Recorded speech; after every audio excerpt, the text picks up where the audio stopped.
要么让我怀孕，要么死。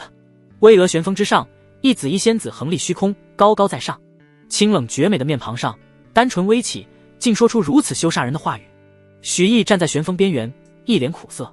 仙子姐姐，不是我不愿意，而是你太厉害了，我实在满足不了啊。紫衣仙子语气冰冷，放心，我已经帮你检查过了，你的身体很好，正好符合我的要求，用不坏。许毅欲哭无泪，哎，这世界上这么多男人，你怎么就盯上我了呢？这真不是他不好女色，而是想要让眼前这位绝世仙子怀孕，就必须要接受一位无上存在的传承。当许毅把那传承修炼至大成时，才能让她怀孕。可修炼那传承的第一步，就是把心脏挖出来，用火炙烤。心脏都挖出来了，那还能有的活吗？仙子虽美，但命就一条啊。因此早在之前，这位绝世仙子第一次来找许毅的时候，他就婉拒了。却没想到他为了让自己答应接受传承，如今竟然威胁要杀死自己。紫衣仙子面若冰霜，缓缓靠近，在许毅惊恐的目光中，将一只玉手印在了他的额头。这世上男人虽多，但只有你的身体最适合我，选吧，给你最后一次机会，是选择让我怀孕，还是选择死？许毅拼命挣扎，却动弹不得，死亡的气息瞬间笼罩全身。他知道对方是真的要杀自己。我选择活，我想活着。许毅拼命大吼出声。很好，你会庆幸你今日的选择。紫衣仙子一指点出，许毅只感觉自己脑袋轰的一下炸开了，无数的信息涌入，瞬间占据了他的脑海。不知过了多久，许毅猛然睁眼，这竟然是上古唯一真神的传承。他大喜过望，旋即一脸苦涩。但怎么不仅要挖心，还要把五脏六腑和全身的骨头都给挖出来熬炼啊？想要成就无上武道，必然要承受常人所不能承受的痛苦。只有全身经历过混沌火的熬炼，你才能真正开始修炼唯一真神留下的传承太上混沌法，凝练出传说中的混沌鼎。许毅问道，那我如果修炼了这传承，是不是也能达到唯一真神的实力境界？不一定啊，因为唯一真神走的不是这条路，你接受的传承是唯一真神达到至高境界后才创立的修炼路。那以前有修炼成功的人吗？马上就有了。许毅，紫衣仙女露出一抹绝色笑容，放心吧，你是天生的混沌体，何该获得此传承？有我帮你，你必然能太上混沌法大成，凝练出混沌鼎，甚至最终有机会成为超越唯一真神的存在。这第一步便是挖出你身体里的一切，以混沌火灼烧之，激活你的混沌体，炼入混沌，为你打好无上根基。好，那就来吧。许毅咬着牙，下定了决心。这个世界武者为尊，强者通吃，弱者为奴。既然现在自己已经接受了唯一真神的传承，知道了这种传承究竟有多么强大，那就绝不可能放弃。很好。紫衣仙女眼中露出赞赏之色，手一抬，一朵灰败到极致的火焰便出现在许毅的身下。她目光露出凝重，我手中只有这一朵混沌火，这一次只能成功不能失败，你一定要忍住，必须一直保持着清醒，才能彻底激活混沌体。下一瞬，混沌火没入许毅体内，无尽的痛苦袭来，他只感到自己整个身体都裂开了，五脏六腑、皮肉骨筋全部都被那火焰分离开来，分开灼烧。而哪怕是这样，许毅都没有死去，甚至都没能陷入昏迷。痛，痛，痛，这可比千刀万剐之痛还要痛上万倍。我就不信了，有本事你就把我疼死，你来啊！许毅狂叫着，他还就不信这个邪了，这才是武道第一步，自己怎么可能认输？嗡！下一瞬，一道古朴斑驳的青铜巨鼎虚影隐隐浮现在许毅体表，尽显沧桑混沌。这便是传说中的混沌鼎吗？如今虽只是个虚影，竟已经这般不凡。见许毅这副模样，紫衣仙子眸中赞赏之色愈加浓烈。此子心智亦不凡，他就是正确的人。不知过了多久，混沌火寂灭，疼痛退去，许毅慌得起身，查看自己的身体，却发现自己连一点皮都没破，就好像之前的一切都是一场梦一样。可之前那宛如炼狱般的疼痛，他可以记一辈子，怎么可能是梦？紫衣仙子微笑点头，很好，你的混沌体已经彻底激活，而你的五脏六腑、骨肉皮筋也都炼化了混沌火，甚至已经初步显化出了混沌鼎雏形。混沌鼎乃是神话中的天气，由人体自身的伟力诞生而出，可熔炼世间万物，且具有唯一性。虽然你只初步具现了混沌鼎的雏形虚影，但也有资格开始修炼太上混沌法了。可是我并没有觉醒武魂，这样也能修炼吗？许毅感受着自己的身体，但却没有感觉出和之前有任何的区别。这个世界，普通人必须觉醒武魂才能成为武者，可在之前的武魂觉醒仪式上，许毅被判定为无武魂的废物，所以他现在才有此疑问。武魂不过是武道根基的外在显现罢了。紫衣仙子摇摇头，堂堂混沌体竟然为了小小的武魂而担忧。拥有混沌鼎，你的身体便能吞噬万物，何愁担心不能修炼？他指点道：运转太上混沌法，你再试试看。许毅点头，赶忙盘膝在地，闭上眼睛，运转起太上混沌法。陡然间，周边的天地灵气如同海浪般朝他扑了过来。这些灵气前仆后继钻入他的身体中，顺着他的经脉游移流转，不断转化成他体内的元力。许毅睁眼大喜，我真的能修炼了，而且这个修炼速度太恐怖了。紫衣仙子道：你再看看你身后。许毅扭头，顿时看到了让他无比震惊的一幕。只见一团灰蒙的薄雾，神秘而又荒凉，静静地漂浮在自己的头顶。粗略一看，竟与之前让他疼得死去活来的混沌火散发着同样的韵味。再仔细一看，这团薄雾的形状好似是尊古朴的青铜古鼎。他看呆了，喃喃道：这莫非就是我的武魂？难道我的武魂就是混沌鼎？紫衣仙子点头：是也不是，这武魂只是混沌鼎的一部分，你可以把它看作是你的混沌本源。我真的有武魂了。许毅狠狠地攥紧拳头。在2天前的武魂觉醒仪式上，许毅没能觉醒武魂，成为了青霜城人尽皆知的废物，丢了许家的颜面。当时万般沮丧的他万万没想到，2天后的今天，他竟然能够拥有混沌鼎武魂。那这混沌鼎武魂是什么级别的武魂？许毅满脸期待地问道。一般来讲，武魂分10级，1级武魂最差，10级武魂最强，而超过10级的武魂就是传说中的存在。像整个青霜城出过最强的武魂也不过是8级武魂而已。自己的混沌鼎武魂看起来如此强大，应该起码是8级以上的武魂吧？你目前的混沌鼎武魂没有品级？紫衣仙子开口道。没有品级。许毅愣住了，这是什么意思？紫衣仙子淡淡道：混沌，无物不吞，无物不化。你的混沌鼎武魂也拥有着混沌的特性，可吞噬一切其他武魂，因此你的混沌鼎武魂是可成长型武魂。现在它还没有品级，但你可以通过吞噬其他人的武魂来升级，并且获得所吞噬武魂的特性。所以理论上讲，你的混沌鼎武魂的品级是没有上限的，也就意味着你的武道之路没有上限。这一切都要看你自己的努力，能够吞噬其他人的武魂来提升武魂等级。许毅听呆了，好强。接着他又有些疑惑，可是之前我吸收灵力的速度如此之快，怎么也不像是一个无品级的武魂能带来的修炼速度啊？那是因为你修炼的是太上混沌法，再加上你那已经经过混沌火洗练过的混沌体，才有如此修炼速度。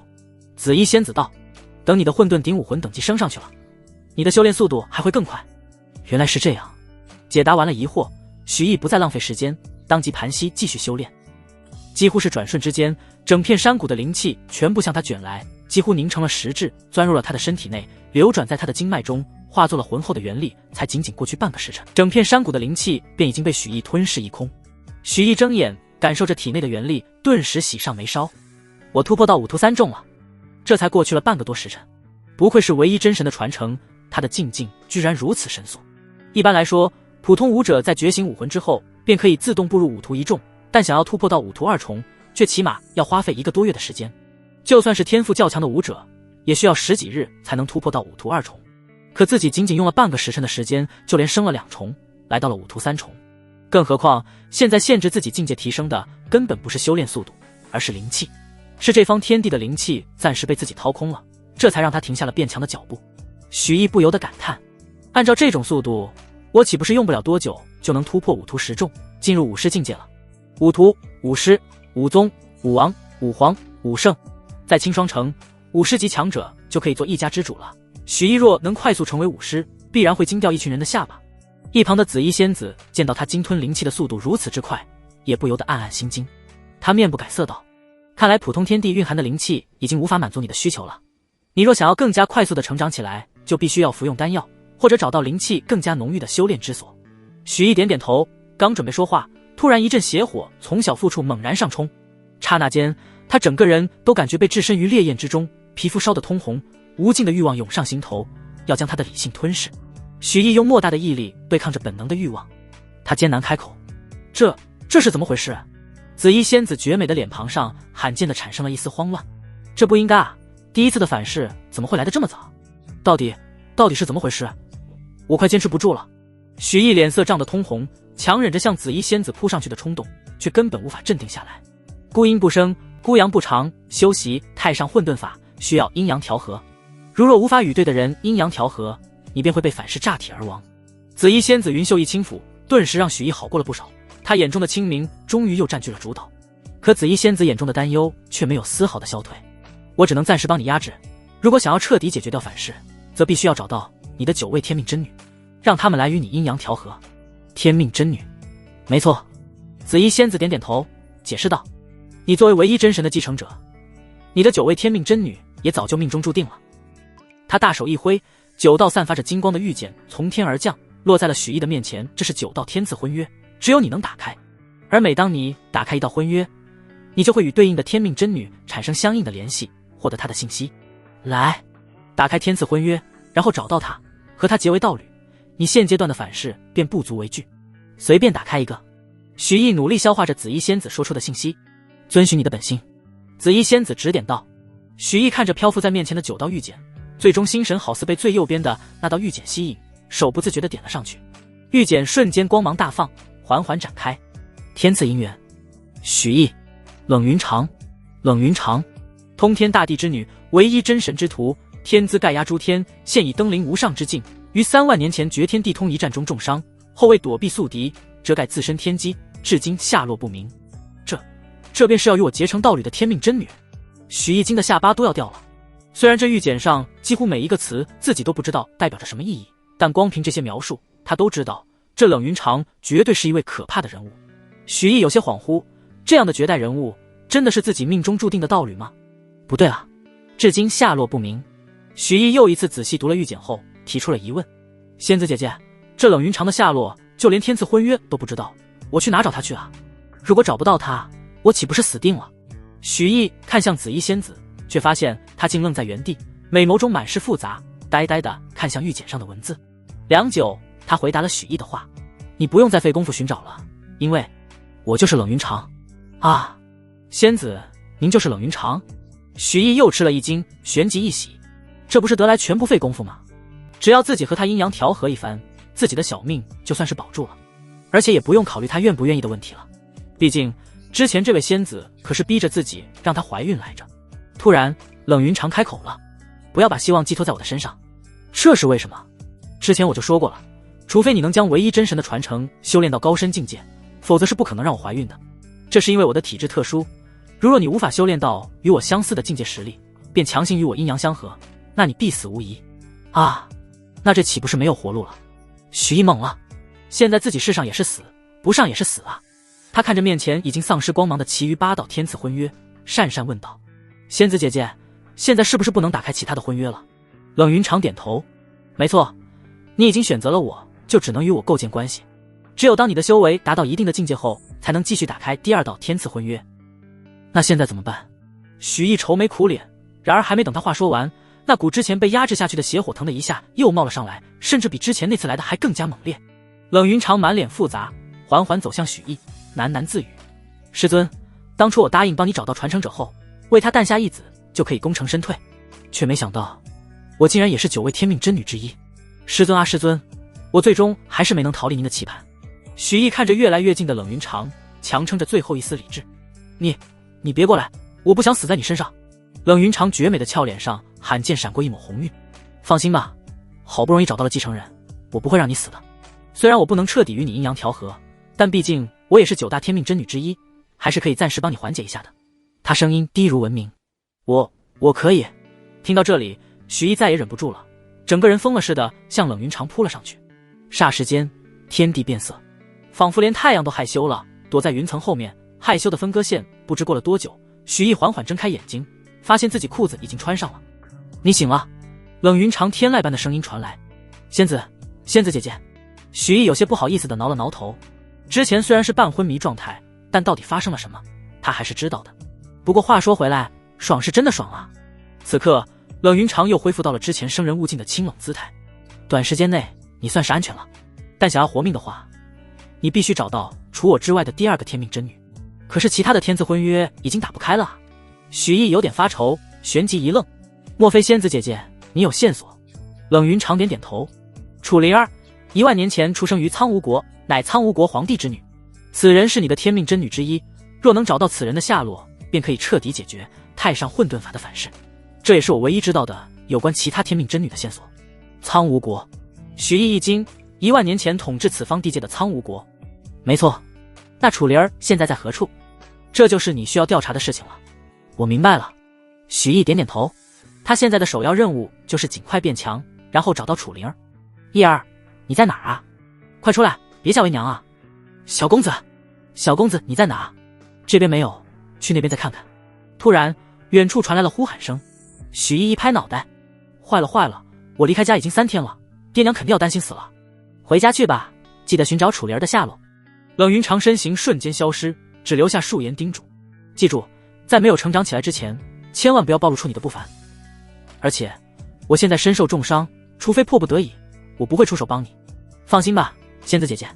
许毅点头，怀璧其罪的道理他还是懂的。他眨了眨眼，冲着虚空中道：仙子姐姐，那要是我下次再遭受反噬的时候该怎么办？滚！虚空中传来冷云长不淡定的声音：小公子。这时一位许家的家丁看到了许毅，脸色大喜，他顿时高声呼喊起来：找到了，快来啊，找到小公子了。没过多久，一位美少妇便冲了上来，正是许毅的母亲李淑慎。她面露怒色，语带哭腔：你这孩子，这3天你上哪去了？你是想急死我啊？就算是没有觉醒武魂，就算是不能修炼，那又如何？你可千万不要想不开啊！你要是有个3长2短的，你让娘怎么办啊？这时许毅的父亲许明海也赶了过来，看到许毅还活着，也暗暗长舒了一口气。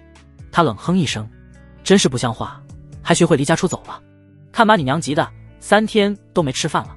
看着无比焦急的爹娘，许毅心中暖暖的，眼眶不由得一红。放心吧，爹娘，我没事的，没事就好，没事就好啊。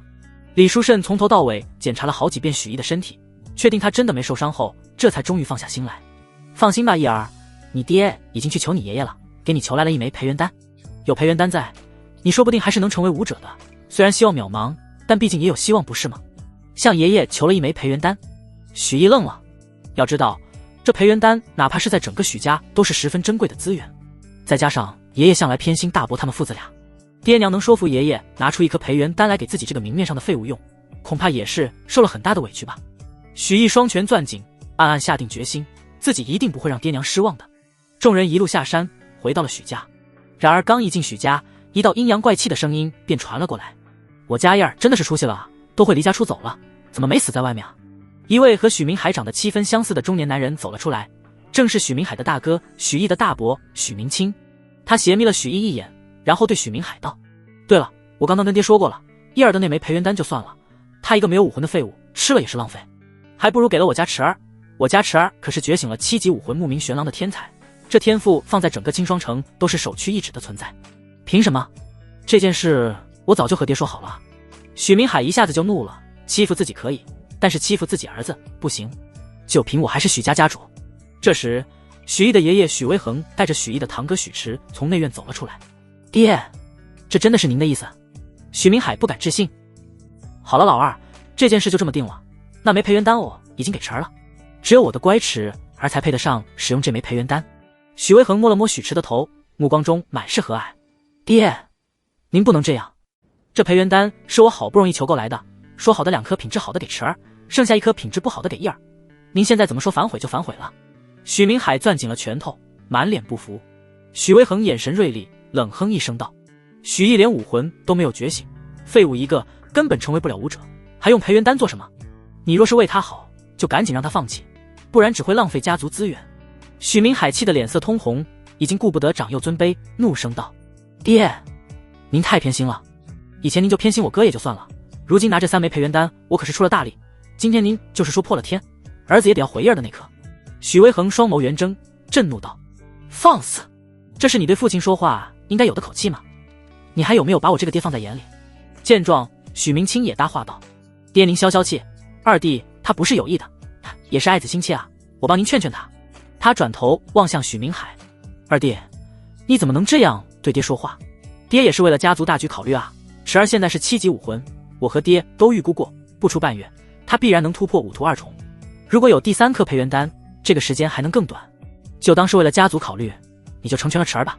闻言，许池赶忙在一旁说：“爹，根本用不了半月，如果有3颗培元丹，只用7天我就能突破5图2重。”许巍恒闻言脸色一喜，欣慰道：“好好好，池儿，只要你能7天突破，别说3颗培元丹，就是10颗培元丹，爷爷也要想法子给你弄来。”许毅在一旁已经听了许久，此时再也忍不住了：“爷爷，难道我就不是您的孙子了吗？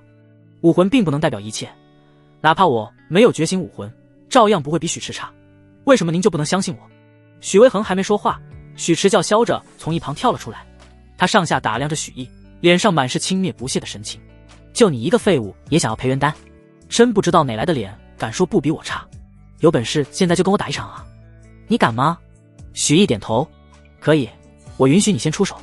听到许毅竟然敢答应，在场众人都是一愣，许池也是恼羞成怒，你瞧不起谁呢？既然你这么嚣张，那就别怪堂哥好好给你尝尝记性了。说着，许池上前就要动手，许巍恒眉头顿时一皱：“池儿，你突破5图2重要紧，没有胡闹的时间。”许池听言反倒不依，他执拗道：“爷爷，那就把比试放在7天之后，我一定要跟许毅打一场。”许巍恒犹豫了下，点了点头，他指了指许毅：“既然池儿想跟你比试，那你就回去好好准备，7天之后，你和池儿切磋比试。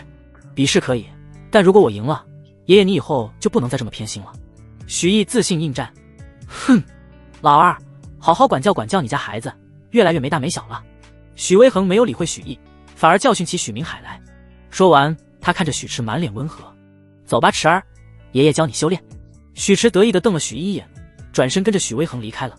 许明清跟在最后面，临走时来到许明海身旁，拍了拍他的肩：“二弟，毅儿怕是得失心疯了吧？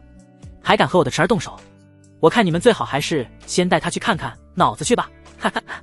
许毅站在一旁苦涩地摇了摇头，类似的情况他已经见过太多次了。从小爷爷就偏心大伯那一脉。他们前脚一走，李书慎立马走了上来，他急切又担忧道：“毅儿，你从小都不是一个冲动的人，可你今天怎么这么冒失？7天之后，许池很可能就是5图2重的武者了，你和他打太危险了。”许明海也担心道：“毅儿，爹知你有你的思量，但爹还是想问问，你真的有把握吗？”许毅对他们笑了笑，安抚道：“不用担心，爹娘，我自有分寸。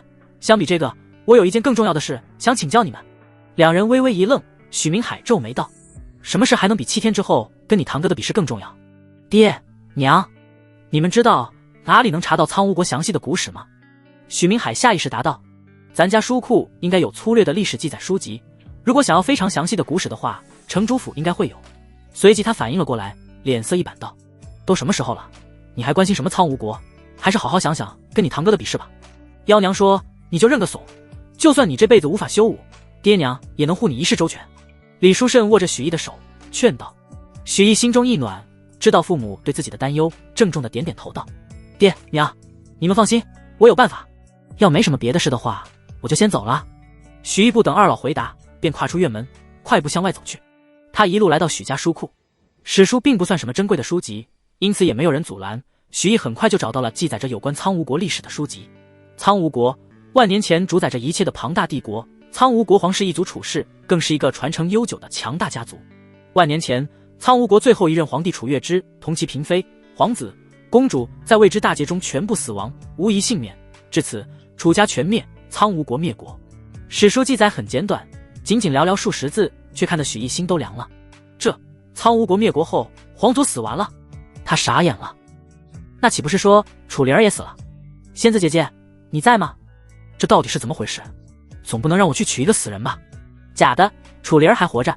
冷云长突然出现在许毅身后，看来之前的事情他都看在眼里。许毅问：“你怎么这么肯定？”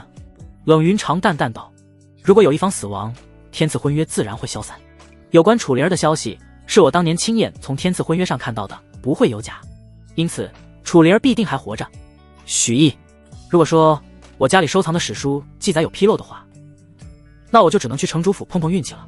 他有些头疼，城主府势力庞大，比许家还要尊贵得多，自己怎么才能去城主府借书看呢？冷云长语气冰冷：“这个世界强者为尊，只要你够强，你就能得到你想要的一切。而现在限制你修炼速度的原因在于灵气浓度，而你们这种小地方也很难找到灵气浓度高的洞天福地，所以我建议你通过吞噬丹药来提升修炼速度。丹药谁不知道是好东西，可那东西多贵啊，我可吃不起。冷云长道：你可以自己炼丹，我对丹道意图也颇有涉猎，教你炼丹绰绰有余。炼丹，许毅心中一动，想起青霜城曾经来过一位云游四方的炼丹师，城主还亲自接待过他。对于青霜城来说，任何一位炼丹师都是贵客中的贵客。如果我能成为炼丹师，不仅能通过吞服丹药来提升修炼速度，说不定还能受邀前往城主府。许毅一捶掌心，有些惊喜，但随即他脸色一垮。可是想要学习炼丹，不得要药材啊！我现在可是穷光蛋一个，根本买不起炼药的药材。冷云长语气平淡，看来你还是不知道天字婚约的恐怖之处。从你打开属于你我的天字婚约的那一刻起，我们之间便产生了一道神秘的联系。你可以通过这道联系来获得有关我的一切修炼经验，这其中自然也包括丹道经验。还能这样？许毅惊喜，他疑问道：可是我怎么没感觉到这种神秘联系的存在？我该怎么做才能获得你的修炼经验？我的经验和记忆对你来说太过庞杂，自然不能一次性让你获得。冷云长素手一挥，许毅顿时感到脑袋一沉，好像随时都要陷入沉睡似的。去吧，细细体会我的丹道记忆。许毅浑浑噩噩，直接在许家书库睡着了。黑暗中，许毅感觉好像自己变成了一个小女孩，面对着一尊巨大的丹炉，正不断地往丹炉里扔着各种药材。炼丹最重要的是控制火候，火候太大，药材就会烧成灰，反之则无法炼出药液。首先要用灵火来控火，然后炼出药液。紫酱花、鹿火草和鹿月根正是炼制培元丹的药材，但不同的药草炼化的火候也不同。最后成丹，就好像是许毅在亲手在炼丹一样，他如同海绵一样饥渴地汲取着冷云长有关炼制培元丹的经验。经过不知道多少次的失败后，他终于炼成了。周边的黑暗逐渐明亮起来。冷云长点点头，资质不错，现在的你已经能稳定炼制出1云纹的培元丹了，如果状态好，甚至应该能炼制出2云纹的培元丹。我有关培元丹的炼制经验，你已经吸收了一大半。云纹？许毅疑惑。有云纹说明丹药的品质极高，云纹越多，药效越好。冷云长解释道。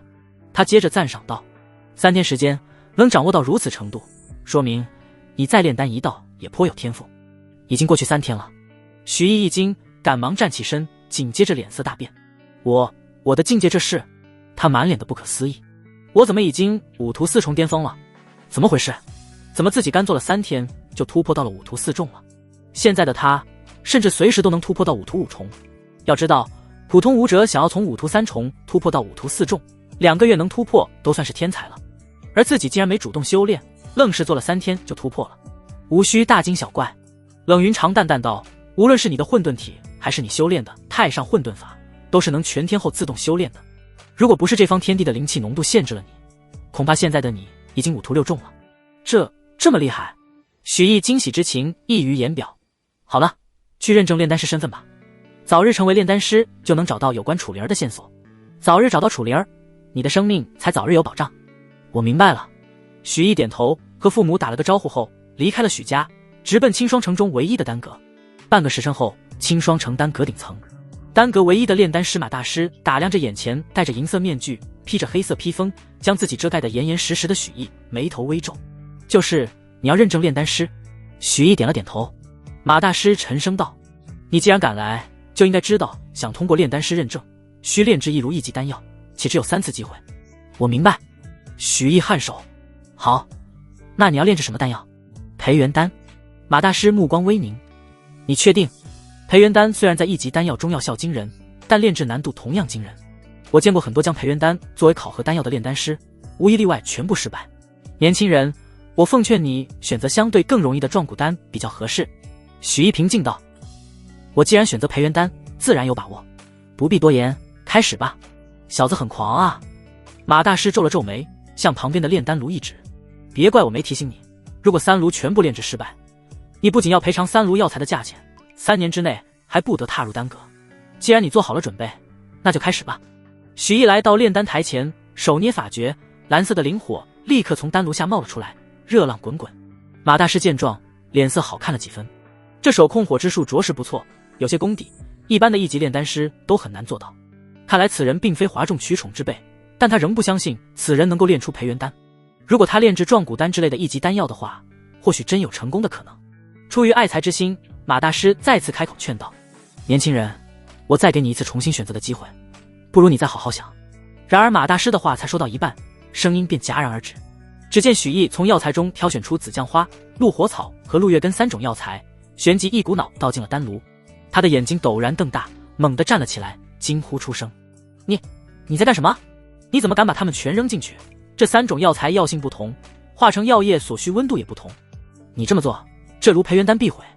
少说废话，学就对了。许毅语气信心十足，手上动作不停。这是从冷云长那里学到的手法，丹神鬼手，能够同时熔炼不同的药材，大大增加成丹率。马大师一愣，转而眉毛倒竖，还从来没人敢这么跟他说话。他气得吹胡子瞪眼，放肆！如若你不能成丹，就准备承受我丹阁的怒火吧。哦，若是我成了呢？许毅一边炼丹，一边竟还能从容的搭话。如此胡来，你还想成丹？马大师气笑了，你若是成了，我当场拜你为师。好。许毅眼神一凝，手在空中一抖，忽而右手竟变了颜色，宛如白玉一般。而就在此时，灵火阵法中的火焰跟随他手的变化而变化，火焰的颜色变得或深或浅，火舌也变得或高或低。马大师一愣，他蓦然发觉，丹炉外的火焰居然被划分成了3缕，而每一缕都是不同的温度，分别对应3个区域。他心中狠狠一震，紫酱花、鹿火草和鹿月根各自化作药液所需的温度，他非常清楚。而此人所控的3股火焰，竟然真的与这3种药材所需温度一一对应。同一炉内3种温度、3种药材同时化作药液凝合成丹，这是何等惊人的手段！马大师只感觉头皮发麻，就好像被打开了一扇新的大门。光凭这一手段，这位年轻丹师的能力就已经远远超过了1级炼丹师的层次，达到了让他为之仰望的高度。而且因为3种药液一起炼化，最终成丹的几率绝对大大增加。马大师惊呆了，他万万没想到眼前之人真的是炼丹大师。时间一点点过去，突然许毅伸出了那只玉手，在炉口轻轻一抄，等手掌再次展开时，5枚圆润饱满、色泽乌亮的培元丹静静躺在他的手心。马大师心中猛地一颤，失声道：“5颗！竟然一炉炼出了5颗培元丹，这怎么可能？”他炼丹炼了整整10年，深知一炉丹药要炼成有多难，不是每次炼丹都能成功的，他自己的成功率就只有3-4成，而且他每次一炉只能炼出1颗来，只有极个别幸运的情况下出现过2颗。可眼前这位居然一炉就出5颗，而且还练得如此之快，简直太不可思议了。马大师看着许毅手中的丹药，眼睛一刻都不敢移开。忽然他发现那丹药上面好像有些细微的纹路，难道他仿佛意识到了什么？凝神细看，眼眸再次瞪大，这莫非就是书上所说的云纹？他的身体都微微颤抖起来，紧紧盯着许毅手中的丹药，眼神充满了羡艳。5颗培元丹，每一颗上面都有1道云纹，无一例外。丹生云纹意味着丹成极品。据他所知，云纹的上限为3道，每增加1道，丹药的药力就会提升1成。即便是2级炼丹师区尊炼制1级丹药，想要炼出云纹丹药都得靠运气，而且他们的速度、出丹量、成功率跟这位根本没法比。或许只有3级炼丹师才勉强能跟这位比肩。马大师心中感到羞愧无比，他之前嘲笑许毅完全不会炼丹，可没想到他才是那个无知之人。这位一定是从大地方来的尊贵炼丹师，一露面必将引起轰动，难怪不愿显露真容。马荣元走上前，姿态放低到了极点，满脸恭敬道：“不知大师怎么称呼？”许毅顿了下，答道：“易旭。易大师，您现在已经正式成为一名1级炼丹师了。当然，您的水平远不止如此，只是我的资格不够，无法给您认证更高的炼丹师等级。”他先是致了声歉，又对门外的学徒吩咐道：“去把东西拿上来。”学徒躬声称是，片刻后端着一个托盘回来，托盘上盛放着一件印着丹阁徽章的黑袍，一只巴掌大的蓝色小袋，还有一块玉牌。马大师把托盘接过，亲自奉给许毅。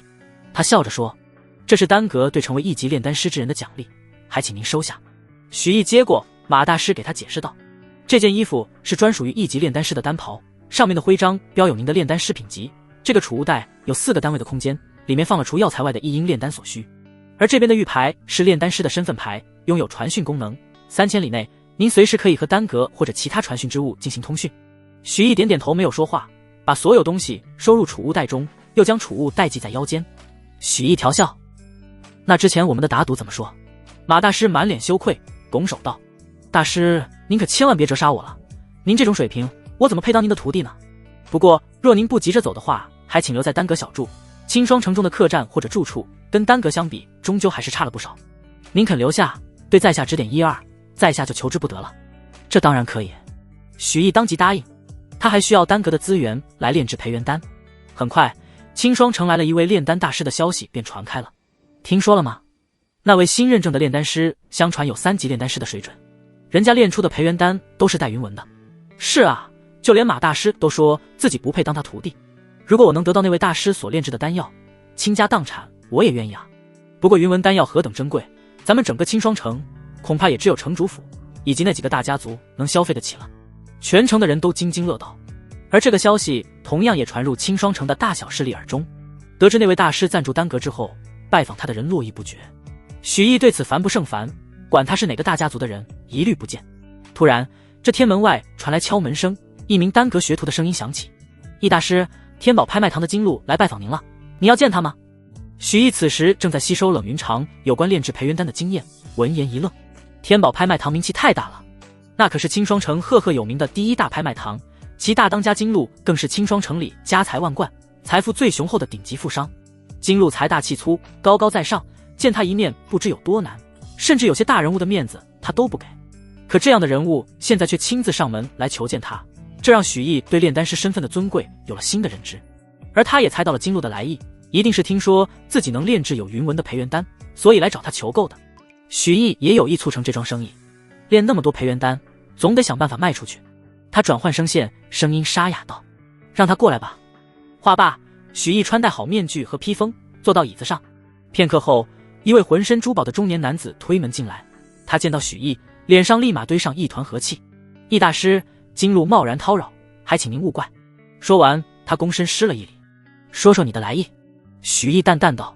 金鹿直起身子，搓了搓手道：“好，那在下也就不拐弯抹角了。不知易大师您有没有出售丹药的想法？我们天宝拍卖堂可以全部包下。”许一平淡如水道：“什么条件？”金鹿连忙回答：“培元丹的正常市价分为3等，品相稍劣的1级培元丹价值1000金，品质好的3000金，而带1道云纹的培元丹市价则是1万金。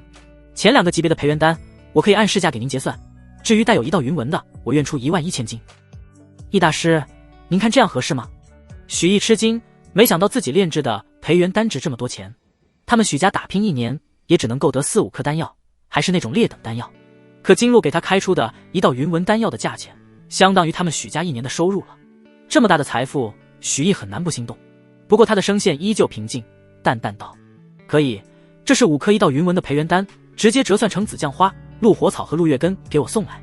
现在他最缺的就是炼制培元丹的药材，只要有足够的药材，他就能炼制出更多的培元丹，也就能更快的变强。”许毅从储物袋中取出一个丹瓶，里面的丹药正是他认证炼丹师时炼制出的5颗。金鹿眼睛一亮，万分惊喜。他走上前，小心翼翼地接过丹瓶，打开，瞬间丹香四溢，每一颗丹药上都有一道漂亮的纹路。他连忙收起丹瓶，恭敬道：“易大师请放心，在下这就去办，绝对不会耽误您炼丹。”等金鹿走后，许毅卸下面具，疑惑地问冷云长：“为什么有云纹的丹药和普通的丹药价格差7000金不止？就算每增加1道云纹药力会增加1成，那也不至于这么贵吧？既然药效有差距，那多服用几颗不就行了吗？”冷云长道：“因为同种丹药的服用数量是有上限的。”许毅皱眉：“什么上限？”武者不管服用什么丹药都有耐药性，同种丹药不论何种品质，服用到一定数量之后再服用便不会有任何效果了。许毅一惊，这个说法他确实是第一次听说。而培元丹的丹药上限就是10颗，每个武者只有服用的前10颗培元丹有效。冷云长又道：“所以武者服用丹药自然是服用品质越高的药效越好。”许毅了然的点点头，看来得抓紧练习，希望早日能炼制出3道云纹的培元丹。他身为炼丹师，既然有机会炼制3道云纹的丹药，用自然就要用最好的。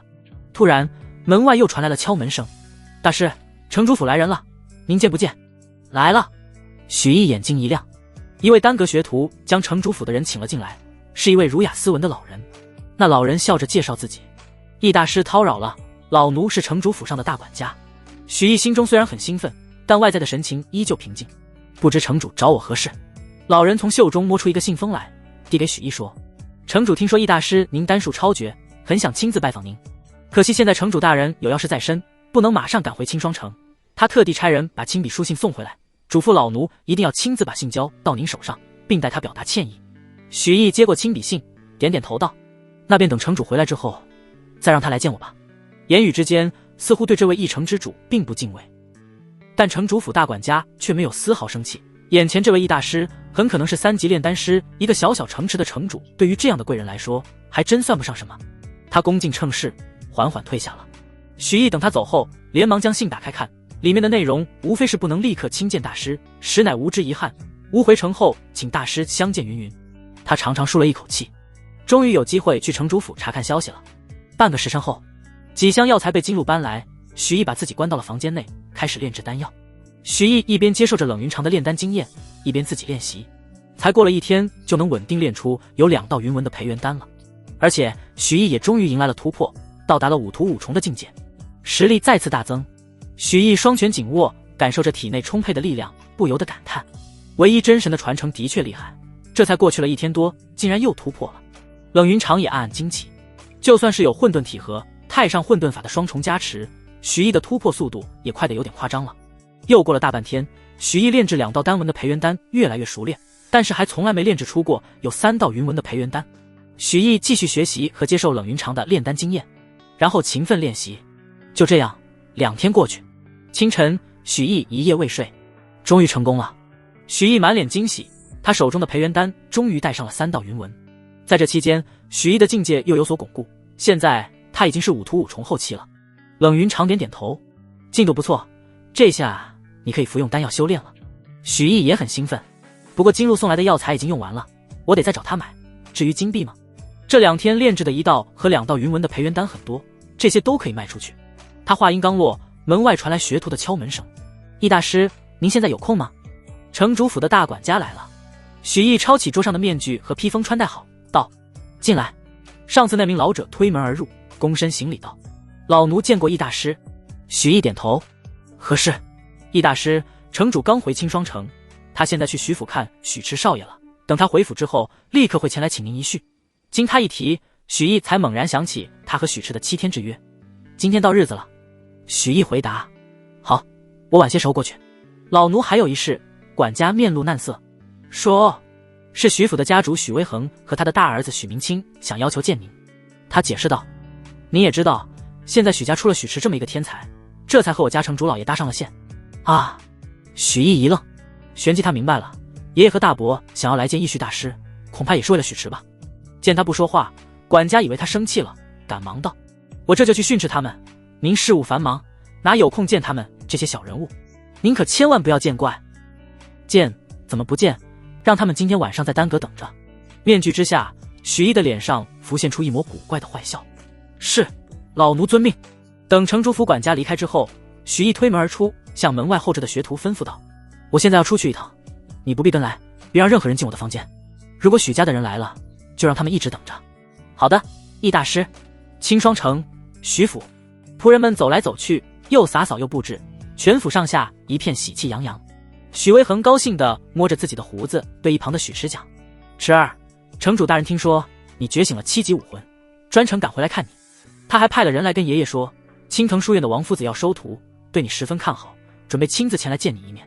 许池皱眉疑惑：爷爷，青藤书院是什么地方？王夫子又是谁？池儿，这青藤书院可不得了，是我天元国的最高学府，可不是谁想进就能进的，只有资质极高、天赋极佳的天才才能进去。而这王夫子更是声名远扬，由他教授的武者都成为了超级高手。许池闻言，眼睛里也冒出亮光，他笑道：放心吧爷爷，正好今天我要跟许毅比试一场，我一定好好表现，肯定让王夫子把我收进青藤书院。好好好，不愧是我的好孙儿。许威恒一脸欣慰地摸了摸许池的脑袋。半个时辰后，一位锦衣华服的俊朗男子和一位身穿藏色布衫的中年男子出现在了许府外。早已带着族人在门外迎接的许威恒连忙上前，分别朝2人行礼。老朽见过王夫子，见过城主大人，两位亲临许府，真是让我许家蓬荜生辉啊。青霜城主黄甫灵竹笑着点点头道：许家主不必多礼。对了，你们家的那位麒麟呢？快带出来让王夫子见见。许威恒连忙解释道：两位有所不知，家族里的另一个小辈妃要挑战池儿，今天便是他们约定的比试之日。池儿现在正在演武场备战，两位若是不介意的话，可以一步一关。王仲恒来了丝兴趣，笑着道：那正好，让我看看许池那孩子觉醒武魂后的进步。王夫子请。路上，城主黄甫灵竹好奇地问道：“对了，是哪位小辈敢于挑战许池？莫非你们许家还有另一位天才？”许威恒微微一叹，摆手道：“许家可没有连出2位天才的福气，挑战池儿之人不仅不是天才，反而是没有觉醒武魂的废物。哎，不说了，家丑不可外扬，2位就当是看个热闹吧。”黄甫灵竹闻言，立刻失去了兴趣，专心陪同着王夫子，共同来到了演武场外的高台雅座中，分列而坐。此时，演武场周边已经围满了许家人，许毅的父母许明海、李书慎都在其列。许池站在演武场的正中央，显得意气风发。时间1分1秒过去，高座上的许威恒眉头渐渐皱起。马上就要到点了，许毅怎么还不出现？难道他不知道今天对池儿有多么重要吗？真是坏事！就在这时，一袭白衣身影奔来，许毅姗姗来迟。而许毅出现的那刻，担忧的等候在台下的许明海和李书慎则是眼眸亮了一亮，随即又化作更浓的担忧。毅儿，实在不行咱就认输，千万别逞强啊！李书慎开口劝道。许毅心中一暖，放心吧娘，我有数。他刚准备走上演舞台，耳边突然传来一声轻疑，正是冷云长的声音。他饶有趣味地说道：“许毅，你这个堂哥的武魂很有意思，他没几天可活了。”没几天可活了？这怎么可能？许毅一惊，他在心中问道：“仙子姐姐，这到底是怎么回事？”冷云长道：“你这个堂兄是罕见的双生武魂，除了7级武魂牧民玄狼外，身体内还潜伏着一个10级武魂岩山真雄。按理来说，在你们这种小地方也算是天才了，前途无量。可惜什么？可惜牧民玄狼属水，岩山真雄却属火，水火不能相容，并且后者的等级还远高于前者。随着你堂兄实力的上涨，一旦他的第2武魂觉醒，与他的主武魂两相残杀，他必死无疑。”许毅听完，顿时皱起了眉头。虽然堂哥许池平日里嚣张跋扈，天天在自己面前耀武扬威，但罪不至死。再说了，万一他不久后暴毙，大伯非说是自己打的怎么办？念及此，许毅诚恳道：“仙子姐姐，您神通广大，肯定知道许池身上的问题怎么解决，还请教我。”冷云长笑道：“你忘了自己混沌顶武魂的特性了吗？靠吞噬他人武魂变强。既然你堂兄消受不了岩山真雄，你夺过来炼化不就是了？至于吞噬武魂的方法嘛，你跟他打的时候就知道了。”许毅恍然，同时心中也带上了几分激动。10级武魂啊，不说是清霜城了，就是方圆数10个城池加起来，100年都难出一位。武魂等级越高，对武者实力的提升越恐怖。一旦有了10级武魂，自己的战力肯定会暴涨。虽然抢夺许池的武魂听起来有些不地道，但倘若自己不这么做，堂哥可就死定了。因此他毫无心理负担，大步走上了演舞台。许池神情倨傲，正要对走上来的许毅出言嘲讽时，却发现有些不对。怎么许毅看自己的眼神非但没有害怕，反而还带着几分怜悯？这让许池心中一阵火大，但碍于有大人物在旁边看着，还是保持着几分风度，冷傲道：“许毅，念你是一个没有武魂的废物，堂哥我也不欺负你，允许你先出手。”一旁观战的许威恒、许明清见状，欣慰点头。池儿的这份气度太有强者之风了。许毅淡淡一笑道：“好，那我就不客气了。”话音一落，他一步向前，身形如电，转眼间来到许池面前，将元力汇聚于拳头之上，一拳轰出。此拳一出，拳风烈烈，刚猛无助。神！许池懵了，但还不等他反应，这一拳就已经重重印在了他的胸膛上。轰！一声闷响，许池的后背都被顶了起来，整个人被高高抛飞，又重重落下。扑通！许池摔在地上，满嘴的白沫，似乎连隔夜饭都被吐出来了。看到这一幕，在场所有许家人乃至王夫子和黄甫灵竹都是一惊。不是说许毅是个废物吗？怎么一拳头把拥有7级武魂的许池打成这样？确定这是无武魂无法修炼的废物。而这时王夫子轻咦一声，讶然道：“这个叫许毅的少年不光有了修为，而且修为似乎不止5图1重。”此言一出，许家众人再度震惊。许威恒愕然道：“有修为也就算了，难道他还是5图2重不成？这不可能！许毅一个无武魂的废物根本不能修炼，就算他勉强能修炼，也不可能这么快啊！”许明清也有些急了：“王夫子，您是不是看错了？池儿如此天赋异禀，还是靠吞服了3颗培元丹才能在7天之内突破，而许毅根本没有吃过培元丹，岂不是说许毅的天赋比池儿还强？”王夫子捋了捋胡须道：“老夫虽是第一次见到这种情况，但凡人和武者的区别，老夫还是能分得清的。”听到王夫子如此肯定的回答，许威恒和许明清都哑口无言，更不敢再出言质疑。而许明海和李书慎则是露出了浓浓的惊喜之色。虽然不知道异儿是如何可以修炼，如何从一个凡人突破到五途二重的，但他们能想象到异儿想完成如此壮举，在这7天里究竟付出了多少艰辛。这让夫妇俩既是心疼又是欣慰，同时也期望儿子能真正取得这一战的胜利，届时说不定能被王夫子看中，收为弟子。但许池拥有7级武魂，可不是那么好对付的啊。演武场上，许毅看着自己的拳头，神情微感惊讶。他不是因为打飞许池而惊讶，而是因拳头落到许池身上后的奇异感觉而惊讶。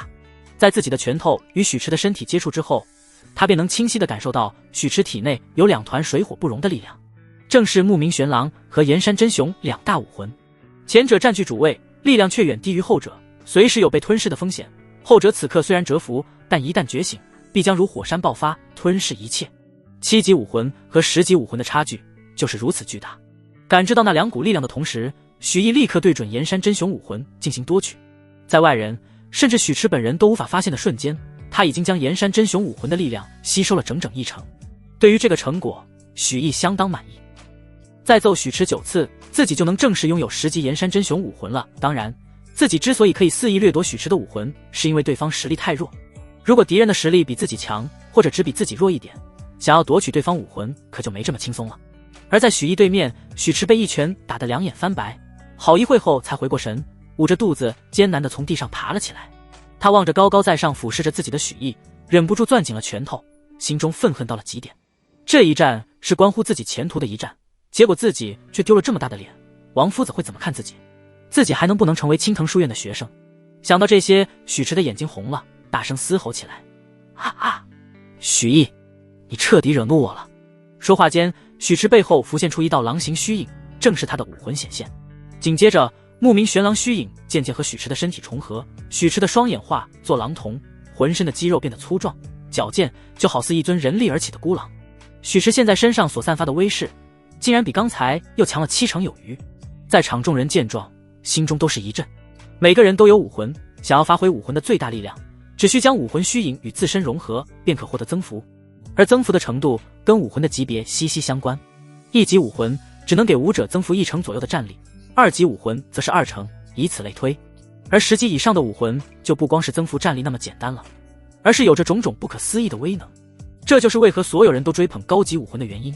不说10级以上的传说级武魂，光说10级以下拥有高级武魂的武者就能凭空强出铜镜数成战力，可想而知武魂的重要性。而每种武魂对武者增幅的方面都有所不同，有的武魂增加力量，有的武魂增加速度或者爆发力。而木明玄狼身为7级武魂，能让许池的视力、嗅觉、肉体强度等等都为之暴涨，使许池整体实力较之前强了7成不止，说是脱胎换骨也不为过。反观许毅，连1级武魂都没有，无法对战力进行任何增幅，就算他刚才出其不意打伤了许池，此刻处境也岌岌可危了。在场很多人都对许毅投去了怜悯的目光，能在7天之内突破到5途2重确实难能可贵，但是在绝对的实力面前，他没有任何机会。许威恒和许明清见状，心情也重新稳了下来。许毅的实力虽然让人意外，但终究只是跳梁小丑，时而武魂一出，绝对稳了。而许明海和李书慎则是担忧不已。叶儿的表现虽然让他们刮目相看，但没有武魂是他最大的硬伤。许明海身体紧绷，紧紧盯着演武场，已经准备好随时下场救人。演武场上，许池的眼神如狼一般冰冷嗜血，冷笑出声：许毅，你确实让我很意外，但在绝对的实力面前，你翻不起什么风浪。话音落下，许池身形一闪，直接从原地消失，一股劲风席卷整个演武场。许池的残影从许毅身周不断出现，又瞬间消失，快的就好似一阵风。飘忽不定的声音从四周窜入许毅耳朵：许毅，你这废物的眼睛能跟得上我的速度吗？猜猜我会从哪个方向动手？恐惧吧，我要让你好好感受一下自己的无力。许池的话语中满是得意，但还不等他说完，许毅便忽然伸出手，朝着一个方向狠狠抡出了一巴掌。啪！清脆的声音响彻演武场，许池的身形如断了线的风筝一般重重飞出，狠狠撞入了人群。花里胡哨！许毅缓缓收回手。通过这次的接触，他再度夺取了岩山真雄的1成力量。可惜许池实力太弱了，连自己一巴掌都没接住，就被打退了场。岩山真雄剩下的力量得另找时间获取了。此刻全场寂静，所有人都呆呆地看着许毅，惊得下巴都快掉下来了。秒杀，竟然还是秒杀！这可是经过7级武魂增幅的许池啊，战力在铜镜惊人，竟然被同为5途2重，并且是五武魂的许毅给秒杀了，这一点都不合理，超出了常识。一些人心中猛地窜出了一个想法，莫非许毅的五武魂只是假象？其实他是一个隐藏的绝世天才。若非如此，怎能解释许毅身上种种异常呢？许维恒也是猛了好一会后，才终于回过神来。他并没有因二孙子许毅取胜而高兴，相反脸色变得十分难看，立即飞下高台查看许池的伤势。看到心爱的孙子脸肿得跟馒头一样，许维恒赶紧掏出疗伤的丹药治疗，心里又气又心疼。而在看到手中的丹药后，他猛地想起了什么，豁然起身，朝着许明海怒喝道：好你个不孝子，竟然敢背着我偷偷私藏培元丹！正为儿子感到高兴的许明海顿时愣住，满是不解地说道：爹，您何出此言？我什么时候私藏过丹药？许明清立刻明白了许维恒的意思，顿时气愤道：二弟，没想到你是这样的人，家族将求购培元丹的任务交给你，你竟然中饱私囊，偷偷扣下培元丹给你的废物儿子用，不然一个五武魂的废物怎么可能突破得这么快？现在想想，难怪当初你儿子敢答应池儿的挑战，原来是你在背后支持。好你个许明海，为了报复我们许家大房，连整个家族的利益都不顾了。许明海听完这番话，整个人都懵了，随即便是深深的失望。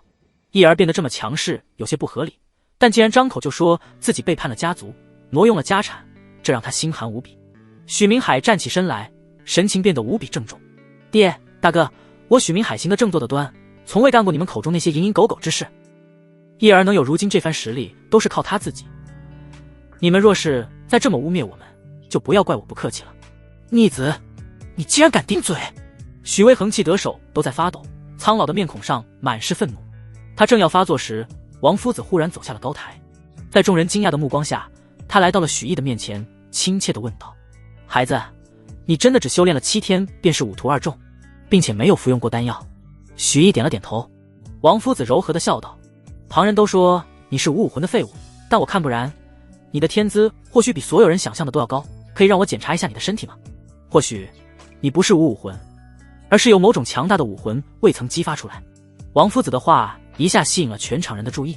许维恒皱着眉头道：王夫子，您还是不要看了，许毅的天赋早已经测过了，确实是罕见的五武魂废物，哪值得浪费您的时间。他打心底里不相信许毅能有什么出息。而许明海夫妇一听儿子的天资可能很不凡，内心立刻激动起来。李书慎连忙道：义儿，快让王夫子检查检查，不要反抗。许毅迟疑，冷云长叮嘱过，不能将他的混沌体和混沌顶武魂泄露于人。这时冷云长暗中提醒道：放心，你就让他随意检查，以他的能力什么都查不出来。许毅闻言心中一定，向王夫子点了点头。王仲恒伸手搭在许毅的手腕上，一股浑厚的元力顺着许毅的经脉流遍许毅全身。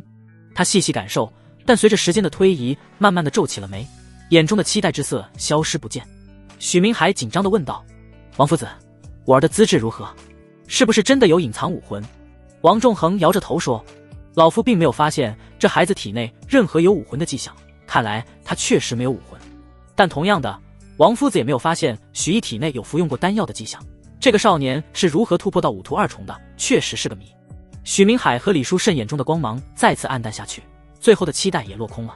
许维恒则是看许毅越发的不顺眼了，也越发笃定许毅之所以能侥幸突破，必然是偷吃了培元丹。不过他并没有在当下场合多说什么，陪着笑脸来到王仲恒身边，诚恳道：王夫子，池儿今日的表现虽然欠佳，但他的天赋和心性都是1等1的，您看。王仲恒点了点头，说道：许池的实力我看在眼里，7日时间能修炼到如此地步，实属难能可贵。他主动来到刚刚苏醒的许池身边，郑重问道：许池，你可愿意拜我为师，进入青藤书院？许池此时还处于一种迷迷糊糊的状态，听到这话后，他立刻精神一振，连连点头道：愿意，我愿意，弟子拜见师父。说着，他赶紧跪在王夫子面前行礼。王夫子满意点头：既然如此，那你赶快回去休息，明日便随我前往京城，入读青藤书院吧。多谢师父，我这就去派人去收拾东西。许池激动极了，一旁的许维恒、许明清同样也欣慰不已。虽然过程波折，但结果总归是好的。皇甫领主走来恭喜道：恭喜王夫子收的爱徒，我青霜城能有天才入您门墙，实乃青霜城之幸。王仲恒心情不错，笑呵呵地点了点头，与皇甫领主聊了起来。许池见这2位大人物不再注意自己，一脸嚣张地走到许毅面前，得意道：你打赢我能怎样？夫子还是收了我为徒，我们之间的差距只会越来越大。许毅没有生气，反而一脸诚恳地说道：堂哥，要不你再让我揍你一顿吧，你别误会，我没有恶意，我是为你好。此言一出，许池浑身一抖，只感觉脸皮火辣辣的疼，赶紧退后了几步。许毅这家伙强得诡异，他又不是傻子，怎么可能再去跟许毅打？但为了挽回面子，他还是梗着脖子叫道：许毅，你别得意，我今天是状态不好，你给我等着，等我从青藤书院回来，我一定要让你尝尝失败的滋味。说着，他一扭头大步离开了。但也就在这时，许池心中隐隐生出了几分异样之感。在跟许毅打过之后，他觉得自己体内似乎少了点什么，但同时身体也舒坦了不少，就好似某种重压被移开了几分。这种感觉让许池浑身一抖，难不成自己喜欢挨打？不可能，绝对不可能。他赶紧否定了这个想法，脚步再度加快，迅速离开了。许毅遗憾极了，许池今天就会离开青霜城，可自己却找不到方法再揍对方8下，看来只能暂时将岩山真雄武魂在他身上存一段时间了。不久后，许池便跟随王夫子离开了，皇府城主也告辞离开了许府。许毅心知皇府灵烛接下来会邀请自己去城主府一叙，赶紧找了个由头离开，换上义绪大师的装扮来到丹阁。不多时，城主府来人邀请，许毅吊了他们一番胃口后才正式动身。城主府一间装饰奢华的房间内，皇府灵烛正装等候。当许毅出现在房间门口，他立刻站起身，目光含笑上前迎接，语气带着几分恭敬：易大师赏脸莅临，真是让寒舍蓬荜生辉，您请上座。许毅没有客气，直接在主位坐下。我非不近人情之辈，城主盛情邀请，我岂会不给面子？皇府灵烛一副受宠若惊的模样，连忙说道：易大师刚来青霜城，在下作为东道主，自然该尽些礼数，这都是在下分内之事。在下邀请您来，也是为了为您分忧，在青霜城内，只要您有想办的事，在下都能为您办妥。只是不知义绪大师可有用得着我的地方。听到这番话，许毅算是明白了，原来这位高高在上的城主大人请自己来，只是单纯的为了巴结自己啊！对方在许家时从未正眼看过自己，而现在态度转变却如此之大，让他都有些不适应了。不过这正合自己心意。许毅的声音平淡如水，却有一事，或许整个青霜城只有你知道。皇府灵烛精神一振，连忙道：还请义绪大师示下，在下一定知无不言，言无不尽。你可听过苍梧国？皇府灵烛微微凝眉，认真思索片刻后道：据在下所知，这苍梧国曾经是这片世界的主宰，在1万年前就灭国了，但历史太过久远，所以我也不是特别了解。当然，比起青霜城其他家族的人，在下所知道的还是要更多一些。许毅依旧用一副漫不经心的语气问道：苍梧国最后一代皇帝有一位最为疼爱的小公主，你可知这位小公主是怎么死的？语气虽然平淡，但在心里许毅已经紧张起来。如果皇府灵烛都不知道的话，那自己想要的情报恐怕整个青霜城都找不到了。时间1分1秒过去，皇府灵烛艰难地搜索脑中的信息，忽而他眼睛一亮，在下想起来了，这小公主并非死在灭国大劫中，而是在灭国前几年就死了。许毅心中狠狠一震，飞快分析起来。原来整个苍梧国皇室独独剩下楚灵儿活下来的原因是这样，她死在了苍梧国大劫之前，而实际上她所谓的死只是假死，是世人以为她死了。只需找到她葬身的地点，自己就很有可能找到她的本体，届时自己与9大真命天女之一会合，混沌体将再无忧患。许毅强振心神，帮他问出声：小公主的死因以及具体死在了哪里，你是否知道？皇府灵烛又绞尽脑汁思索了一番，最终摇了摇头，他生怕许毅不满意，又连忙解释道：这些历史都是在下从一本古书中所见，具体已经记不清了。在下本以为那本古书不重要，就将它存放于京城的家中作为摆件。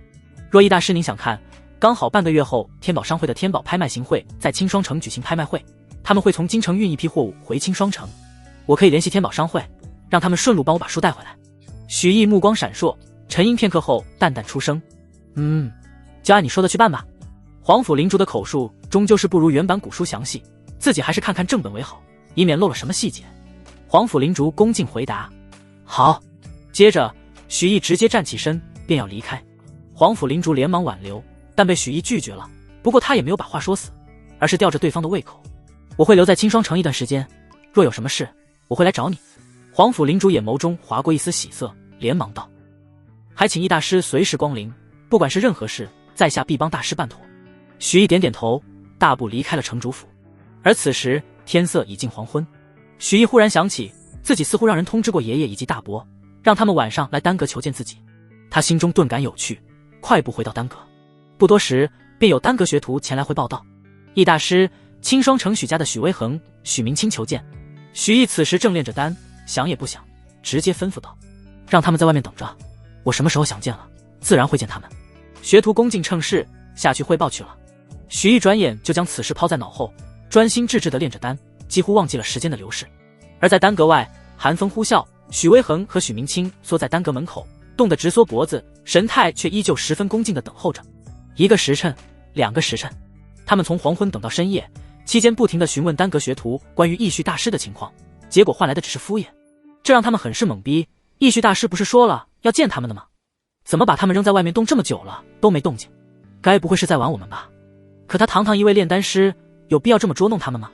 又等了许久，许威恒忍不住再度上前，向守夜的丹阁学徒诚恳道：小兄弟，还请您再去知会一声，尽量再报上我们的名字。义绪大师说了要见我们的，您稍微提醒一下，他肯定能记起。然而他话还没说完，就被丹阁学徒不耐烦地打断道：义绪大师该知道的都已经知道了，他老人家让你们乖乖等着，你们等着就是，哪来那么多废话？多少人想得到义绪大师的接见，还没这个门子呢，你们多等一会怎么了？做人要学会知足，明不明白？许威恒一脸无奈，但也只能笑着道：明白明白，我们这就乖乖等着。说着重新退了出去。许明清见状，只感觉憋闷不已，忍不住叫道：爹，咱这是不是有些太受气了？连一个小小的学徒都敢跟咱们这么说话。还有那义绪大师也是，这都多久了，他还给我闭嘴！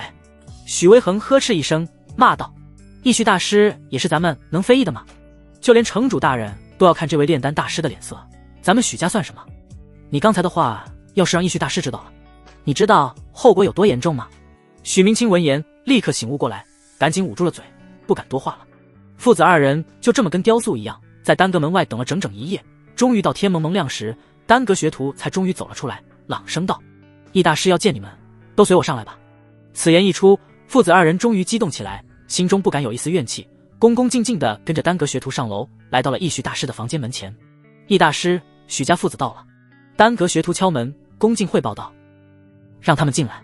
淡漠的声音响起，学徒躬声称是，推开了易大师的房间大门，示意许威恒和许明清进去。父子俩对视一眼，忐忑地走进了屋中。一位戴着银色面具，身披黑色披风，看不出年龄，但气度不凡的男子出现在了他们面前。父子俩心中震动，面对这样的大人物，一时间手足无措起来。见我所为何事，说吧。许毅望着态度拘谨的爷爷和大伯，语气没有丝毫波澜。两人不敢怠慢，许威恒连忙道：易大师，事情是这样的，我们许家出了一位天赋异禀的孙儿，不仅拥有7级武魂，还拜入了青藤书院。有这样的子孙是我们许家的福分，所以我们许家愿意付出任何代价，想请您为持而炼丹。当然，您所炼制的丹药，许家都会以原价购买，绝对不会让易大师您吃亏。说罢，他便一脸期待地望着许毅，等待着答复。而许威恒之所以敢提出这些要求，自然是有一定底气在内。一方面，他们许家跟城主府搭上了一定的关系，不看僧面也要看佛面。另一方面，许池天资不凡，并且拜入青藤书院，前途无量，此时与许家交好，怎么看都没有坏处。这位易大师只要稍微懂点人情世故，就不会拒绝这百利而无一弊的合作。而情况也正如许威恒所料，易大师并没有急着回绝，陷入了思索。片刻后，两人才听他缓缓说道：我听说你口中那位天赋异禀的孙儿，在擂台上被你另一位无武魂的孙子打败了。许威恒和许明清神情都是一紧，心中忍不住暗骂：真是好事不出门，坏事传千里，这样的丑闻竟然连易大师都知道了。许威恒连忙解释道：易大师那只是个意外，许毅他只是侥幸，他其实……还没等他说完，易大师便摆了摆手道：你误会了，我的意思是，既然你那二孙子表现也不错，那为何不请我给他炼几颗丹药？此言一出，许威恒立刻冷哼了一声，不屑道：就那个废物也配享受珍贵的丹药？虽然不知道他一个无武魂的废物是怎么走上修炼之路的，但他的成就注定长远不了，在那废物身上花一个子，我都嫌亏得慌。许明清也连连附和道：是啊，易大师，我们许家的财产也不是大风刮来的，光给池儿用都不够，怎么能去投资一个废物呢？许毅静静地听着爷爷和大伯那毫不避讳的刻薄之言，目光有冷意泛起。炼丹对他来说并不难，如果可以的话，他很愿意提携许家一番。只可惜两位亲人的表现让他感到失望。滚出去！许毅淡淡下令。啊！此言一出，父子二人立刻傻眼了。他们一脸懵圈，完全不明白自己是哪句话惹易大师不开心了。易大师，您……许微恒还想询问原因，但却被许毅冷漠地打断，滚出去跪着。什么时候想通了，什么时候再起来。是，我们这就去。父子二人被吓了一跳，不敢再多嘴，赶紧退到了门外，扑通一声跪在地上，战战兢兢。许毅轻轻挥手，关上了房门，然后他直接从另一条小道离开了丹阁，换回许毅的装束，回到了家中。至于爷爷和大伯会跪多久，他根本懒得操心。房间内，许毅终于顾得上检查自己从许氏身上得来的2成岩山真雄武魂。他内视自身，混沌顶武魂静静伫立，岩山真雄的力量如萤火之光，在混沌顶武魂周围盘旋。许毅尝试调动岩山真雄的力量，不过却失败了，这让他忍不住向冷云长请教：仙子姐姐，我吞噬的武魂是不是必须完整无缺才能使用吗？冷云长的声音响起：你猜得不错，不过就算你将岩山真雄吞噬完整了，也暂时不能使用。这是为何？许毅疑惑。因为你的混沌顶武魂还未达到10级。冷云长耐心解释道：混沌顶武魂本身没有品级，因此它需要吞噬各个等级的武魂进行学习，并且这个学习是循序渐进的，需要一级一级往上提升，不能一蹴而就。所以你吞噬的武魂应该从最低的1级开始，得到1级武魂后，混沌顶武魂便可晋升为1级，并完美的使用1级武魂的力量。得到2级武魂，混沌顶武魂才能晋升2级，以此类推。也就是说，你想要使用10级武魂，首先得将前9级的武魂全都吞噬一遍才行。许毅听完顿时恍然大悟，是自己跳级跳得太高了，导致混沌顶武魂在前9级毫无根基，如空中楼阁一般。想要真正将混沌顶武魂的效用发挥出来，自己首先得去吞噬一个1级武魂。不过世上拥有1级武魂的人虽多，但他不会去残害无辜，具体该吞噬谁的1级武魂，还需要好好物色一番。念及此，许毅不再纠结于武魂的问题，开始专心修炼起来。但只是修炼了片刻，许毅忽然感觉浑身像是点燃了一般，一股邪火从小腹升腾而起，侵蚀着他的意志。不好，又反噬了！许毅心中大惊，这才过去了1周时间，混沌体的反噬竟然又来了，怎么会这么快？冷云长同样猝不及防，连忙将许毅拖入了自己所在的神秘小世界。他望着努力压制着情欲的许毅，绝美的容颜变得阴晴不定。仙子姐姐，快救我啊！我快坚持不住了！许毅强行保持着灵台清明，呼救道。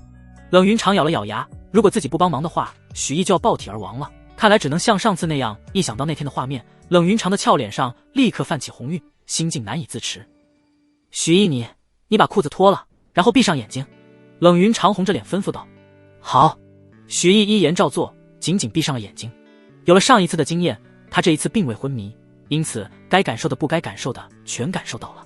哪怕闭着眼睛，他也能想象到冷云长此刻的表情，肯定又是嫌弃又是羞涩。光是在脑海中想想，许毅就感到心潮澎湃。而就在这时，许毅忽然一疼，冷云长有些羞愤的声音响起：许毅，你刚才是不是在想一些很该死的事情？许毅直抽冷气，连忙举起双手告饶道：没有，绝对没有，仙子姐姐，您要相信我，我是正直的人啊。你最好没有。冷云长气呼呼地说完，才放松了手。许毅松了口气，但还是心有余悸。太惊险了，女人的直觉太敏锐了，看来以后自己绝对不能乱想，不然终身的幸福怕是要保不住了。他放空大脑，什么都不去想，静静享受起来。时间流逝，转眼间就是半个时辰过去。冷云长焦急的声音响起：怎么回事？这都半个时辰过去了，为什么还没结束？上次不是这样的啊。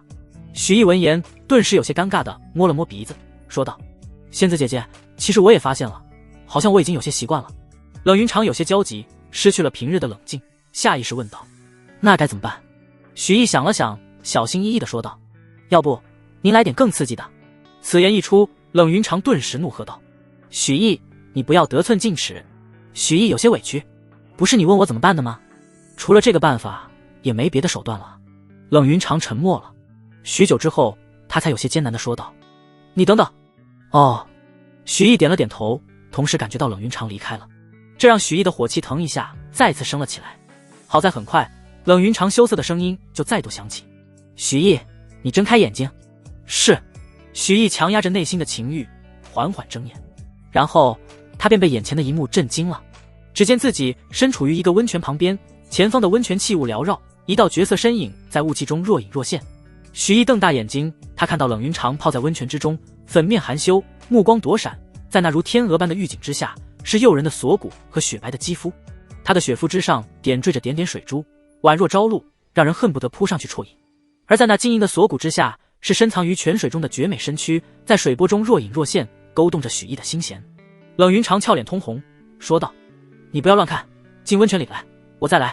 温泉合手，应该够了。”许逸几乎要看呆了，好一会后才猛然回过神，连忙道：“是，多谢仙子姐姐救命之恩，我这就来。”说着，许逸冲入了温泉中。一时间，小世界中雾气蒸腾，水波荡漾。当许逸再次醒来时，已经到了下午，而他的修为不知不觉间已经达到了5徒6众。每一次混沌体的反噬都是生死危机，但在度过之后，不管是心境还是修为，都会获得一定的成长。他刚一醒来，便忍不住追忆起了跟冷云长在温泉中的情景。问世间极乐为何物，不外如是。但很快，许逸就重新恢复了镇静。温柔乡虽好，但实际上那只是自己体质反噬的副作用。他可没忘了混沌体反噬时的痛苦。上一次反噬，冷云长帮自己解决了，这一次反噬，用温泉疗法也勉强压制了。但随着时间的推移，冷云长对自己的刺激会越来越弱，直到除了阴阳相合外，其他方法都失效为止。再看混沌体反噬的频率，这个期限不到1年，甚至半年。这么短的时间，他的实力能提升多少？绝对无法和冷云长这位不知活了多少岁月的大能相比。自己与之阴阳相调的话，必死无疑。因此，他必须找到楚灵儿，留给他的时间可不多了。念及此，许逸哪还有享受的时间，赶紧修炼，调查楚灵儿葬身之地才是正道。他正准备修炼之时，忽然前院有激烈的争吵声传来，他心中微感疑惑，起床赶往前院。刚到院门口，他便看到爷爷许威恒已经从丹阁回来，阴沉着脸，指着父亲的鼻子大骂。母亲插不上嘴，只能站在一边，神情焦急。你这个忤逆不孝的东西，竟敢欺瞒我！分明是你私藏了培元丹，却骗我说你是加价买贵了。你还有把我这个家主，把我这个爹放在眼里吗？许明海无奈地解释道：“爹，到底要我说多少遍您才愿意相信？当初求购培元丹时，您亲口吩咐过，不管用多大的代价，都必须买回培元丹。我按照您的吩咐外出奔波数座城池，不知跑死了多少匹马，遇到了多少波盗匪，好不容易才找到愿意出售丹药的势力，但对方狮子大开口，非要加价到2000金才肯卖。我记得爹您的嘱托，最后只能用6000金买下了3颗培元丹，再无多余1颗，何来私藏丹药一说？”听着儿子的苦苦解释，许威恒神情却依旧冷漠。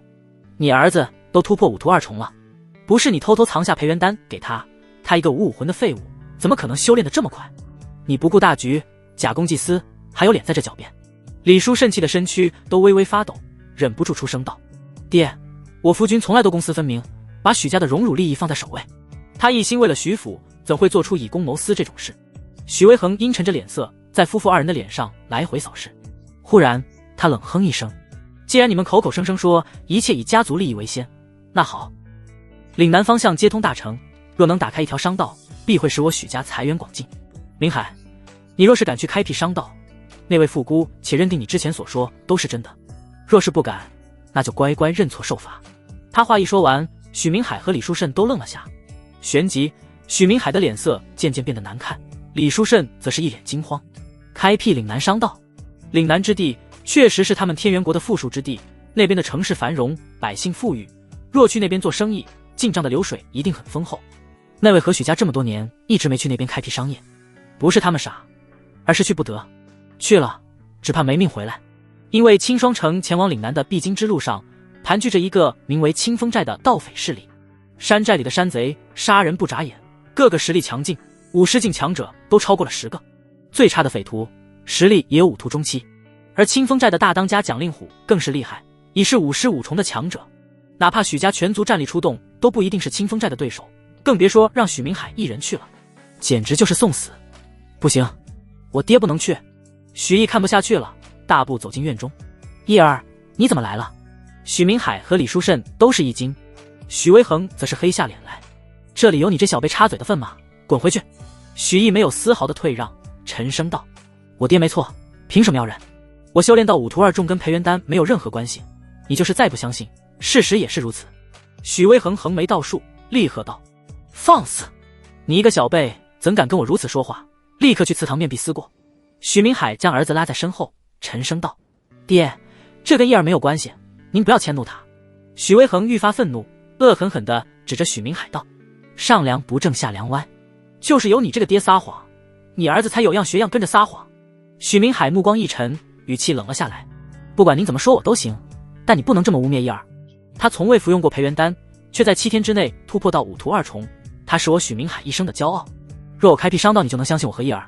那好，让我准备10天，10天之后我就出发，前往岭南。爹！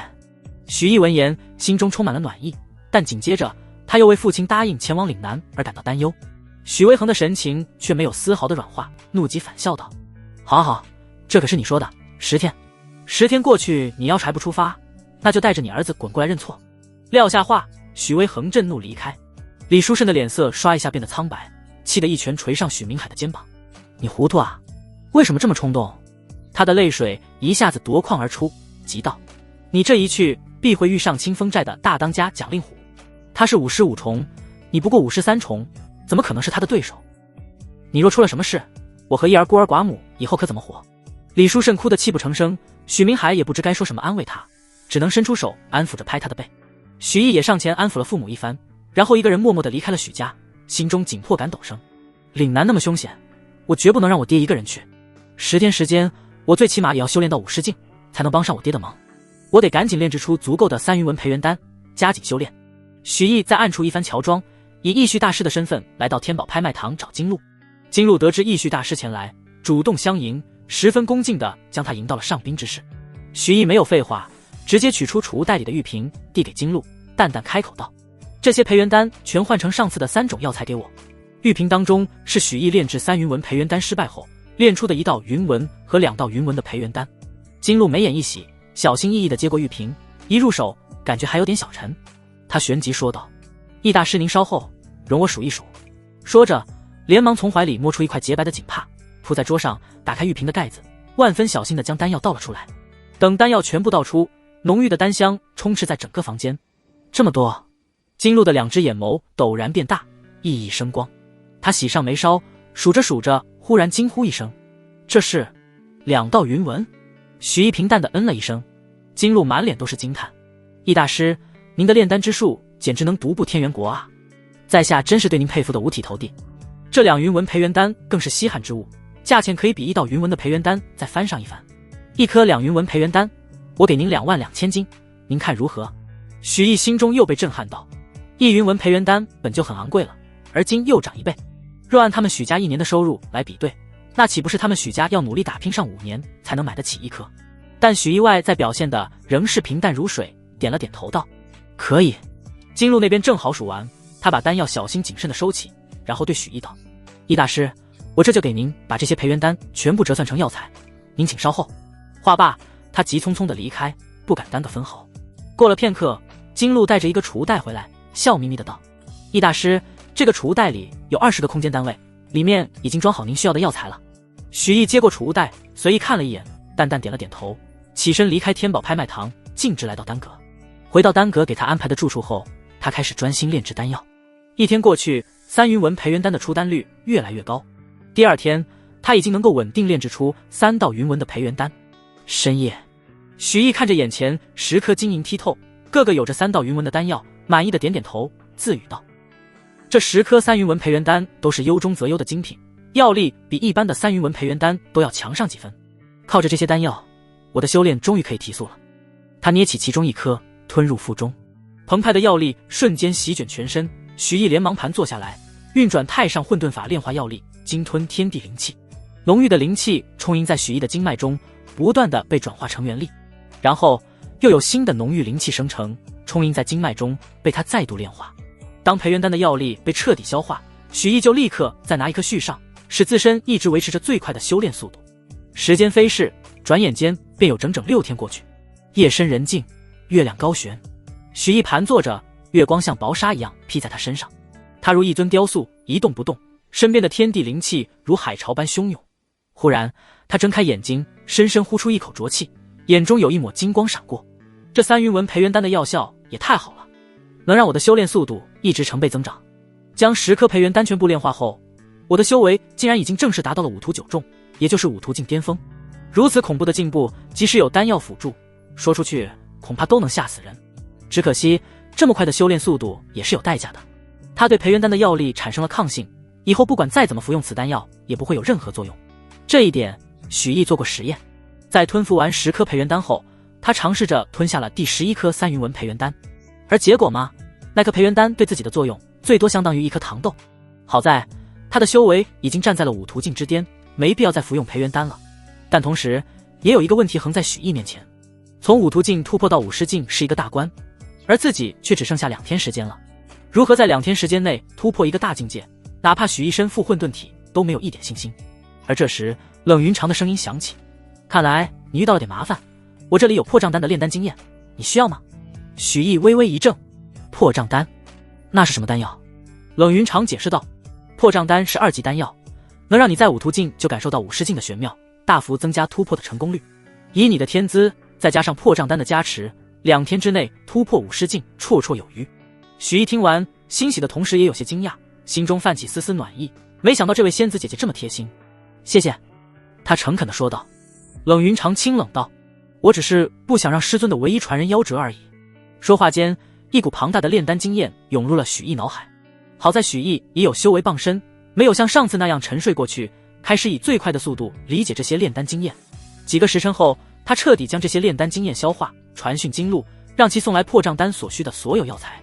破障丹是2级丹药，炼制所需的药材十分珍贵，每一份都需万金。不过对于财大气粗的许毅来说，这点钱根本算不得什么。他全神贯注地炼制破障丹，1个时辰后一举成功。许毅眼眸发亮，看着手中带着一道纹路的赤色丹药，没想到自己第一次炼制2级破障丹就炼出了1云纹，这意味着这颗丹药中没有丝毫杂质，并且药力还提升了1成。此丹药只是在突破50境时才有用，因此完全不需要担心抗药性，1云纹便足够用了。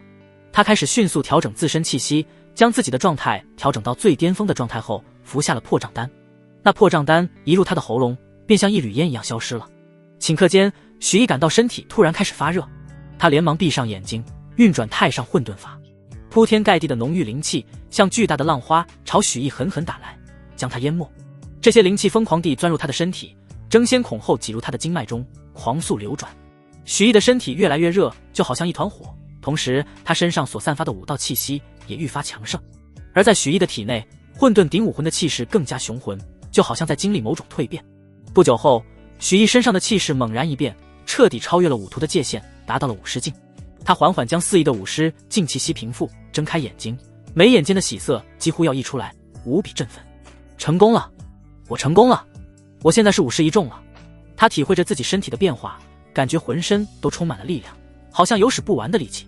冷云长看在眼里，微微颔首，不错，你的修炼速度放眼诸天万界的所有人族也算是。说到这，冷云长语气陡然一滞，像是想到了什么，问道，等等，许毅你修炼至今一共用了多少时日？许毅想了下，也是一愣，他喃喃道，从觉醒武魂到现在，好像过去了才不到20天。冷云长沉默了，20天就从5途境升到了50境，这是何等恐怖的速度啊！遥想当年，他从刚入5途境到突破50境，用了整整50天时间，而他的修炼速度已经是那个时代绝无仅有的存在。这让冷云长心中不由感慨，不愧是自己师父的传人，注定要凌驾于所有天骄之上。而许毅此时也反应了过来，露出惊容，是啊，我怎么突破的这么快？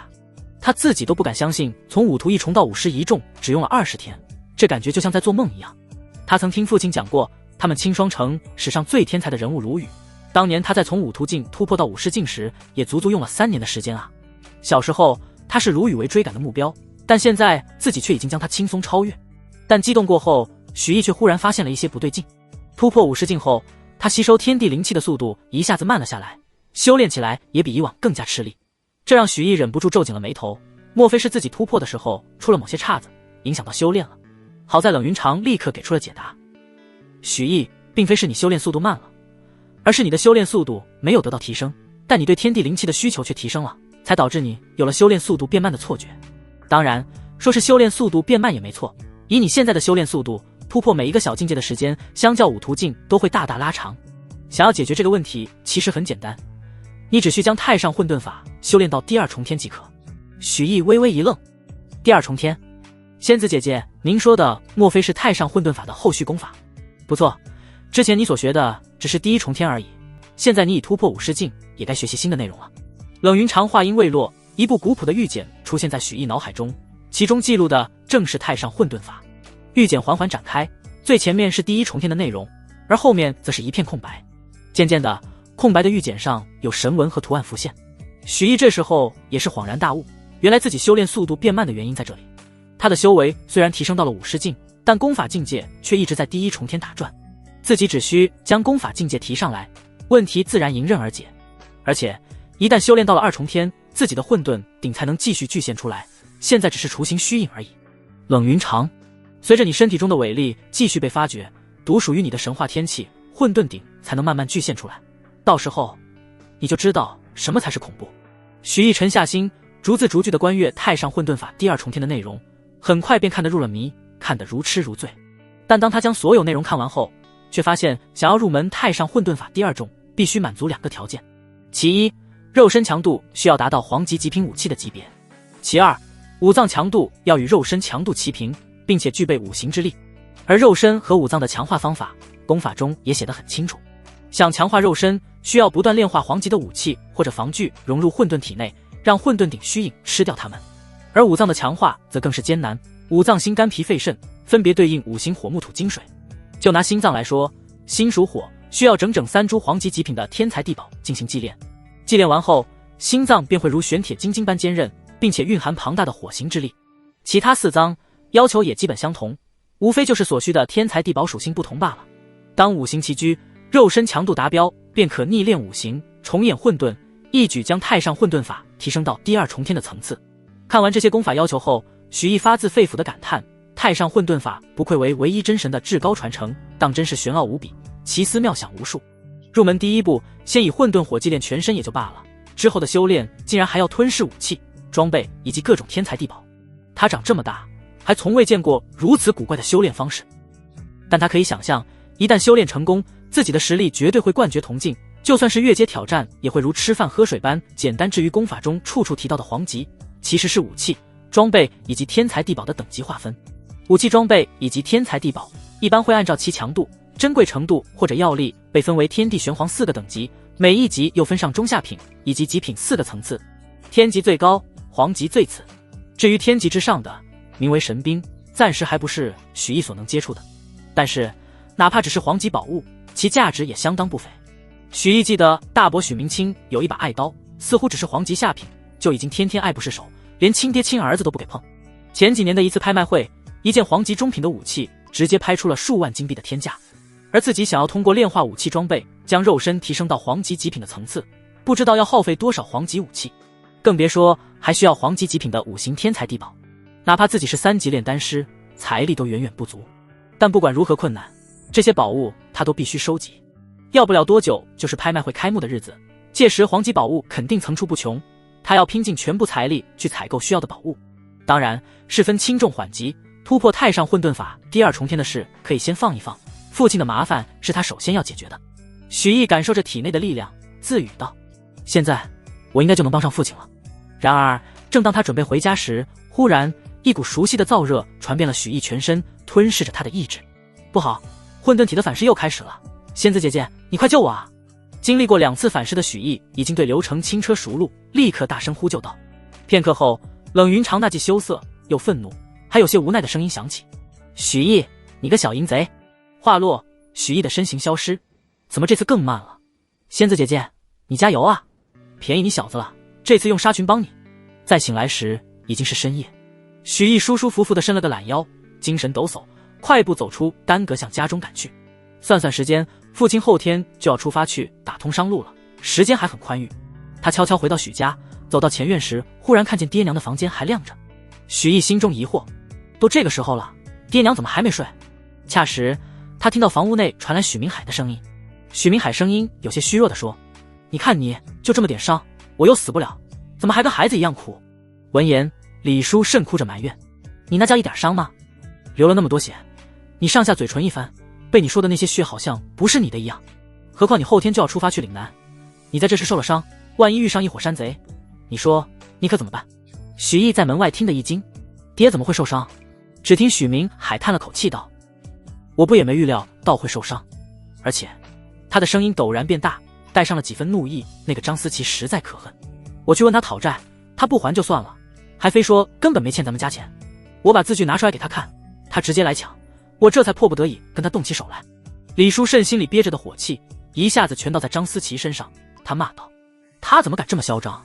当年他上门来借钱可不是这个态度，他是忘了当年他可怜兮兮的样子了吗？我呸，狼心狗肺的东西！那3000金他要是不给，我就把他这些丑事全给他宣扬出去。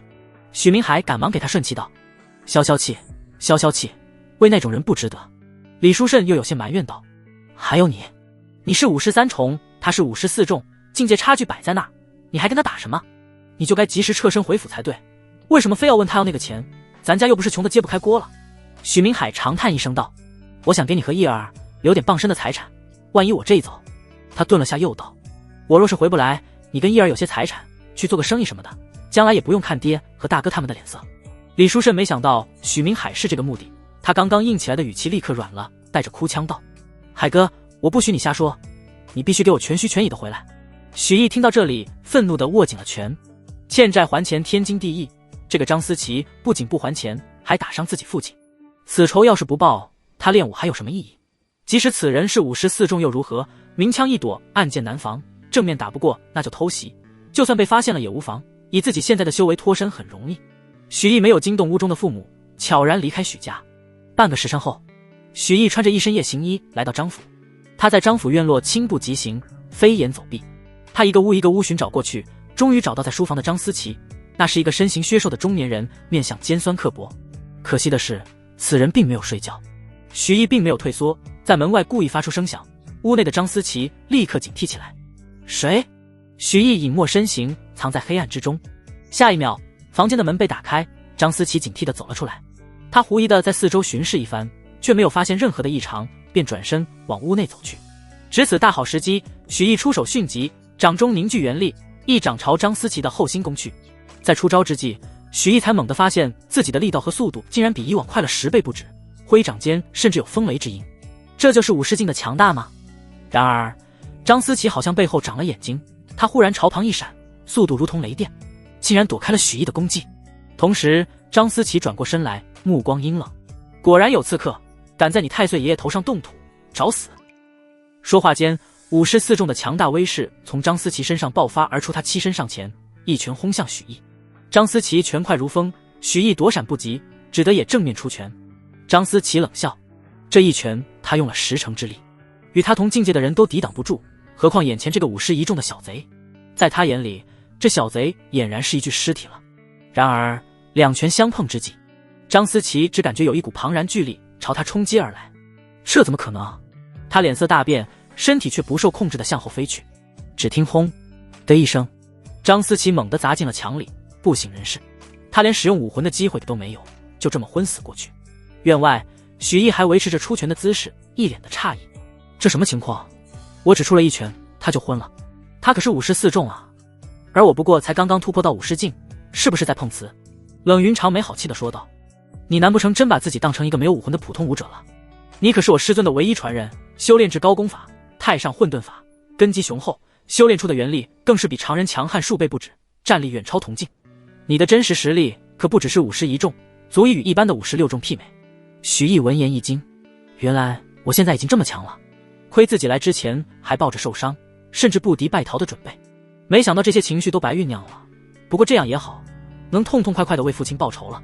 念及此，许毅走到近前，将昏睡过去的张思琪胖揍一顿，打得他鼻青脸肿，随即又将他府上搜刮一遍，也不多取，只拿走他欠自家的3000金后便离开了。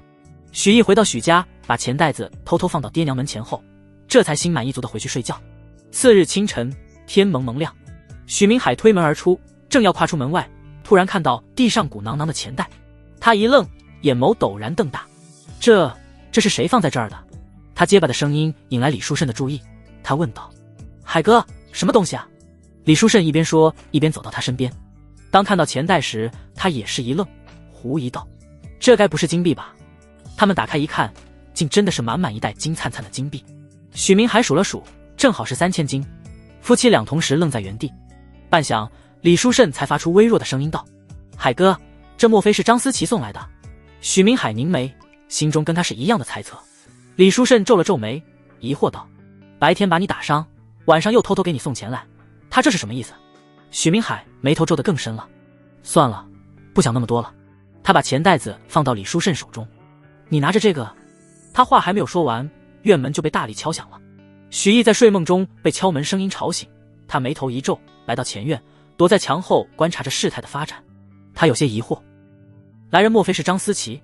那这老小子胆子很肥啊，都被打成猪头了，还敢跑过来要钱。许明海也有些困惑，他先让妻子将钱收起来，然后打开了门。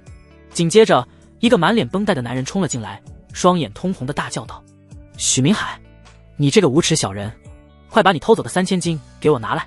许明海听他的声音很是耳熟，他将那人上下打量了一遍，有些迟疑地问道：你是张思琪？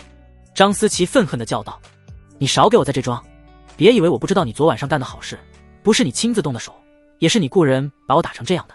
院内，许明海一怔，与李书慎对视一眼，夫妻俩人都看到了对方眼里的疑惑。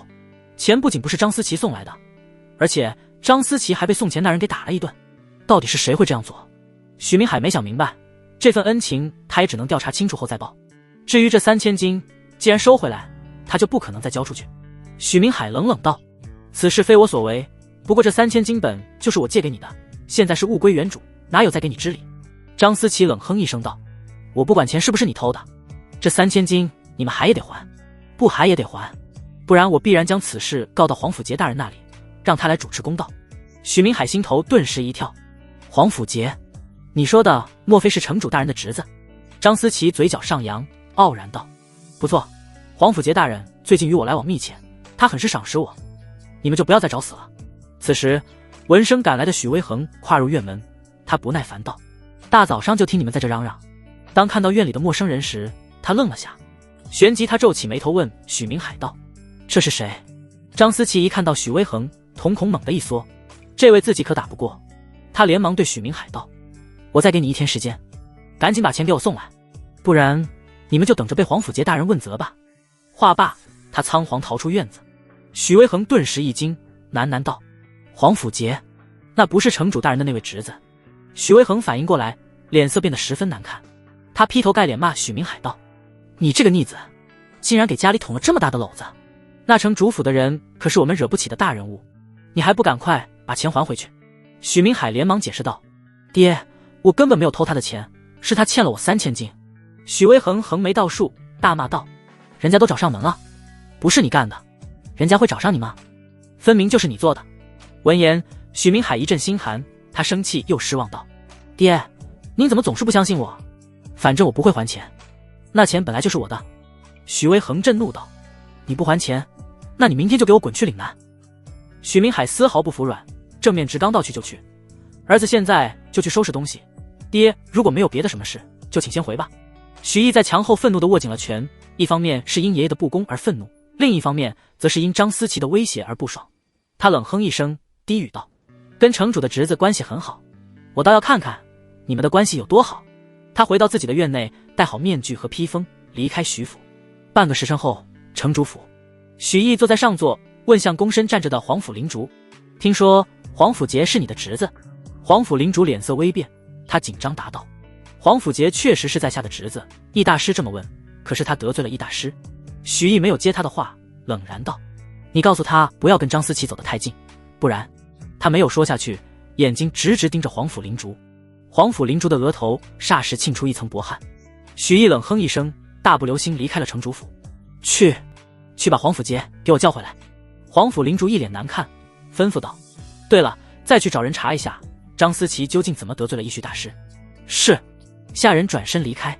半个时辰后，下人回来禀报道：老爷，公子回来了，还有您之前交代的事，小的没有查到。没有人知道张思琪是怎么得罪了易旭大师，不过最近有另一件事在城中闹得沸沸扬扬，张思琪与许家老二许明海曾发生过冲突。好，让他进来吧。黄甫灵竹点点头，挥手示意下人退去。易旭，许家。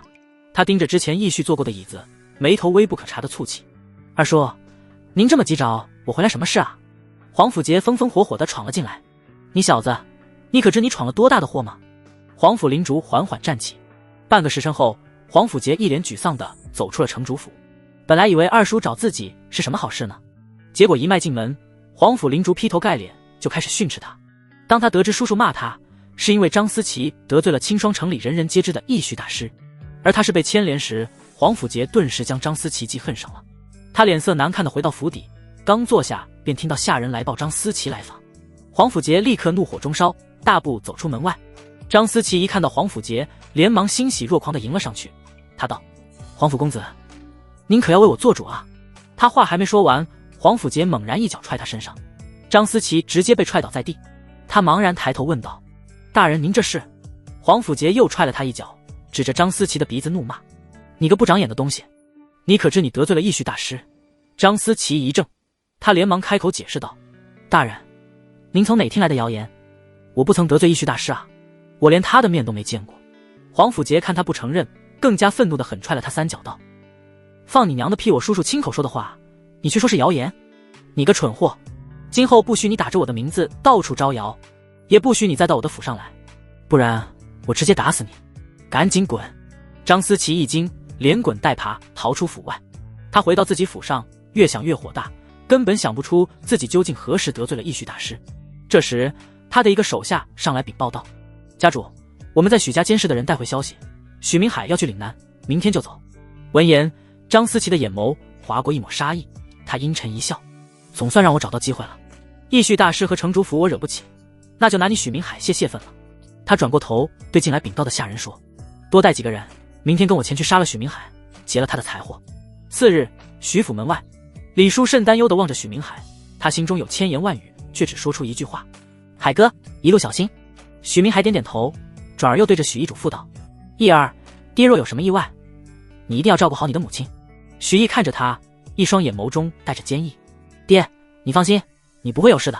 许明海笑笑，没有多想，只当是儿子的安慰之言。他摸了摸许义的脑袋，抬起头望向府内，却没有看见许威恒的身影。许明海眸光暗了下来，旋即他看着母子二人道：好了，我走了。他走下台阶，带着一队护卫和几辆货车浩浩荡荡离开街道。许义和李书慎一直望着他的背影，直到他消失不见。李书慎依依不舍收回目光，他转过身子对许义招手道：义儿，跟娘回府吧。许义看着他笑了笑说：娘，我想出去一趟，您先回去吧。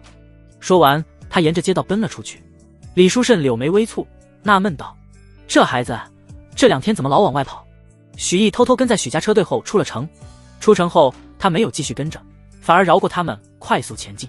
他催动元力，用最快的速度奔跑在城外的密林中，如同一道闪电一般，身后留下残影。他要在父亲到达清风寨之前将清风寨解决掉。许府的另一边，许威恒皱着眉头听下人回话：家主，二公子已经出发了。听完，许威恒的眉头皱得更深了。许明清见状，对下人挥了挥手说：你先退下。是。小厮躬身退下。这时许明清开口了：爹，老二不会真的想不开去清风寨了吧？许威恒突然冷哼一声，言语带气道：不用管他，那个逆子肯定是要跟我赌这口气，等他走到半路想清楚，保准下得跑回来。3个时辰后，许威恒的眉头皱得更紧了，仿佛能夹死之苍蝇。他黑沉着脸问许明清道：那个逆子呢？还没回来？许明清也慌了：爹，老二可能真的去清风寨了。许威恒顿时脸色一变，他的眼眸中充斥着烦躁和怒气。疯了吗？他是不是蠢？我让他去他就真的去？向我认错就这么难吗？青儿，你赶快带人出城，把你弟给我带回来。爹，我这就去。许明清立即动身离开。清霜城城外，谷昌道，许毅疾行在密林中，忽而他的视线中出现几个人影，并且其中为首的那道人影，他隐隐觉得熟悉。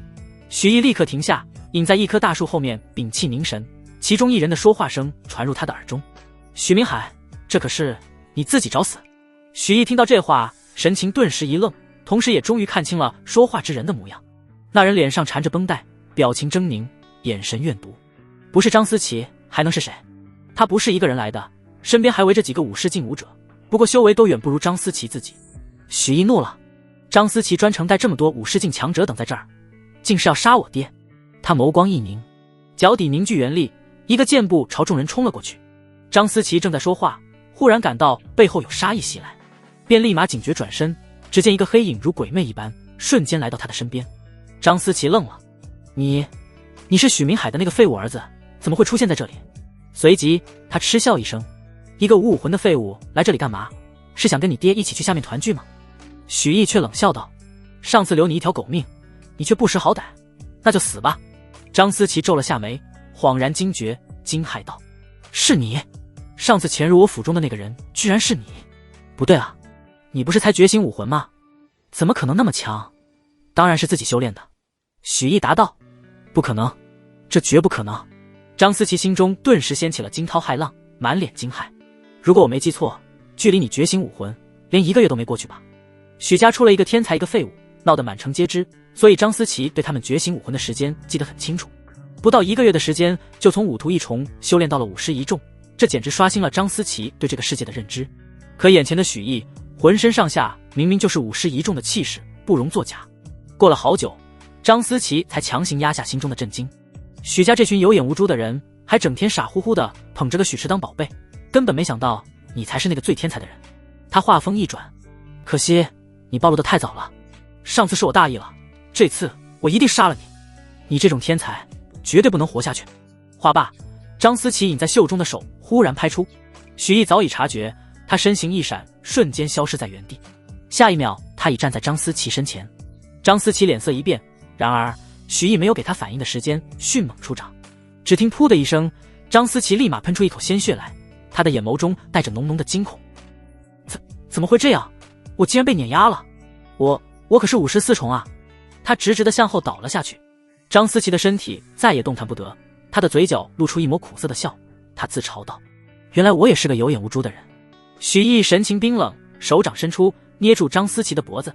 只听咔嚓一声，后者眼底的光芒彻底消散。与此同时，一团外人无法得见的力量也涌入了许毅体内，正是张思琪的武魂。此武魂高达4级，名为玄铁鹰。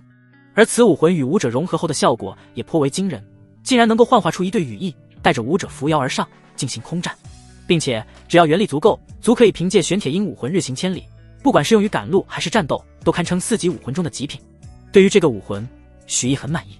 若非自己2次对付张思琪都打了对方一个措手不及的话，后者一旦使出武魂，自己想要解决他得费不少功夫。但同时，在得到完整的玄铁鹰武魂后，许毅隐隐有种感觉，自己无法再获得其他的4级武魂了。也就是说，同一等级的武魂，自己只能获得1次。如此看来，自己在选择武魂的时候，必须慎之又慎，不能选那些废物武魂。而在许毅发现这个问题的同时，冷云长也做出了提醒：许毅，选择低级武魂，尤其是1、2级武魂的时候，你要好好挑选。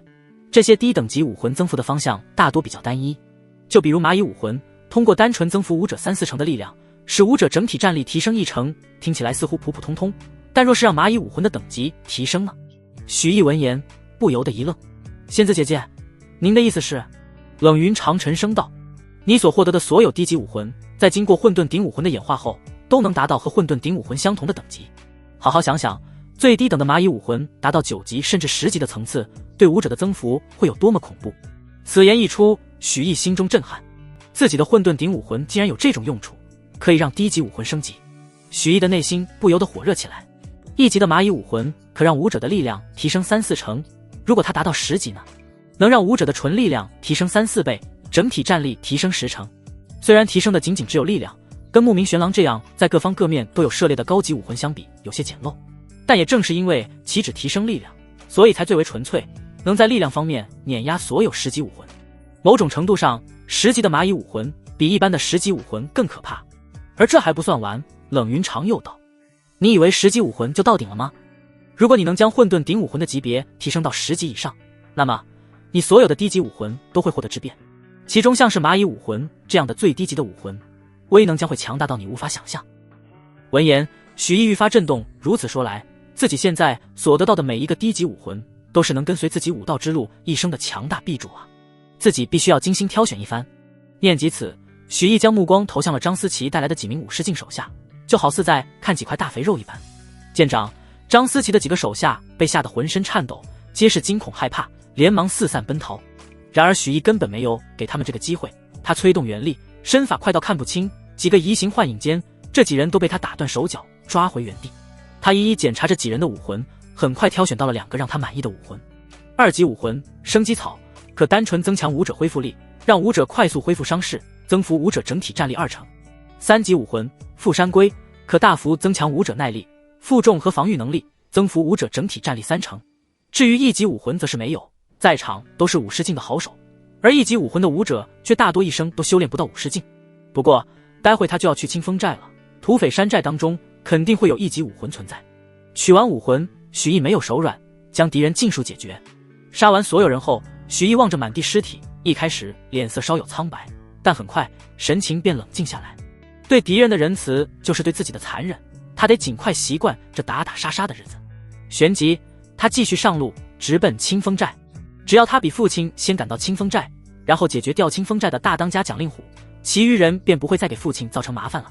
2个时辰后，清风寨，许毅刚踏入山林，巡逻的山贼便敏锐地察觉到了他的存在。哪来的小娃娃？迷路了吗？来给爷好好玩玩！众山贼气势汹汹地围了上来。许毅深吸一口气，调动体内的元力。他并未使用任何武器，只是凭借一双铁拳，身体犹如闪电般在众人之间穿梭自如。山道间回荡着此起彼伏的惨叫声，令人毛骨悚然。片刻之后，许毅缓缓放下手臂，周遭的惨叫声也随之戛然而止。他继续朝山上走去，背后留下的是一地横七竖八的尸体。这些曾经威风凛凛的山贼脸上都凝固着惊恐与难以置信的表情。这一幕仿佛成为了山道上永恒的画卷，彰显着许毅的无敌之姿。而在这死去的成片山贼当中，许毅果然找到了最合适的1级武魂——蚂蚁武魂。这并非巧合，而是蚂蚁武魂是最常见也是实战效果最强的1级武魂，在清风寨中发现很正常。至此，许毅1到4级的武魂全部集齐，他的混沌顶武魂也终于发生蜕变，级别开始攀升，1级、2级、3级，直至4级。现在许毅能够清晰地感觉到自己能够随意使用蚂蚁、生机草、富山龟、玄铁鹰这4种武魂，并且这4种武魂的最高级别都可以被混沌顶武魂演化到4级的层次。至此，他许毅也是有武魂的人了，战力自然也迎来了暴涨。清风寨山寨中，大当家，有一个人攻进咱们山寨来了，巡山的兄弟们都被他杀掉了。大当家蒋令虎此时正坐在长桌前，大碗吃肉，大口喝酒。听闻这个消息，他皱紧了眉头。蒋令虎正要开口说话，忽然看见门外走进来一个少年，他顿时一愣，在场众人也是纷纷愣住。少年自然是许毅，他冷然开口道：“蒋令虎是谁？”蒋令虎还没应答，二当家白风倒是站出来，他不以为意，哈哈大笑道：“小娃娃，你眼神这么凶，是想要杀了我们吗？”他一说完，全场开始轰然大笑。蒋令虎更是笑着摇头，完全没把许毅放在眼里。忽然，许毅身形一闪，消失在原地，他如同鬼魅一般出现在白风的眼前，白风根本没有反应过来。只见许毅催动元力，猛然一拳直击他的心口处，下一秒，白风便口吐鲜血，瞪大眼睛直直向后倒去。他躺在地上一动不动了，已然是没有了鼻息。他的武魂是3级，现在的许毅已经无法吸收。笑声戛然而止，现场一片死寂。在场众人回过神来，他们纷纷怒喝着拔出刀剑冲向许毅。然而许毅的身法简直快如闪电，在他们之间来回穿梭。他伸出拳头盯准他们的心口，拳拳到肉，百发百中，动作干脆利落。他所过之处皆带出一片血花，不断有人直直倒下。而许毅完成这一连串动作时，只发生在转眼间。在场众人皆是震惊，他们哪还敢扑上去找死，纷纷退回去，万分恐惧地看向许毅，再也不敢小看这个少年。许毅越过他们，直接来到蒋令虎的身边。蒋令虎心中一惊，他连忙站起来陪着笑说：“大人您息怒，不知清风寨是如何得罪了您，小人愿意奉上全山寨的财宝，只求您能放过我们。”众人看大当家表了态，他们赶紧跪下来，纷纷叩拜求饶道：“求您放过我们吧。”许毅没有说话，神情冷冽。蒋令虎心思活络，他头脑快速运转，连忙说：“你们快去把山寨的宝物全抬上来。”众人纷纷连滚带爬地站起来，一窝蜂涌出屋外。过了一会儿，那群冲出去的人回到屋内，他们带回了5箱的金币以及堆成山的武器。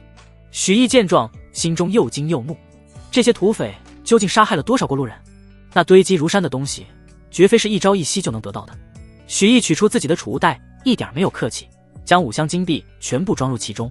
随后，他又走到武器堆前，从里面挑挑拣拣一番，将对他有用的武器都装进储物袋中。咦！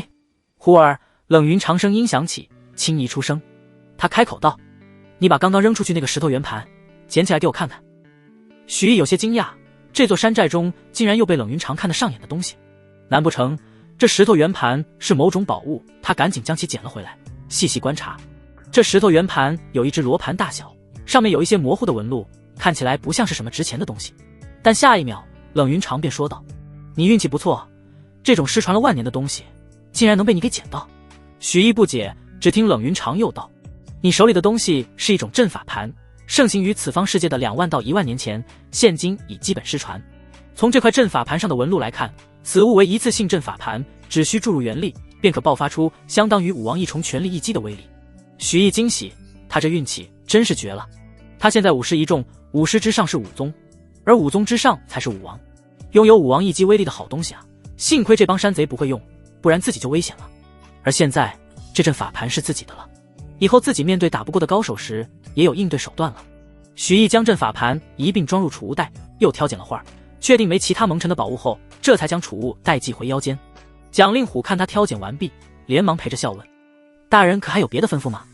许毅冷然道：“过2天山下会经过一个商队，带头的人叫许明海，你带人把他安全送到岭南去。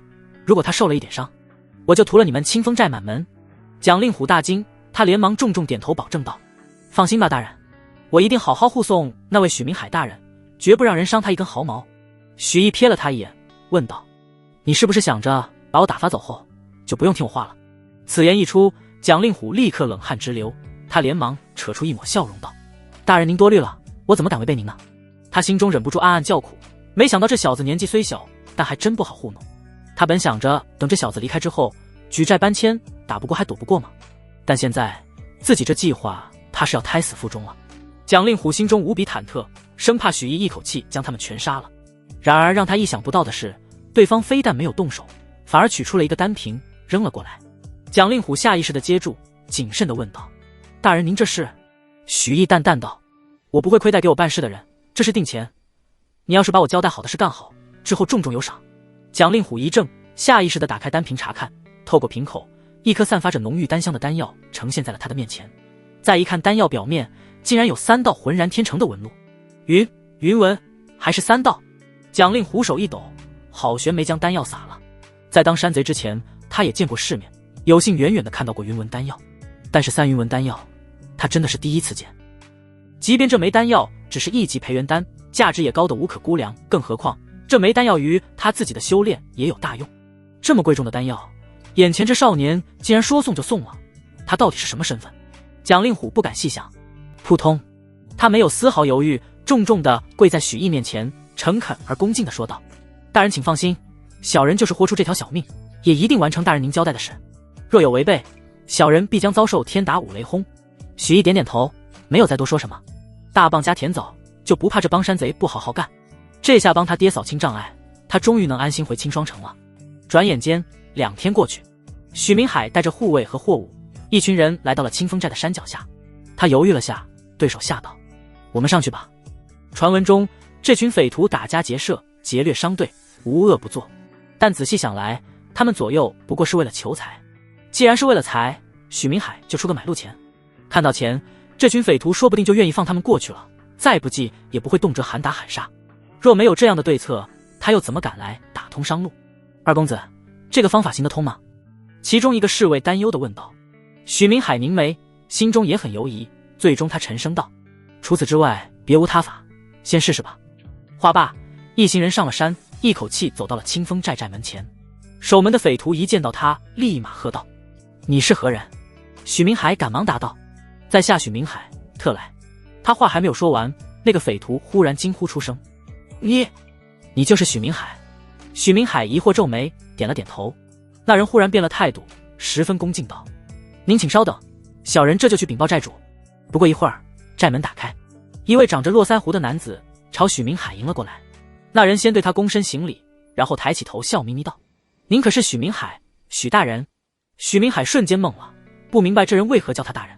他惊疑又谦逊道：“在下正是许明海，不知阁下是？”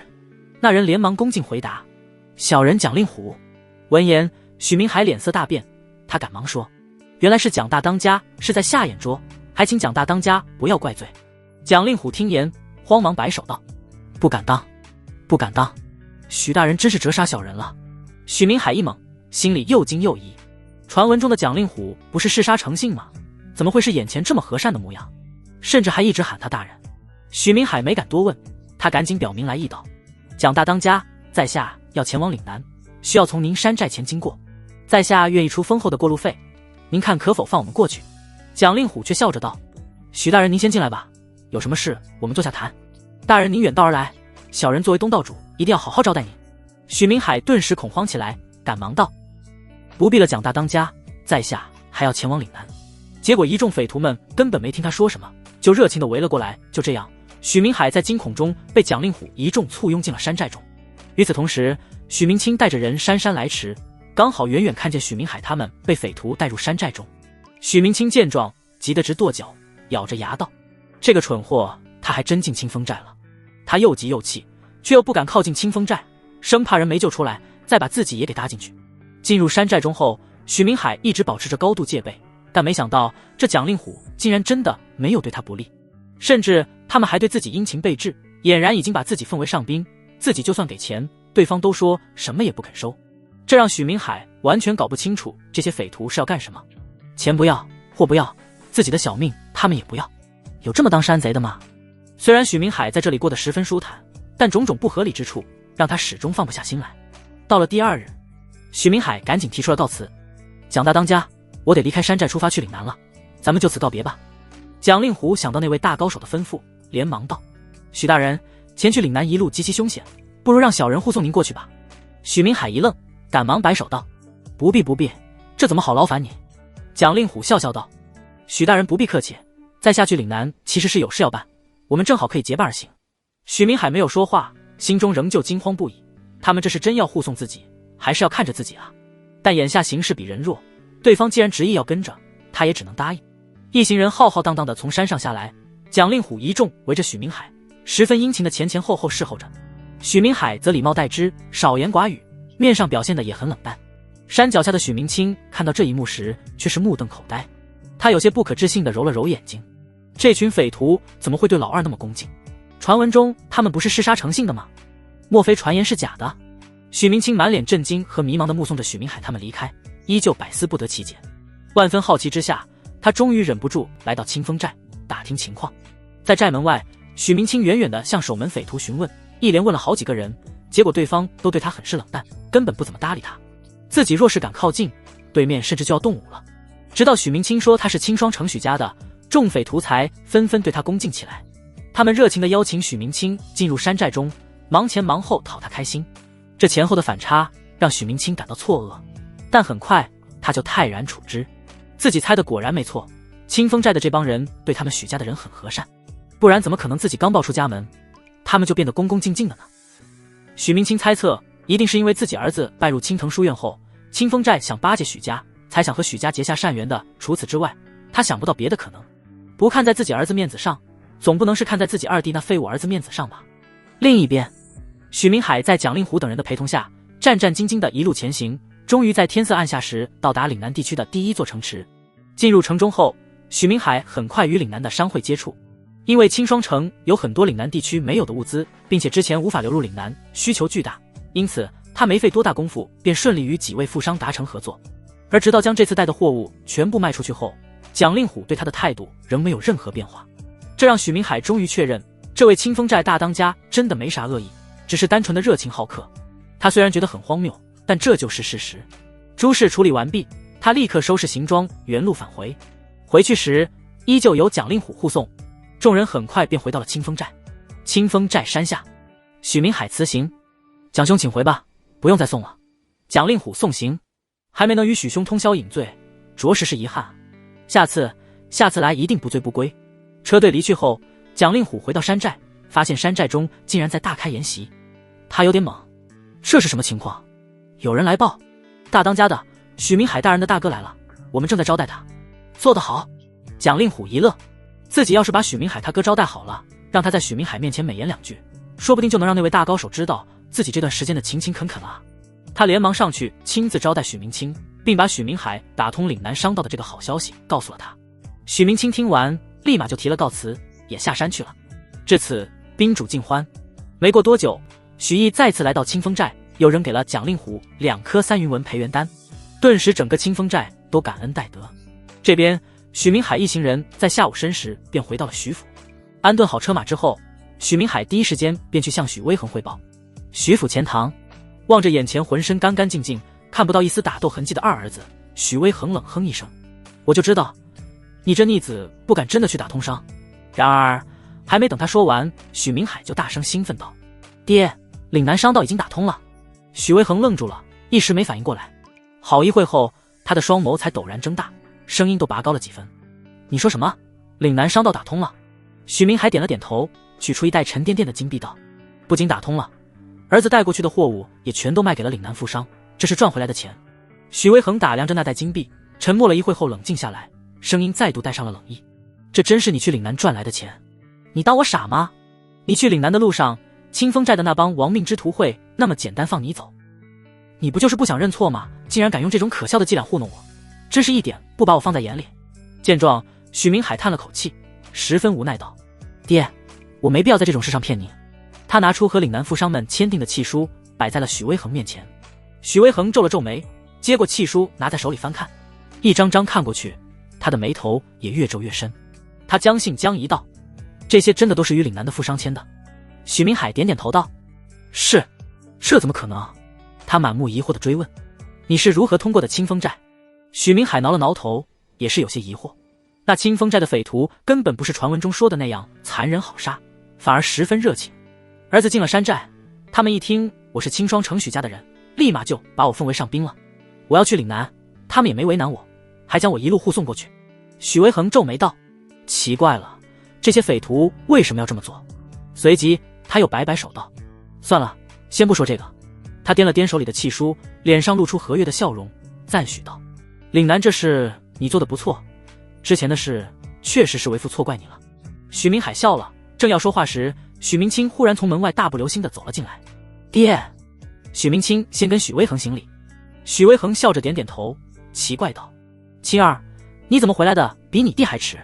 许明清回答道：“爹，我跟清风寨的兄弟们待在一起喝酒来着，误了时间。”他一说完，许微恒和许明海脸上都露出惊愕之色。许微恒以为自己听错了，连忙问他：“喝酒？青儿，你难道跟清风寨的人很早就认识了？”许明清摇着头却道：“也没认识多久，就是爹说了让二弟去岭南开辟商道那天，我就提前去跟他们接触了一下。没想到我和他们大当家的一见如故，接着就跟他们打了招呼，让他们别为难二弟。”许明清又转过头看着许明海问道：“还有你去岭南时，他们也好好护送你了吧？”许明海皱紧了眉头没有说话，没想到清风寨不为难他的原因竟然是这样。许微恒听完也恍然大悟，看来清风寨的那帮人消息还挺灵通，知道咱们池儿拜入了青藤书院。青儿，你作为池儿的父亲，他们自然不敢把你怎么样。他满是赞赏地看着许明清道：“明清你做得好，既然清风寨是你摆平的，那岭南的生意就交给你吧。”许明清闻言顿时大喜，连忙答应道：“好，儿子一定不负您的厚望。”许明海一愣，立刻出声抗议道：“爹，就算大哥出了力，但和岭南那些富商的合作也是我亲自谈的啊，开辟商路我也出了大力，爹您怎么能把功劳全给大哥？”许明清摇摇头，慢条斯理地说道：“二弟，话可不能这么说，若不是我去疏通关系，你连清风寨都过不去，谈何打通商道？有蒋令虎护送，就是拴条狗都能打通商道啊！”你……许明海脸色涨红，紧紧地攥紧了拳头。他正要开口反驳时，许微恒出言打断道：“行了，都别争了。既然明海你觉得你有苦劳，那这样，你就先去商队当个账房吧。岭南的生意刚谈下来，你大哥有好多事要处理，你别给他添乱。还有上次私藏培元丹的事，为父不与你计较了，罚你1年俸禄，这件事就过去了。”许明海的心顿时凉了一大截，让他当账房，是在羞辱他；罚他俸禄，是因为到现在仍然觉得自己私藏了培元丹。他心中悲凉无比，对这对父亲和兄长彻底失望。许明海站起身看着二人，强压怒气道：“既然这样，那这差事我不要也罢。”闻言，许明清反倒不乐意地说：“你们一家子吃住都是徐府给的，爹好心好意让你做个账房，你还给爹甩脸色。二弟啊，你怎么一点都不知感念爹的恩情？”许明海闻言一愣，只感觉荒唐可笑。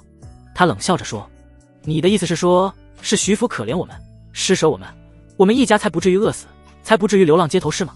许微恒皱眉，烦躁道：“够了，别再说这些没用的。你要做就做，不做有的是人做。许明海自嘲地笑道：既然你们都认为我是徐府的累赘，那我还做什么？惹你们厌吗？我没那么厚脸皮，账房我不会做，这徐府我也不会继续再赖着。明日我们一家就搬出去。说完，许明海一转身，大步离开钱塘。许明清见许明海这么旁若无人的离开，气愤道：爹，二弟太过分了，完全没把您的吩咐放在眼里啊。许维恒摆了摆手，淡淡道：他要搬就让他搬，没了徐府他什么都干不了。你就看着吧，过不了几天他就会来求我们让他搬回来。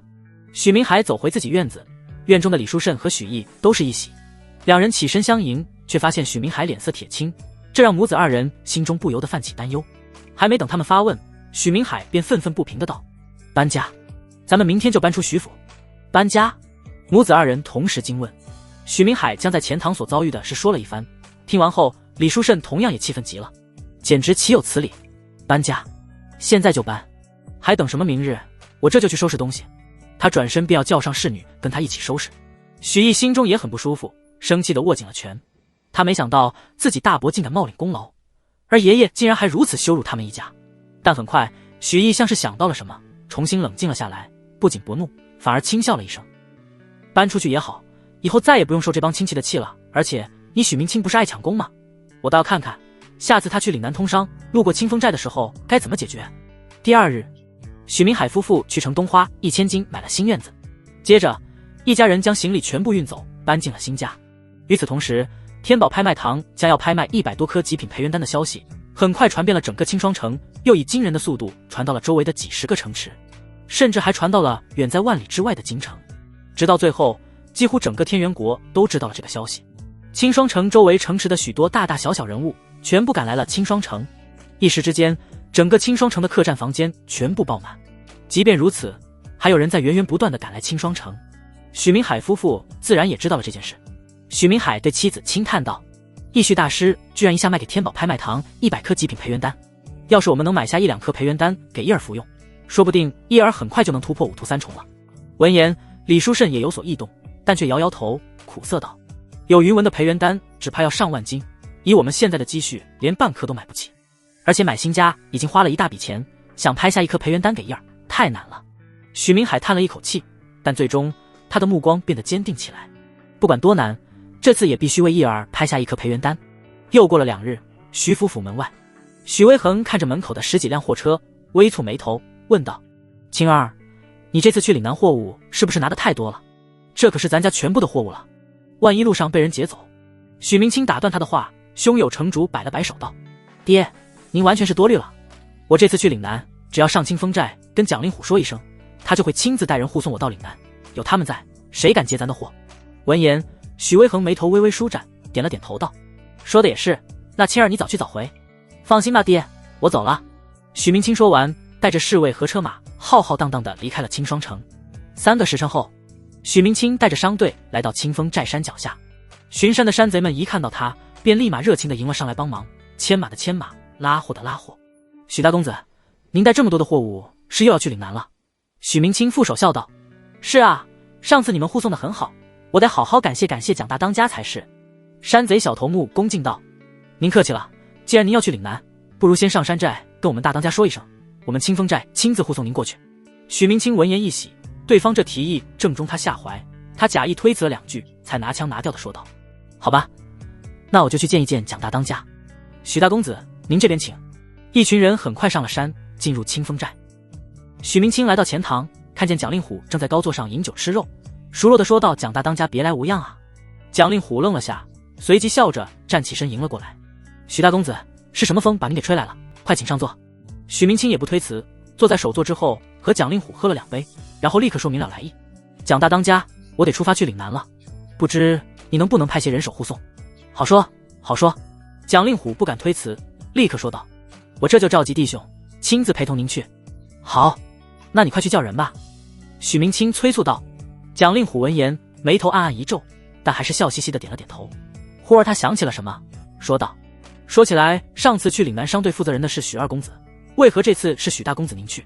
许明清闻言露出一副难以启齿的神情，叹了一口气道：我那个二弟啊，实在是过分，他上次从岭南回来，非逼着我爹把岭南的生意交给他，我爹说先让他做个掌柜的，熟悉一下生意，他不同意，跟我爹大吵了一架。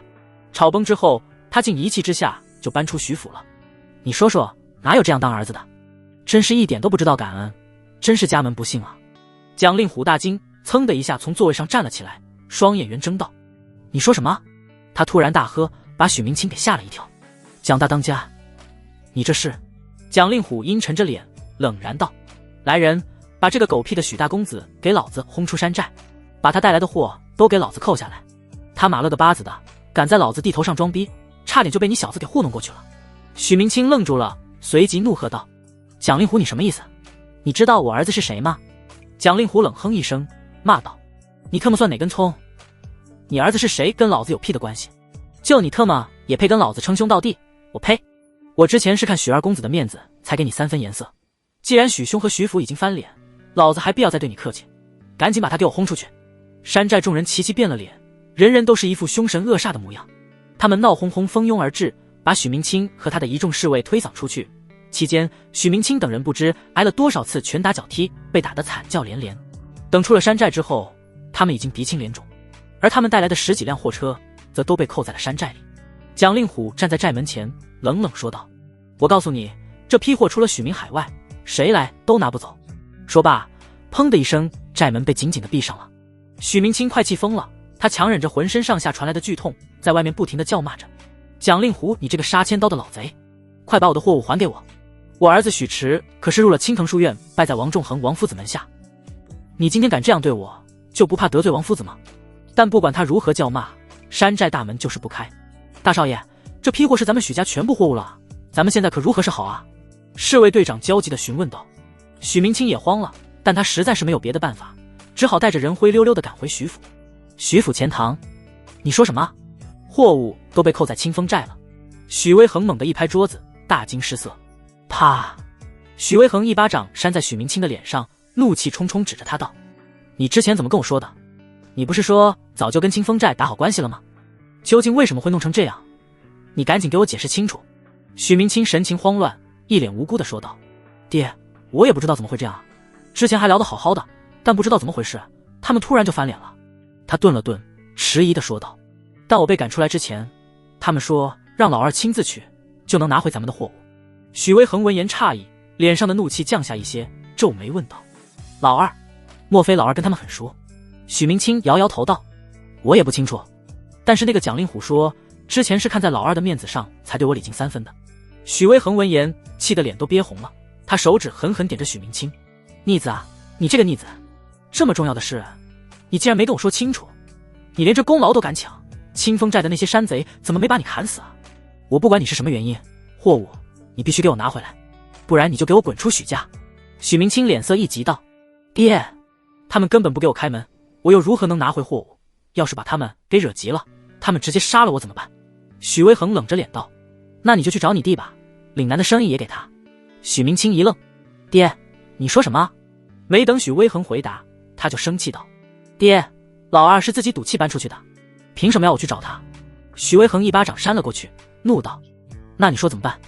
那些货物靠你自己，你能拿回来吗？还是说你要你爹我这一把老骨头去强闯清风寨？”许明清闻言顿时蔫了下去，跟双打的茄子似的。许威恒稍微降了降火气，好言相劝道：“青儿，你就暂时跟老二低个头，哄着他把货物拿回来。有了这些货物，咱不去岭南，也可以去别的地方卖。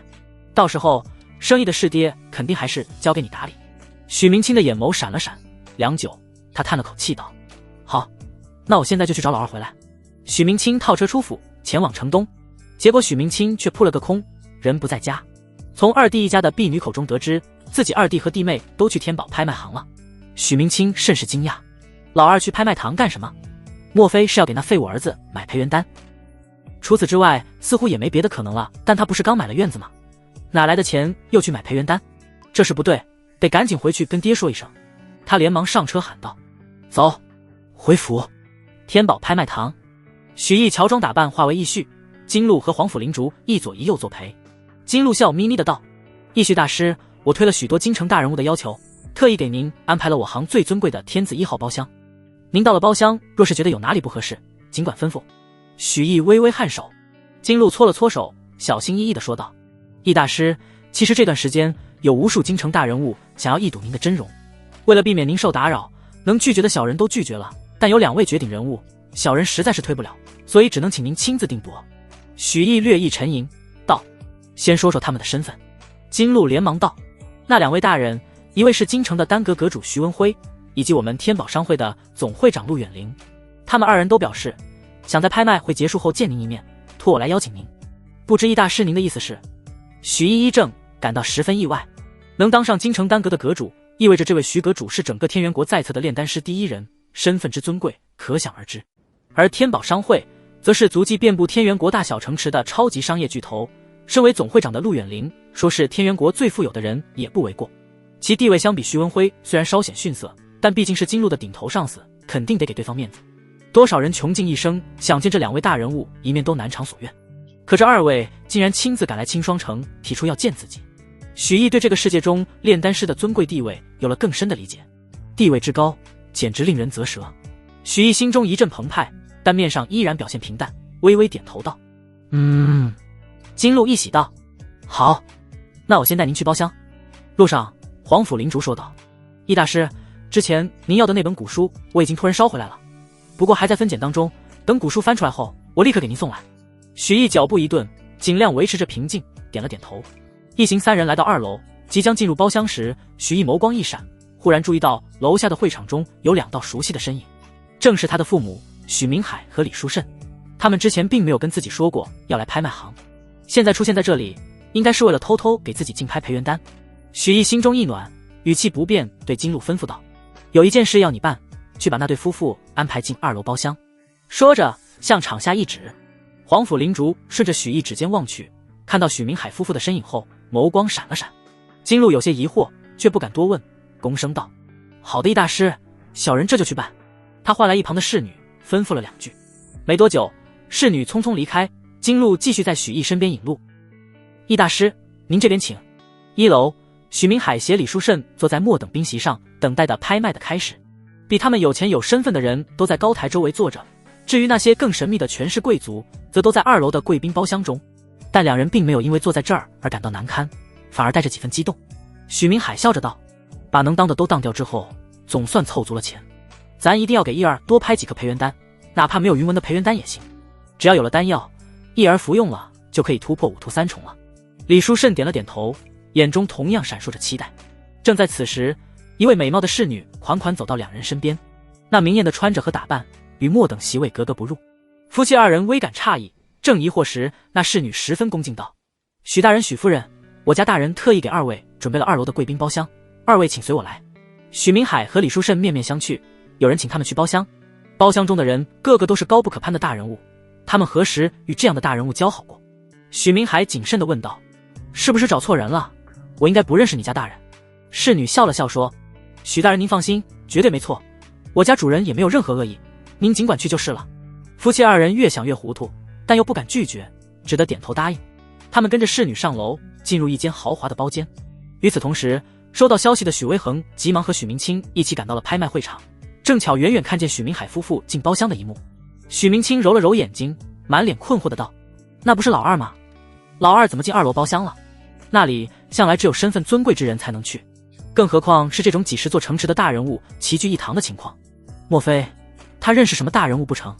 许微恒则摸了摸自己的胡子，思索片刻后，忽然喜上眉梢道：肯定是拍卖行看他是许府的人才，将他请去2楼的。咱家池儿一下觉醒了7级武魂，还进入青藤书院拜在王夫子门下，这种背景谁不高看咱们一眼？看来咱们许家在这天元国也算是出名了。走，咱们去包间找他。许明清一听觉得很有道理，跟许微恒一起上楼。快到2楼时，忽然楼梯口出现侍卫挡住了他们的路。这不是你们该来的地方，赶紧离开。侍卫冷冷开口。许微恒愣了下，解释道：我们可是青霜城许家的人。闻言，侍卫神情依旧冰冷。许家不在贵宾名单内，不能进。若是再不离开，别怪我等动手了。许明清不服了：那为什么刚刚那2人能进去？他们是我2弟和弟妹，难道我的身份连他们都不如吗？侍卫平静道：他们2人是一位大人物亲自吩咐带上来的，你们要是有大人物提携，你们也可以进去。此言一出，许微恒无比震惊，他不可思议地看向许明清道：大人物？你弟什么时候和大人物扯上关系了？许明清同样满脸错愕，连连摇头。不可能呀，老二平常低调的紧，哪有机会认识什么大人物？包厢内，许明海夫妇二人刚一坐下，就听见门外传来争吵声。许明海听着那声音有些耳熟，走出门看了一眼，看到楼梯口的两人后，顿时惊讶出声：爹，大哥，你们怎么在这里？房间里的李书慎听到夫君这话也是一惊，快步走了出来。二弟弟妹，快放我们进去，这侍卫不让我们进。许明清立刻激动起来，连连招手道。许明海迟疑了一下，走过去客气说道：那个侍卫大哥，他们和我是一起的，能让他们进来吗？侍卫闻言没有说什么，只是默默地让开了道路。许威恒和许明清终于走上了2楼，他们整了整衣服，又变得趾高气扬起来。许明清冷哼一声道：不就是个拍卖行2楼吗？还不让我们上来了？这整个青霜城能有几个家族跟许家比的？正说着，忽然许明清面前的包厢门纷纷打开了，谁在外面大呼小叫？一位位衣着华贵的男女走了出来，全都望向了许家众人这边，神情透露着疑惑和不耐烦。当许家父子3人看清这些人的面目后，顿时吓呆在原地。飞云城城主叶一鸣，落花城城主简无双，孤屋城城主冷天云，还有其他大大小小城池的城主，许明海一时根本数不出来。天哪，这些都是传闻中的人物啊！忽然他猛地想到，提携他们的那位大人物能随意给自己在2楼安排包厢，身份恐怕比这几位城主还要尊贵啊！自己何德何能被这种大人物亲眼相加？许明海简直不敢想下去了。许威恒和许明清更是没有了丝毫的傲气，颤颤巍巍地站在原地，装起了鸵鸟。他们生怕说错一句话惹恼了这几位，为许家带来灭顶之灾。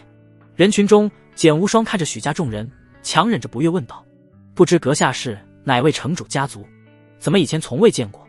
许明海一惊，连忙拱手回道：您误会了，在下是青霜城许家的人，并非是什么城主。简无双愣了下，小声询问身旁的侍女道：许家势力很大？那侍女想了想，连忙回道：回禀城主，许家在青霜城5大家族中排行第4，只是最近出了个7级武魂的天才，才稍稍有了几分起色。简无双眉头微皱，家里有个天才的普通家族，在普通人看来是大家族，但在他们这个层次的人看来无足轻重。简无双的脸色立刻沉了下来，他不悦道：天宝拍卖堂怎么办事的？这种阿猫阿狗也放进第2层？来人，给我掌嘴，若敢反抗，罪加1等。是。一名武士境的侍女从简无双身后走出，向着许明海等人走去。许家众人皆是脸色大变，但碍于对方那尊贵的身份，又不敢反抗分毫，只能等着挨打。而就在这时，金鹿的身影出现在了2楼，和善问道：几位怎么都出来了？莫非是金某安排的包厢没有让几位满意？简无双见到金鹿，冷哼一声道：金堂主，你这贵宾包厢水分不小啊，一个青霜城的小小许家都能在这里大喊大叫，让我们怎么安心竞拍？今天你必须给本城主一个交代，要么把许家的这些蝼蚁轰走，要么我走。许明海和李书慎一听，心中焦急不已。这次的拍卖会要是错过了，再想买到培元丹，还不知道得等多久。两人正想求情之时，忽然金鹿站了出来，冷冷开口：简城主，你说的对，我看你确实该滚了。这还差不？简无双正要点头，忽然愣住了。什么？我滚？许家众人同样也懵了，这怎么回事？金堂主竟然不向着一位尊贵的城主，反而向着他们，这不对吧？简无双也不可思议地瞪大眼睛，羞恼道：金鹿，你什么意思？金鹿冷哼一声：简无双，我倒想问问你，你什么意思？许大人和许夫人乃是义绪大师亲自吩咐请入包间的，你居然敢轰走他请的人！我看你不只是想与义绪大师为敌，还想与我天宝商会与丹阁为敌。顿时全场皆是大惊，许明海4人心中一下受到巨大的冲击，又惊又喜又疑，简直不知该作何反应了。周围几名本是附和简无双的城主也立刻离得后者远远的。简无双当时愣住，旋即心底涌来一阵巨大的恐慌，他不敢置信地看向许明海等人，他们竟然是义绪大师的客人。天啊，他干了什么？竟然在无意间得罪了义绪大师。简无双此刻懊悔到了极点，如果早知道这些人是义绪大师的客人，那么别说他们大声喧哗了，就是骑在自己脖子上拉屎，那都是自己的荣幸啊。几名天宝拍卖行的侍卫围了上来，简无双就连求饶的机会都没有，就被直接轰了出去。而其他城主则是纷纷迎上去围住许明海等人，脸上堆满了笑容，邀请他们去自己包厢做客。面对各位城主的热情，许明海受宠若惊，但又不敢扯着义绪大师的虎皮拉大旗，连忙婉拒，带着家人仓皇逃回包厢中。房间内仍处于震撼当中的许巍恒和许明清终于回过神来。许巍恒连忙问道：“海儿，你什么时候认识的义绪大师？那位大人物可不一般啊，就连皇府城主都要为他鞍前马后。”疑惑的同时，他还有一句话没好意思说出来，那就是他和许明清去拜访义绪大师时，在外面跪了很久很久。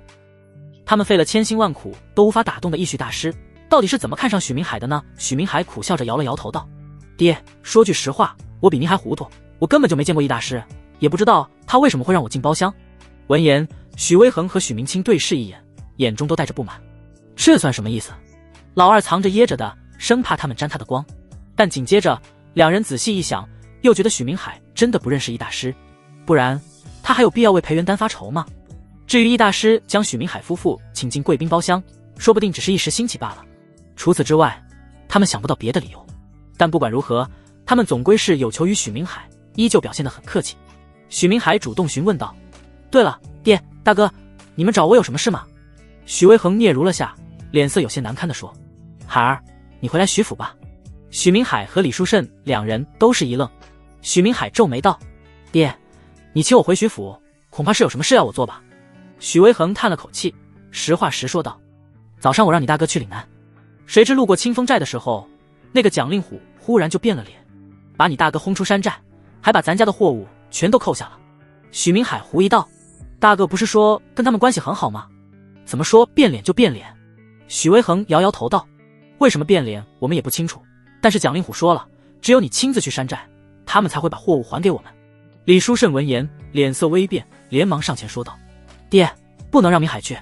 蒋令虎杀人如麻，他让明海去山寨，肯定没安好心。”许巍恒还没讲话，许明清抢先一步，好言安抚道：“弟妹多心了，蒋令虎对二弟十分尊崇敬佩，不可能对二弟不利。”李书慎脸色一急，颇为无奈道：“大哥，你都说了，蒋令虎是突然变脸，之前是之前，现在谁还知道他在想什么？说不定他之前对我夫君那么好，都是为了把咱们的货给骗到手。大哥能保证我夫君去了他不会变脸吗？”许明清闻言脸上出现了一丝迟疑。确实，李书慎的分析不无道理，蒋令虎之前那么热情，说不定就是为了让他们许家放松警惕，然后一举将许家的大量货物弄到手。而他现在目的达到了，许明海对他们又有何价值呢？但是就算有风险，也不能放弃那批货物不管吧，那可是许家的命脉啊。许巍恒劝说道：“海儿，为父知道这件事有一定的危险，但这事关咱们整个许家的发展，而且蒋令虎要真的想杀人，你大哥也不可能活着回来啊，就当是为了我这个爹，海儿你就出手试一试吧。”许明清也上前劝道：“二弟啊，爹都这么大年纪了，求到你的头上，你就答应吧。你要是不去，就得是我和爹去了，他老人家身子骨弱，要是输个三长两短，咱们后悔可就来不及了。”许明海沉默了。李书慎脸色依旧难看：“你们也知道清风寨危险，你们也知道上了那贼窝有可能折在里面，你们的命是命，那我夫君的命就不是命了吗？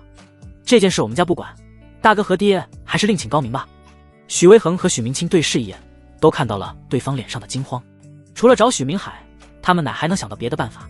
许明清神情急切，正要开口，许巍恒制止了他。许明海现在是吃软不吃硬，指责他只会起到反效果，还不如顺着他来。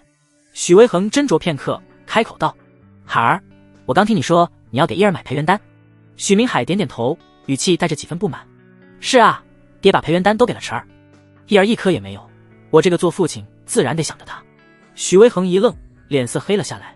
这个逆子说这话，分明就是埋怨自己偏心。若非需要他拿回货物，自己早就劈头盖脸开骂了。他强忍下怒气道：“既然这样，不如培元丹的钱就我和你大哥出了。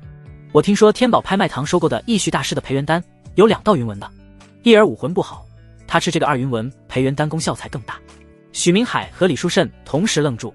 许巍恒见他没反应，心中一喜：“海儿，你意下如何？”许明海回过神，脸上的冷意消失不见，他的心一下子被触动了。许巍恒说的话没有错，他一开始就是想买这个2云纹培元丹，让叶儿的修炼更容易一点。可惜他跟李书慎凑出的钱不够，所以才降低要求。但如果这笔钱许家来出的话，许巍恒敏锐地捕捉到夫妻2人的神情，知道他们俩是被他说动了。许巍恒趁热打铁，继续游说道：“海儿，咱们是一家人，都回来住吧。”许明海犹豫了许久，又跟妻子交换了一番眼神后才道：“好吧，那我就搬回徐府，货物的事我会去看看。”他答应回徐府，一方面是为了叶儿，另一方面，一家人没有隔夜仇，眼下许家有大难，他何尝不想解决这个危机，让父亲许威恒对自己刮目相看呢？许威恒能软下身段，当儿子的自然也要给他台阶下。许威恒大喜道：好，孩儿你放心，爹一定会把咱家所有的侍卫派给你，有了他们帮助，万一你和蒋令狐起了冲突，你的胜算也会更大一点。四人正说着，只见一位身穿红裙的拍卖师走上了高台，他笑着活跃气氛，众人的目光都被吸引了过去。拍卖会开始了，而皇甫灵竹的那本史书也终于送到了许毅的包厢。易大师，这就是在下拥有的关于苍梧国历史最详细的史书，不过其中内容不一定会让您满意，您若是想知道更多，就得去京城找了。京城内诸多大势力中，应该都有关于苍梧国历史的记载。许毅点点头，挥手让皇甫灵竹退下了。他看着手上名为《大陆通史》的古书，迫不及待地翻开，飞速浏览。没过一会儿，他的手停下来，手指指着书上的苍梧国三字。他略过前面对苍梧国的所有介绍，直接看末代君主楚月之的传记。只见书上写道，在万年前，苍梧国最后一任皇帝楚月之先后立过2位天资卓越的继承人，大皇子楚沐风与小公主楚灵儿，二人皆具有非凡的才华，而楚灵儿更是其中的翘楚。然而天妒英才，2位继承人均因意外早逝。看到这个记载，许毅心中一震，苍梧国的继承人何等尊贵，必然受到严密的保护，结果2位继承人却皆因意外死亡，这让许毅闻到了一股扑面而来的阴谋气息。许毅继续滑动手指，看书下面的内容。太子楚沐风离世后，苍梧国的实力急剧下滑，年轻才俊未能及时崭露头角，而顶级战力也因年迈而逐渐失去其威慑力。外敌虎视眈眈，国内局势动荡不安，国家陷入了前所未有的困境。楚月之立楚灵儿为继承人，为让楚灵儿快速成长，苍梧国将举国气运都寄托于小公主身上。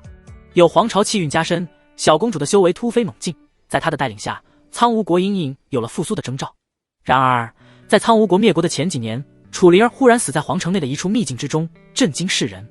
小公主一死，与她互相勾连的国运也随之急剧衰退。至此，天灾四起，人祸不断，战乱不休，整个苍梧国陷入前所未有的动荡。最终在苍梧国最衰弱之际，某个神秘的大势力忽然出现，屠杀天下。君王楚月之与其嫔妃、皇子、公主均遭到大势力的诛杀，自此苍梧国消失在历史长河中。据后人评述，若非楚灵儿早逝，苍梧国或可度过这场大劫，继续其千年的辉煌。然而历史的河流无法逆转，苍梧国的命运终究成为了永恒的遗憾。合上书，许毅陷入了沉思。史书上的大体内容跟城主所述以及自己所熟知的是大差不差，不过却多了一个细节，那就是楚灵儿葬身的地方是曾经苍梧国的黄兜里的一处秘境。只要找到旧都位置，肯定就有关于楚灵儿的新线索。但苍梧国黄都旧址具体在哪儿呢？许毅又翻开史书，试图找出这个地点。这时冷云长声音响起，别找了，苍梧国皇都旧址就在你的脚下。青霜城以及整个天元国都是曾经苍梧国皇都的一部分。听到这个消息，许毅不由沉默了。皇都旧址的面积相当于整个天元国，真不愧是万年前统御此界的霸主，但这也给许毅带来了大麻烦。皇都旧址这么大，想找到楚灵儿的藏身之地，无异于大海捞针念及此。许毅不由得叹了口气，自己所掌握的线索还是太少了，他还需要更多关于楚灵儿的消息。看来前去京城已经是迫在眉睫之事了。当然，此事就算再怎么紧迫，也是拍卖会之后的事了。许毅收起史书，看向包厢外面的拍卖会现场。此时已经有2件拍品被高价卖了出去，不过其中并没有他想要的。他唤来势力在外的小厮，命其拿一份拍卖清单过来。拿到拍卖清单后，许毅关注起拍品中所有武器和防具，黑胶鳞片打造的宝剑，东海妖兽幻月蜥的皮制作的皮甲，天罗神铁打造的宝刀等等琳琅满目，让许毅很是满意，准备待会全拍下来。许毅拿这些兵器和防具自然不是为了使用，而是为了将之炼化为养分，增强自己的混沌体，而这也是太上混沌法想要达到第2重天的必要需求。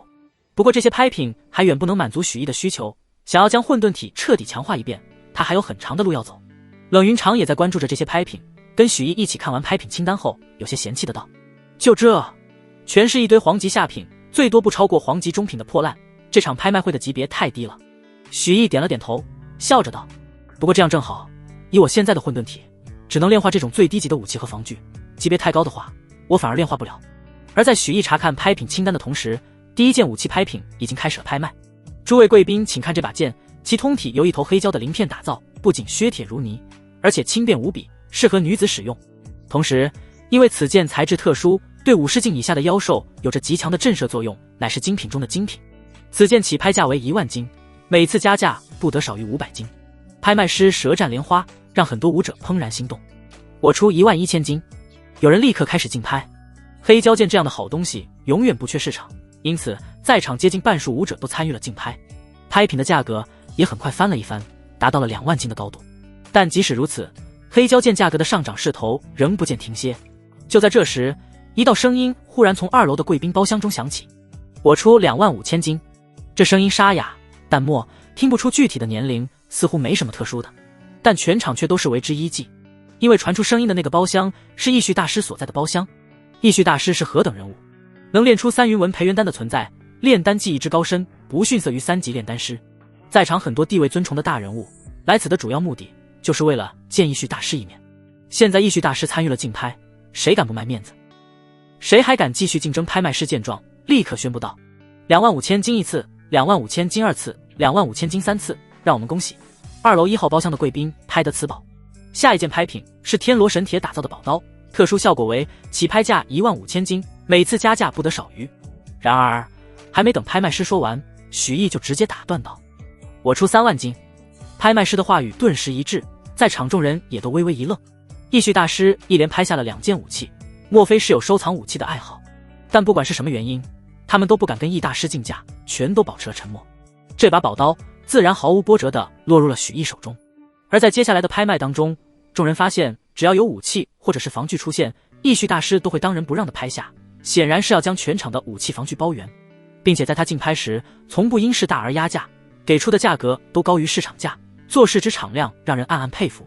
君子不夺人所好，众人在遇到武器和防具时都默契地放弃了竞拍。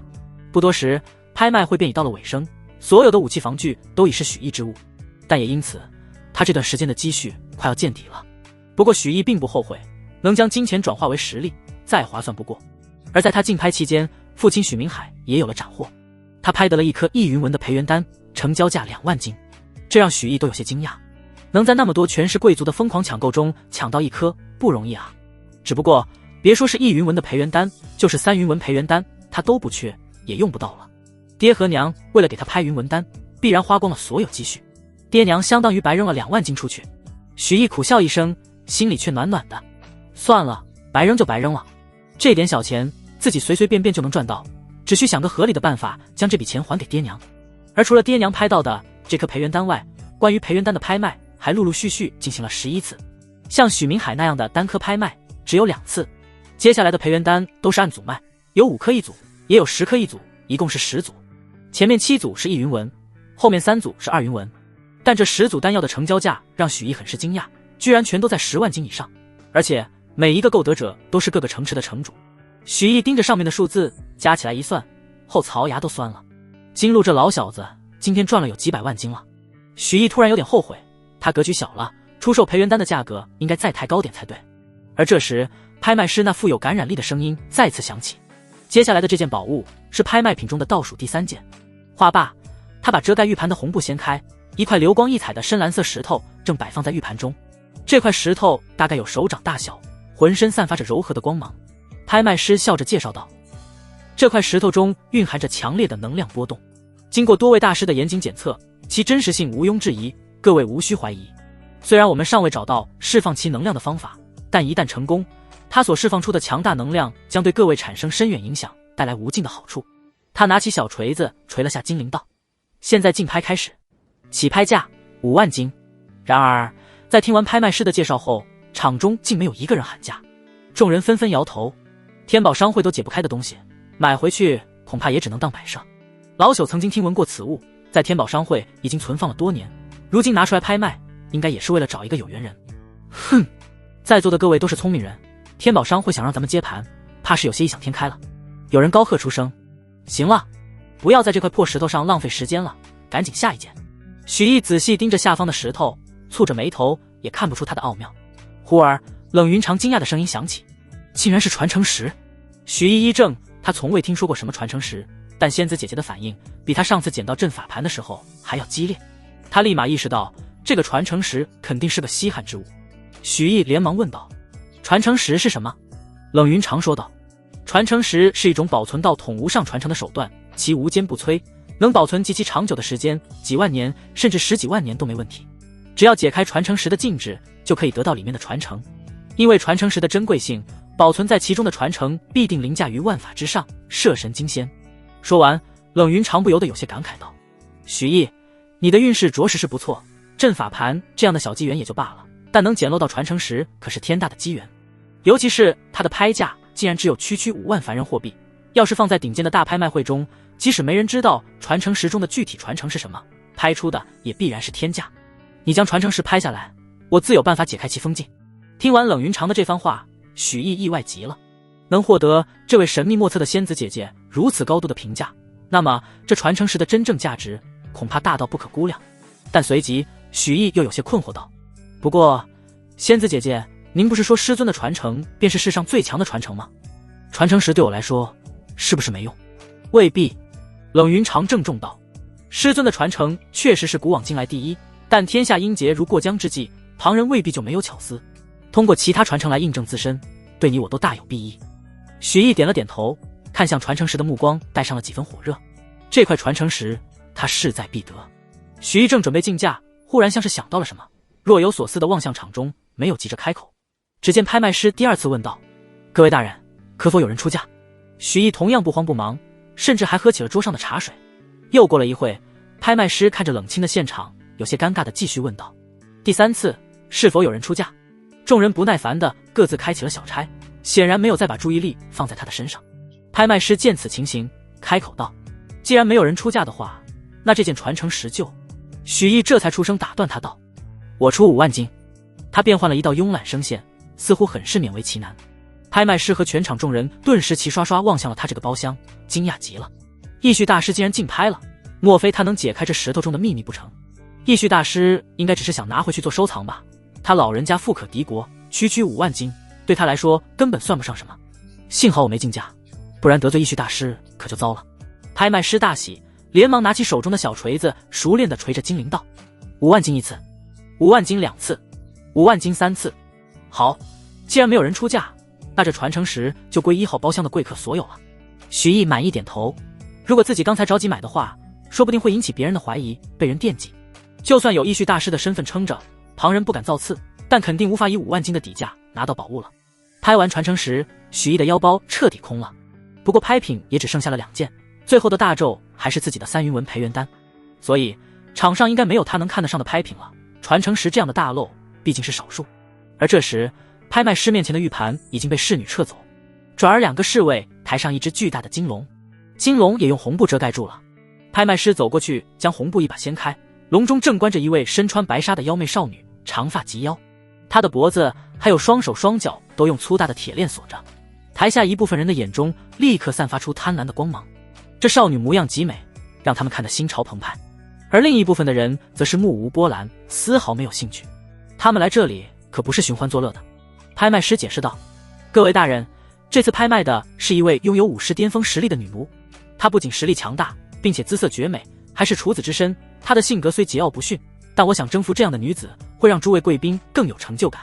诸位无需担心她会反噬，她的身上已经种下禁制，一旦有异心，就会动弹不得，并受到万蚁噬心之苦。他敲铃道：竞拍开始，起拍价7万金。拍卖师的话音刚落，全场瞬间沸腾，竞价声不绝于耳。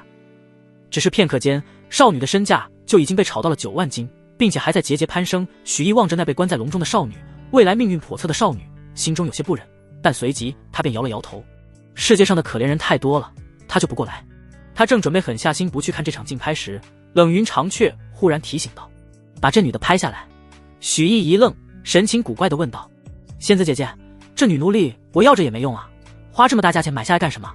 冷云长语气有些复杂地说道：这场拍卖会你算是来对了，意外得到传承石也就罢了，现在又捡一漏。这个被拍卖的女子身怀燕皇灵体，是火道的特殊体质，天资非凡。当然，燕皇灵体虽然不凡，但跟你的混沌体毫无可比性。不过，你若是与拥有燕皇灵体的女子双修的话，便可借助她的体质之变凝聚心火。许毅心中一震，他能帮我凝聚心火？太上混沌法想要突破到第2重天，必须强化5脏。5脏分别对应金木水火土5行，每一赃都需要对应属性的3件黄级极品的天才地宝，任何一件黄级极品的天才地宝都很是珍贵，想要集齐不知道要耗费多少心血。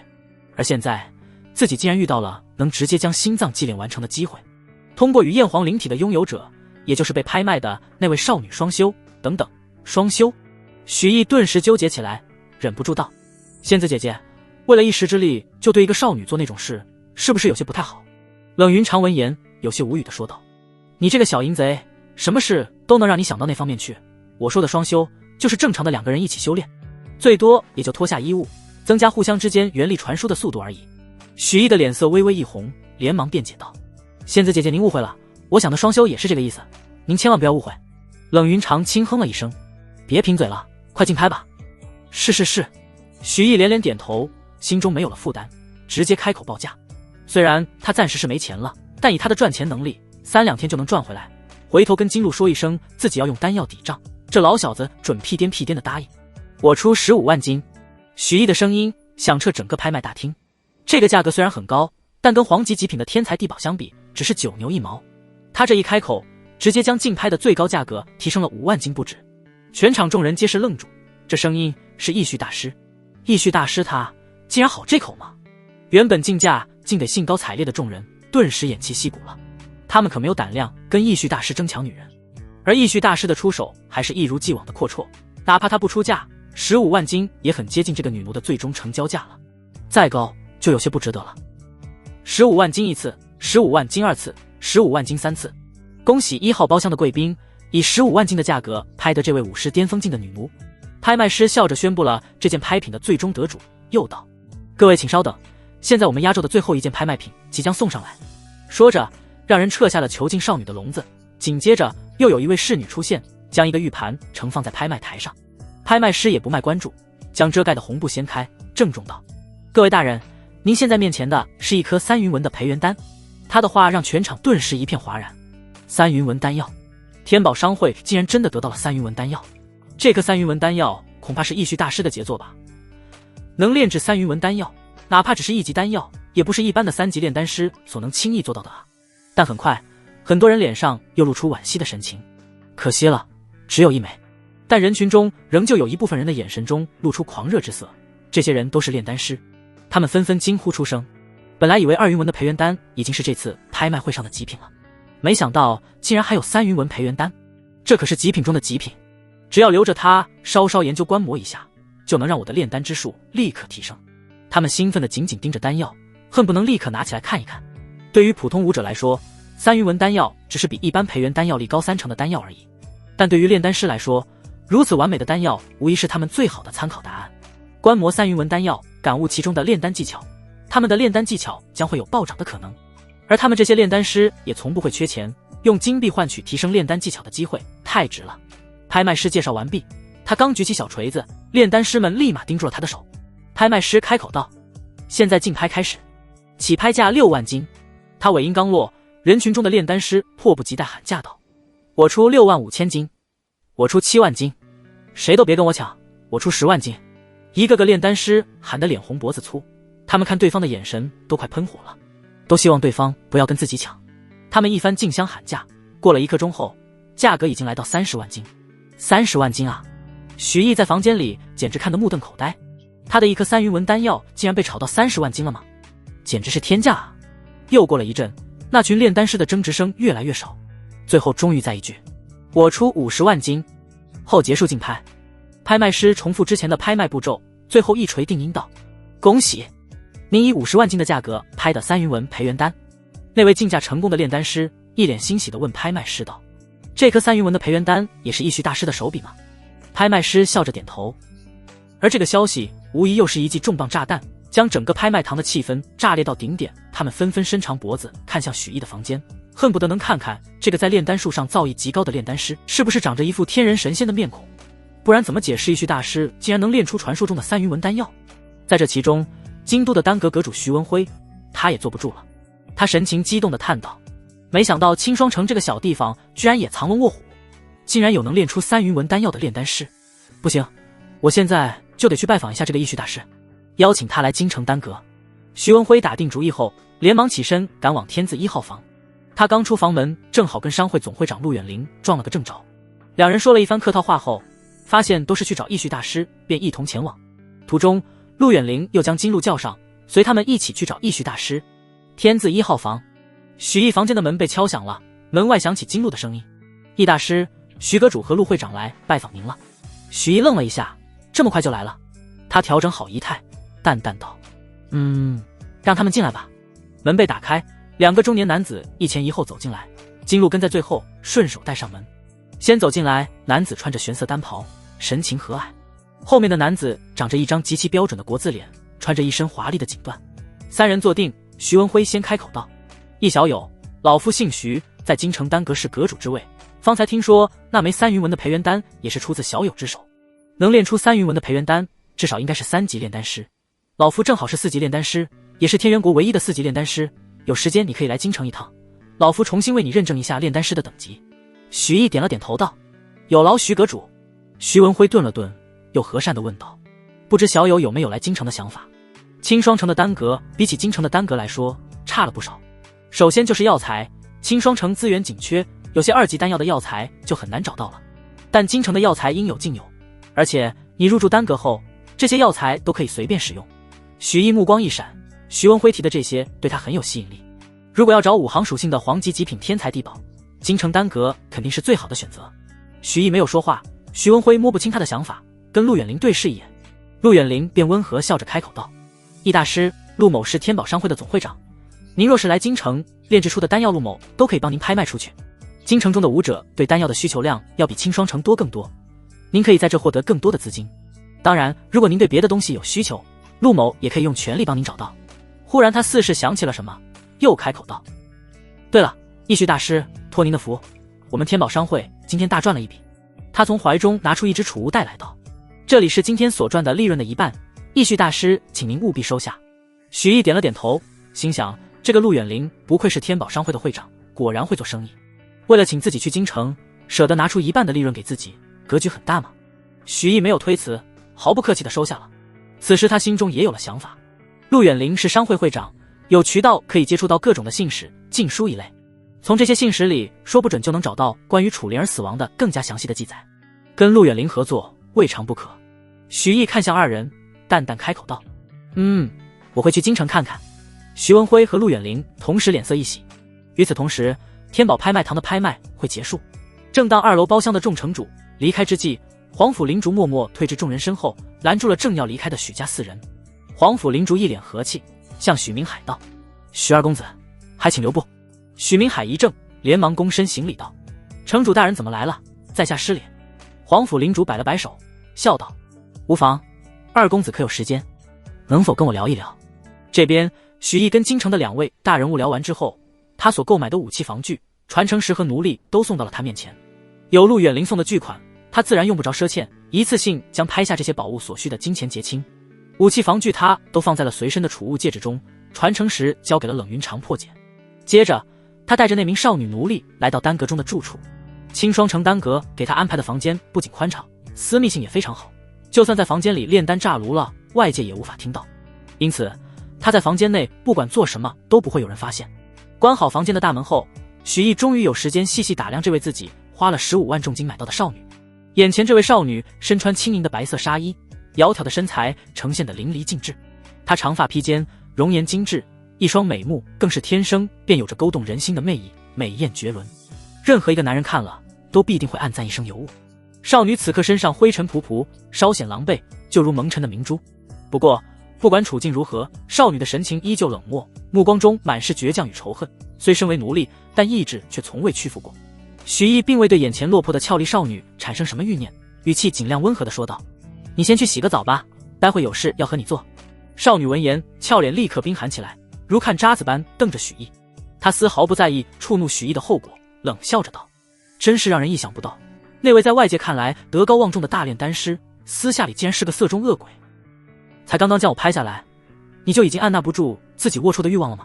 许毅有些无奈，虽然自己说的话听起来有点怪，但并没有恶意，只是这种事一时半会解释不清楚，所以他只好冷着脸道：“要么自己洗，要么我帮你洗，你选一个吧。”少女脸色一僵，咬紧了牙，露出了屈辱之色。她攥紧了粉拳，恶狠狠地瞪着许毅，但最终也只能咬牙切齿的道：“我自己洗。”说着，一个人快步走进了房间内的浴室。许毅在原地静静的等待着，许久之后，哗啦啦的出水声响起，接着少女缓步从浴室中走出，如出水芙蓉般亭亭玉立。少女的眼神虽然依旧冰冷，但微微颤抖的双肩昭示了她内心的不平静。按照正常的发展，接下来她将遭受到惨无人道的羞辱和折磨，沦为玩物。许毅看少女干净清爽的样子，满意的点了点头，说道：“我准备和你双修，双修完后就还你自由，不知你意下如何？”此言一出，少女愣住了。你要还我自由？但随即她就意识到自由的前提是双修，而双修这种事她也曾听说过一些，几乎能和采阴补阳、邪法画上等号。原来你将我买下来，不光是为了玩弄我，还想将我当作顶炉，裁补我的修为。少女花容失色，一脸的惊恐。被裁补之后，她还有命活吗？就算侥幸活下来，恐怕也修为尽失，沦为受人宰割的废人了。就算对方真的信守承诺放了自己，她也无法在这弱肉强食的世界中活下去啊！念及此，少女害怕的浑身都在发抖，觉得眼前之人比洪水猛兽还要可怕。她连连后退，激动地喝道：“你别过来！我就是死也不会落在你这种淫贼手里。你要是敢过来，我就跟你玉石俱焚，鱼死网破。”许毅见少女都快被吓哭了，只好耐心地解释道：“姑娘，你别激动，我说的双修不是你想的那样，咱们只是一起修炼，互惠互利而已，不会涉及男女之事，还请你放心。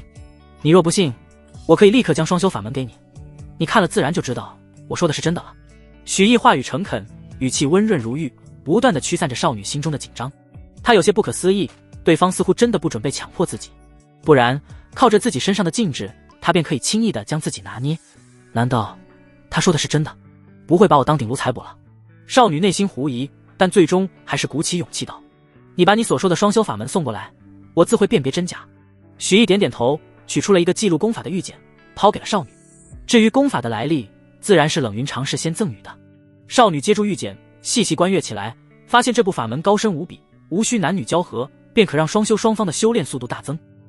虽然整体好处偏向男方更多，但他也能获利无穷，只是法门中有一点跟许毅说的不太一样，双修的时候双方怎么都要脱光衣服。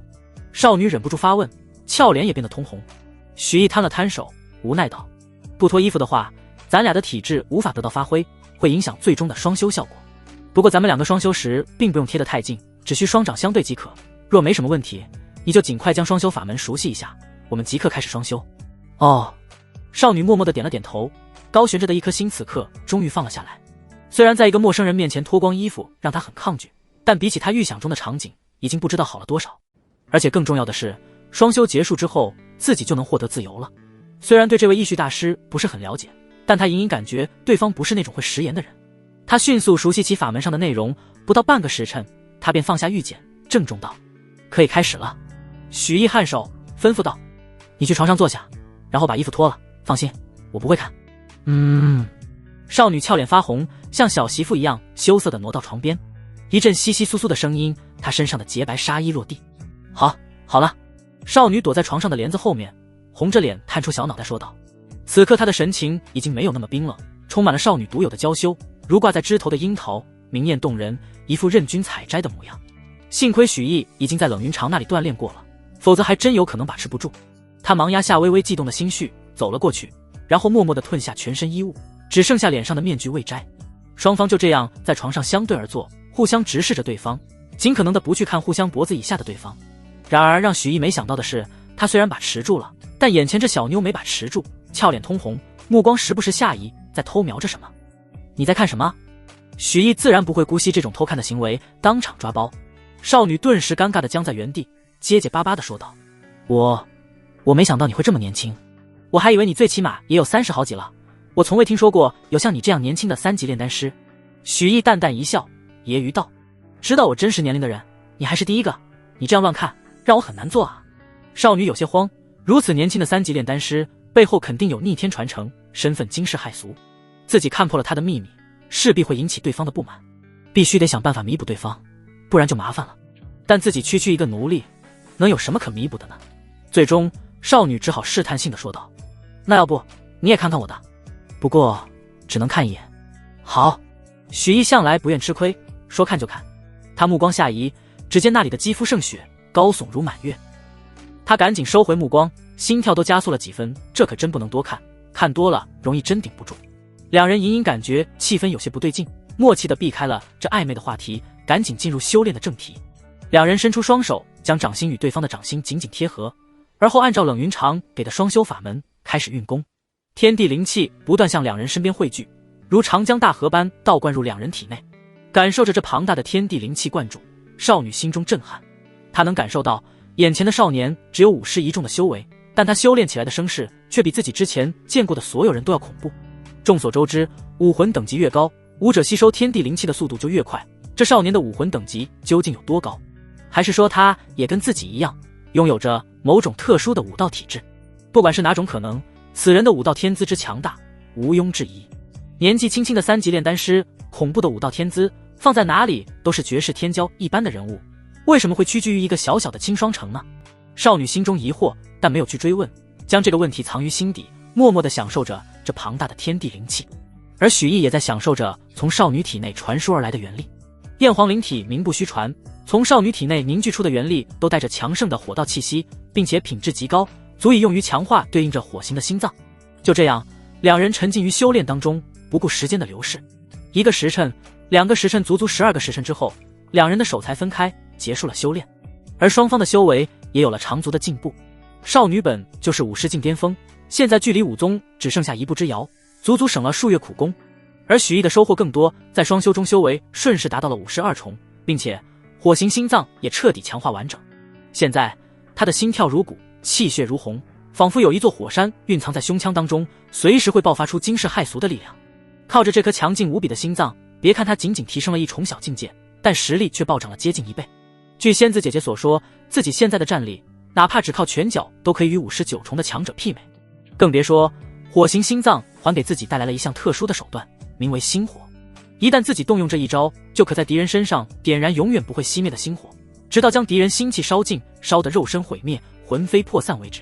当然，这门杀招虽然强大，但限制也大，仅能对同境或者更低境界的拥有心脏的生物生效，并且心火的威力还跟敌人的心境息息相关。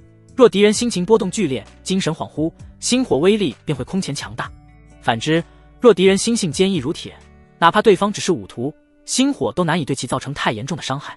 他还听冷云长说，其他4脏都有对应的杀招，每一个都不亚于心火。如果能将5脏5行集齐，5行合一，这5大杀招便可形成一个威能更恐怖的超级大杀招。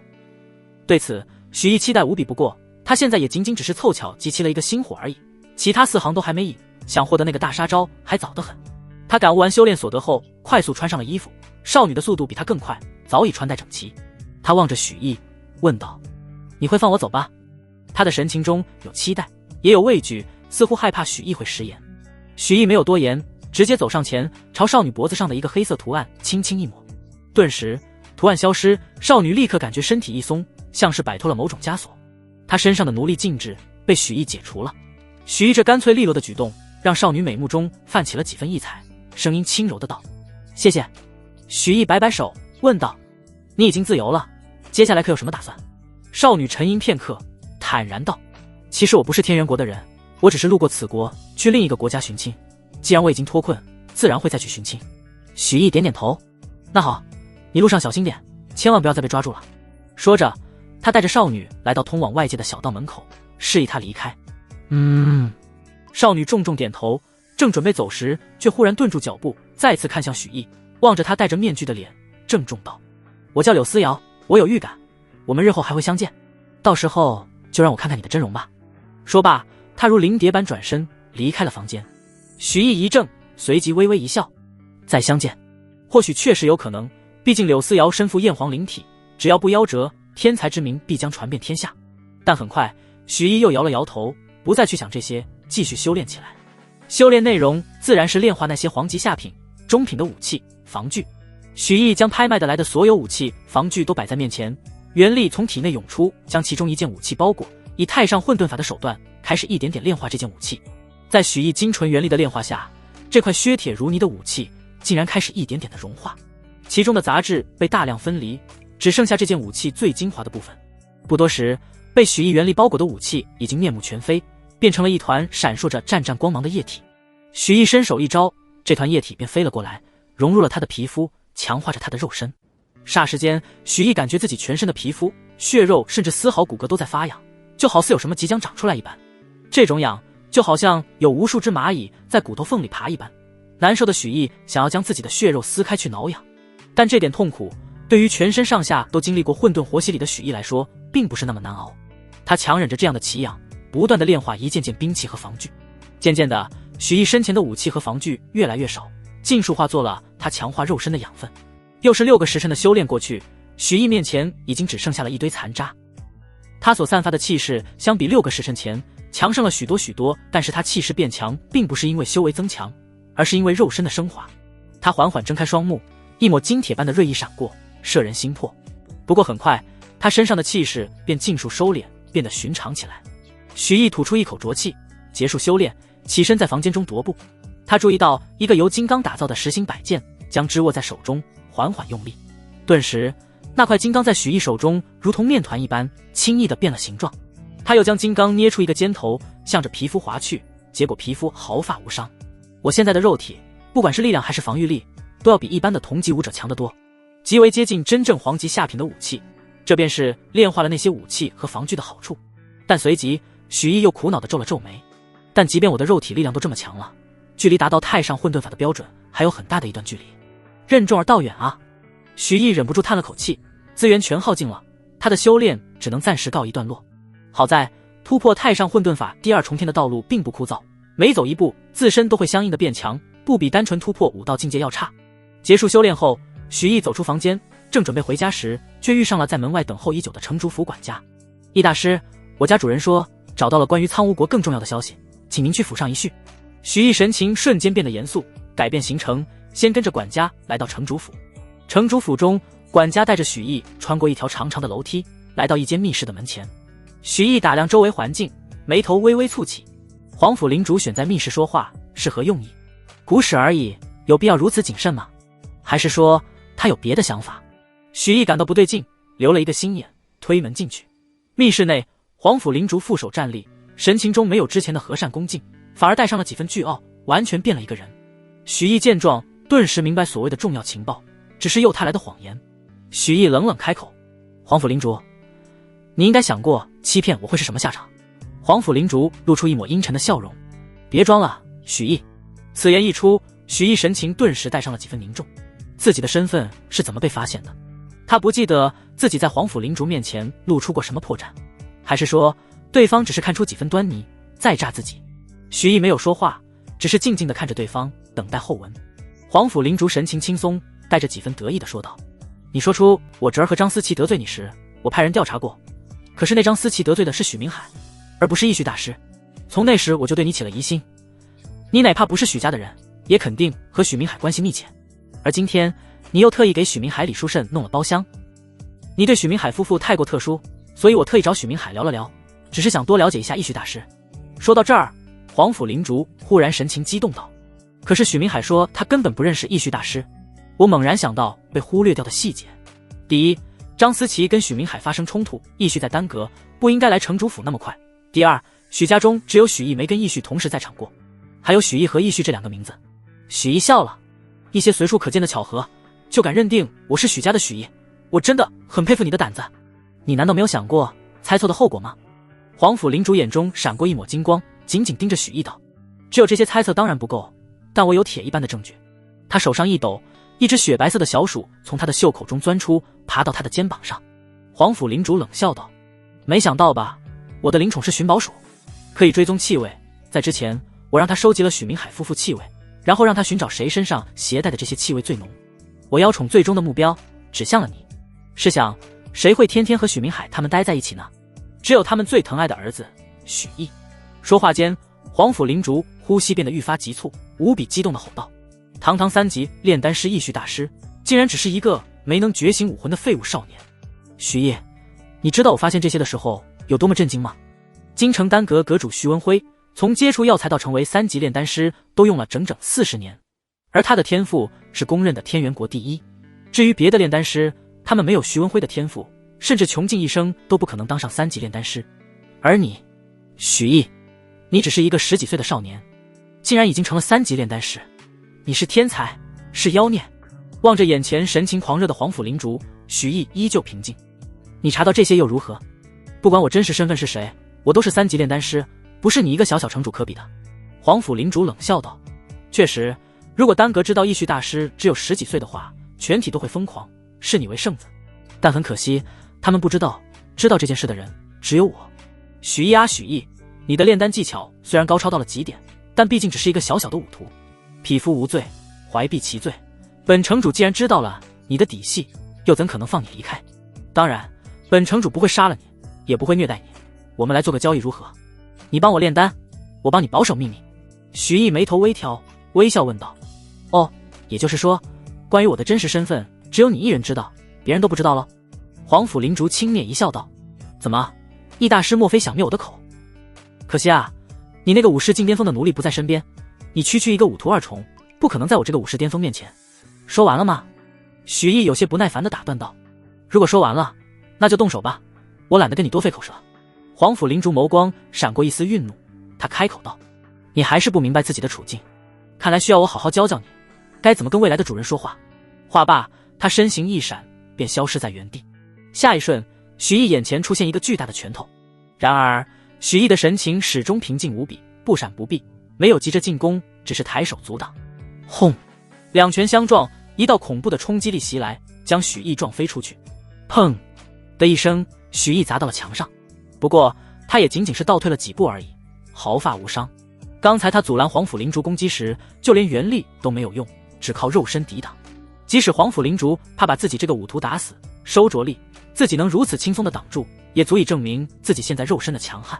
交手之后，他发现黄甫灵竹真不愧是青霜城第1高手，武士境巅峰级别的强者，即使未用全力，实力也远远超过张思琪、蒋令虎之流。若不是拍卖会结束后他先是与柳思瑶双修，又炼化了大量武器和防具，战力暴涨，还真要在黄甫灵竹手上吃亏。不过现在他也不过是自己练手的工具罢了。不怪黄甫灵竹不够谨慎，而是因为自己变强的速度太惊世骇俗了。许毅望着黄甫灵竹，微微一笑道。力道不错，给我按摩正好，你可以继续了。听到许毅的话，以及他身上毫不掩饰的武道修为，黄甫灵竹愣住了，然后双眼瞪得越来越大，几乎要突出眼眶。你竟然是52重？这怎么可能？而且你刚才接我一拳的时候，我怎么感觉你像是没用原力一样？这不可能！黄甫灵竹感觉自己的认知中的世界崩塌了。许毅从开始修炼到现在才多久？还不到1个月。青霜城历史上最天才的人物卢宇，突破到武士境也用了3年的时间，而许毅呢，1个月内读52重了，比卢宇快了不知道多少倍。如此恐怖的修炼天资，让黄甫灵竹心惊肉跳，感到恐惧。好险，真的好险！幸好他在这么早就发现了许毅，如果再晚个2、3月，他还能掌控得了许毅吗？甚至不说远的，就光说现在，许毅所展现出来的实力都给了他巨大的压力。不过再如何逆天的天才，1个月也不可能赶上自己数10年的苦修。今天他就要将许毅扼杀在摇篮中。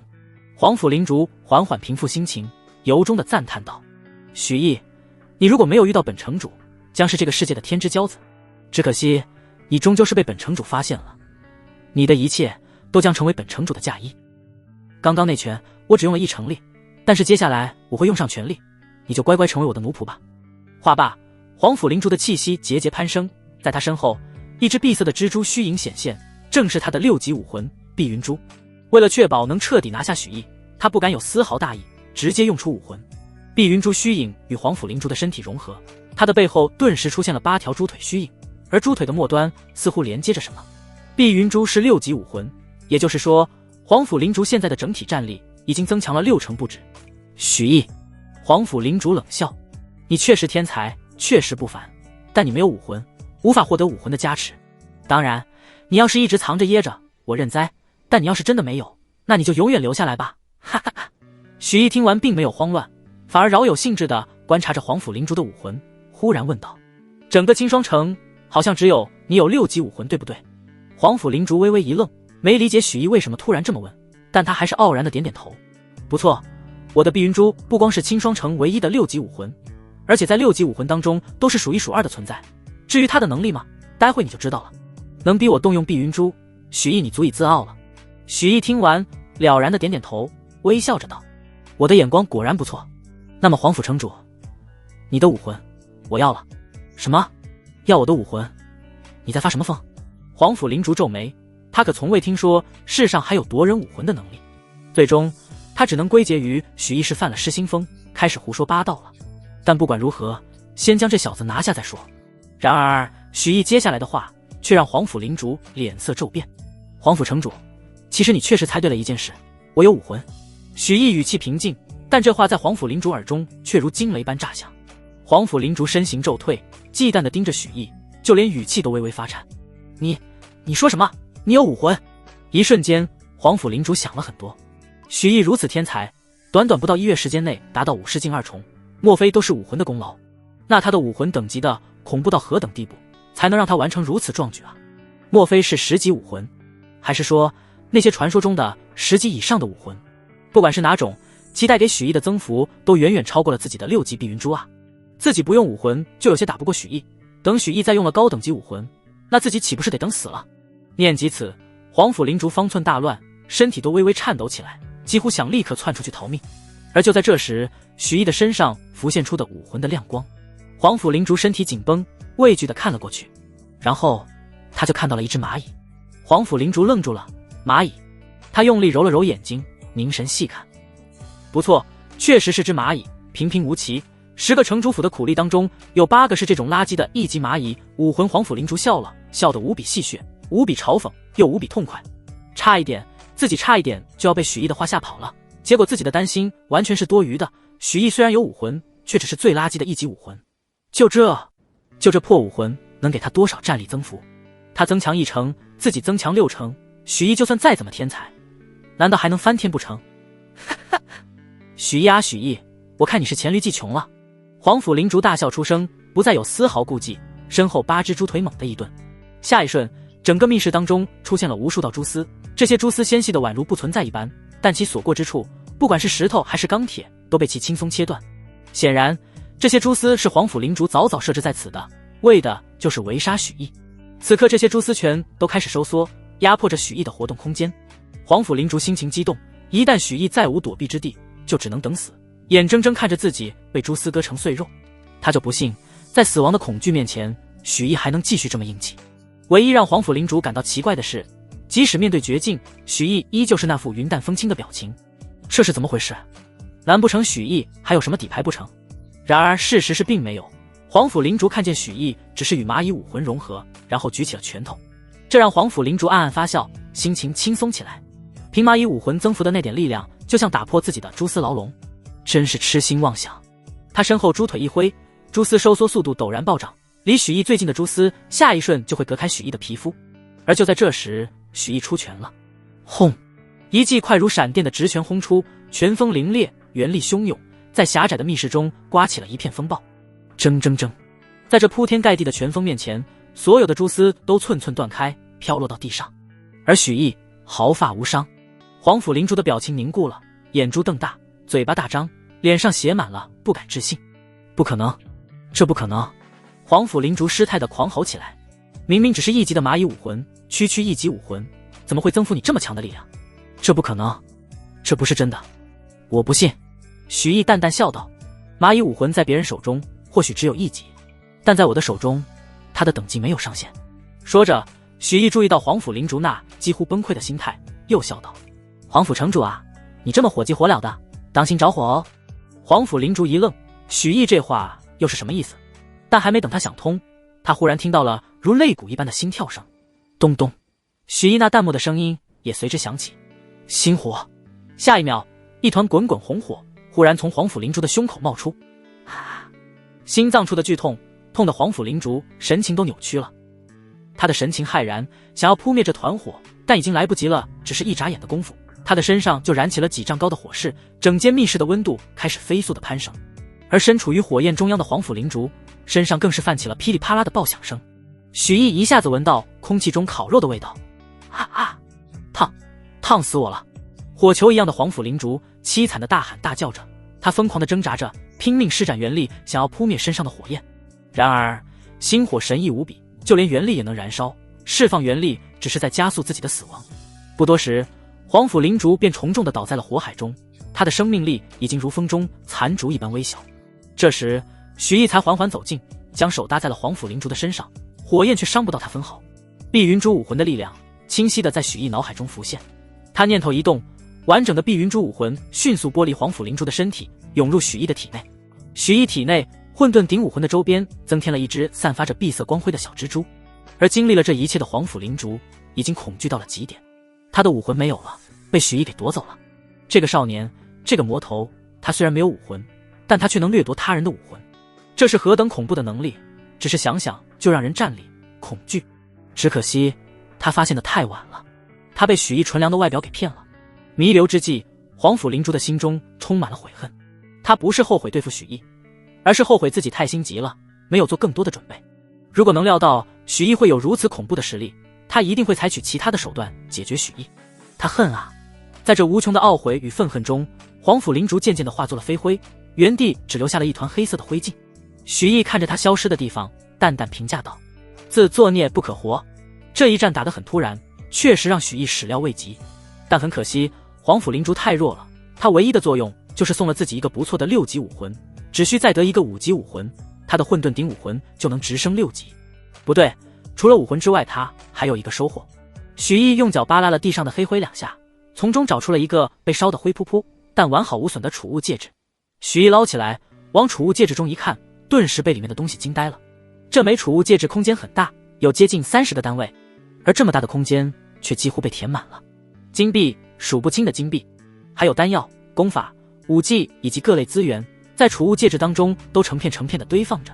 相比之下，清风寨的宝库简直寒酸无比，连里面1/20的财富都没有。好家伙，黄甫灵竹到底搜刮了多少民脂民膏，才变得这么富的？贪官污吏，该杀！许毅惊叹之余，感觉自己做了一件大好事。至于战利品嘛，自然是他的了。他正准备离开时，忽然又注意到缩在墙角的一个小东西，是黄甫灵竹的寻宝鼠，一人一鼠，大眼瞪小眼。寻宝鼠忽然朝他奔了过来，许毅警惕地拉开距离，随时准备动手。黄甫灵竹的妖兽难道要报仇？寻宝鼠见状急急刹住脚步，转而吱吱吱叫了几声，双脚站立，像人一样连扣3手。许毅无语，主人前脚刚死，后脚就认敌为主，太怂了吧？他嫌弃道。不会打架的累赘，要你何用？说着便要离开。而这时冷云长却提醒道：许毅，你先将这只寻宝鼠收着，以后会有用的。许毅一愣，下意识地问道：仙子姐姐，您的意思是这只寻宝鼠很不凡？难道我又捡了个大漏？那倒不是，它只是一个最普通的寻宝鼠。留下它的原因，等你太上混沌法升到第2重天的时候，你就知道了。至于具体是什么用处，你就先不必知道了。你只需知道，只有到了第2重天，你的太上混沌法才算真正入门。许毅心中一震，太上混沌法第2重天还有惊喜，那自己可得好好期待一下了。他伸手将寻宝鼠提了起来，塞进兜里，带着他离开的这座密室。密室门口，许毅顺手杀了带他来的城主府管家灭口，整个过程没有惊动城主府的其他任何人，以义婿的身份大摇大摆地离开了城主府。至于杀死黄甫灵竹的后果，他直接联系了京城丹阁的阁主徐文辉，以欠对方一个人情的代价，由他代为摆平。以天元国第一炼丹师的手段，想要处理一个边陲小城的城主，只需要一句话。回去的路上，许毅分析着和城主的这一战，如果以黄甫灵竹为武师境巅峰的标准，那自己现在的战力基本可以碾压武师境巅峰，但如果和高出自己一个大境界的武宗战斗，自己又有多少胜算呢？许毅对此很好奇，主动请教冷云长，而结果很喜人，他现在的硬实力确实接近武宗境，只需再学1-2门武技，战胜武宗一众不成问题。仔细想想，到了武师境还没练过武技的武者实在是少见，自己确实得抽时间去学一门武技了。但很快许毅就遇到了一个问题，不对，我把所有的武器都炼化了，就算学会武技也没武器使啊，就算有肯定也是优先炼化。忽然许毅像是想到了什么，猛地一拍大腿，连忙在心中向冷云长问道：仙子姐姐，您这么神通广大，肯定会炼气吧？要不你把炼气经验共享给我用用，这样一来我就又多了一条赚钱的门路，而且还能自己给自己打造兵器和防具，又能炼化又能自用，这不是一举3得吗？说完，许毅期待地等候回答。片刻后，冷云长的声音响起：你想多了，我不会炼气，而且我也不建议炼气。身为武者，手中武道，兼修一道已经是极限，你若再学炼气，会分散太多精力，大道难成。许毅闻言顿时有些失望，自己那完美的构思还未实施就胎死腹中了。但紧接着冷云长的话锋突然一转，不过虽然我不会练气，但你要是想要一件趁手兵器的话，我倒是可以给你一个选择。许毅眼睛又是一亮，莫非仙子姐姐有一堆宝贝？没有，3万年前的那场大战已经耗尽了我所有底蕴。许毅，那还说个屁！冷云长带着几分笑意的声音响起。好了好了，不逗你了，我身上确实没什么好东西，但不代表我不知道好东西的下落。我曾在苍梧国还在时来过他们国都一趟，留下了一柄剑。虽然数万年过去，但我想此剑应该无人能破坏得了我设下的禁制。你可以去把那柄剑取出来，那柄剑所在的位置离清霜城不远，快的话你现在出发，晚上剑就到手了。许毅闻言精神顿时一震，立刻舔着脸上去请教。跟随着冷云长的指引，许毅很快走到距清霜城200里外的一片荒原中。眼前虽空无一物，但他刚一靠近，便感觉眼前隐隐有一股阻挡他进去的力量，虽然微弱，但确实存在。这就是冷云长留下的禁制，这让许毅感到震撼不已。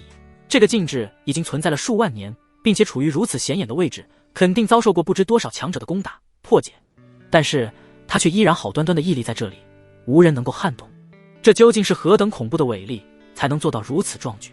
许毅简直不敢想象。冷云长吩咐道：你运转太上混沌法，将此功法产生的独特原力输送到禁制上，禁制便会打开。许毅点了点头，依言照做。片刻后，许毅穿过了那无形的阻隔之力，荒原还是那个荒原，没有任何变化。但许毅知道，他已进入了数万年无人能踏足一步的区域。他拿出铲子直接开挖，以他强悍的肉身力量，眨眼间就刨出了一个大坑。没多久，他的铲子碰到了一个坚硬的东西，发出脆响，一个白色密匣露出一角，出现在许毅眼前。许毅振奋，成功了！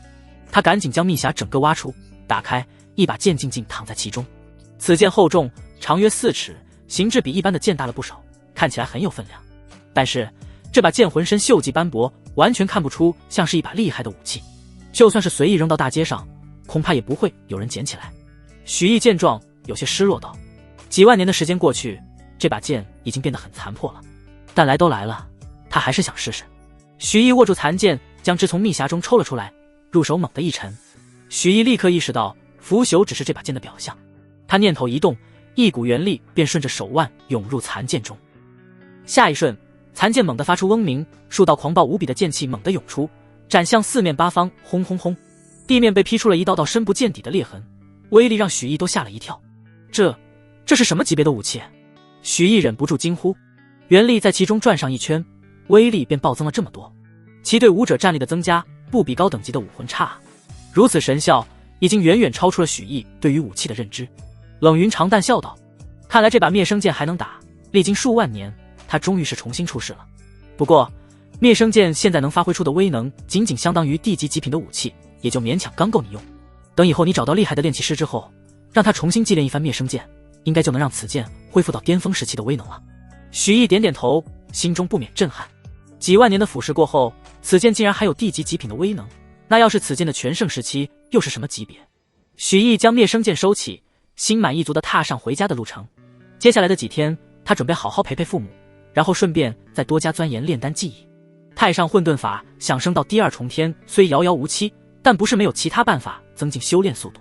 就比如对应着武士境的2级丹药，其中一种名为火云丹的丹药，对武士境的修炼具有巨大帮助，地位相当于1级丹药中的培元丹。许毅虽然可以共享冷云长的炼丹经验，但想将火云丹炼制到3云纹的层次，也需要大量的时间和金钱去练习。想炼丹，首先得把药材准备好，在回家的路上，他联系金鹿去准备炼制火云丹所需的药材。然后许毅就懵了，因为他从金鹿那里得知，清霜城乃至周边几个城池根本没有炼制火云丹所必需的一味主材。据金鹿所说，很多炼制2级丹药的药材都受严格的管控，哪怕是天宝商会和丹阁这样的庞然大物，也只有位于京城的总部和重要分阁有存货。虽然以许毅的地位可以轻松调动这些存货，但想要将这些主材运到清霜城，需要通过重重审查和漫长的行程，耗费的时间以月为单位，这其中浪费的时间是许毅承受不起的。而想要解决这个问题，说来也简单，只需去京城注册为京城丹阁的炼丹师就行了。这让许毅忍不住叹了口气，看来自己去京城的原因又多了一个。清霜城这种小地方太过贫瘠，已经满足不了他的修炼了。只是贸然远行的话，又该怎么向父母解释呢？许毅有些苦恼，到家都没想合适的理由。他刚到家没多久，便有轻轻的敲门声响起。随即，许明海和李书慎走了进来，脸上带着温暖的笑。爹娘，你们怎么来了？许毅已经猜出他们来找自己的目的，但还是故作不知。毅儿，你还不知道吧？我和你娘今天去参加了那场拍卖会，还给你拍下了一颗培元丹。许明海取出一个丹盒，小心翼翼地拿出了里面的培元丹，笑呵呵地说道：“毅儿，你看，这颗培元丹上的云纹代表着它品质特别好，药力比一般的培元丹要高。你服下之后，修为肯定会增加一大截，要不了多久就能突破到5图3重了。”许毅看着这颗丹药，双眼微微发长，心里暖融融的。他没有拒绝父母的好意，接过丹药，郑重说道：“爹娘，你们放心，我一定会尽快突破5图3重。”李书慎劝慰道：“毅儿，不要给自己太大压力，你平平安安的比什么都重要。”知道了，娘。说完培元丹的事后，许明海又说了要搬回许家的事。对此许毅早有预料，没有自己父亲，许家那帮人怎么可能过得了清风寨那关？这样一来，父亲在许家的地位肯定会水涨船高，不管是爷爷还是大伯都不敢不客气了。期间，夫妇二人还问了许毅这段时间老是不着家的原因，许毅以找到一处灵气充盈之地修炼为理由，搪塞了过去。这个理由虽然牵强，但许明海和李书慎一想到自己儿子在天赋低微，连武魂都没有的情况下，7天内就突破了5图2重，就不得不信了。两人也不再打扰许毅的修炼，为许毅轻轻地带上门离开。房间内，许毅看着手中由自己亲手炼制而成的丹药，心中猛地有了一种将自己就是易绪大师的真相告诉父母的冲动。但想想这次在城主府的遭遇，他又只能将这股冲动压了下去。如果没有足够的实力就贸然暴露天赋的话，恐怕类似的事情会层出不穷。他收起丹药，静下心来修炼，并在修炼之余抽出时间陪伴父母。接下来的3天，许毅一家搬回了许家，不管是许威恒还是许明清都变得客客气气，不敢有丝毫刁难。搬回来后，许明海带着侍卫去了一趟清风寨，过程顺利无比。蒋令虎将许家的货物原封不动地还了回来。经此一事，许明海在许家的地位更牢靠了。因为许威恒和许明清都知道，想要开通岭南商路必须得看许明海的脸色。然而这天晚上，许毅正努力修炼之时，一股邪火突然又涌上心头，比之前几次更加强烈。仙子姐姐，唉。冷云长长叹一声，绝美的脸庞上露出一抹复杂。她两颊绯红，第一次用手，第二次用温泉，第3次用了我的衣服，这次半个时辰后，神秘空间内，许毅目光迷离，语气急切：“仙子姐姐，这样不行啊，你就让我摸一下吧，就一下。小淫贼，你动作快点，你不要藏那里啊！”第2日清晨，许毅神清气爽，许府一家人齐聚一堂，用着早饭。许毅望着父母，酝酿着话语，正准备说出自己要去京城的想法时，屋外忽然出现一阵骚动，随即一名下人焦急地冲了进来，举着一封密信道：“老爷，2位少爷，京城传来急报，不容有片刻耽误，需要你们尽快观阅。”闻言，许威恒等人的脸色立刻严肃起来。许家在京城的重要人物只有一个，那就是许迟。这封急报肯定是关于许迟的。许明清焦急地接过密信，赶紧拆开，摊开信纸观阅。越看，他的脸色就越苍白。整个看完后，许明清彻底呆住了，信纸轻飘飘地从他手中飞出，他整个人扑通一声坐在了椅子上，口中止不住的喃喃：“不可能，这不可能！迟儿身上为什么会发生这种事？不行，我要去京城，现在就得去！”说着，他立刻直起身子，发了疯一样，不管不顾地冲了出去。明清，发生什么事了？你给我回来，好好说。许威恒想要叫住儿子，但许明清却已经跟脱缰野马跑没了影。他只好亲自捡起信纸去看。看完之后，他脸色也苍白起来，就连嘴唇都打起了哆嗦。怎么会这样？难道天要亡我许家吗？许威恒不敢置信的喃喃出声。迟儿他怎么会害了疾病，生命垂危？这可如何是好啊？什么？许明海夫妇也震惊了，赶紧去看这封密信。许毅也跟着他们看了起来，心中顿时了然。原来许迟在不久前突发疾病，浑身冷热交替，危在旦夕，就连书院的夫子们都看不出他到底患的是什么病，只能赶紧通知家属。这封信基本相当于死亡通知，连青藤书院都治不好的病，难道许家能治好吗？就算即刻赶去京城，也只是给许迟收尸而已。难怪许明清这么着急，只怕现在已经冲出许府，赶往京城了。不过只有许毅知道，许迟所患怪病的源头其实很简单，那就是他的第2武魂10级岩山真雄武魂觉醒，并且弑主了。2大武魂把许迟的身体当战场，争斗不休，他不死谁死。好在自己之前吸收了岩山真雄的2成力量，使这头武魂造成的破坏大大减弱，许池能活的时间比所有人想象的都要长。许毅沉吟片刻，忽然眼珠一转，有了想法。这个想法若能成功实施，那么自己既能救许池的小命，还能得到完整的10级岩山真雄武魂，并且名正言顺地前往京城。在全家人都急昏头的时候，许毅开口道：爷爷，我记得你和大伯之前不是见过义旭大师吗？义大师身为3级炼丹师，说不定有救助我堂兄的手段，我们不如去找找他。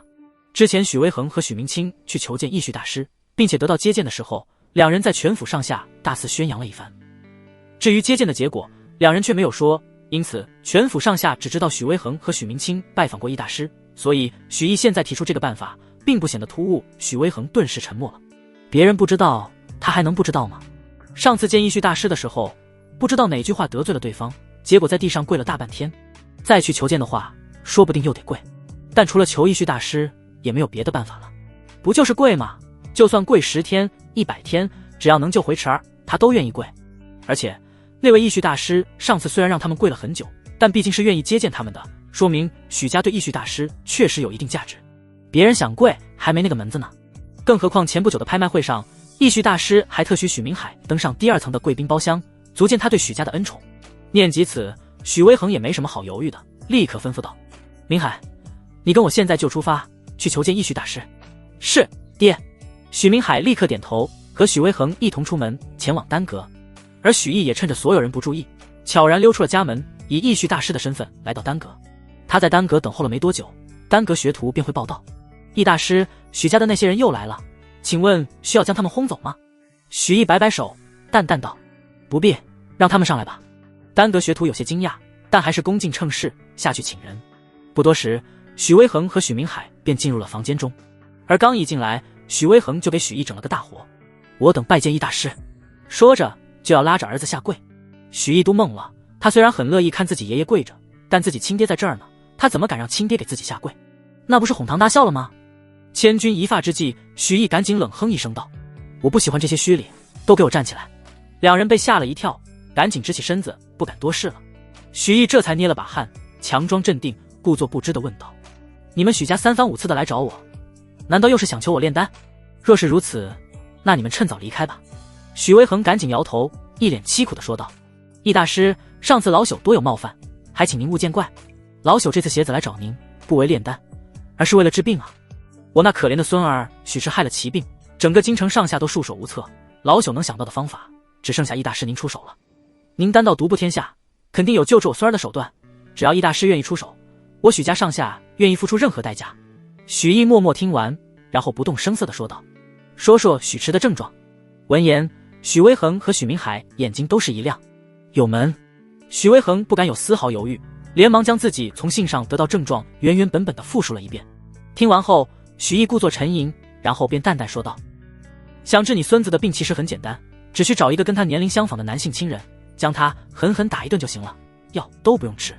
听到这话，两人都懵了。找个人把池儿打一顿，然后池儿就能好？就算是对血缘和年纪有要求，但这也不像是个治病的方子啊。如果是从别人嘴里听到这话，那许威恒绝对会觉得此人在鬼扯。就算这话是从易大师口中说出来的，他也不大愿意相信。许威恒苦着脸，恭恭敬敬地说道：易大师，还请您不要开玩笑，池儿本就病危了，要是再被没轻没重的打一顿，可就没命了啊。许毅脸色一板：怎么，你觉得我在开玩笑？我有必要跟你这种小人物开玩笑？没有，老朽绝不是这个意思。许威恒连忙摇头。许毅冷漠道：按我说的去做吧，到时候你们自然会知道我说的是真是假。听到这话，许威恒、许明海父子俩面面相觑，但仔细想想，义旭大师似乎完全没有骗他们的必要。他的话如此笃定，说不定这个离谱的治疗方法真的有用。而且许池已经生命垂危，没别的办法，只能死马当活马医了。紧接着他们又听义旭大师道：对了，我记得你们许家上下符合我要求的只有许毅一个人，你们找人做许池的时候切莫找错了人。既然治病的人是许毅，那我看医药费就不用给我了，直接给许毅或者他爹就行，也不用多，5000金足矣。两人闻言，神情都变得古怪起来。他们莫名有种感觉，这番话像是许毅能说出来的，但随即他们又否定了这个想法。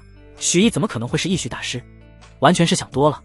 而对于义旭大师的吩咐，许威恒自然不敢违背，当着许毅的面，有些肉疼的转给了许明海5000金。许毅对此结果满意无比，如此一来，自己就能以治病的由头名正言顺地前往京城了。不仅如此，还顺便为父亲谋得了5000金。等许家众人离开后，许毅立刻改头换面，走小道提前一步回到了许家。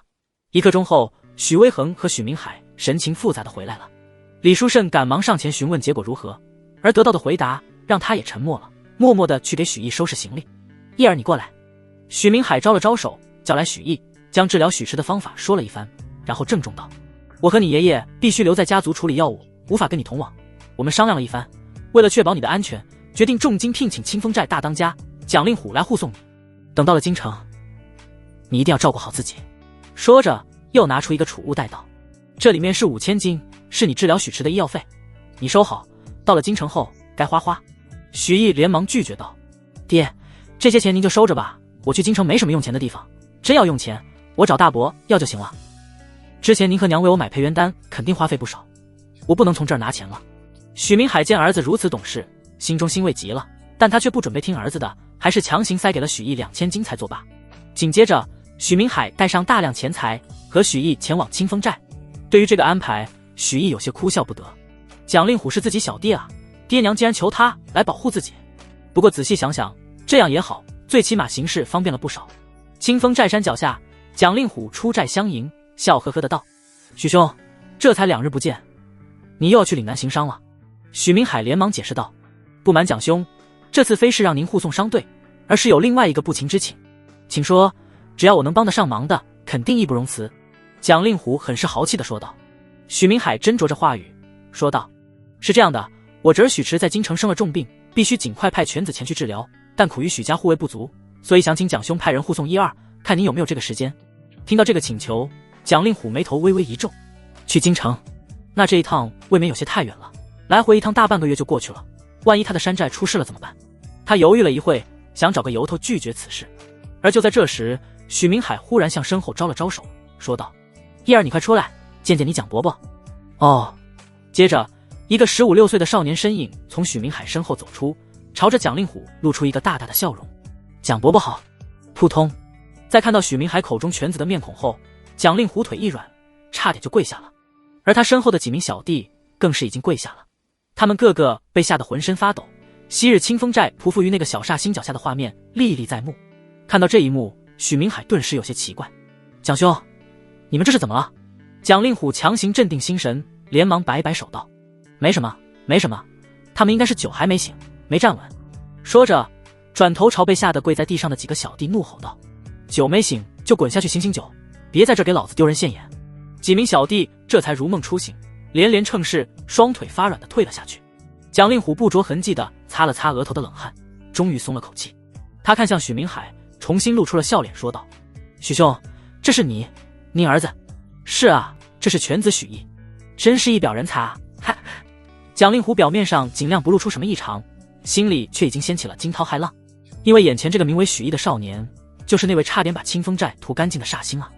就以这位的实力，还要他蒋令虎来护送，这特么的开什么玩笑？而看许明海的神情，他显然是不知道这些的，肯定是许毅因为某种原因主动隐瞒，自己可千万要演好了，否则要是引起这位的不满了，自己可就要遭殃了。他连忙拍着胸脯打起了包票，说道：许兄您就放心吧，在下保证令公子能平平安安的到达京城。许明海松了口气，连忙拿出装着大量金币的储物袋道：那就多谢蒋兄了，您放心，我许明海不是不知分寸之人，这是您护送犬子的酬金。蒋令虎心中打鼓，许毅这位煞星在旁，他哪敢收钱啊？他赶紧拒绝，一副义薄云天，视钱财为粪土的模样。许明海劝了好一会，蒋令虎死活分文不收，只好作罢，对蒋令虎的品行赞叹不已，心中已经将后者当作至交。接着许明海又对许毅细细叮嘱一番，让他听话点，不要对蒋令虎有任何不敬之举，去了京城一定要寄信回来云云。吩咐了好一会，许明海才一步三回头的离开。而等许明海的身影彻底消失之后，许毅那天真良善的神情渐渐收敛，恢复了平日以炼丹师身份待人时的冷漠。扑通，蒋令虎等人哗啦啦的跪倒一片，神情恭敬而又谦卑。许毅扫视跪在面前的众人一眼，淡淡道：都起来吧，准备出发前往京城。是。蒋令虎长长松了口气，再想想这位当初出手时的阔绰，他心情就不由得一阵激动。跟随在这位身边的这段时间，说不定又能得到不少好处。他留下部分小弟看守山寨，然后叫上全寨的精锐，备好车马，前往京城。路上，蒋令虎和手下一帮武士境的得力干将开路，没有不长眼的赶挡道，一路畅通无阻。许毅坐在马车当中，取出传承石把玩。在刚刚，这块传承石已经被冷云长彻底破解，现在就是揭晓其中传承真面目的时刻。咔嚓，许毅轻轻一捏，随着一声轻响，传承石裂开，一卷小巧玲珑的玉简出现在了许毅和冷云长的面前。不知多少万年过去了，这卷玉简仍跟全新的一样，没有丝毫破损，这让许毅忍不住感叹上古武者的手段之惊人。他取出玉简，徐徐摊开，密密麻麻的金色文字映入眼帘。这些文字加起来仅有1000字，每一个字都与这个时代的字不同。这些文字显得古老、沧桑、神圣。与一般的文字不同，许毅虽然从没有见过这些个文字，但却能完美的理解其中的意思。这份传承不是功法，亦不是武技，而是一种秘法，其名为惑空。但随即许毅眉头微微皱起，有些困惑地问道：秘法是什么？冷云长解释道：秘法不同于功法和武技，是一种能够利用天地间各种规则之力的手段，其效果不尽相同，但都极为奇诡。其能利用的规则之力级别越高，便说明秘法的等级越高。解释完，冷云长语气中带着几分郑重道：许毅，你不知秘法为何物，所以不知道此法价值，但我可以很明确地告诉你，你手中的这门秘法在我所见过的所有秘法中可以排到前10之列，其所运用的规则是空间级别最高的规则之一。空间秘法，世间的一切都以空间为载体，能运用空间的规则，可想而知这门秘法的恐怖。许毅心中震撼，哪怕他只是初闻秘法之名，也知道空间的规则代表着什么，知道能得到冷云长如此评价有多么难得。如果将此秘法修成，对自己的好处必定难以估量。他赶紧细细观摩惑空秘法，加以理解。但看到秘法最末尾时，他却发现了和修炼方法无关的一句话，而这句话的内容让许毅瞪大了眼睛。惑空秘法竟然只是一个完整秘法的上篇，它还有下篇，而下篇秘法所运用的规则是时间，只有2个秘法组合起来，才能发挥完整秘法的全部威能。这个信息让许毅一阵发懵，半部秘法就能在冷云长的心中排进秘法前10之列，那完整秘法呢？冷云长也为之赞叹，创出上下2篇秘法的人是一个天才。惑空已是不易，他却能再创一篇时间秘法，并能使2者融合，这份才情当真是震古烁今。此秘法若能完整，或许能排入我所见过秘法的前5之列。许毅闻言眨了眨眼，有些奇怪的道：才前5？冷云长淡淡道：前5已经很不错了，我曾见过5种秘法，每一种都是无敌当世，光耀千古的存在，放眼诸天万界，在人族的历史、外族的历史中，这5种秘法都逆天为一，我将此秘法和他们并肩，已经是最高评价了。当然，不管是什么样的秘法，到了我这样的层次后都不会有任何作用，但对你来说，惑空秘法可以为你保驾护航很久很久。许毅愣神，许久之后才感慨出声：是啊，天底下那么多精彩绝艳之辈，就算自己手中这门秘法极其强大，也不会缺乏能与之比肩的存在。不过能排进冷云长所见秘法中的前5，也已经非常难得了，不好好修行都对不起自己。只是不知道此秘法的下篇何时才能找到。据传承所说，拥有惑空秘法之人可感应到完整秘法下篇的位置。许毅握紧玉简，细细感应，确实感觉到了模模糊糊的一个方向，只是那个方向的尽头无比遥远，有多少个万里，远非现在的他所能到达。不过他也不急着得到下篇，光一个上篇就足够他修炼了。他沉下心，着手修炼起惑空秘法。惑空秘法的效果其实很简单，通俗来讲就是瞬间移动，但只要将其修炼到极致，瞬移便会如本能一般，可以无限制、不间断的使用，将之用于战斗中所能产生的效果可想而知。将此秘法修炼到极致，可轻易霍乱空间，无愧于惑空之名，而这仅仅只是完整秘法的一个上篇，许毅不敢想象其完整之后会有多么强大，而另外5种能与之比肩的秘法又会有何等强大。当然，惑空秘法如此强大，其修炼难度自然也相当之高。首先，使用秘法消耗的不是元力，而是靠武者灵魂力量和肉身力量撬动天地间的规则，从而将秘法发动成功。如果灵魂力和肉身力不足，那么秘法不仅无法使用成功，武者本身还会遭受规则反噬，危险无比。就比如惑空秘法，修炼时必须让灵魂和肉体不断适应空间规则，稍有不慎就会受伤。而就算修炼成功，每一次动用惑空秘法消耗的灵魂力和肉身力都极其恐怖，许毅甚至怀疑以自己现在的实力用一次就会虚脱，如果是一般的武士境，连一次都用不出来。不过他相信，只要自己修为越来越强，并不断炼化武器防具以及天材地宝，要不了多久就能自如使用霍空秘法。接下来去京城的路上，许毅一直不眠不休的修炼，每天他都会练得伤痕累累，幸好有生机草武魂和疗伤丹药撑着，可以让他迅速恢复，不然他早已重伤不治了。就这样疯狂练了10天，许毅终于将霍空秘法初步掌握。许毅迫不及待地想要尝试一下秘法的效果。傍晚，蒋令狐等人安营扎寨，许毅有了自由活动的时间。他来到一片空地之上，静静立在原地，闭上双目，按照从霍空秘法中学到的知识，感知着周围的天地规则之力。忽然，他脑海中感知到了一抹亮光，他没有丝毫犹豫，心念一动，他的脚下未动，身体却像是挤入了一片与现实世界不同的地方，随即又立刻脱离了出来。在睁开眼时，他发现自己距离刚刚所站立的地方足足有1丈之远。他跨越了空间，刚才他成功用出霍空秘法，完成了一次瞬移，而且他仅仅使用了一次瞬移，力量就消耗一空。一阵又一阵的虚弱感如潮水般涌上了许毅的心头。虽然疲惫，但他脸上却满是笑容。这10天的勤学苦练终于有了成果。霍空秘法初步小成后，许毅也终于被护送到了距京城数里的郊外。而与此同时，一道焦急的身影从京城中冲了出来，不是别人，正是许明清。这都过去10天了，许毅那小子不是只晚我几个时辰动身的吗？我3天前就到了，他怎么还不到？许明清心急如焚。这3天他一直陪伴在儿子身边，亲眼看着儿子的状态一天比一天差，而自己却帮不上一点忙。但他却从许府那边的来信中得知，义虚大师给他们想了一个救许池性命的法子，就是让许毅把许池狠狠打一顿。先不说这法子扯不扯，许毅人总得先到吧。可是许明清左等右等，就是等不到，现在实在是等不下去了，只好出城，在京城的必经之路上寻找许毅的踪迹。他走了10数里，忽然注意京城主干道旁的密林中有声音响起，而这声音他听着有些熟悉，便隐匿身形摸了过去。密林当中，蒋令虎正跟许毅告别：“大人，我们都是山贼，进京城的话免不了受到盘查，所以就只能送您到这里了。要没别的吩咐的话，小人就先回去了，清风寨不能没人守着。”蒋令虎恭敬地说道。许毅点点头道：“行，你们回去吧。回去之后少干点打家劫舍的事，只要你等将我父母照看好了，少不了你们的好处。”说着直接甩出一把价值不菲的丹药，豪奢至极。遵命。蒋令虎接着丹药，激动地点点头。他已经做好打算，从今以后只收保护费，绝不烧杀抢掠，紧跟许毅脚步，抢劫才能挣几个子。虽然许毅给他的丹药只是1级，自己用不到，但自己只需将这些丹药出手出去，立刻就会获得难以想象的财富。打点好一切，许毅便让蒋令虎等人离开了，而他则独自向着京城而去，去找大伯许明清。而他不知道的是，许明清已经与许毅见过面了。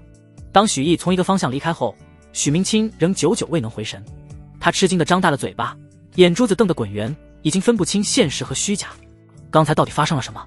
自己竟然看到凶名赫赫的蒋令虎以及一众凶残的清风寨土匪，竟然对许毅卑躬屈膝，恭敬无比。他知道许毅是由蒋令虎等人护送而来，但哪有这么个护送法？谁护送一个小辈会将小辈当祖宗一样供着？有问题，绝对有问题。许明清想起许毅刚才赏赐给蒋令虎的那些丹药，仔细回想，似乎都是培元丹，而且好像还带云纹。带云纹的培元丹，而且还是一大把。许毅这小子太败家了吧？他不知道一颗云纹培元丹的价值有多高吗？就这么赏赐出去了？你怎么不赏赐我这个亲大伯呢？我比蒋令虎差哪儿了？许明清十分嫉妒，但随即他就意识到了一个更大的问题，那就是许毅到底是从哪弄来的这么多带着云纹的丹药？总不能是他自己炼制的吧？就他一个小小的武徒，可能吗？那可是云纹丹药，整个清霜城除了义虚大师之外，无人能炼。而许毅自生下来起从未出过清霜城，也不可能接触到其他城的炼丹师，那么结果就显而易见了。许毅的丹药是从义虚大师手中得来，这两人的关系绝对非同一般。忽然许明清想到了一个之前一直弄不明白的疑点，顿时悚然一惊。许毅这小子觉醒武魂之后就开始神出鬼没，天天不着家，然后一回来就从一个无武魂的废物变成了1周时间达到5徒2重的天才。难不成他离开家的这段时间是和义虚大师搭上线了？许明清想到这里，思如泉涌，震撼的喃喃道：通了，全说通了。若不是义虚大师支持，许毅一个无武魂的废物，修炼速度怎么能比晨儿还快？他身上肯定有某种不凡的地方，被义虚大师看上，然后被义虚大师收作徒弟了。而蒋令虎那帮人应该是被义虚大师暗中收服了，所以才帮许家打通岭南商道，对二弟以礼相待，并在拍卖会上让二弟一家去了2楼贵宾包厢。许家能发展的这么好，原来都是因为许毅。想通这一切后，许明清浑身发软。谁能想到许家的废物子孙许毅竟然偷偷拜了义绪大师为师，拥有了恐怖的背景。可是这么大的事，他为什么不跟家里说？许明清心中泛起疑惑，这种光宗耀祖的好事没必要藏着掖着。难不成是义绪大师担心木秀于林风必摧之，所以不让许毅泄露他们2人之间的关系？除了这个解释之外，许明清想不到别的可能了。如果真是这样，那自己偶然间洞悉了这个秘密，必须得烂在肚子里，否则很可能会被义绪大师问责。他咽了咽口水，猛然想起自己儿子还卧病在床，连忙抬腿向京城赶去。在知道许毅真实身份后，他对义绪大师给出的治疗方法信心倍增，说不定真能治好池儿的怪病。半个时辰后，许毅走进繁华无比的京城。这座天元国第一大城池政通人和，乃是各大势力汇聚之地，强者如云，兴盛无比。在这里，来自异国他乡的奇珍异宝无数。许毅只是刚进京一会，便看到了许多让他眼睛一亮的事物。若有时间，他愿好好逛逛京城。但没过多久，大伯许明清就找了过来。许毅，毅儿，一路舟车劳顿辛苦了。许明清的语气不可避免地带上了几分拘谨，而这样的语气让许毅听得有点不适应了。和大伯仅仅10日不见，怎么就感觉对方跟换了个人一样？就好像他们之间已经隔了一层可悲的厚障壁。不过应该只是错觉吧。许毅也没多想，直接道：大伯，去带我见堂哥吧。好。许明清连忙点点头，带着许毅向一个方向走去。很快他们便来到了青藤书院门前。虽然许池得了怪病，但书院并没有赶走他，特意给他安排了别院和最好的大夫照顾。这足以说明书院算是比较有人情味了。书院门强青砖绿瓦，恢宏大气，一眼望去，整体占地竟然隐隐要比整个青霜城还大，无愧为天元国最大的书院。而许毅来到青藤书院的第一刻，他就琢磨起来该怎样才能进入书院呢？对于拜入书院这件事，许毅不是临时起意，而是早有预谋。他来京城有2个真正目的，第一个目的自然是为了关于楚灵儿的详细历史。京城诸多大小势力当中，所藏史书最多、记载最详实的势力，身为天元国第一大书院青藤书院首屈一指，其收集的古史中很可能就有关于楚灵儿的详细事迹。他要从这些古史当中找到楚灵儿葬身的具体地点和原因，既为救他，也为救自己。他的时间不多了，虽然冷云长也是自己的真命天女，但对方修为太高，自己一旦跟他交合，必死无疑。而他用其他方法对自己造成的刺激，为自己缓解混沌体反噬，终究是有限的，自己很快就会适应。一旦适应，就得用更刺激的方法。当自己适应到除了阴阳相合外，其他一切刺激都不起效果的时候，自己必死无疑。而许毅能感觉到那一天越来越近了，或许下一次，或许下下次，自己表面上再怎么风光，找不到楚灵儿就一定会死。拜入青藤书院，暗中寻找古史是最好的解决方法。而第2个目的则是为了获取炼制火云丹的主材，以及强化肉身所需的各种宝物，迅速提升修为。想要达到这个目的，就必须有富可敌国的财富以及崇高的地位。老老实实练武肯定无法短时间达成这2个条件，唯有一个捷径，那就是成为高等级的炼丹师，以高等级的丹药吊住那些大势力的胃口，让他们心甘情愿地为自己做事，乖乖把自己需要的宝物献上来。所以他需要尽快前往丹阁认证炼丹师等级，名扬京城。而且京城丹阁是不亚于青藤书院的大势力，或许他们也会有关于楚灵儿的详细古史。许毅心中琢磨着，被青藤书院弟子验明身份后，进入其中，来到一片小别院中。刚一进去，就听到了声声凄厉的惨叫，疼，好疼啊！听到这声音，许明清连忙冲进屋中，看着在床榻上难受的打滚的儿子，心疼的安抚道：池儿，你再坚持坚持，你马上就要被治好了，一定要坚持住啊！许池身旁身为他师父的王夫子摇摇头，叹息了一声。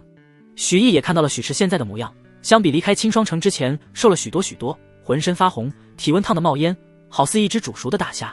这就是许池所患怪病，全身高温，狂躁不止，并且一天比一天消瘦，看起来命不久矣。许毅清楚，这是许池的岩山真雄武魂在侵蚀许池身体的征兆。毅儿，事不宜迟，快点救救你堂哥吧！许明清焦急道。许毅点点头，大伯，你把许池抬到院子里，据义绪大师所说，只要我把他打一顿，他的病就好了。是，我这就做。许明清依言行事。慢着！就在这时，王夫子开口了，他看向许毅，沉声说道：我听说过义绪大师，以他的才华想出的办法或许有用，但以你的实力，很可能不是池儿的对手，池儿重病之前就已是五徒四众，现在虽然重病，但不知为何，他体内的力量越来越狂躁，比一般五徒五六众的武者都要强。许毅，你只是五徒二众，稍有不慎，就很可能被池儿打伤，不如让老夫为你按着池儿。许毅听完，淡淡一笑道：“王夫子勿虑，我早已不是五徒二众了。”说罢，他不再遮掩，五徒四重修为展露而出。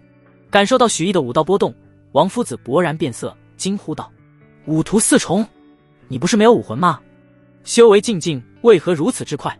许明清同样也震惊不已，但随即他转念一想，许毅可是义绪大师的徒弟，说不定吃了一堆3云纹培元丹，靠着这么多丹药狂堆，就算是一头猪都能到五徒四众。更何况许毅能被义绪大师看中，必有过人之处，修炼速度能这么快，也就不奇怪了。当即他夸赞道：“我许家一代出了2位麒麟儿，可喜可贺啊！”王夫子也从震惊中恢复过来，看向许毅的目光有些复杂。他现在越来越相信许毅绝不是无武魂的废物。不过现在不是探寻许毅秘密的时候，救自己的徒儿许池要紧。他不再阻挠，说道：“既然许毅你有把握，那你就出手吧。”院中，许池狂躁不安的四处走动着，行为举止好似一头蛮熊，俨然失去了理智。许毅站在许池对面，笑着说道：“堂兄，你不是说下次见到我后要好好教训我一顿吗？怎么还不动手？难道你忘了1个月前我当着皇府城主、王夫子以及许家所有人的面，把你踩在脚下的屈辱了吗？”许毅的语气平缓，但却让人听得火大不已。即使许池已经疯疯癫癫，但听到这话后却有了反应。他顿住脚步，头一扭，如吃人的野兽，死死地盯着许毅，充满了愤怒和暴躁。许毅！许池狂吼一声，手脚并用，如战车般冲出，仿佛要撞碎眼前的一切。见状，王夫子和许明清脸色都微微一变。许池现在发挥出的力量，起码有五徒6众巅峰武者不用武魂时的水准。一般的五徒4、5众被这么撞一下，绝对会重伤。他们想出手阻拦，但许池已经近在许毅咫尺，来不及了。就在这千钧一发之际，许毅出手了。他抬起手，然后轻描淡写地朝前方一拍。下一瞬，许池的身形如炮弹般倒飞而出，撞入院墙。院中除了许池痛苦的嘶吼声外，鸦雀无声。王夫子和许明清吃惊地瞪大了眼睛，几乎不敢相信眼前的这一幕。许池刚才那一撞的力道有多大，他们看得清清楚楚。结果许毅一个连武魂都没有的五徒4众，就这么轻描淡写的把人打飞了，这得是多大的力气？恐怕就连五徒6众武魂能增幅力量的武者都未必比得过。许毅，你到底是怎么做到的？王夫子忍不住问道。许毅摊了摊手，一脸诚恳地说道：“我天生神力，力量一向比一般人大。”王夫子无语，这回答的也太敷衍了。他正欲开口再问时，许池倒下的方向忽然有动静传来，许池再度袭来，许毅又是一巴掌，把前者当皮球扇飞了出去。如此场景反反复复发生了足足5次，看得人眼花缭乱。而许毅自然获得了岩山真雄5成的力量，加上之前揍许池揍出的2成，他已经有了完整岩山真雄的7成，许池只剩下了仅仅3成。不过许毅并没急着将岩山真雄武魂彻底弄到手，一来反正他距离使用10级武魂还有很长一段距离，得到了也没用；二来留3成岩山真雄武魂在许池体内，以后这小子再犯病了又会求着自己揍他，何乐而不为呢？见许毅收手，王夫子和许明清都紧张地问道：“许毅，毅儿，池儿的病怎么样了？”许毅指了指躺地上不省人事的许池：“你们自己看就知道了。”2人闻言连忙来到许池身边。此时的许池已经被打得脸肿成了猪头，但他的身体却已经不再发热，变回了常人体温。这个发现让王夫子和许明清大喜过望，他们又赶紧将许池唤醒，看他精神状态如何。不多时，许池迷迷糊糊地睁开眼睛，有些困惑地呢喃道：“我这是怎么了？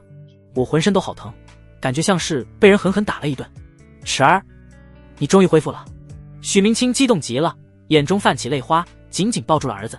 但他却没注意到，他这一抱差点将浑身受伤的许池疼得抽过去。好一会后，父子俩才冷静下来。王夫子耐心地告诉了许池这段时间发生的所有事，以及他是如何好转的。听完后，许池看向一旁负手而立的许毅，一脸的复杂。他已经记起了这几天的经历，几乎每一天都承受着烈火焚身般的痛苦。但在刚才，许毅一巴掌接一巴掌地揍自己时，自己却有种说不上来的舒爽。而且，他隐隐觉得许毅身上有某种让他亲近的感觉。莫非这就是血浓于水的亲情吗？还是说自己已经迷恋上了被许毅胖揍的感觉，已经离不开许毅了？一想到后一种可能，许池就浑身一颤，恶寒不已。他决定以后一定要躲着许毅一点，许毅望着其乐融融的父子二人，打断道：“许迟现在虽然恢复正常了，但不保以后不会病发，你们得多注意这点。如果他再病发了，我随时可以赶来揍他。”闻言，许迟有些忍不了了：“许毅，你什么意思？咒我犯病是不是？你这么用力揍我，我看你就是在公报私仇。你等着，30年河东，30年河西，莫欺少年。”然而还没等许迟说完，许明清就狠狠拍了许迟脑袋一巴掌，打断了他的逆袭梦。他满脸堆笑的向许毅道：“毅儿，迟儿不懂事，他说的话你千万不要放在心上，多谢你出手治病，大伯以后一定让迟儿好好报答你。”许毅点点头，心中有些惊讶，没想到大伯这么上道，跟10天前相比，就像是变了个人一样。京城这么锻炼人的吗？许明清像是想到了什么，接着问道：“对了，毅儿，你接下来有何打算？是回青双城，还是留在京城？”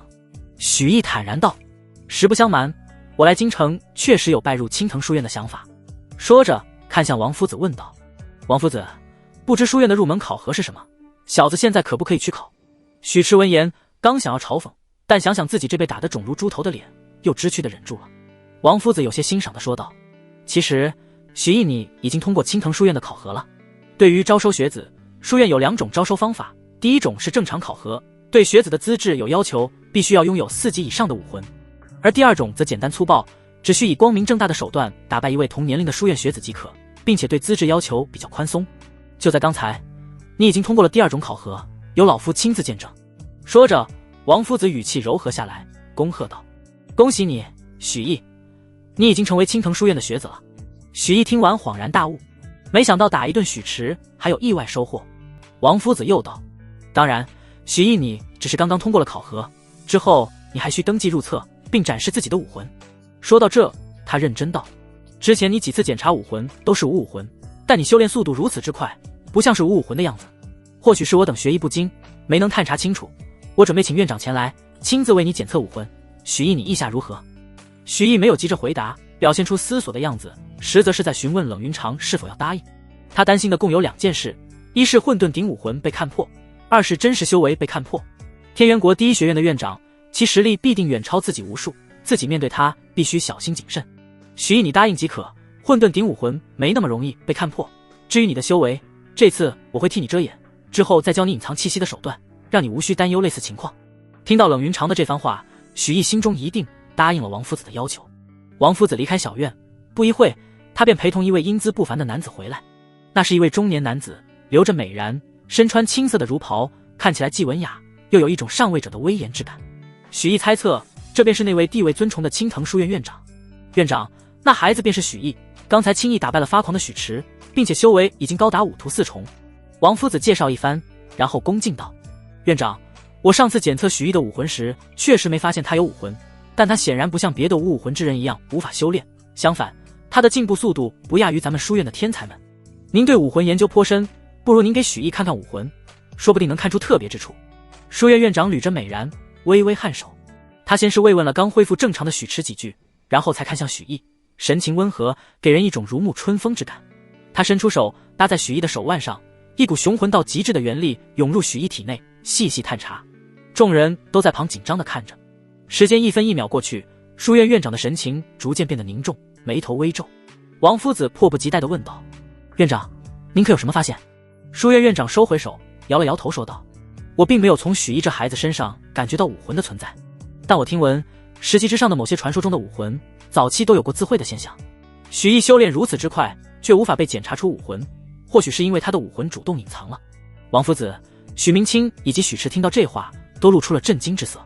许毅不是无武魂，而是拥有10级以上的传说级别的武魂，这太耸人听闻了。难道这就是义绪大师收许毅为徒的真实原因？许明清心中狂吼，而许迟则是一脸黯然，感到挫败极了。他本以为自己拥有7级武魂已经足够逆天，是青双城100年来最璀璨的天才，但谁能想到许毅竟然偷偷觉醒了10级以上的武魂，那自己这辈子都追不上他了。书院院长看向许毅的目光也带上了几分火热。孩子，你别担心，如果你真有10级以上的武魂，不管用何种手段，我都会帮你检测出来，绝不会埋没你的天赋。同时他心中也泛起了几分激动，一旦自己的猜测是真的，那么许毅将是青藤书院第一位拥有10级之上武魂的学子，这对青藤书院甚至整个天元国来说都是100年难遇的幸事。小院中有人高兴，有人激动，有人震撼，但是许毅则是有些懵逼。这位院长脑补的是不是有些过了？我的混沌顶武魂可从未自会过，只是你没检测出来而已。但不管如何，书院院长也算是误打误撞猜对了，自己的混沌顶武魂将来必定会成为10级以上的武魂。如果真让他卯足了劲去想各种办法帮自己检测混沌顶武魂的秘密，还真不一定能保得住啊。就算没检测出来，自己也会暴露在各大势力的眼皮子底下。如果哪个大势力跟青藤书院有仇，派顶级杀手把自己一巴掌拍死咋办？即便自己真实战力能轻松打败武士巅峰也没用，在京城武士境根本算不得什么。就拿青藤书院来说，随随便便一个学习过几年的学子都是武士修为，至于那些教习夫子更是武士以上的存在，那种级别的存在想杀自己再简单不过了。不行，必须得终止书院院长这危险的想法。念及此，许毅装作一副迷茫的样子，主动开口道：院长，我刚才好像感觉到了自己的武魂，并且可以召唤出来了。此言一出，书院院长目光一凝。哦，莫非是我刚才的检查激发了你体内的武魂？快召唤出来看看。王夫子、许明清等人也是一脸期待，就等着许毅召唤武魂。许毅闭上眼睛，装作正在酝酿的模样。数个呼吸后，他猛地睁开眼睛，将武魂召唤而出。一抹亮光在众人眼前闪过，一个武魂出现在了他们面前。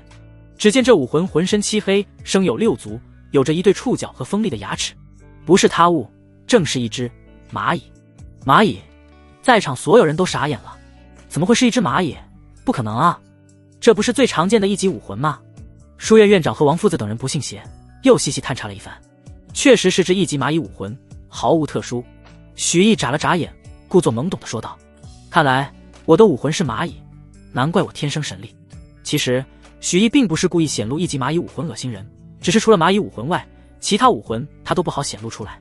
不管是生机草、富山龟还是玄铁鹰，都是清霜成武士境高手的标志性武魂。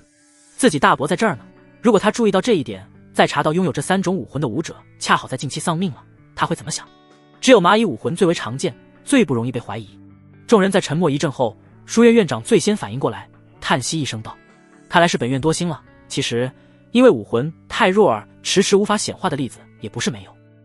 历史上虽然也有人曾以1级武魂的资质修炼速度比肩天才，但他们大多都如无根浮萍，很快就泯然众人了。不过既然你已经通过了书院考核，不管你资质有多差，我青藤书院都认。王夫子，你给许毅安排一下住处和班级。说完他便转身离开了。是。王夫子应了一声，也是叹了口气，然后主动安慰道：许毅，你不要太难过，人生不如意之事十有八九，你没有10级以上的武魂并不奇怪。走吧，我带你去办入学。没事，我不难过。许毅见院长和王夫子都已死心，心中长长松了口气，自己混沌顶武魂的秘密短期内应该不会再有人窥探了。就在他准备离开时，身后忽然传来一阵嘲笑：竟然是1级武魂，笑死我了，我还以为你有多厉害呢，结果就这，废物就是废物，觉醒了武魂还是废物。嘲讽的人自然是许迟，刚才他差点被书院院长那番说辞给吓死了，现在结果出来，他自然要狠狠嘲笑一番。但还没等他笑2句，许明清就冷着脸喝道：你小子给我闭嘴，义儿可是你的救命恩人，你就这态度。许迟缩了缩脖子，心中奇怪极了，自己父亲怎么回事，怎么对许毅这个废物的态度如此之好。他自然不知道许明清曾看到过什么。虽然许毅的武魂只有1级，但说不定许毅是因为炼丹天赋好才被义绪大师看上的呢。只要许毅是义绪大师徒弟一天，许明清就绝不会看清许毅。许毅也对大伯的态度感到奇怪，但君子论迹不论心，既然大伯态度这么好，以后关照许迟的时候自己可以稍稍留手。接着王夫子给许毅安排好住处，登记了姓名、武魂，领了书院服饰，又提醒道：许毅，你资质过低，因此被分到了这一届最差的丁等班。这个班的学子武魂等级大多只有4级，仅符合青藤书院最低招收标准。丁等班的待遇远不如甲乙丙3班，但每位学子每周还是能得到1颗易云纹的培元丹，比在一般小家族中的待遇好得多。顿了顿，王夫子神情严肃起来，认真地叮嘱道：丁等班的学子武魂品级虽然一般，但其中的大多数都是书院4个月前统一招收进来的，因此实力不会比你堂兄差，甚至还要更强。去了丁等班后，你切记收敛，千万不要仗着天生神力逞凶。许毅乖巧点头，一副良善模样。王夫子微微颔首：明日你便去丁等班报道吧，没什么事，老夫就先走了。许毅正准备送别时，忽然想到了什么，连忙道：王夫子且慢，学生确实还有一个问题想问。哦，你说。咱们书院有没有几千、上万年前的详细古史？我对历史很感兴趣，如果可以的话，我能不能借阅一二？王夫子微微一怔，说道：你口中的古史书院自然有，都藏于书库之中。许毅心中一喜，正要提出借阅时，王夫子却给他泼了盆冷水。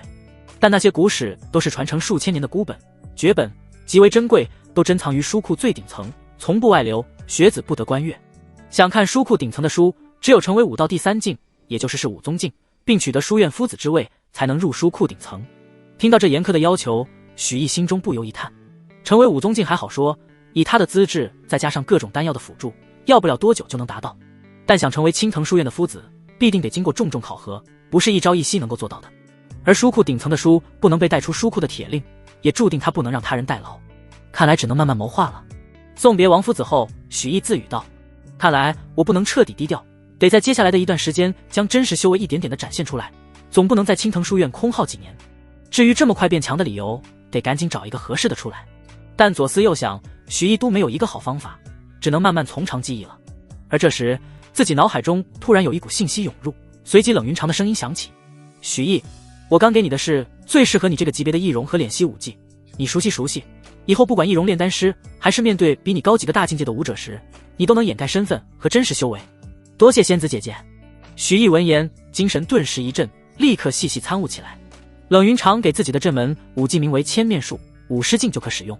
说是武技，千面术其实更像是药方，通过特定的材料和药材，可以制作出与皮肤完美贴合的易容面具，以及能遮掩武道气息的衣服。一旦制作好，不管是易容面具还是遮掩气息的衣服，效果都能持续长达几个月的时间，十分方便。但想要炼制面具和衣服，都需要有一定的炼丹造诣，否则很难成功。同时，正因为千面术不是靠武者修为维持，而是靠特殊材料炼制而成，因此即使是50境武者使用，也能让高自己数个大境界的强者难以看穿。但想使用这门手段，必须自己就是炼丹师，或者有炼丹师辅助，炼丹师水平越高，炼出的面具和服饰效果越好。据冷云长所说，以自己现在的炼丹水平，炼出的面具服饰效果，就连书院院长都看不穿。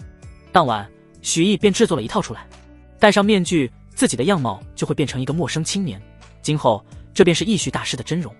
穿上炼制好的礼衣，他的修为在外人看来就是普普通通的五徒四众，只要不主动暴露真实修为，就能一直遮掩下去，很是神奇。第二天清晨，许毅穿好敛息服，外面套上青藤书院的院服，来到一间宽敞的学堂门口，门牌上写着“丁等”2字，一个身材瘦削的中年男子已经等在门口。看到许毅之后，他冷冷道：“你就是新学子许毅，进来吧。”许毅走进学堂，几十双丁等班学生的眼睛齐刷刷地看向了他，阵阵议论声响起。他就是许毅，那个打败许池后被特招进来的一级蚂蚁武魂。明明是个一级武魂，修炼速度怎么那么快？而且实力还强，就连许池都不是他的对手。哼，许池前段时间不是得了怪病吗？我看是这小子占了许池便宜。再说了，听说他和许池是堂兄弟，说不定这小子是靠和许池打假赛进来的。哦，原来如此，那他的修为说不定是嗑药嗑出来的。议论间，众学子看许毅的目光带上了异样，轻蔑和鄙夷居多。听到这些声音，许毅心中有些无奈，真是好事不出名，坏事传千里啊！自己还没正式入学，一级废物的名头就传遍了全书院。不过他也不在意这些虚名，懒得去跟他们争论。许毅，这时讲台上的高寿夫子开口了：“我是你以后的授课老师叶灵甫，你去找个位置坐下吧，专心听课，不要惹是生非。对了，你既然是新进学子，那就先领一下每周的补贴。”说着，叶灵甫拿出一颗易云纹培元丹。许毅点点头，虽然自己已经用不上培元丹，但既然是自己应得的，不要白不要。他正要去拿丹药时，忽然一道身影陡然站了起来。慢着！此言一出，众人纷纷看了过去。只见开口之人是一位身材富态的男学子，人群中顿时发出低低的惊呼：“是李守宝！”完了，这新人要被盯上了。嘘，别说了，小心他找人揍你。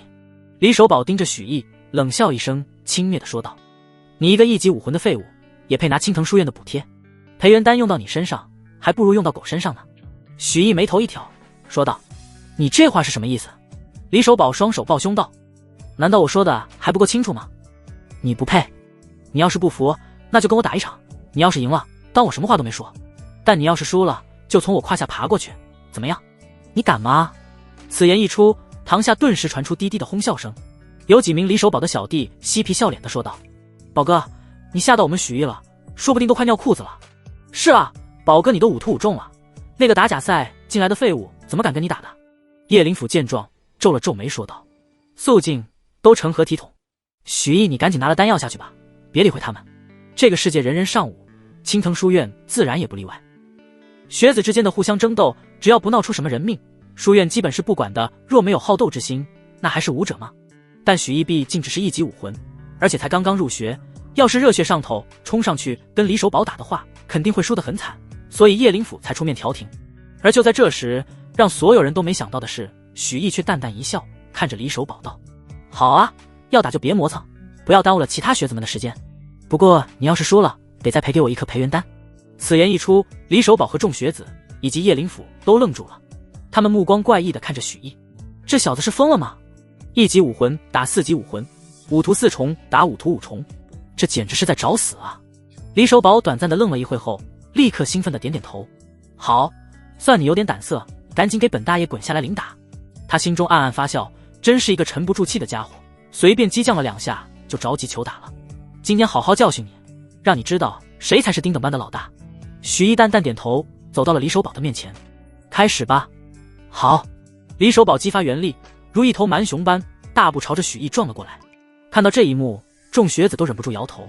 李守宝虽然没有使用武魂，但他的狂雄劲可不一般，能轻易撞断一根碗口粗的树。许毅那小身板被撞到，指不定的躺好久。叶灵甫也皱起了眉，心中升起了几分对许毅的不满。一个1级武魂注定会拉低他们班的评分，结果还狂妄自大，不知天高地厚。这许毅还真是一个害群之马，这次挨一顿揍也好，能让他认清现实，做人踏实起来。而就在所有人都觉得许毅要被撞飞出去的时候，忽然许毅动了，他抬起手扇了出去，不偏不倚，正中李守宝的胖脸。下一瞬，随着李守宝的一声惨叫，他狠狠倒飞了出去，身体砸进了墙里。全场皆静，他们呆呆地看着卡墙里的李守宝，几乎不敢相信自己的眼睛。而就在众人还发愣的时候，许毅走到了李守宝的面前，朝昏死过去的李守宝道：你输了，按照约定，你还得给我1颗易云纹培元丹。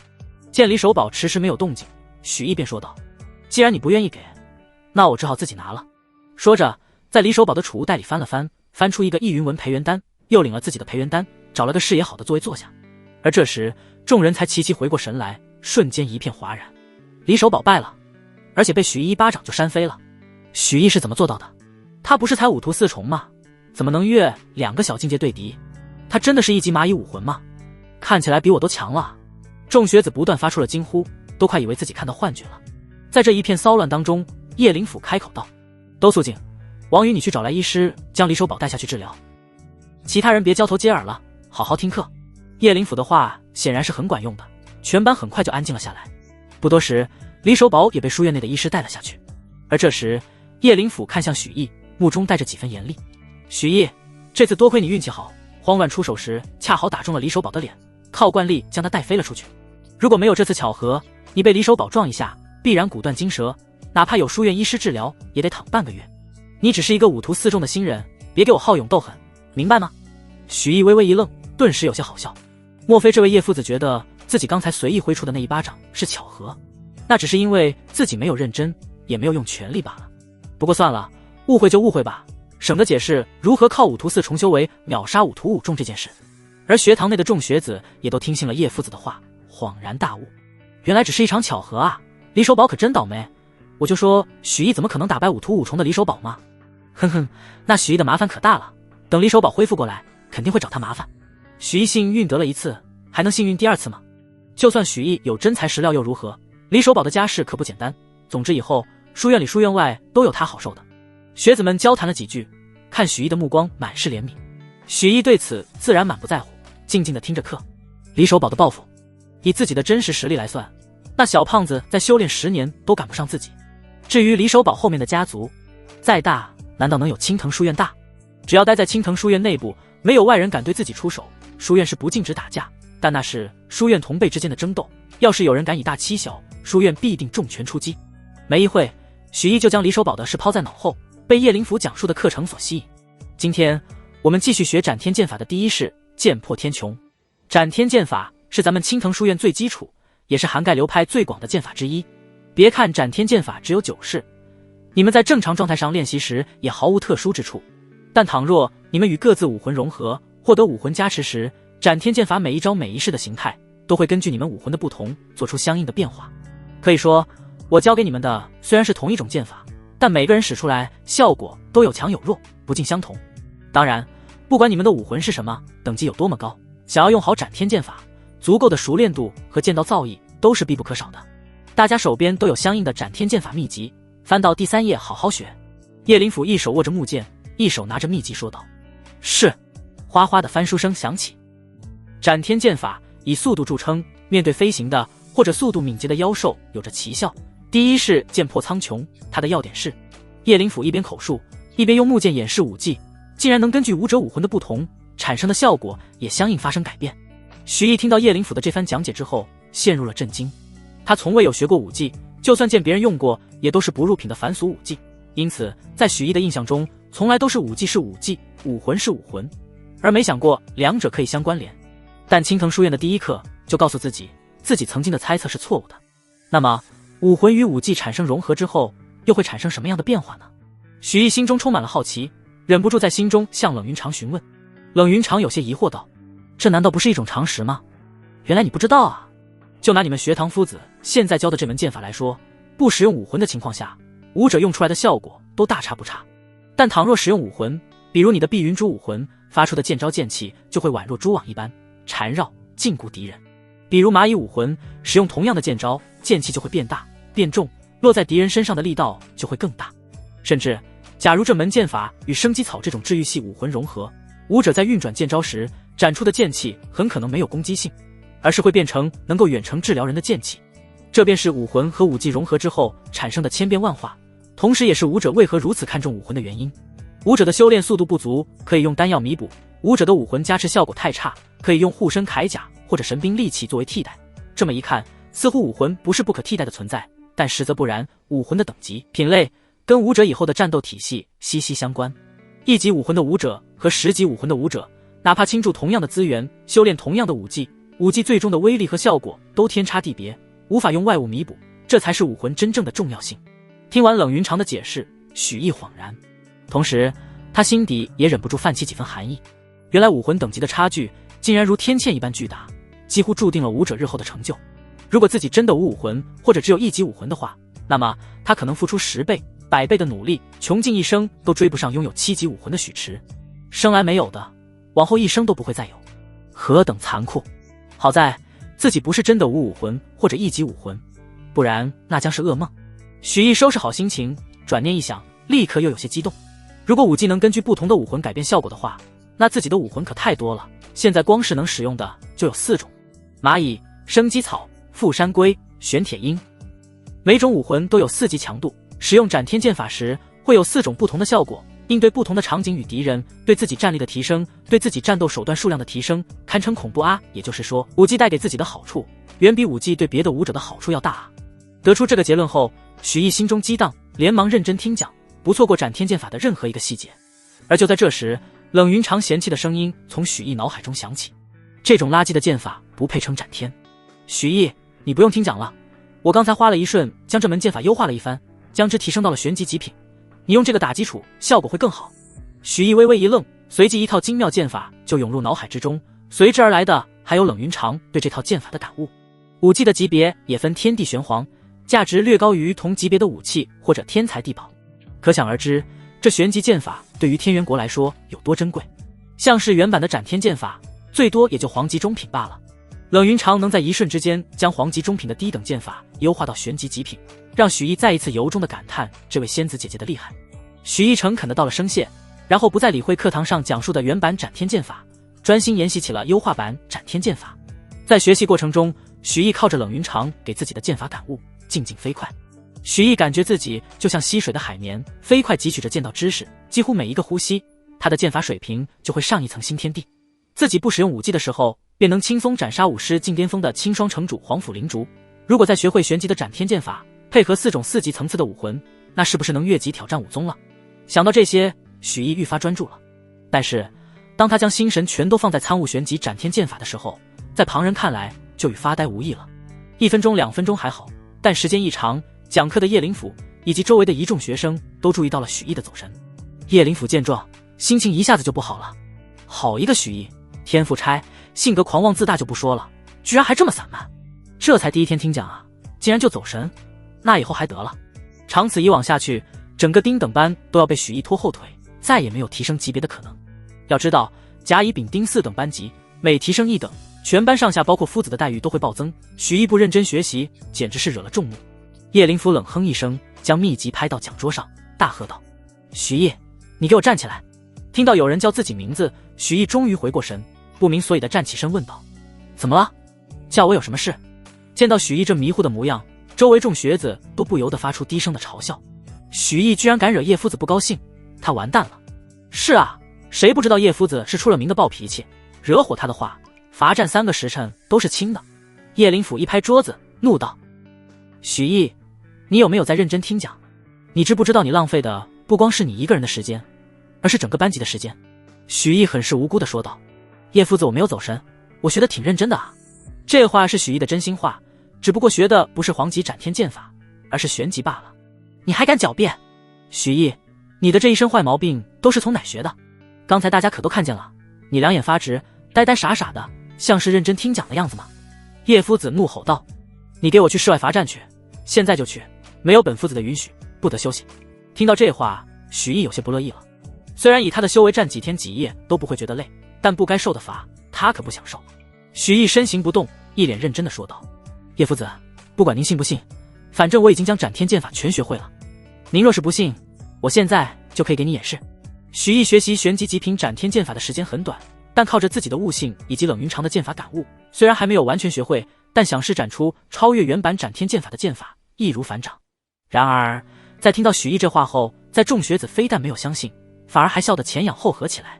哈哈，我没听错吧？许毅竟然说自己学会斩天剑法了，这吹牛吹得有点太过分了。哼哼，他说的要是真的，我当场把斩天剑法的秘籍吃了。就是斩天剑法可是黄级中品剑法，一般的五途径根本学不会，咱们丁等班见到悟性最高的那几位，半年时间里也仅仅学会前2式而已。在天元国，黄级中品武技已经是相当不错的武技了，像是许家这样的家族都没资格拥有。周围众人的嘲讽声不断，叶灵甫也越发的不悦。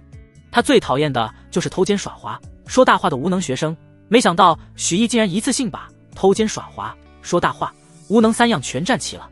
他冷哼一声道：“许毅，既然你说已经学会了斩天剑法，那你就上来试一试。如果你真学会了，本夫子直接给你放1周假，但你要是没学会，就做好罚站16个时辰的准备吧。46个时辰，那不得把腿都站肿了啊！乖乖去罚站不好吗？非要犟嘴，真是活该。”众学子幸灾乐祸，等着看许毅的笑话。然而他们想象中许毅惊慌失措的状况却并没有发生。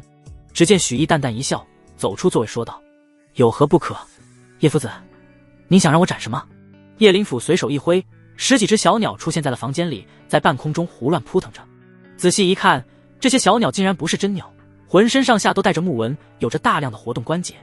这是一群机关鸟。叶灵甫说道：“这些傀儡鸟专用于训练斩天剑法，动作极为灵敏，一般的五途劲武者绝对打不中。许毅，你来施展斩天剑法第1式剑破天穹，本夫子给你10次机会，你要是能打中一只傀儡鸟，就说明你剑法第1式练得不错，算你勉强过关。”许毅闻言淡笑一声道：“何须10次，1击就够了。”说着，他手上的那戒光芒一闪，一把古朴陈旧的长剑出现在许毅手中。他看也不看，朝着前方一只傀儡鸟重中一次，剑破天穹。灭生剑间爆发出一道剑芒，扑哧一声洞穿了一只傀儡鸟。傀儡鸟的翅膀在半空中扑扇了2下，然后无力地落到了地上，一道前后通透的剑痕出现在了他的胸口。看到这一幕，在场所有人都不由得一愣，不仅一击就打中了傀儡鸟，竟然还直接将之打落了。傀儡鸟的材质相当坚固，一般的剑芒能在上面留下个印记就不错了，许毅竟然一剑将之打穿，他是怎么做到的？忽然有学子像是注意到了什么，指着许毅道：“等等，许毅刚才施展剑破天穹的动作不对，跟秘籍上说的一点也不一样。我看他根本就是学了个半吊子，硬着头皮随便刺了一剑，侥幸刺中了而已。”听到这话，众学子也纷纷反应过来，七嘴八舌地议论道：“仔细想想，许毅刚才出剑的动作虽然跟剑破天穹有点像，但细节上差了不是一星半点。夫子教过我们，武技的动作一旦出错，威力便会大打折扣。许毅竟然还能侥幸展出剑芒，他可真够走运的。还好有人发现了端倪，不然还真被许毅糊弄过去了。在他们眼中，斩天剑法必须按照秘籍上的内容一字不差的学才行。许毅的动作不对，一看就是学的不规范。叶夫子，许毅果然是在吹牛，您快处罚他吧。他上课都走神了，怎么可能学会斩天剑法？他刚才刺出的那一剑只是恰好走运而已，根本不是真正的剑破天穹。很多学子都看许毅不顺眼，纷纷向叶夫子提出建议。许毅有些无语，这帮笨蛋竟然连好坏都分不清。刚才的那一剑虽然没有玄级极品剑法的水平，但也达到黄级极品的水准，比原版斩天剑法强了不知道多少。但随即许毅又是一笑，何必与这帮不懂事的学生计较呢？只要叶夫子能看懂就行了。叶夫子没有像别的学子那样各种质疑加嘲讽，而是直勾勾地盯着那倒在地上的傀儡鸟看。他身为青藤书院夫子，眼界自然不是五途径的学子们可比的。他能看得出来，许毅出的那一剑就是剑破天穹，所谓的动作不标准，反而使剑破天穹的威力更大了。这到底是巧合，还是许毅是剑道上的绝世天才？难不成许毅看一遍斩天剑法就能学会？不仅学会了，还能推陈出新，优化剑法。不管是哪种可能，都太不可思议了。叶灵甫沉默片刻之后，终于说到：第一式剑破天穹，就算你过关吧。但之前你说你已经学会了斩天剑法的全部招式，你要不再展示展示？许毅闻言，猜出叶灵甫看出了自己剑法的不同之处，他淡淡点头道：当然可以，叶夫子请出题。众学子见状，又暗暗嘲笑起来。许毅这小子装起来了，他该不会以为自己每次都能撞大运吧？剑破天穹算是被他蒙混过去了，但他要是再出招，肯定露馅。哼哼，有好戏看了。叶灵甫略一思索，便说道：斩天剑法第三式剑破虚空。唰！还没等叶灵甫话音落下，许毅就一剑斩出，剑光闪烁，剑气纵横，将一只傀儡鸟劈成了两半。这怎么可能？许毅竟然又斩中了，不合理啊！我都学习斩天剑法3个月了，10次里最多有2次打中傀儡鸟啊！他一个新生怎么能次次成功？而且许毅的动作是那么的不标准，完全就是野路子啊！众学子眼睛都瞪圆了，他们有些看不懂了，许毅这家伙难道有真材实料？斩天剑法第5式剑临天下。叶灵甫双手环胸，继续说道：唰！又是一剑斩出，一只傀儡鸟应声落下。斩天剑法第7式剑断江河。唰！叶灵甫每次开口，许毅都能使出新的剑招，而且一式比一式迅猛，剑无虚发，必定能命中一只傀儡鸟。在场众学子都看呆了，不知不觉地张大嘴巴，久久忘记合拢。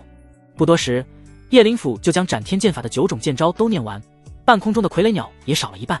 但许毅却没有停下，他微微一笑说道：我再送你们一招斩天剑法第10式一剑光寒19州。说着，许毅长剑挥舞，数道剑气瞬间飞出，分别命中了不同的目标。刷刷刷，仅剩的几只傀儡鸟同时落地，在地上摔成了两半。众学子沉默，叶灵甫震撼，绝不可能是巧合，许毅真的学会了整套斩天剑法，而且还在原来的基础上增强了一大截。哪怕是叶灵甫都不明白许毅到底是怎么做到的。青藤书院最妖孽的剑道天才也没有这么厉害啊！你真的是今天第一次学习斩天剑法？叶灵甫声音有些干涩地问道。许毅点了点头，不可能吧？怎么可能有看一遍就学会黄级中品剑法的人？许毅以前一定学过斩天剑法。有学生提出了质疑，其他学子闻言纷纷响应，觉得这才是真相。一个区区1级武魂的废物，怎么可能有那么好的天赋？叶灵甫闻言也陷入了思索。斩天剑法不是青藤书院独有，虽是黄级中品，但流传很是广泛。如果许毅之前得到过斩天剑法，并且见到天赋非凡，练习了很久很久后推陈出新，倒是勉强能说得过去。不过即便如此，也相当离谱了。许毅对一众质疑和猜测并不在意，只是向叶灵甫问到：叶夫子，您之前说要给我放1周的假，还算数吧？叶灵甫沉默了一会，最终点了点头道：行，你放假了。许毅心中一喜，连忙谢了一声，离开了学堂。而就在许毅离开不久，忽然有一名学子发现地上的傀儡鸟有些不对劲。咦，你们看，这些傀儡鸟受创的位置全位于身体的正中间，每一只都是。叶灵甫和众学子纷纷看去，瞳孔都忍不住一缩，这样的精准度未免过于恐怖了。与此同时，京城丹阁，徐文辉高兴地带着一众炼丹师在1楼等候着。整个天元国能被他如此隆重对待的人屈指可数，而他要等的人不是别人，正是那位年轻的天才炼丹师易旭。就在刚才，易旭通过传讯玉符通知了京城丹阁，他马上就要到了。陪同徐文辉等候的一众炼丹师中，一名青年的神情有些不愉。阁主，只是一个偏僻小城来的炼丹师而已，有必要那么认真对待吗？他不就是炼制出过3云纹的培元丹吗？我运气好的时候不也能炼制出来？青年身着丹阁丹服，相貌俊逸非凡，眉宇间带着淡淡的傲气，在他的胸前有着一个龙飞凤舞的3字，这正是3级炼丹师的标志。而他外表的年纪看起来却最多刚满30岁，如此年轻便成为3级炼丹师，足以证明青年在炼丹一道超群的天资，有高傲的资格。徐文辉闻言笑着道：义旭小友不是一般人，绝对有3级炼丹师的水准，面对这样的人才，认真点也是应该的。如果他能加入咱们京城丹阁的话，丹阁的力量必将暴增一截。而且常佑啊，这世上精才绝艳之辈无数，你虽是我京城丹阁第一天才，但也不可小觑天下英豪啊。常佑冷哼一声，正要开口时，忽听外面传来声音：义旭大师到。徐文辉精神一振，带着众丹师出去迎接。义小友啊，可算是把你盼来了，今天来可是为了评定炼丹师等级。徐文辉来到许毅身边，很是热络地问道。许毅点了点头，劳烦徐阁主了。他的装扮一如往日，还是身披黑袍，戴着面具。不过在千面术的帮助下，面具下面的脸也不是许毅本身的脸，十分保险。在叶灵甫给他放假之后，他便马不停蹄地赶到了京城丹阁。一旁的常佑见状，忍不住冷笑道：我说易大师，你这藏头露尾的成何体统？难道是不敢见人吗？再说了，你一个1级炼丹师，用得着阁主为你亲自评定等级吗？等你什么时候成了3级炼丹师，再说这样的大话吧。许毅眉头一挑，瞥了常佑一眼，自己也不认识这小子啊，怎么话里夹枪带棒的？好在徐文辉居中调停，笑着道：义旭小友不要见怪，常佑他只是对你还不够了解，咱们去楼上吧，等你炼出3云纹培元丹后，自然就无人非议了。许毅点点头，跟徐文辉上楼，包括常佑在内的众丹师也都跟了上去。3云纹丹药可不多见，义旭能炼3云纹培元丹，他们自然想要观摩一二。在上楼的过程中，许毅发现京城的丹阁确实不一般，规模远比青霜城丹阁大得多，炼丹师的数量同样也非常之多，2、3级的炼丹师都不罕见。没多久，许毅来到一处宽敞的炼丹室内，丹炉、灵火，各色各样的药材应有尽有。义旭小友，你准备炼制什么样的丹药？我记得你擅长炼制培元丹，要不先从培元丹开始？如果能炼出3云纹的话，那便说明你的炼丹造诣已达3级，可直接授予你3级炼丹师资格。徐文辉笑呵呵地询问。许毅看了看丹房中的药材，正准备开口时，脸色却陡然一变，一股邪火顺着小腹冲上心头，让他心中大骇。若是摘下脸上的伪装，便会看到他此刻的脸已经潮红无比。该死，混沌体的反噬又来了，而且还偏偏是这个时候。他不敢有丝毫犹豫，焦急地喝道：我有急事，赶快给我去找监上房。此言一出，在场所有炼丹师的脸色都是一变。这义旭什么意思？想临阵脱逃吗？即使早不来晚不来，偏偏是测试炼丹师等级的时候来，开玩笑呢。他该不会是沽名钓誉，根本炼不出3云纹培元丹，想中途退出了吧？人群中的常佑同样冷笑一声：骗子就是骗子，就这种垃圾还想跟我相提并论，简直是对我的侮辱。就连徐文辉都困惑不解，忙道：义旭小友，在场的炼丹师每一位都是放下药物专门等你的，你的急事能不能先放一放？不然哪怕我是阁主也很难做啊。许毅无奈道：阁主，不是我不给你面子，我也没想到功法会在这个时候出岔子，你先给我找个清静之地，让我调息一二，之后绝对不会让你失望。好吧。徐文辉略一犹豫，最终还是一跺脚答应了下来，给许毅安排了房间。许毅匆匆离开，而留在丹房内的众炼丹师神情中充满了鄙夷和不信任。静室内，许毅强忍着随时会如火山般喷发的情欲，仔细地检查了静室中的所有角落，确认没有监视之后，才呼唤道：仙子姐姐，救命！下一瞬，许毅身形消失，在睁开眼时，已经来到了那片熟悉的小世界中。眼前是有些无奈又有些羞涩的冷云长。许毅下意识就要往上扑，然而他刚抬脚，冷云长却直接后退了半步，跟许毅保持着距离。许毅愣住了：仙子姐姐，你退半步的动作是认真的吗？冷云长脸色一红，娇嗔道：谁让你小子上次那么不守规矩，说了只能摸一下，结果把我抓住就不认账了，居然一直乱摸乱蹭，谁知道你这次会做出多出格的事。许毅有些委屈：那也不是我的本意啊，我当时失去意识了，我也没办法，少给我打马虎眼，总之这次我不会再让你碰了。冷云长语气很坚决。此言一出，许毅是真的傻眼了。不让自己碰？仙子姐姐是不准备救自己了吗？难道今天就是自己葬身之日吗？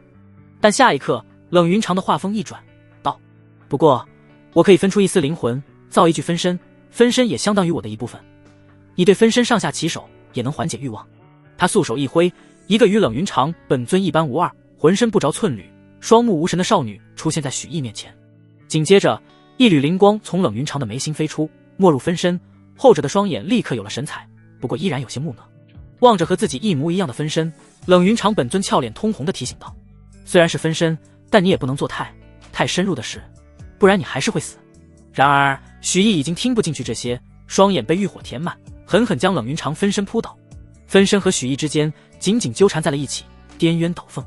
冷云长本体在旁监视着，双手紧紧捏着衣角，咬紧下唇，脸色潮红，似乎在忍受着什么。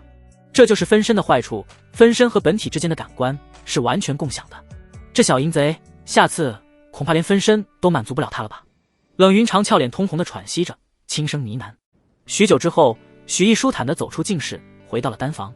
此时距离他离开已经过了整整2个时辰，在场几乎所有炼丹师都早已等得不耐烦了。常佑见到许毅，立刻冷笑着嘲讽：没想到你这骗子不仅没跑，还敢再回来，你是非要自取其辱吗？周围一种炼丹师也窃窃私语，看向许毅的目光满是鄙夷。就连徐文辉的神情都带上了几分不悦，他还从未体会过被人晾了整整2个时辰的感觉。许毅没有在意众人的言语和神情，直截了当地开口道：我今天不炼培元丹，炼火云丹。众炼丹师都是一愣，随即眼中的鄙夷之色更浓。火云丹虽然是2级丹药，并且在2级丹药中都算是较难的一档，但炼制难度远不如3云纹1级丹药。很显然，易旭这小子是觉得自己实在炼不出3云纹培元丹，才退而求其次选择了2级丹药。难不成他还能炼成3云纹火云丹？不可能，哪怕是真正的3级炼丹师都炼不出3云纹火云丹，只有4级炼丹师才有可能做到啊！常佑嗤笑一声，看向徐文辉道：阁主，你心心念念的所谓易旭大师，看起来没你说的那么厉害啊。徐文辉有些尴尬，但最终什么也没说，只是看向许毅的目光更加失望了。而就在这时，许毅动了，他原力一击，丹炉底下陡然有灵火升起，他的手不断向灵火阵中输送元力，手掌隐隐化作白玉状，灵火的温度和形状随着他手上的动作而不断变化着。紧接着，许毅伸手一射，火云丹所需的药材尽数飞来，紫气花、地藏石、莲花珠下1秒，这些价值万金甚至是非卖品的珍贵药材全都一股脑地落入丹炉之中，受灵火炙烤。看到这一幕，在场众丹师齐齐发出了惊呼。许毅目光沉稳，全神贯注地控制着丹炉下方的灵火。在丹神鬼手的操控下，灵火不再是一整团，而是变成了一小簇一小簇，每一簇灵火的温度都不一样，对应着丹炉内每一株药材。这些药材化作药液的温度不同，但是却靠着这一手法，几乎在同时向药液转化。在许毅那妙到毫巅的操控下，药材在化作药液的同时，杂质也在不断地被排出，变得愈发晶莹剔透。虽然许毅现在是现实中第一次炼火云丹，但他得到的是冷云长的炼丹经验，并且已经在心中揣摩许久，早已将炼制火云丹的一切细节全部吃透。丝丝药香飘出，一如接近完美的火云丹正缓缓成型着。而与此同时，在场观摩的众丹师也都沉默了，因为他们已经看出许毅的炼丹手段有多么的精妙玄奥，稍微有点自知之明就能知道，他们一辈子都做不到。徐文辉则是变得愈发的激动，刚才对许毅的成见一扫而空。易旭乃是害怕炼制3云纹培元丹失败，他这明明是在冲击更高的层次啊！捡到宝了，真的捡到宝了！易旭的炼丹造诣，恐怕远比青双城马荣远吹嘘的要厉害10倍。常佑看着丹炉底下被许毅调教的如臂指使的灵火，脸色也渐渐变得阴沉难看起来。这手段他不仅不会，甚至就算想学都不一定能学会。再看许毅那裸露出的手和手腕，他的真实年龄有多年轻可想而知。这炉火云丹要成了，说不定还会出现云纹，带云纹的2级丹药啊！哪怕是他这个京城丹阁第一天才，堂堂3级炼丹师都绝对轻易炼不出这么珍贵的丹药。丹药有云纹和没有云纹的区别，比2级丹和3级丹之间的差距还要大。忽然冒出这么一个不同寻常的天才，足以导致自己在京城当中的地位大减。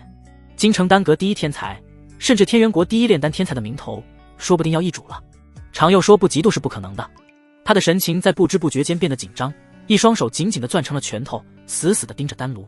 他在心中不断地呐喊：别出现云纹，别出现云纹啊！然而不管常佑怎么诅咒，都阻止不了这炉丹药的成功。丹炉前，许毅的目光猛地锐利起来，低喝一声：和。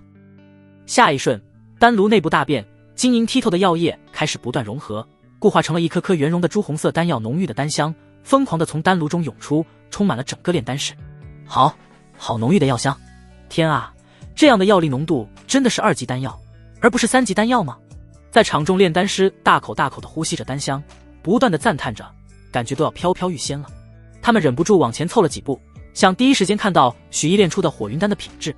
很多人都在猜测义旭炼出了带云纹的火云丹，但是具体有几道云纹还不清楚。常佑也在死死地盯着，凭丹香来看，义旭炼出带云纹的火云丹已经是板上钉钉的事，现在他只希望不要是2云纹以上的就行，不然他就永远也追赶不上了。终于在万众瞩目下，许毅取出了丹炉中的火云丹。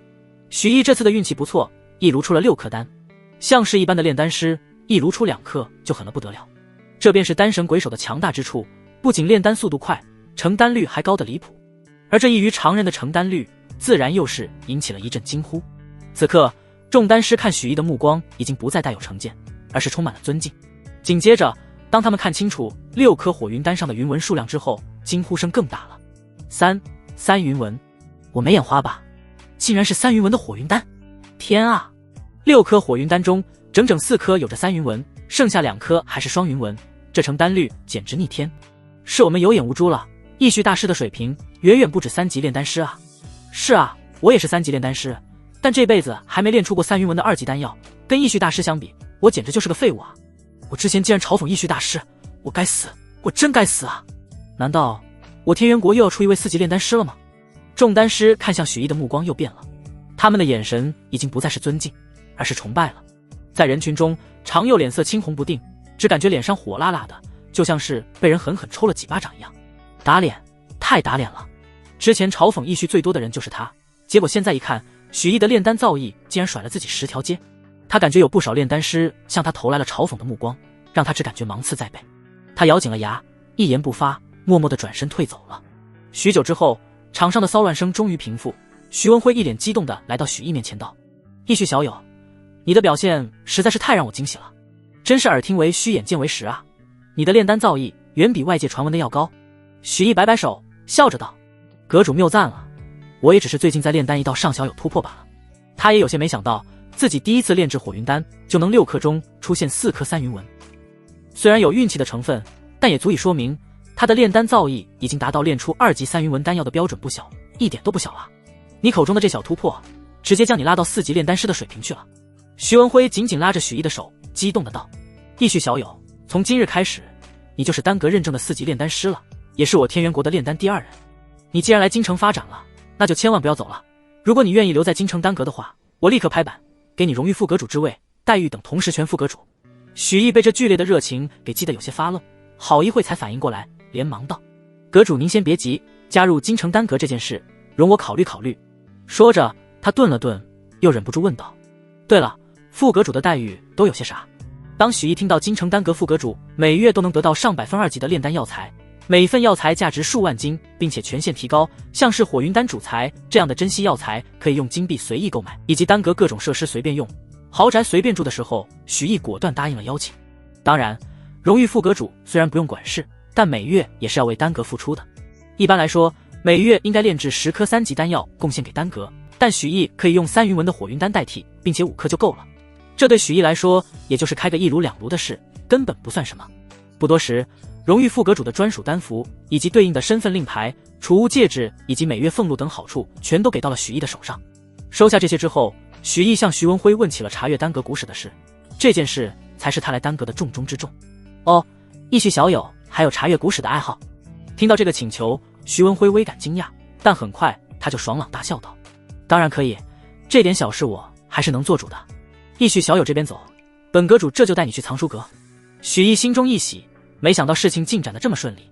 不多时，两人就来到了一处防守严密的大殿前。殿外，徐文辉一脸神秘地说道：“京城丹阁的这些藏书价值都极其珍贵，义旭小友自己看看就行了，切莫将其中内容泄露出去，否则就算是老哥我也会很难做的。”许毅心中一凛，郑重地点点头，才走进了大殿中。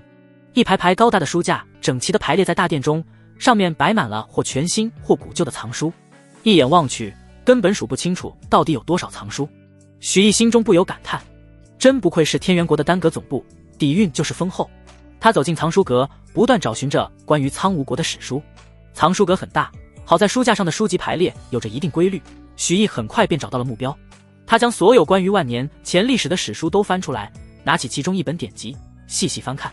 但看了几页之后，许毅失望了。怎么是介绍关于炼丹历史和药材的书里竟然只说了年代，连苍梧国的名字都没出现？他沉吟片刻，想到了一种可能，丹阁的一切都是为了炼丹师服务的，莫非丹阁先辈在收录史书时已经将跟炼丹无关的书全扔了？当然，这本典籍也有可能是个例，我得看看其他史书内容才能确定。念及此，许毅又拿出一本史书翻看起来，结果并不出人意料，又是跟炼丹有关的，记载着万年前有什么样的药材绝迹了云云。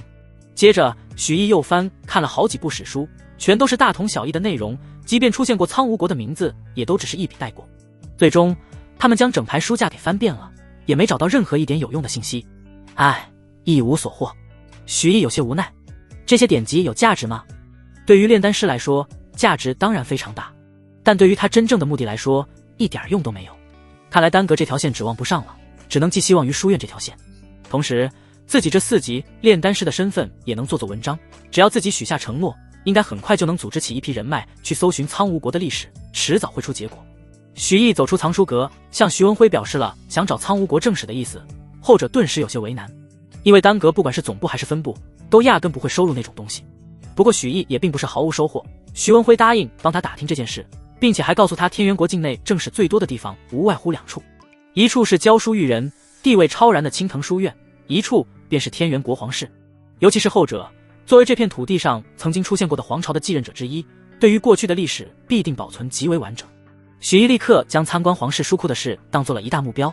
如果是一般的武士劲武者有这种想法的话，那肯定是天方夜谭，但许毅是4级炼丹师，4级炼丹师的超然地位，哪怕是天元国皇室都要礼遇。只要有合适的机会，总能与皇室搭上关系。当然在此之前，他不会轻易放弃书院这条线，要双线并行。做完这些之后，许毅便留在丹阁，调来火云丹所需的所有药材后，开始大量炼制3云纹火云丹。期间他联系了天宝商会的总会长陆远陵，一有1、2道云纹的火云丹售出，就通过他之手转卖出去。因此许毅的小金库很快便充实起来。陆远陵在得知许毅是4级炼丹师之后，态度变得更加热情，甚至都带上了几分恭维，和许毅交易时的优惠力度也更高了。身为天宝商会总会长，陆远陵虽然富可敌国，但毕竟只是一个商人。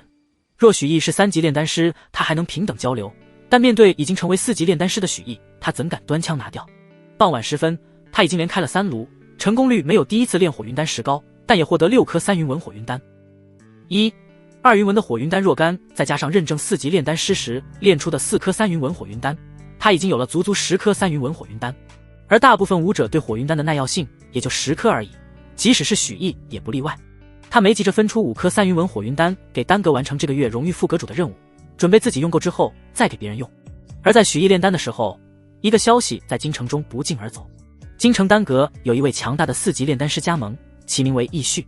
这个消息立刻引起了京城上下所有大小家族势力的疯狂。4级炼丹师啊，在此之前仅有徐阁主一位，哪怕是皇室想用4级丹药都得求到徐阁主的头上，可想而知其地位之尊贵。而现在又有一位4级炼丹师出现，若能将这位及时拉拢，对于任何一个势力来说都是天大的好事啊！一时间，众多家族势力开始不断打听义旭大师的落脚地，并调动大量资源筹备见面礼，甚至还有不少家族的代表直接堵在了京城丹阁的门口，想要求见义旭大师。还留在京城照顾儿子的许明清也很是懵逼，义旭大师既然是4级炼丹师，那身为义旭大师徒弟的许毅，身份含金量可就更高了啊！许明清无比庆幸，幸好自己有脑子，以最快的速度和许毅糊了关系。靠着许毅，自己说不定能与义旭大师搭上线，为自己儿子谋福利。许毅并不知道外界发生的事情，炼完丹药之后，各种请帖、求见信已经堆满了门楣，把他给吓了一跳。再从窗户外看下去，丹阁已经被挤得水泄不通，只为能见自己一面。在短暂的惊讶后，许毅恢复了冷静，思考该怎么处理这个局面。他身为4级炼丹师，大小势力想巴结拉拢自己并不奇怪，这其中有重利可图。只不过他虽然顶着4级炼丹师的名头，但并不会炼制4级丹药，暂时还不能与这些势力接触，更何况他还急着修炼，不想卷入众多势力的竞争漩涡中。因此他直接拜托徐文辉放出消息给众家族势力，想见自己或者想让自己出手炼丹的话，有4种方法。其一，献上苍梧国的详细历史，如果足够详尽，可获1云文火云丹1枚。其二，献上黄级武器或者防具，以献上的武器防具品级决定换取的火云丹数量和云纹数量。其三，献上金木土水这4种属性的黄级极品天材地宝，哪怕只献上1件，就可得到义绪大师的接见，并且可指定丹药让义绪大师出手5次。其四，献上1只灵兽带，也可获得义绪大师接见，并让义绪大师出手1次。前3者自不必多言，而后者则是一件奇宝。灵兽带与储物带类似，但后者只能存放死物，前者却可存放活着的灵兽。不仅如此，灵兽带还能起到滋养灵兽的作用，很是珍贵。他之前跟陆远林打听过，就连天宝商会都没有此宝。许毅想要灵兽带，自然是为了他的那只寻宝鼠。没有灵兽带，寻宝鼠实在是不好随身带着，因此许毅才想趁此机会解决这一问题。这个消息一放出，丹阁外守着的人请客便少了大半，许毅也因此得以脱身，回到了青藤书院的住处。身为青藤书院的学子，一旦长时间不露脸，书院便会出人寻找，要是让他们找到了丹阁的头上，可就麻烦了。因此如非必要，他每晚都得回青藤书院露脸。在书院分配的住处，许毅封好门窗，开始修炼。有了3云文火云丹后，他的修为将进入高速提升期。许毅吞下1颗3云文火云丹，狂猛的药力在他的体内爆炸，却被他强大的体质轻松化解。火云丹的药力在混沌体和太上混沌法的双重作用下，被飞快地转化为精纯厚重的元力，在许毅经脉中不断流转，最终涌入丹田。而在元力流转的过程中，许毅的肉身不断增强着，丹田内的元力数量也更加庞大。不多时，他的境界便迈入了50境3重。此时，第1颗火云丹药力被彻底耗尽，许毅立刻再吞服1颗续上，让他的修炼速度一直不曾减缓。时间一晃，便已经是天明。许毅睁开双眼，一抹金光闪过。一夜的修炼让他的修为已经达到了53重的巅峰，差一步便能迈入54重。若没有3云文火云丹辅助，哪怕他有太上混沌法辅助，想要达到这样的成果都得10天时间。不过火云丹的抗药性是个大问题，从52重到53重就消耗了足足2颗火云丹，而武者的修炼越到后面越难，10颗火云丹耗尽，他都不一定能突破50后期，必须尽快达到修炼太上混沌法第2重天的标准啊！他巩固了一番境界，遮掩了真实修为，走出住所。让他意外的是，他才刚走了没几步，便有一个不速之客挡住了他的去路，正是李守宝。此时他的半边脸还带着几分红肿，那是许毅昨天扇出来的。已经有不少学子被吸引而来，远远的旁观着。他们有很多都是丁等般的同窗，知道许毅跟李守宝的恩怨。出来了，许毅出来了。唉，他惨了。李守宝这人向来睚眦必报，而且家世还非常显赫，许毅这顿毒打是躲不过去了。许毅，你当真是大胆啊，竟然敢偷袭打我的脸，你是在找死？李守宝脸色阴沉，看向许毅的目光充满了怨毒，怒吼道：今天我要是不把你打成残废，老子就不姓李。听到这番杀气腾腾的话语，远远围观的众学子们都不由得一抖。他们看许毅的目光带上了几分怜悯，但迫于李守宝的实力和家世，没人敢阻止。许毅的眉头皱了皱，让开，你挡我路了。见许毅完全没有将自己放在眼里，李守宝更怒了，他浑身元力鼓荡，向着许毅大步冲了过来，是要报上次被打脸之仇。很多人见状都不忍地闭上了眼睛。下一秒，他们只听啪的一声，随之而来的是扑通的倒地声。睁开眼一看，只见李守宝直挺挺地倒在地上，另半张本来完好的脸飞快地肿起，凄惨极了。他又被扇昏过去了。许毅淡淡地收回手，迈过李守宝的身体向外走去。围观众人都沉默了，看许毅的目光带上了几分敬畏。本以为之前许毅能打赢是靠出其不意，却没想到他真正实力真的碾压李守宝。直到许毅彻底离开，众人才七手八脚地搀扶李守宝去叫医师，场面乱成了一团。对此，许毅丝毫没放在心上。离开青藤书院后，找了个隐秘之地做好伪装，以义绪大师的身份来到丹阁。金木土水4种属性的黄级极品天材地宝，灵兽带都还没有消息，这也正常。许毅需要的这些宝贝无不是极品中的极品，即便有某些大势力拥有，也不会轻易出手，而是会待价而沽，观望一番。苍梧国正史道是有人送来了一份，详细是详细，但详细在苍梧国中期的历史对许毅没有任何帮助。不过他还是给了对方1颗异云文火云丹。他之所以不单独要求要苍梧国末期的历史，是因为这样做目的性太强，容易被人注意到。如果有心人拥有详细正史，并且注意到楚灵儿身上的疑点，先自己一步找到楚灵儿的话，那自己的真命天女岂不是落别人手上去了？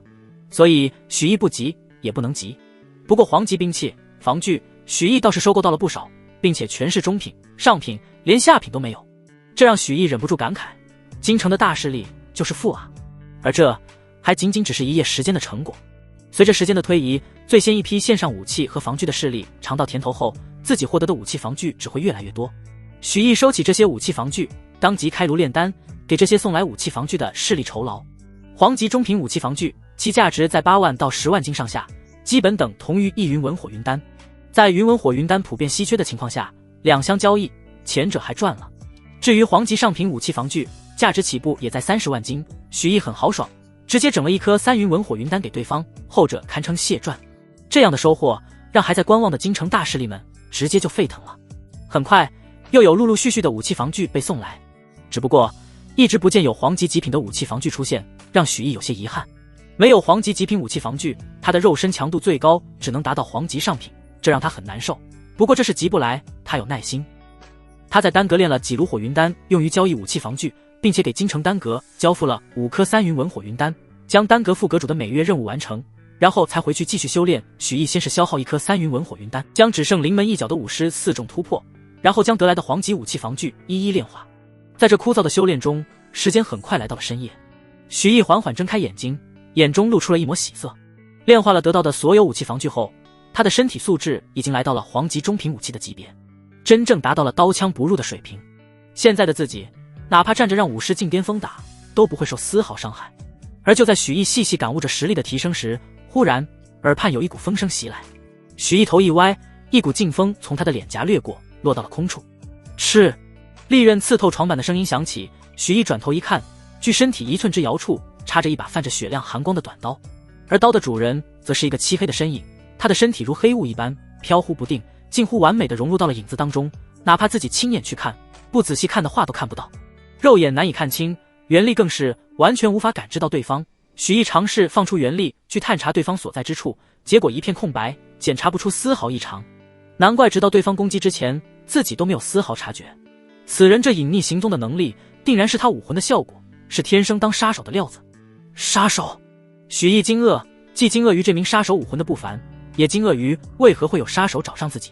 不过即使意外，他心态依旧无比冷静，没有拖大，立刻退下床榻，与杀手相对而立。同时他的储物戒指一闪，灭生剑出现在手中。此人武魂诡异，自己必须谨慎对待。不过好消息是，此人的修为只有50进8重左右，正面战斗的话，许毅丝毫不怵。黑衣杀手也处于惊愕当中，区区5徒4众，怎么可能发现我？他目光阴冷，就算躲过第一刀，今日你也必死。说着，他猛地拔出短刀，身形化作一道暗影，如同幽灵，飞快地向着许毅袭杀而来。许毅临危不乱，54重的修为猛然爆发，精纯至极的元力直接向黑衣杀手碾压过去。杀手感受到许毅的修为气息后，狠狠一愣，露出惊骇之色。怎么可能？你怎么会是50进？哼！许毅目光冰冷，一剑斩出。杀手身形暴退，身体如真正的雾气般收缩，险之又险地避开了这一剑，但也仅仅躲过了一剑。剑光再次一闪，杀手握着刀的手臂应声而落。窗外透进的月光照得喷涌的鲜血晶亮。不等杀手反应，许毅便又一步踏出，一剑刺穿其脐下3寸，也就是丹田。顿时，杀手的元力泄尽，沦为废人，只余半条贱命。说，是谁派你来的？许毅抽出剑，横在黑衣杀手的脖颈上，目光锐利，不放过后者的每一丝动作，感受着自己破碎的丹田，虚弱无比的身躯。杀手惨笑一声，本以为只是杀一只小虫，却没想到碰到了一条真龙。我栽了，你杀了我吧。许毅语气冰冷，想死可没那么容易，除非你说出幕后指使是谁，我可以给你一个痛快。但黑衣杀手却没有丝毫反应，闭上眼睛，静等死亡。许毅冷哼一声，职业操守不错，只可惜你遇到了我，你不肯说，看来我只能逼供了。许毅冷漠道，你会后悔现在的嘴硬。话落，许毅轻轻吐出了2个字，心火。瞬间，杀手的心口燃起炽热的火焰。很显然，他虽然装作冷静，但心境早已濒临破碎。在许毅的控制下，心火的火焰有序的移动，席卷杀手一条手臂，恐怖的高温不断灼烧着他的皮肤和血肉，空气中弥漫起一股烧焦的味道。被火焰灼烧的痛苦让杀手双眼暴突，痛苦到神情都扭曲了，忍不住想要惨叫出声。但就在他即将叫出来的时候，许毅一脚过去，狠狠地踩在了杀手的嘴上，让其憋了回去。房间内只剩下火焰灼烧肉体发出的噼里啪啦的轻响声。说出你的雇主。许毅目光冷极了，淡漠说道：若是不说，你身上能烧的地方还有很多。面对许毅这恐怖的手段，杀手终于服软了。他说什么也没想到，一个刚刚入学的少年手段竟然如此酷烈，就好像已经杀过数十人一般。而且让自己浑身着火的手段绝对不凡，远远超出自己的认知，不可能是一个小家族所能拥有。这少年真正的身份绝对大得惊人，落到这样的煞星手上，他知道自己绝对活不了了，只求速死。许毅挪开脚，杀手立刻强忍着剧痛说道：是李守宝，杀了我，你杀了我吧。原来是他。许毅低语一声，再次看向杀手，感知其此人的武魂，不管是隐匿气息踪迹，还是改变体型躲避攻击，都是相当强大的战斗能力。感知清楚杀手的武魂之后，许毅心中一喜。此武魂名为幽影，与武者融合之后，能让武者在夜晚和阴影中完全隐匿气息，并且在此情况下，武者的速度会大幅增加。同时，幽影武魂还能让武者的身体进行一定影子化，进行小幅变形。虽然这些能力都是辅助性质的，但总体来讲，此武魂对武者战力的增幅高达50%。也就是说，幽影武魂是5级武魂，而且是5级武魂中的极品。许毅有些激动，因为他早已有了6级武魂碧云珠，一旦吸收了5级幽影武魂，混沌顶武魂便能直升到6级。届时，蚂蚁武魂、生机草武魂、富山龟武魂、玄铁鹰武魂以及最新得到的幽影武魂，都可以通过混沌顶武魂演化到6级武魂的层次，这对自己战力的增幅将无可估量。许毅没有犹豫，立刻发动混沌顶武魂，直接将幽影武魂吞噬。顿时，许毅感觉混沌顶武魂气息暴涨，而他也能清晰地感受到自己可使用的武魂高达6种。这时，冷云长的声音响起：许毅，你现在的武魂都已达到了6级层次，那些低级武魂提升到这个层次之后，已经发生了一次小的质变，融合低级武魂，然后使用斩天剑法的效果也有了巨大的提升，让你能越更多境界杀敌。许毅心中一震，连忙在心中问道：那仙子姐姐，我现在的实力相当于5宗几重了，难道能战胜5宗境1重甚至2重的强者了？冷云长淡淡道：你别心急，当你面对与自己实力相近的强敌时，我自然会指点你，让你发挥你真正的实力。许毅若有所思地点了点头，不再纠结，看向脚底的杀手。而感受到自己武魂被许毅吸收的杀手，此刻已经惊恐地瞪大了眼睛。你……然而还没等杀手说出完整的话，一抹寒光闪过，他的脖颈间立刻出现了一条血线，双目中光芒暗淡下去。他死了。许毅念头一动，熄灭杀手身上的火焰，将地上的残尸用一个空的储物袋装起来，准备之后找机会扔掉。接着他又迅速将住处中的一切打斗痕迹都打扫掉。他其实可以不用这样冷酷残忍的处理方式，如果告诉学院师长，他们自会解决。但许毅心里清楚，杀手的事不应该让任何人知道。他能拷问出背后雇主是谁，书院自然也可以。如果让书院知道自己和李守宝有生死大仇，那他死了的话，自己就是最大的嫌疑人。没错，解决杀手不是他的目标，杀了杀手背后的雇主才能一劳永逸。许毅目中泛起森森寒意，换上了一身黑衣，向着李守宝的住处摸了过去。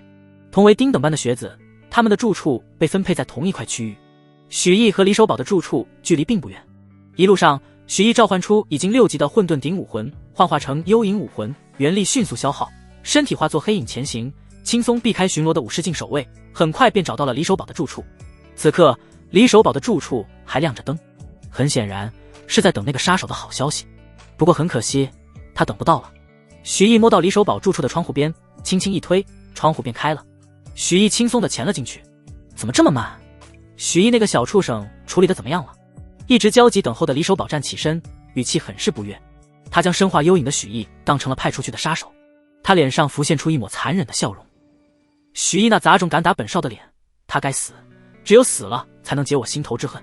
许毅没有搭理他，封紧了窗户，又检查了房门一番，确定房间内部水泄不通后，满意的点点头。李守宝怒了：你干什么？我是你的雇主，回答我的问题。而这时，许毅缓缓转过身，解除了和幽影武魂的融合，露出真容，平静说道：哦，你说他已经死了，至于杀我的事处理的怎么样了，你可以问我，也可以去下面问他。李守宝懵了，他呆呆地望着许毅的脸，几乎不敢相信自己的眼睛。你，许毅，你怎么会出现在这里？你怎么还活着？而且你的武魂，你不是蚂蚁武魂吗？难道是双生武魂？李守宝又惊又惧，脸色发白，说话都语无伦次起来。许毅活生生地站在他的面前，给了他极大的震惊。尤其是许毅真正的武魂，竟然看起来比那个杀手的5级武魂还要强。自己雇的那个杀手可是50境后期的强者啊，而许毅呢，只是个5图4中的垃圾。哪怕对方不知道为什么能打败自己，但跟50境的强者绝对不是一个层次的。听许毅的话说，那个杀手已经死了。这不可能，这不可能啊！到底是怎么回事？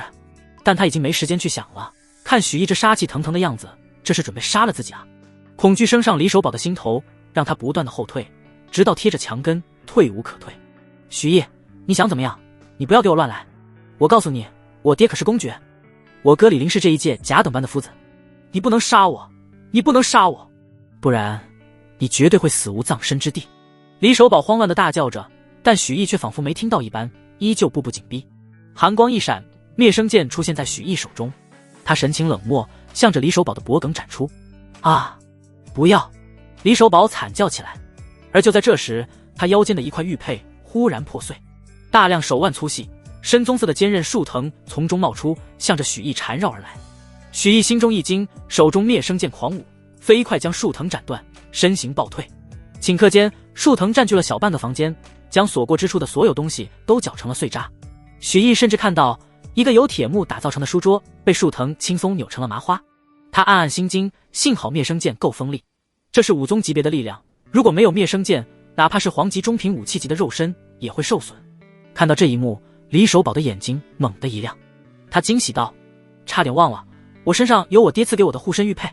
他心中的畏惧瞬间烟消云散，朝着许毅冷笑道：哼哼，许毅啊许毅，你有双生武魂，而且还不知通过什么手段反杀了那个50后期的杀手，的确出乎了本少的预料。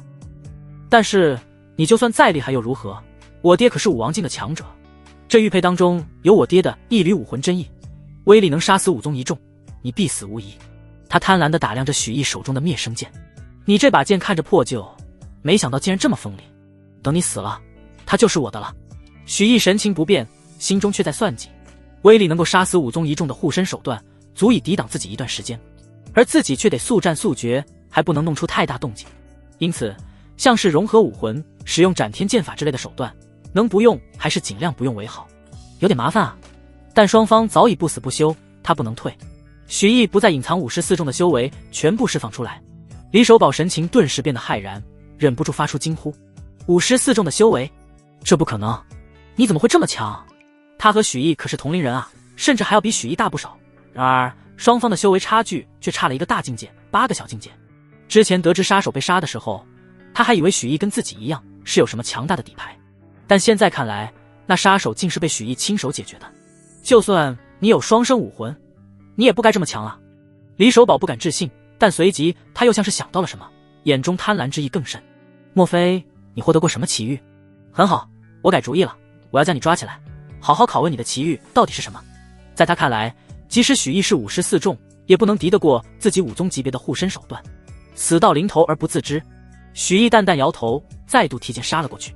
李守宝见状，连忙催动树藤朝许毅绞杀过去。狭小的房间内，双方悍然相撞，许毅长剑挥舞，根根粗大的树藤落下。但草木一道，向来生机旺盛持久，难以根除，使得许毅一时半刻无法近李守宝的身。若不是之前李守宝雇凶杀人有把柄在自己手上，他随便往外喊2嗓子，自己就得暴露。许毅暗暗心急，而就在这时，他猛地想到一个方法，脸上装出慌乱之色，惊呼道：这树藤怎么这么厉害？我完全不是对手。说着，为了提高真实性，他还装作手腕发软，灭生剑脱手而出。李守宝见状，兴奋到了极点，疯狂的大叫：杀杀杀！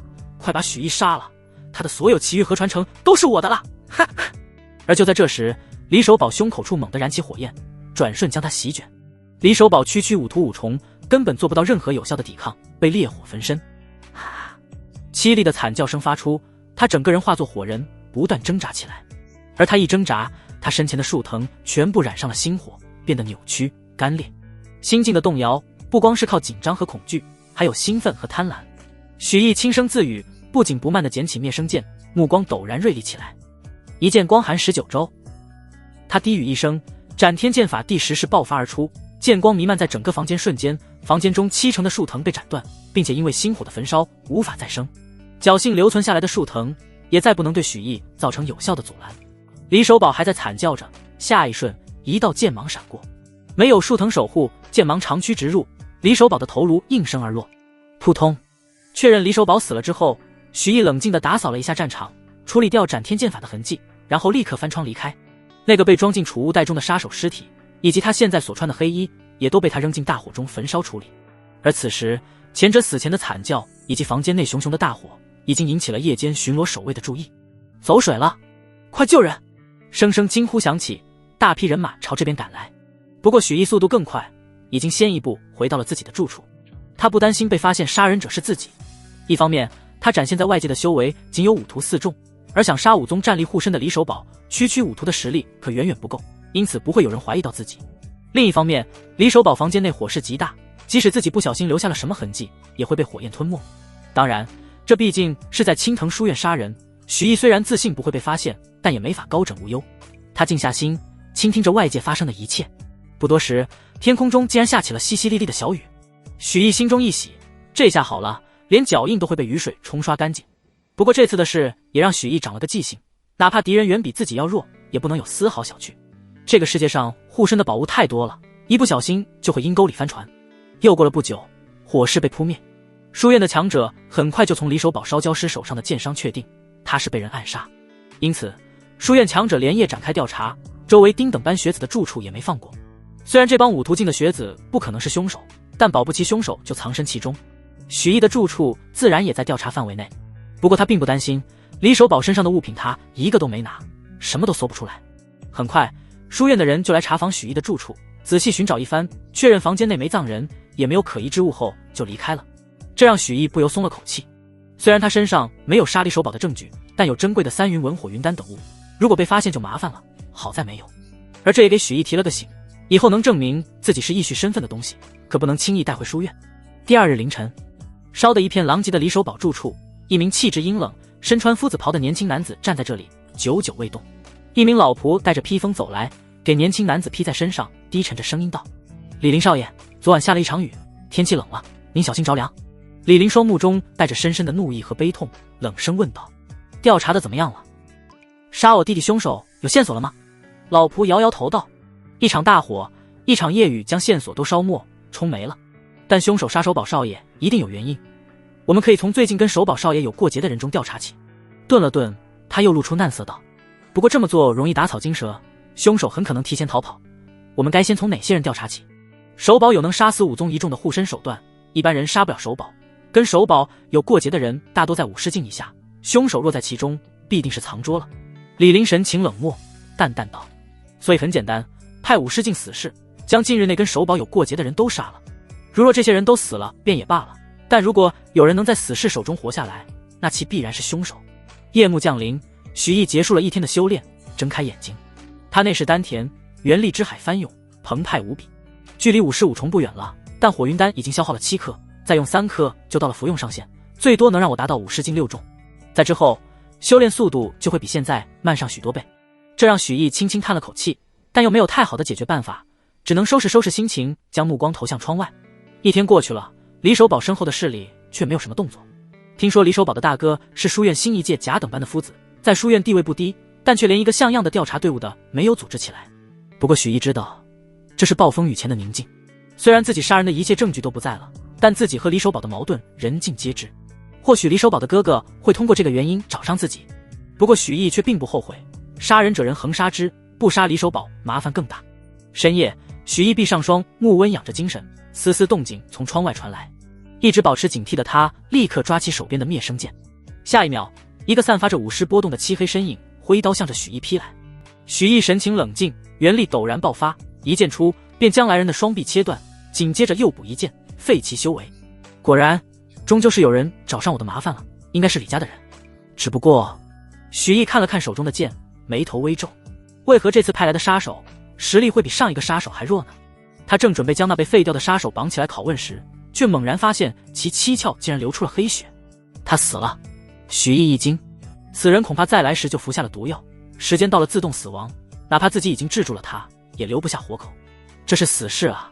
不过即使没能拷问成功，但许毅也能猜到幕后真凶十有八九就是李家。为了对付自己，竟然动用了死士，手笔可真够大的。但随即许毅又有些困惑，但他们是怎么发现我就是凶手的？而且既然连死士都舍得动用，直接派一位武宗境的强者来对付我不好吗？许毅思索良久，始终想不通。不过今晚他应该是安全的，等明早再看看情况。而到了第二天，许毅被外面的消息给震惊了。昨晚一夜之间，京城上下竟然死了足足数十人，每一位都是受暗杀而死。这些人中大部分是书院之外的人，但也有数位书院内部的新生。外部之人也就不说了，青藤书院内部竟然出现了如此大案，让书院上下震怒，展开了一轮地毯式的调查。许毅还在书院中听到一些人的议论，听这些人说被刺杀的那几位新生或多或少都与李守保有矛盾。在知道这个消息后，许毅瞬间明白了一切。他攥紧拳头，这李家可真够狠的，能在青藤书院如此肆意妄为，肯定有内应，不然书院的防护怎会如此不堪？那个内应应该就是最新一届甲等班的夫子李林，李守保的亲哥哥。他算是知道了，原来昨晚李家根本没有掌握任何有关于凶手的真正线索。他们试广撒网多捕鱼，通过刺杀跟李守保有过节之人来确定谁有能力解决李守保。结果自然显而易见，李家成功了。别人都死了，就自己活着，他们肯定已经锁定了自己。被发现凶手身份，许毅并不愤怒，但李家的手段之毒辣却让许毅厌恶无比，恨不得将凶手现在就揪出来灭了。但很可惜，以他现在的实力，还远远做不到这种事。相反，他此时已经自身难保，陷入了巨大的危机中。昨晚李家已经探明自己就是杀李守保的人，如无意外的话，今晚他们必将派遣武宗中期甚至后期的强者对付自己。这种层次的高手，哪怕自己手段繁多，有灭生剑，有星火杀招，有黄级中品武器级别的肉身，有6种不同的武魂，都不一定能全身而退，除非动用那个相当于武王一击的阵法盘。但那阵法盘只能动用一次，动用之后又该怎么办？所以他暂时不能与李家硬拼，他必须争取到发育的时间，否则必将被逼入绝境。首先要做的就是避免今晚的暗杀。许毅心思电转，很快就想到了对策，暗暗分析道：书院的住处我不能再待了，而且不管在任何时间段我都不能落单，以免被暗杀。白天的时候我可以去丁等班听课，学堂里有武宗境界的叶夫子坐镇，而且还有一大堆学子，李家再怎么猖狂也肯定不敢轻举妄动。而夜晚我绝不能留在书院给他们暗杀我的机会，所以我必须在天色未晚之前离开书院另寻住处。但买一个独门独院居住的话，照样会被盯上，还是以义绪大师的身份居丹阁居住最好。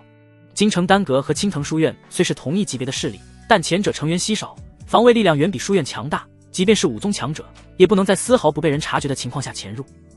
而且靠着千面术伪装，李家大概率发现不了我义绪的身份。片刻间，许毅就想清楚了应对方法。此法唯一有风险的地方就是前去京城丹阁的那段路途，不过有千面术在，可以在路上不断改换身份，危险应该也不大。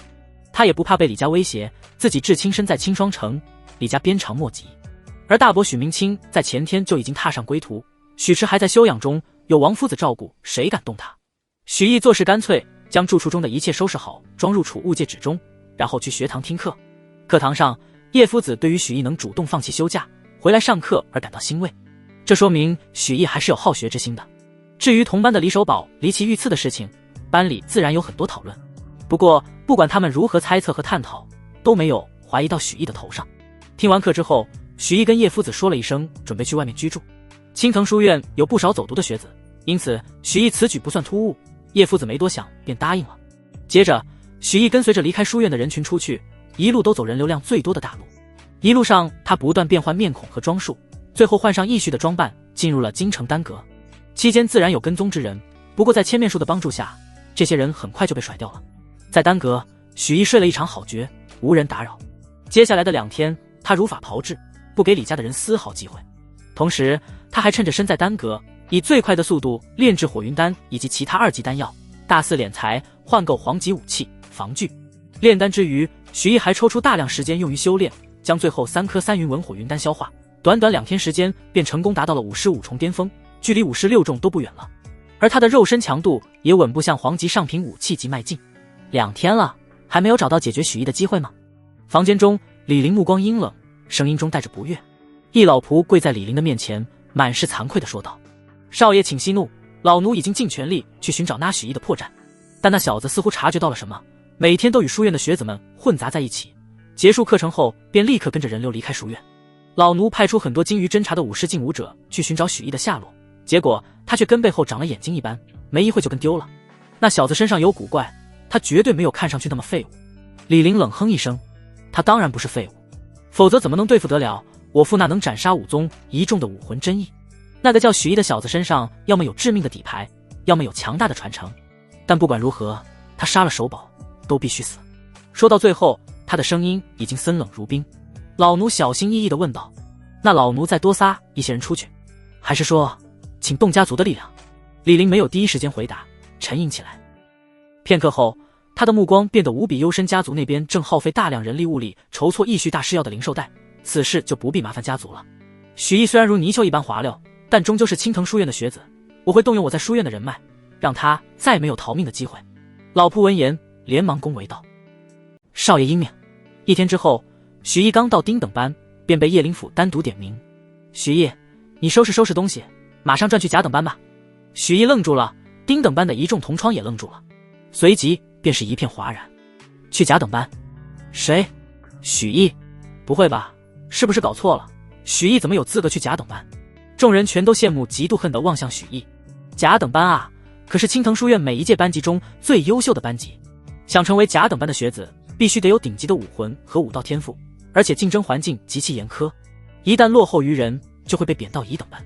但即使如此，所有青藤书院的学子还是削尖脑袋都想进去，因为在甲等班里有着最好的教育资源、修炼资源，就连传授的功法和武技都要高其他班一等。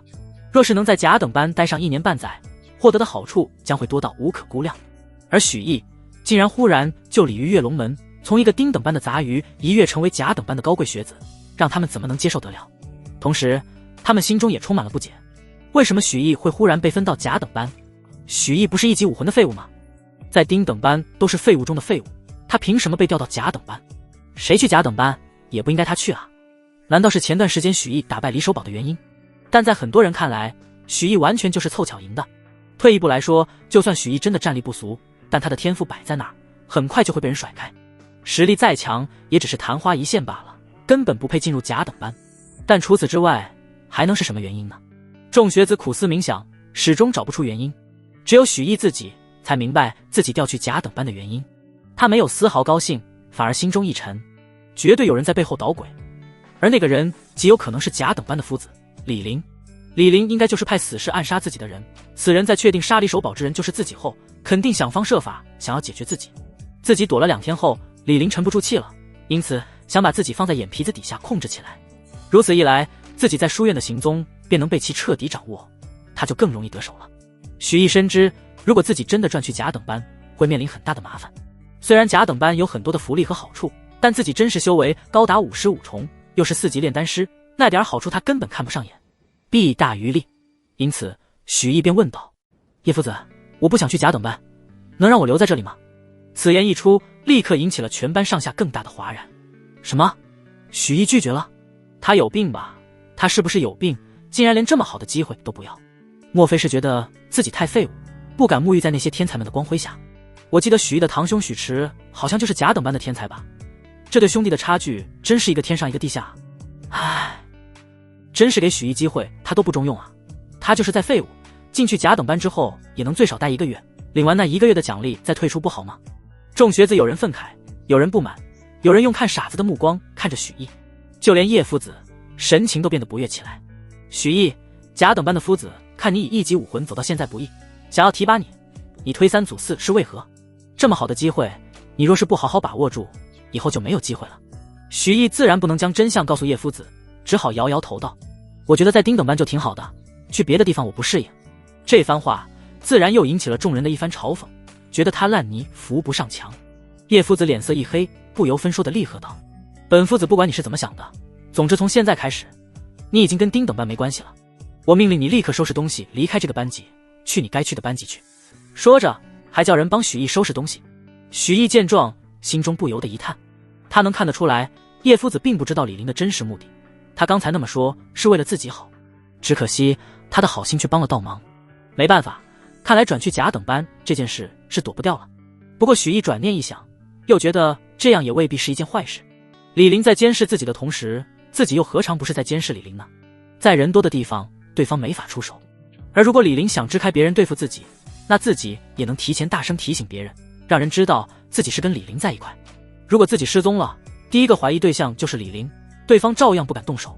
如此一来，敌在明我也在明，反而可以无需每时每刻都提心吊胆，这是好事啊。不过自己能想到这些，李林想必也可以，他肯定会对此做出应对。接下来就要比谁的算计更高深了。他越分析越通顺，心中的担忧尽数化解，雄赳赳气昂昂地向甲等班走去。许毅推开门，走进了甲等班之中，立刻有数十道目光齐刷刷地看了过来，有好奇，有惊讶。人群中一声惊呼响起：“许毅，你怎么在这里？”刚刚复学的许池愕然地看着许毅：“你不是在丁等班吗？你是不是走错地方了？”许毅没有搭理许池，神情自然，笑着向讲台上的李林道：“夫子，我来报道。”听到这话，许池立刻嗤笑一声：“许毅，你得失心疯了吧？你一个一级武魂也想进入甲等班？一级武魂就是那个打破书院记录的废物，他走错地方了吧？怎么敢来甲等班的？”甲等班众人顿时也哗然声一片，看向许毅的目光带上了深深的鄙夷。李林打量着眼前神态自若的少年，眼睛微微一眯，但紧接着他便温和地笑道：“许毅，你找个地方入座吧，以后你便是甲等班的一份子了。”此言一出，许池懵了，甲等班众人也露出了不可思议之色：“怎么可能？许毅，你为什么能进入甲等班？这不可能！”许池简直不敢相信自己的耳朵，这里可是甲等班啊，只有天才中的天才才能挤进来的班级。他堂堂7级武魂天赋，在甲等班都不算出奇，成为甲等班的学子是许池一生中最自豪的事情。结果许毅这1级武魂的废物竟然能跟自己并驾齐驱，他难受的就跟吃了死苍蝇一般。而甲等班的其他人大多也是一样的想法。砰！一个长相娇美、神情高傲的少女重重的一拍桌子，站起身来：“让这么一个废物跟我做同窗，本公主不同意。”雪梦公主，您消消气，我来问问李夫子是怎么回事。一名神态随和的少年连忙规劝，然后不满地看向李林：“李夫子，甲等班为什么会混进这样一个废物？我需要一个解释。”他的语气毫不客气，似乎根本没将李林放在眼里。李林看了一眼发难的两人，非但没有生气，反而态度恭谨了几分。没办法，这两位身后的势力都不是李家能够惹得起的。那位性格刁蛮的少女乃是天元国皇室最年轻的小公主萧雪梦，身份贵不可言，只要还在天元国讨生活，就最好别触这位小公主的眉头。而另一位身份也不一般，她是京城丹阁阁主尊贵的4级炼丹师徐文辉大人的亲孙子徐志高。饿了他，就是饿了整个京城丹阁。同时徐志高也是萧雪梦的追求者，因此事事都以萧雪梦为主。当然，即使这两人的身份再怎么崇高，李林也不过是表面上恭谨一点罢了。这帮10几岁的少年少女，他糊弄起来不要太简单。李林语气温和地说道：“这位许毅学子武魂虽只有1级，修为也只是5徒4重，但他却可以越阶挑战5徒5重的同龄人，战斗才情极为不凡。他之所以能入学，就是因为前段时间便亲手打败了许池。像这样的战斗天才被特招进我甲等班，合情合理，难道不是吗？”听到这番解释，众学子的抗议声才少了一些。有人用惊异的目光看向许池，对许池败给1级武魂废物这件事议论纷纷。许池憋得脸色通红，但又不敢出言反驳，不然这事儿可就坐实了。他心里恨不得骂死许毅，感觉对方真是阴魂不散，一直在跟自己过不去。徐志高却并不买账，说道：“许池加入甲等班才1个月左右，并且前段时间还生过怪病，耽误了修炼，打败他有什么好炫耀的？”李林笑着道：“我知道大家都不相信许毅的优秀，毕竟耳听为虚，眼见为实，但请给他点时间，我相信大家在跟他的相处中会逐步发现许毅的不凡。”说完，他便不再理会徐志高等人的抗议，笑眯眯地看向许毅道：“许毅，你能来甲等班，夫子我在背后可是出了大力气，你要好好珍惜这来自不易的机会。对了，这是你这1周的补贴，拿去好好修炼，不要辜负我对你的期待。”说着，将准备好的丹药等物资交在了许毅手上。许毅随意地扫了补贴一眼，微感惊讶，光是培元丹就有5颗，而且每颗都是2云纹，价值不菲，难怪人人都想挤进甲等班。紧接着，许毅又注意到了一块黑铁令牌，令牌正面写着龙飞凤舞的斗字。这是什么？许毅把玩着手中的令牌，问道。李林说道：“此物是金龙乱斗塔的通行证。”金龙乱斗塔又是什么地方？李林耐心地解释道：“那是青藤书院独有的修炼场所，学子进入其中后，可以与各种武者虚影战斗，增加战斗和修炼感悟，非常珍贵。金龙乱斗塔神翼能通过进入其中的武者的境界来创造相应的武者虚影，而每一位甲等班的学子每周都拥有进入金龙乱斗塔6个时辰的机会，也是甲等班最大的福利。许毅点了点头，升起了几分兴趣。他已经50境了，和这帮5途境的学生玩过家家，战斗经验提升不了一点。而金龙乱斗塔可以根据武者修为创造对应的对手，正合适用来提升。待会下课后自己得去瞧瞧。而这时李林又说道：不过许毅啊，夫子我得提醒你一件事，甲等班可以进行自由挑战，并且被挑战者不能拒绝。如果战败了，就必须交给胜者1个时辰的金龙乱斗塔时间。捍卫不好自己的乱斗塔时间的话，你的进步速度就跟不上别的同窗，很快就会被淘汰出甲等班。你可要好好努力。许毅闻言，眉头不由得一挑。被挑战不能拒绝，失败后还得交出金龙乱斗塔时间，这竞争可够激烈的。而他此时也理解了李林的险恶用心，他这是准备借甲等班众学子之手对付自己啊。输了自己会挨揍，还会损失宝贵的修炼资源。如果自己被打伤，甚至被打晕过去的话，李林就会假惺惺地带自己去治疗，然后自己恰好重伤不治，死在了病床上。就算赢了，自己也会得罪甲等班不少背景深厚的大人物，成为众矢之的。同时李林还能通过甲等班学子之手一点点看出自己的底细，知道自己是通过什么解决李守宝的护身手段，让他能更加轻松地对付自己。一弹三鸟，但这是阳谋，他没法拒绝。不过许毅也并不畏惧这样的挑战，他朝着李林微微一笑，说道：夫子说的我都记住了，多谢夫子关照。李林微微颔首，也装作一副和蔼可亲的模样，一时间师有地宫。忽然许毅话锋一转，问道：对了夫子，您的武魂是几级来着？李林皱了皱眉，不理解许毅为何要这么问，不过他也没多想，皮笑肉不笑地回答道：我的武魂是8级，不过许毅也不要太羡慕了，就算你是1级武魂，日后未必不能闯出一番成就。许毅了然地点点头，原来是8级啊，挺好的。正好他8级武魂的位置现在还处于空缺阶段。许毅入座，而此时甲等班众人也不再抗议许毅的到来了，相反，很多人看许毅的目光都变得有些火热，准确来说是盯上了许毅手中的金龙乱斗塔通行令。许毅虽然是一个废物，但他的乱斗塔时间可是货真价实的，他们大可以通过挑战许毅得到额外的乱斗塔时间，而在他们看来，想要打赢许毅简直易如反掌，有免费的好处可以拿，他们巴不得许毅一直留在甲等班。对于众人的虎视眈眈，许毅置若罔闻，他将心思都沉浸在玄级斩天剑法之上，刻苦钻研。通过这段时间的努力，他斩天剑法的威力已经步入了玄级下品的层次，凌驾于所有黄级武技之上。黄级到玄级是一种质变，若是在杀李守宝那天自己就将斩天剑法领悟到这种层次的话，那么自己无需动用星火杀招，仅凭剑法就能轻松解决李守宝的护身手段。也就是说，现在的自己不靠武魂，不靠肉身和特殊手段，就已经能和武宗一众的强者一战，甚至战而胜之。这是自己能在大庭广众之下暴露出来的实力。至于自己全力出手时能达到什么层次，就连许毅自己都不太清楚。时间一晃，一天的教学结束，剩下的便是学子们自由活动的时间。许毅起身向外走去，准备去见识见识金龙乱斗塔。然而他才刚刚起身，便被一道身影挡住。来人身材修长，腰间挂着一把剑，正坏笑着盯着自己。许毅，你这是准备去哪儿啊？李夫子说你战斗才情不错，要不要跟我一战？甲等班的众人见状，也都停下离开的步伐，围观这场冲突。一些本想挑战许毅的人则是遗憾地摇了摇头，被抢先了。中岳这小子的速度可真快，抢到挑战许毅的机会了。他能白拿1个时辰的乱斗塔时间，羡慕啊，下次我一定要比他更快。呵呵，说起来许毅被咱们这么多人盯上，也真够可怜的，不过他也是活该，废物来甲等班只能沦为最底层。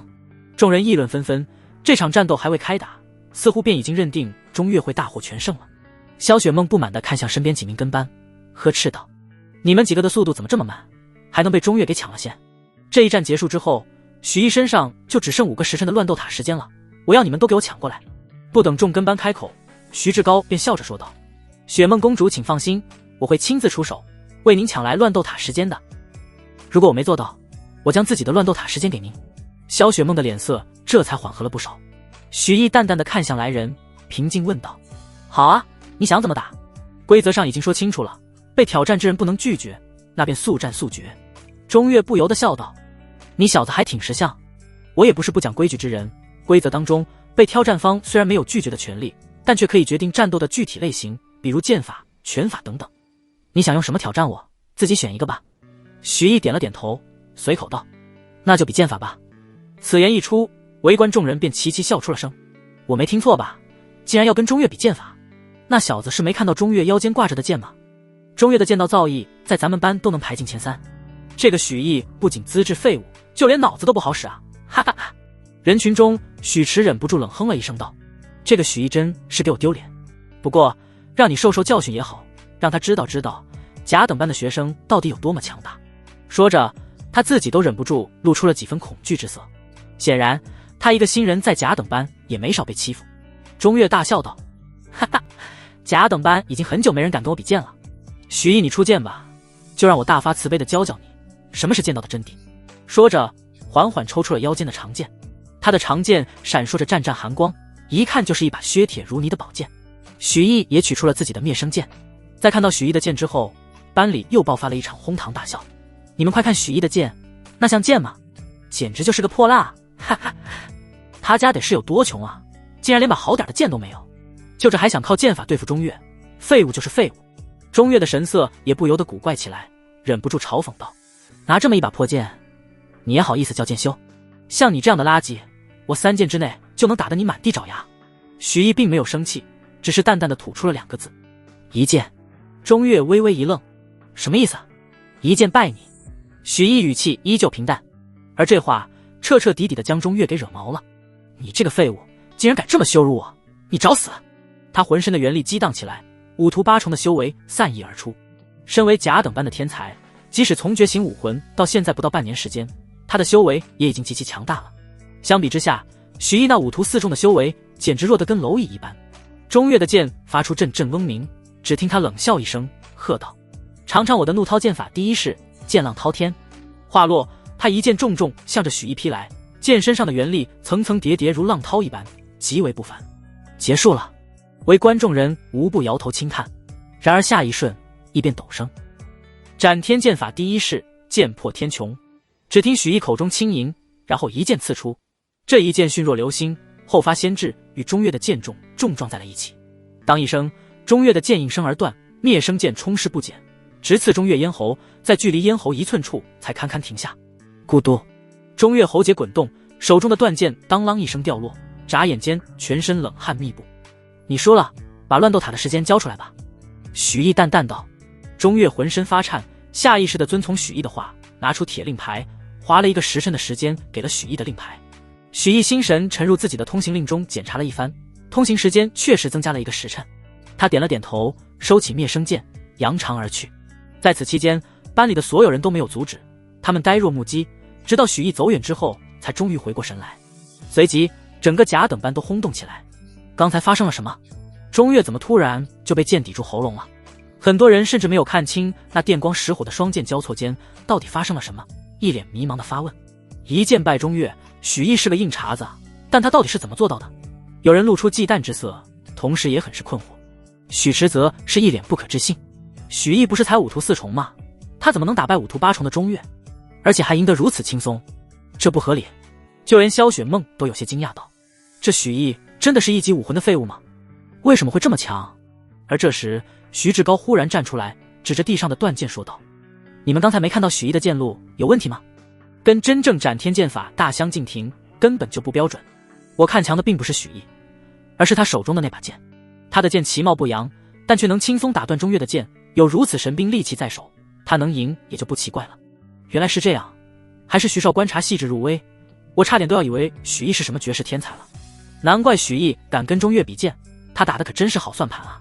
我猜许毅的那把剑肯定是从某些遗迹传承中得来的，那废物真是走狗屎运了。哼，这次让他侥幸跑了，明天我让他尝尝厉害。”众人顿时恍然大悟，就连中岳都露出若有所思之色。许池听到这些，心中总算平衡了一些，但当他想起许毅的剑后，心中又忍不住嫉妒起来。许毅肯定是有了奇遇，不然他怎么可能追上自己，还一连打败自己2次？虽然许毅之前救了自己，但他还是无法接受许毅比自己强。这边，许毅来到金龙乱斗塔下，仰望塔身，塔有9层，高达100丈，带着沧桑古意，让人不由自主的心生敬仰。这就是金龙乱斗塔吗？果然不凡。许毅惊叹，来到塔门口，正准备进去时，却见到了一个熟悉的身影——王仲恒王夫子。他似乎是在金龙乱斗塔轮值。看到许毅之后，王夫子有些惊讶：“许毅，你怎么来这里了？”随即他又恍然道：“对了，你已经是甲等班的人，有进入金龙乱斗塔的资格了。王夫子，我准备去塔里面体验一下，有什么需要注意的吗？”许毅行礼，然后问道。王夫子沉默了片刻才道：“许毅啊，其实老夫并不建议你进入金龙乱斗塔，这里对于现在的你来说还有些太早了。你跟别的甲等班成员不一样，天资不足，因此必须将时间全都放在修炼上。金龙乱斗塔虽好，但它是跟战斗有关的修炼设施，对修炼的帮助不大。”许毅微微一愣：“您的意思是，与武者虚影战斗并不能促进修炼吗？”王夫子摇摇头，解释道：“倒也不是如此，多多少少还是有一定作用的。只不过塔内设施更侧重于对学子们战斗经验的积累，增进修炼速度只是次要的。因此，利用金龙乱斗塔修炼肯定没有关上门静心修炼的速度快。至于战斗经验，新生一般也用不到。”许毅若有所思地点点头。王夫子这番话确实是金玉良言，只不过这些都得建立在自己真的是个一级废武魂的基础上才行。但事实并非如此，他以混沌体修炼太上混沌法，能够全天候自动修炼，使用金龙乱斗塔完全不会影响到自己的修炼。而且自己虽然已经解决过不少武士劲武者，但真刀真枪的战斗还真没有几场，全都是靠以力压人，跟技巧没关系。对付弱者的时候，自己战斗经验不足的缺陷或许看不出来，但跟强者战斗时，这些不足或许就会成为自己隐恨的原因。去金龙乱斗塔是弥补战斗经验不足的最佳机会，他必须去。许毅刚要开口，王夫子忽然像是又想到了什么，说道：“不过老夫之前所说并不能代表全部。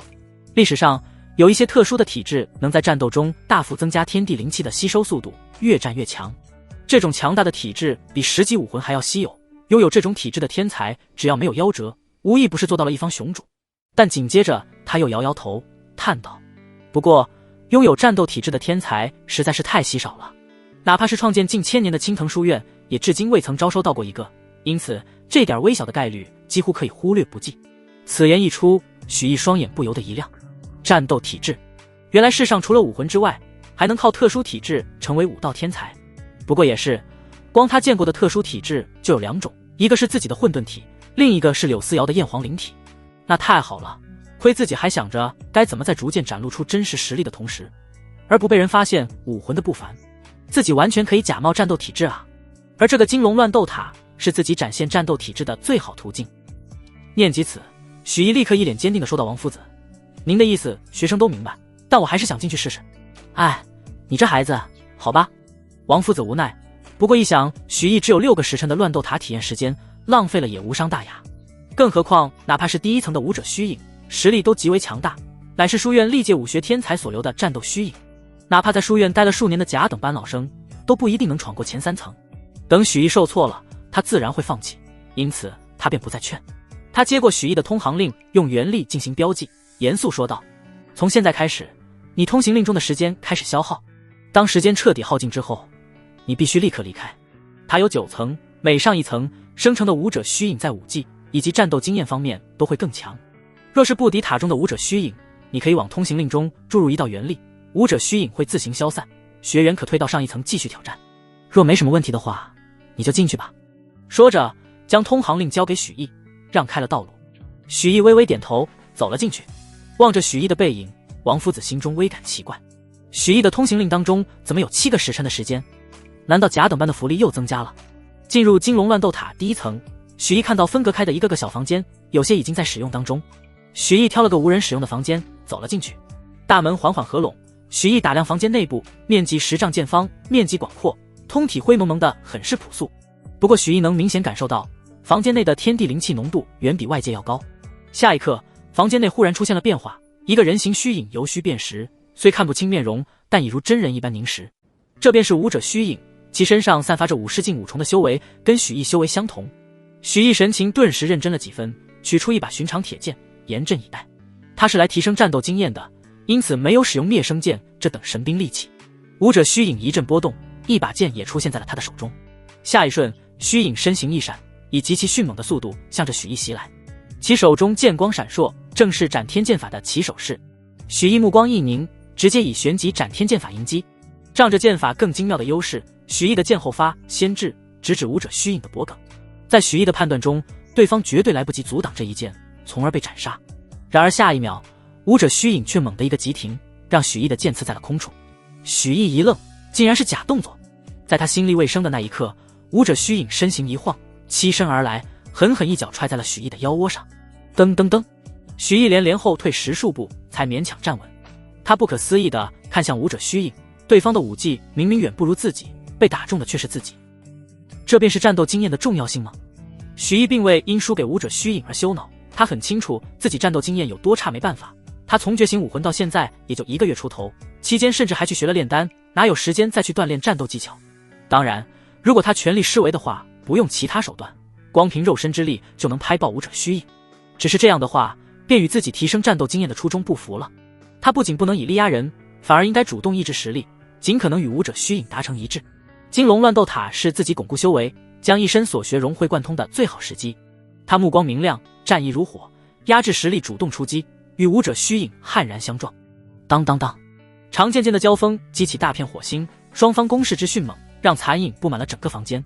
但哪怕许毅已经全神贯注地去战斗，武者虚影的手段还是让他防不胜防，身上时不时会被刺上一剑。好在他那黄级上品武器级的身体素质在那儿摆着，不管武者怎么刺都不会真正受伤。也正是靠着这强大的身体素质，许毅能一直战下去，毫不停歇。时间1分1秒过去，许毅的身手逐渐娴熟，维持攻势的同时，在防御、闪避方面都能兼顾到。渐渐的，武者虚影的剑打不中他；渐渐的，许毅能对武者虚影造成伤害。仅仅过去了不到1个时辰，许毅就仿佛脱胎换骨，对身体的掌控产生了质变。武者虚影再度袭来，许毅目光一锐，不闪不避，长剑在空中划出瑰丽的轨迹，直冲前者破障而去。斩天剑法第2式，剑分阴阳。对面的武者虚影立刻开始变招，但许毅动作比这更快。许毅猛地向前一踏，手中剑向右侧斜撩。斩天剑法第4式，剑割昏晓。噗嗤，利刃深深没入武者虚影的身体当中，发出了入肉一般的轻响。随即，武者虚影消散不见。成功了！许毅收起剑，目中露出振奋。他闭上双目，细细地体会着自己出那2剑时的感觉，越想越妙。刚才那2剑的剑路看似无关，但实则在特定时机下搭配使用将起到奇效。其他的剑招想必都有如此效果，自己如果能在战斗中视情况将剑招搭配组合，那么自己便可光凭一套剑招打出千变万化的效果。在武者虚影被打败之后，房间中便有一道暗门悄然打开，门后是通往上一层的楼梯。许毅上楼，直接来到了第2层的房间。身后的大门合拢，一个武者虚影缓缓浮现，其身上散发的武道气息依旧是5尸5虫，但给许毅的感觉却是比刚才那个武者虚影危险得多。而武者虚影手中握着的剑更是达到了黄级下品的层次。许毅肉身强大，自然不惧这刚刚入品的武器，但别人不行啊。武者的身体素质会随着修为的增强而增强不假，但哪怕到了武士境，在黄级下品的武器面前，身躯也会被轻松切开。甲等班学子与拿着如此利器的武者虚影战斗，可想而知会承受多大的压力。也难怪有学子几年都无法打到乱斗塔3层。不过许毅并没有这些顾忌，悍然出剑与武者虚影站在一起。起初他又被武者虚影花式吊打，但他进步速度飞快，又是不到1个时辰就能与武者虚影打得势均力敌。当然这也跟他强大的身体素质有关，如果他只是普通武士境的肉身，早被砍死几百次了。又是半个时辰过去，许毅已经彻底适应了第2层的武者虚影，后者的攻击已经永远无法靠近许毅周身3寸，而许毅的攻击却频频建功。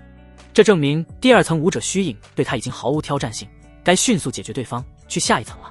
许毅目光一凝，一剑刺出，剑破天穹，剑芒陡然一盛，直接刺透了武者虚影的前胸后背，后者立刻消散。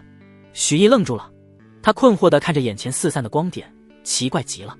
在出剑之前，他推算过自己应该需要2剑才能彻底解决武者虚影，结果却出乎了他的预料，1剑便将对方彻底解决了。但这不对啊，自己这一剑的威力不应该这么大，到底是怎么回事？虽然听起来是个好事，但实际上这是身体脱离自己掌控的征兆。他不敢在这种事上马虎，立刻什么都不顾了，赶紧盘坐在地，检查体内发生的变化。他运转太上混沌法，原力流过全身每一处经络，在运转功法的过程中，许毅猛然察觉到了不对劲。他体内元力的运行相较之前通畅了许多，自己对元力的操控也更加精细，或许这就是剑招威力陡然变大的原因。这让许毅松了口气，看来自己身上发生的变化是好事，只是自己一时没有适应而已。但随即他心中就产生了疑惑，为什么原力运行会突然更流畅了呢？它的原理是什么？许毅赶忙向冷云长请教。冷云长检查了许毅身体一番，也感到讶异，这小子竟然将原本极难修炼到的一块区域给打通了。在武者体内，有着武者无论怎样按部就班的修炼都很难修成的区域，即使修炼时服用的丹药毫无杂质，珍贵无比，也依旧会产生这些瑕疵。正是这些区域导致武者的根基不能完美无缺，并且外人还无法帮忙补全。就拿冷云长自己来说，哪怕师傅能看出他的不足，但也只能口头指点，剩下的需要靠自己去悟。什么时候悟到了，什么时候就算补足了。他在许毅这个年纪的时候，确实凭悟性弥补了很多根基上的瑕疵，但每一次领悟都是他靠着巨大的机缘或者某种稀有天才地宝的辅助才能做到。而许毅呢，竟然在战斗中自行发现了根基上的瑕疵，并予以纠正。这是何等逆天的战斗才情，哪怕是那些拥有战斗圣体的天才们，恐怕都做不到许毅的1%。一时间，冷云长心情复杂。不过很快，冷云长就恢复了冷静。许毅身为师尊的真正传人，还是诸天万界第一体质混沌体，拥有过人之处，再正常不过。他压下心中惊讶，语气淡淡的说道：“你的悟性不错，再接再厉，争取多点这样的顿悟，对你之后的武道之路很有好处。”许毅点点头，心中再无半点疑虑。他已经尝到了与武者虚影对战的甜头，此刻兴致高涨，立刻冲上了第3层。而第3层的武者虚影战力自然更为强大，并且手中武器的品级也提升到了黄级中品。可惜的是，在武者虚影消散之后，这些武器也跟着消失了，这让许毅有些遗憾。若非如此，自己缺乏的黄级极品武器就有着落了。许毅与第3层的武者虚影鏖战起来，第3层虚影的战力和第2层虚影完全不是一个级别，能轻易秒杀前者。原因很简单，第3层虚影用的根本就不是黄级中品的斩天剑法，而是一门黄级上品自己从未见过的新剑法。不过这样的强敌正是许毅需要的。战斗期间，许毅灵感频发，在战斗中无意识地发现不足之处，并加以纠正补足。就连一些积蓄于体内没法吸收的药力，也被他彻底化为己用。金龙乱斗塔中一战，让他如脱胎换骨一般，将自身所学融会贯通。冷云长比许毅更清楚他的进步之大。如果说许毅的根基瑕疵有10成，那么这段时间的战斗已经让他补足了接近1成。别小看这1成，无数的武道英杰、天之骄子们都不一定能发现自己身上哪怕是半成的根基瑕疵，更何况还得去弥补。许毅呢，在1天不到的时间就做到了旁人一辈子都无法做到的成果。虽然弥补根基这件事越往后越难，但冷云长相信，以许毅那卓绝的天资，迟早能将一身根基夯实到前无古人的地步。其实冷云长并非不愿告诉许毅他武道天赋的强悍以及弥补根基的重要性，他担心如果自己将这些全都说透了，反而会导致许毅一味追求弥补根基，使得降气太重，效果反倒不如现在这么好了。因此他决定等许毅的根基弥补速度彻底慢下来之后，再将这一切揭露。时间一晃而过，不知不觉间，许毅已经进入金龙乱斗塔7个时辰，而他此刻已经可以将第3层武者虚影压制，几乎只差一步便能将之彻底斩杀。然而就在这一刻，他眼前忽然一空，已经是强弩之末的武者虚影消失了，但却不是自己打散的。许毅正奇怪的时候，忽然感觉腰间的通行令微微发热，他将原力沉入其中，这才发觉通行令时间已经消耗一空。时间过得好快，不知不觉间竟然已经度过7个时辰了。许毅不由感叹，他望着手中的灭生剑，分析到这7个时辰以来，我的修为虽然还是55重，但战斗技巧提升了不是一星半点。如果跟7个时辰前的我战斗的话，我应该能秒杀7个时辰前的自己。冷云长的声音响起，语气中带着几分赞许。不错，这地方许毅你以后要常来。之前的你在不用武魂和其他见不得光的特殊手段的情况下，能战胜武宗2重便已不易，如今的你甚至可以秒杀普通的武宗3重。现在你的基础战斗经验已经足够，下次来你就可以着手训练如何让武技和你的各种武魂融合使用了。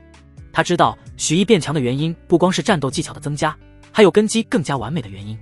根基是武者的一切，如果能用一个大境界的修为换取最为深厚的根基，只要不傻，是个武者都会迫不及待的答应。许毅点点头，又有些遗憾地说道：只可惜金龙乱斗塔的使用时间每周只有6个时辰，我1天就用完了，之后就6天就没得用了。很简单，冷云长提醒道，虽然你没有乱斗塔时间了，但你的那些同窗们还有。许毅眼睛一亮，点点头道，确实，他们能挑战我，我自然也能挑战他们。虽然我需要的乱斗塔时间量有些大，但没关系，多挑战几次就好了。许毅跃跃欲试，快步走出了金龙乱斗塔。7个时辰过去，天已经大亮，值守乱斗塔的夫子也不再是王夫子了。一整个夜晚，许毅都在战斗，但他却没有感到丝毫疲惫。战斗中消耗的元力也早已经重新充盈了，这便是太上混沌法的好处之一，可自行运转，元力恢复速度远超别的功法。许毅算了算，距离甲等班开课还有一段时间，他并没有去四处乱晃，直奔甲等班。到了班里的时候，果然空无一人。许毅对此早有预料，坐到自己的位置上，静静巩固起修为。不多时，他气势陡然一变，本就只差临门一脚的境界，此刻正式突破，达到了56重。许毅睁开眼睛，发现已经过去了近1个时辰。他望着外界明媚的阳光，自语道：算算时间，甲等班的同窗们也该到位了。说着，他缓缓起身，挡在了门前。片刻后，有一道朝气蓬勃的身影快步走来，来人不是别人，正是钟月。他是第一个来甲等班的学子。钟兄，来得挺早啊。许毅笑眯眯地打了一个招呼。看到许毅，钟月不由得一愣，随即脸上露出一抹冷笑。许毅，你来这么早是想讨打吗？昨天被你仗着兵器之力阴了一把，但今天我会让你知道你我之间的真正差距。说着，他大喝一声道：许毅，我要挑。然而钟月的话还未说完，便被许毅给轻轻地打断。我要挑战你。钟月愣住了，满是不可思议地说道：你什么意思？你要挑战我？这不应该是我说的词吗？许毅笑呵呵地说道：你没听错，若没什么问题的话，咱们就开始吧。当然，你也可以选择认输，直接给我1个时辰的乱斗塔时间，免了这顿打。钟月更懵了，好一会后，他才回过神，眼神逐渐带上了几分戏谑。许毅，我看你是膨胀了吧？竟然敢主动挑战我！哼哼，你可别忘了，被挑战者有制定规则的能力，所以我决定这次比剑，而你不能使用那把残剑，只能用普通的剑挑战我。说着，他取出通行令说道：你可不要想着反悔，通行令会自动记录挑战双方的输赢结果。如果你输了却不肯献出乱斗塔时间的话，通行令会自动扣除你的时间，哪怕你的时间耗尽了，也会扣取你下周所得到的乱斗塔时间。许毅眼睛一亮，原来还有这样的规则，那太好了。他正担心如果同窗们的乱斗塔时间都耗尽了该怎么办呢？他取出一把普通铁剑道：没问题，咱们开始吧。好。钟月神情兴奋起来，也取出一把剑，狞笑着向许毅逼近。然而还没等他正式使出剑招，他的眼前就是一花，随即看到一把铁剑距离自己越来越近，越来越近。啪一声脆响，钟月直接被许毅一剑抽飞了出去。轰隆一声，钟月的身体撞断了路边一棵腰一般粗的大树，重重地落在地上。他连哼都没来得及哼一声，便昏死了过去，被剑身拍到的脸颊高高肿起，人都没意识了，自然算是败了。只不过这个状态的钟月也没法自主转让乱斗塔时间。许毅等了一会，通行令微微一热，他将元力沉入其中，果然增加了1个时辰的时间。许毅满意的点点头，将钟月拖进学堂中，继续堵在门口等待。不多时，又有2位同窗结伴来，许毅眼前一亮，连忙迎上去说道：2位同窗来的正好，我想挑战2位，不知你们谁先来？2人都是一愣，然后同时发出冷笑，说了一通跟钟月大差不差的词，然后其中1人率先站出来说道：许毅，你会后悔挑战我的。我梁岸乃是刀术天才，我不跟你比剑，我跟你比刀。梁岸抱着刀，语气傲然，颇有一种睥睨天下之感。梁岸的同伴站在旁边一脸戏谑，就等着看许毅的笑话。许毅从班里的武器架上抽出一把长刀，说道：可以开始了。他当然不会刀法，不过他玄阶斩天剑法大成，再加上战斗技巧极高，哪怕是第一次握刀，他也自信能舞得不错，用于对付一个小小的武途径，绰绰有余了。不光是刀，其他武器也是同理。更何况他虽然隐藏了修为，但修炼至今所提升的肉体强度可是实实在在的，哪怕完全不用元力，都能随便拍死武途径。双方很快站在一起，2把刀在半空中叮叮当当的碰撞着。许毅并没有选择一上来就拍晕梁岸，他有新的打算。而这样的表现放在梁岸的眼中，就是许毅在苦苦支撑。不过即便如此，梁岸也颇为惊讶，没想到许毅你区区5徒4重就能跟5徒7重的我战到这种程度，你足以自傲了。不过就这点实力的话，你赢不了我。说着，他不由得加快了攻势。然而就在下一瞬，他猛地感觉到许毅的气势一变，爆发出了5徒5重的修为。这突如其来的变故让梁岸和他的同伴都是一愣。你居然临阵突破！梁岸不由惊呼：你是怎么做到的？临阵突破4个字说起来轻松，但能做到这种事的无一不是武道奇才啊。许毅一个1级武魂的废物，竟然也能临阵突破，这让梁岸感到不可思议。许毅微微一笑，不好意思，刚刚突破了一下，咱们继续。突破到5图5重，自然是他刻意装出来的，专门和梁岸过这么多招，也是为了营造自己具有战斗体质。梁岸在震惊了好一会后，才终于反应过来，冷哼一声道：哼，就算你突破到5图5重又怎么样，依然不可能是我的对手。断浪刀法。梁岸长啸一声，浑身元力激荡，朝着许毅重重斩下。然而他的刀还未落下，许毅却先动了。梁岸的同伴只看见一道残影闪过，然后梁岸立时倒飞而出，撞断了学堂旁边的一棵树后倒下，没有了声息。梁岸的同伴懵了，他呆呆地愣在原地，久久回不过神。然而更让他震惊的还在后面，只见许毅走过去，拽着梁岸的脚脖子，熟练地将他扔进学堂内部。他身体僵硬地向着学堂里面看去，发现除了梁岸之外，钟月也早已经躺进去了。一股寒意从他的脚底升起，直窜天灵盖。而这时许毅的声音让他狠狠打了一个激灵：这位兄弟，该你了，喜欢什么挑战方式，请自己选吧。许毅，你到底要做什么？梁岸的同伴忍不住后退了几步，色厉内荏地大叫道：你都已经挑战过钟月和梁岸了，竟然还要挑战我，你就不怕引起众怒吗？许毅淡淡一笑道：还请这位兄台放心，我做事向来一视同仁，不光是你，班里剩下的所有同窗我都会挑战一遍。我这么说你心里应该平衡了吧？梁岸同伴瞳孔狠狠一缩，几乎不敢相信自己的耳朵。你想挑战全班？你是在痴心妄想，就算你有点能耐，也不可能与整个甲等班为敌。许毅没有多做解释，淡淡道：你还是不要废话了，不想认输的话，那就先晕一会吧。说着他一巴掌呼过去，直接将梁岸同伴扇晕，藏进了学堂内乱斗塔，时间也随之增加了1个时辰。接着又有陆陆续续的甲等班成员到场，许毅如法炮制，受害者很快就达到了10个。不过也不是所有人都傻傻的冲上来被许毅挑翻，一部分人见势不妙，自知打不过许毅，直接先溜了，去将许毅堵门挑战的消息传扬出去，以7甲等班的顶尖学子们出面解决许毅。当其他甲等班成员听到这些消息之后，第一时间是不敢置信，就许毅那1级武魂的废物也能挑翻那么多甲等班的同窗。但报信之人说的有鼻子有眼，他们不得不信，结伴一起赶往甲等班。没多久，甲等班门口便聚满了人，众人震惊地看着许毅把被他拍晕的同窗拖进学堂。透过学堂的门扉，他们能清晰地看到里面已经倒了一地的人，每个人的脸上都高高肿起，看起来很是凄惨，让众学子心惊不已。钟月、梁岸，这些人在咱们甲等班都是中上水准啊，他们竟然全都被许毅挑翻了。许毅到底是怎么做到的？他不是一个区区5图4重的废物吗？不对，你们看他的修为竟然达到5图5重了。但我记得许毅跟他堂哥许迟一样，开始修炼才不到2个月啊。一个1级武魂的废物，修炼速度竟然比7级武魂的天才还快，我不是在做梦吧？但不管怎么说，许毅竟然一点都不给咱们这些前辈面子，他实在是太嚣张了。甲等班的学子们对许毅实力感到震撼的同时，心中也不由生出一股同仇敌忾之感。一个刚刚转到甲等班的新人，竟然连挑10数位老人，这简直是将甲等班的脸扔在地上踩。只是前车之鉴太多，让很多人都心怀谨慎，没有第一时间冲上去跟许毅单挑。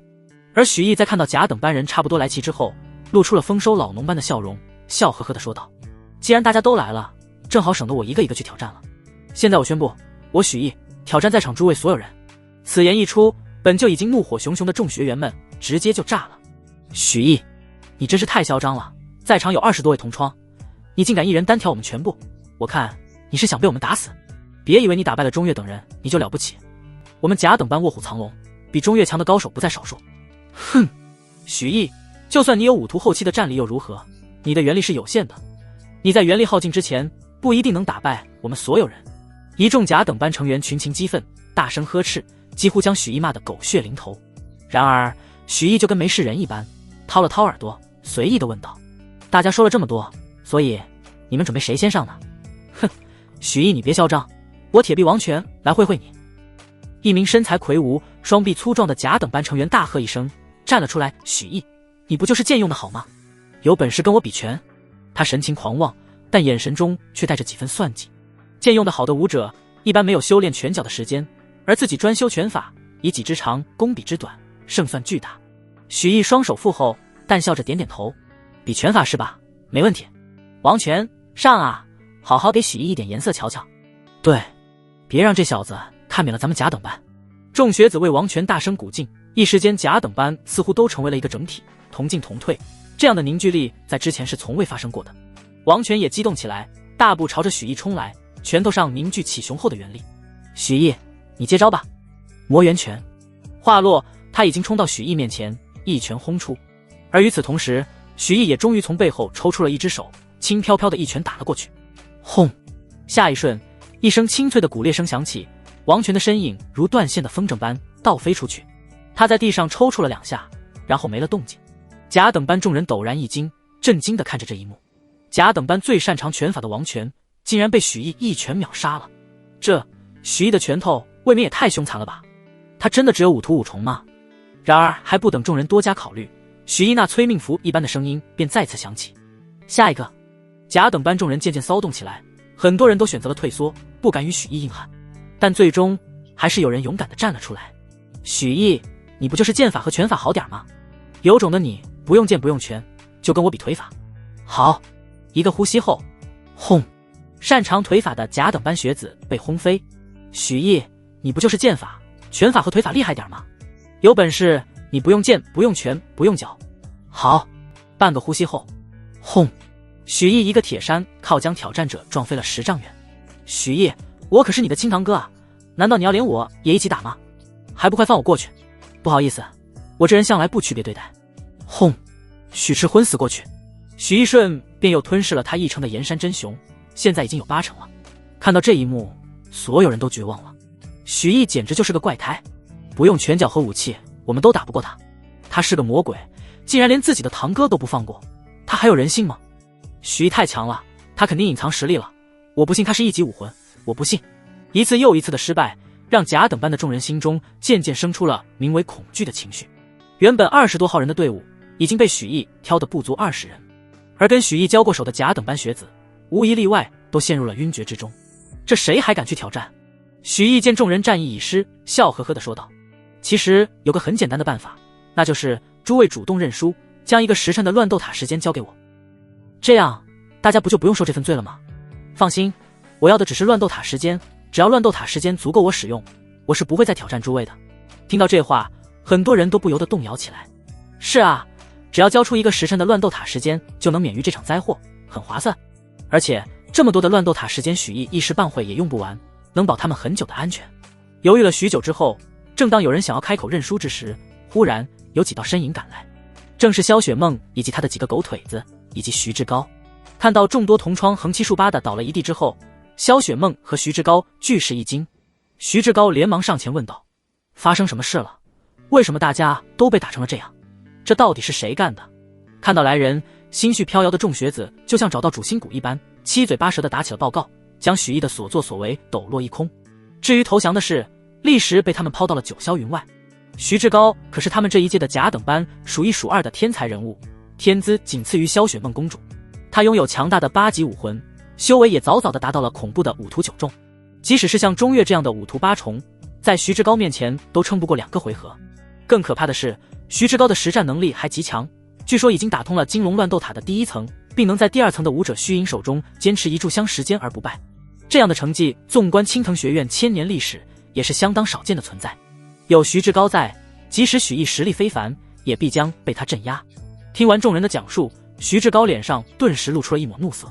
他瞪着许毅道：许毅，你竟然为了抢夺区区一些修炼资源，就对同窗下此狠手，你简直不配成为我甲等班的成员。我命令你赶紧将抢走的乱斗塔时间还给他们的主人，否则别怪我不客气了。甲等班众人站在徐志高身后，纷纷附和：没错，许毅，你赶紧将乱斗塔时间还给同窗们，不然你将成为我们甲等班所有人的敌人。书院不是让你来打打杀杀的，你对同窗这么凶狠，书院上下会怎么看待你？许毅，你不要自误。听着众人的呵斥怒骂，许毅神情渐渐冷了下去，不悦道：说的倒是冠冕堂皇，难道你们忘了我是完全按照甲等班的规则做的吗？不服你们可以去告状啊，去跟院长说去。众人闻言顿时哑火，脸色憋得通红，支支吾吾，不知该怎么去反驳。因为许毅说的没错，甲等班成员互相之间可以随意挑战，这是自古以来的规矩。如果因为打不过同窗就跑去找长辈告状的话，那他们这些天才人物的面子该往哪个？但下一刻，徐志高便出言反驳道：这固然是甲等班的规则，但在你来甲等班之前，我们同窗之间的切磋向来点到为止。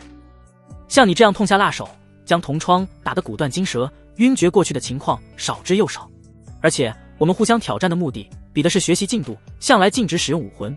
如果能使用武魂的话，我们所有人都有6级以上的高级武魂，一旦动用武魂，你区区一个1级武魂，必定会被我们秒杀。他大步向前，浑身正气凛然，大声喝道：“将同窗们的乱斗塔时间都交出来！许毅，不要再执迷不悟了。”甲等班众人听着徐志高那坚定的话语，忽然发觉徐志高的身影是何等的伟岸。若不是他出面，他们或许早已屈服于许毅的淫威之下了吧。但现在有徐志高这位主心骨在，他们不会怕了。甲等班众人群情激愤，话语慷慨激昂，不断喝骂着许毅。然而不管众人如何叫唤，许毅依旧是一副无所谓的样子。他伸手朝徐志高勾了勾：“既然你那么想为同窗们出头，那就试着挑战我吧。如果你赢了，我将所有乱斗塔时间还回去；但你要是输了，你1周的乱斗塔时间就都归我，如何？”徐志高闻言，先是微微一怔，随即沉稳地点了点头：“好，一言为定。那么现在我要挑战你，许毅，你作为被挑战者，说出你的要求吧。”许毅淡淡一笑：“我的要求很简单，那就是没有要求，使出自己的全力战斗即可。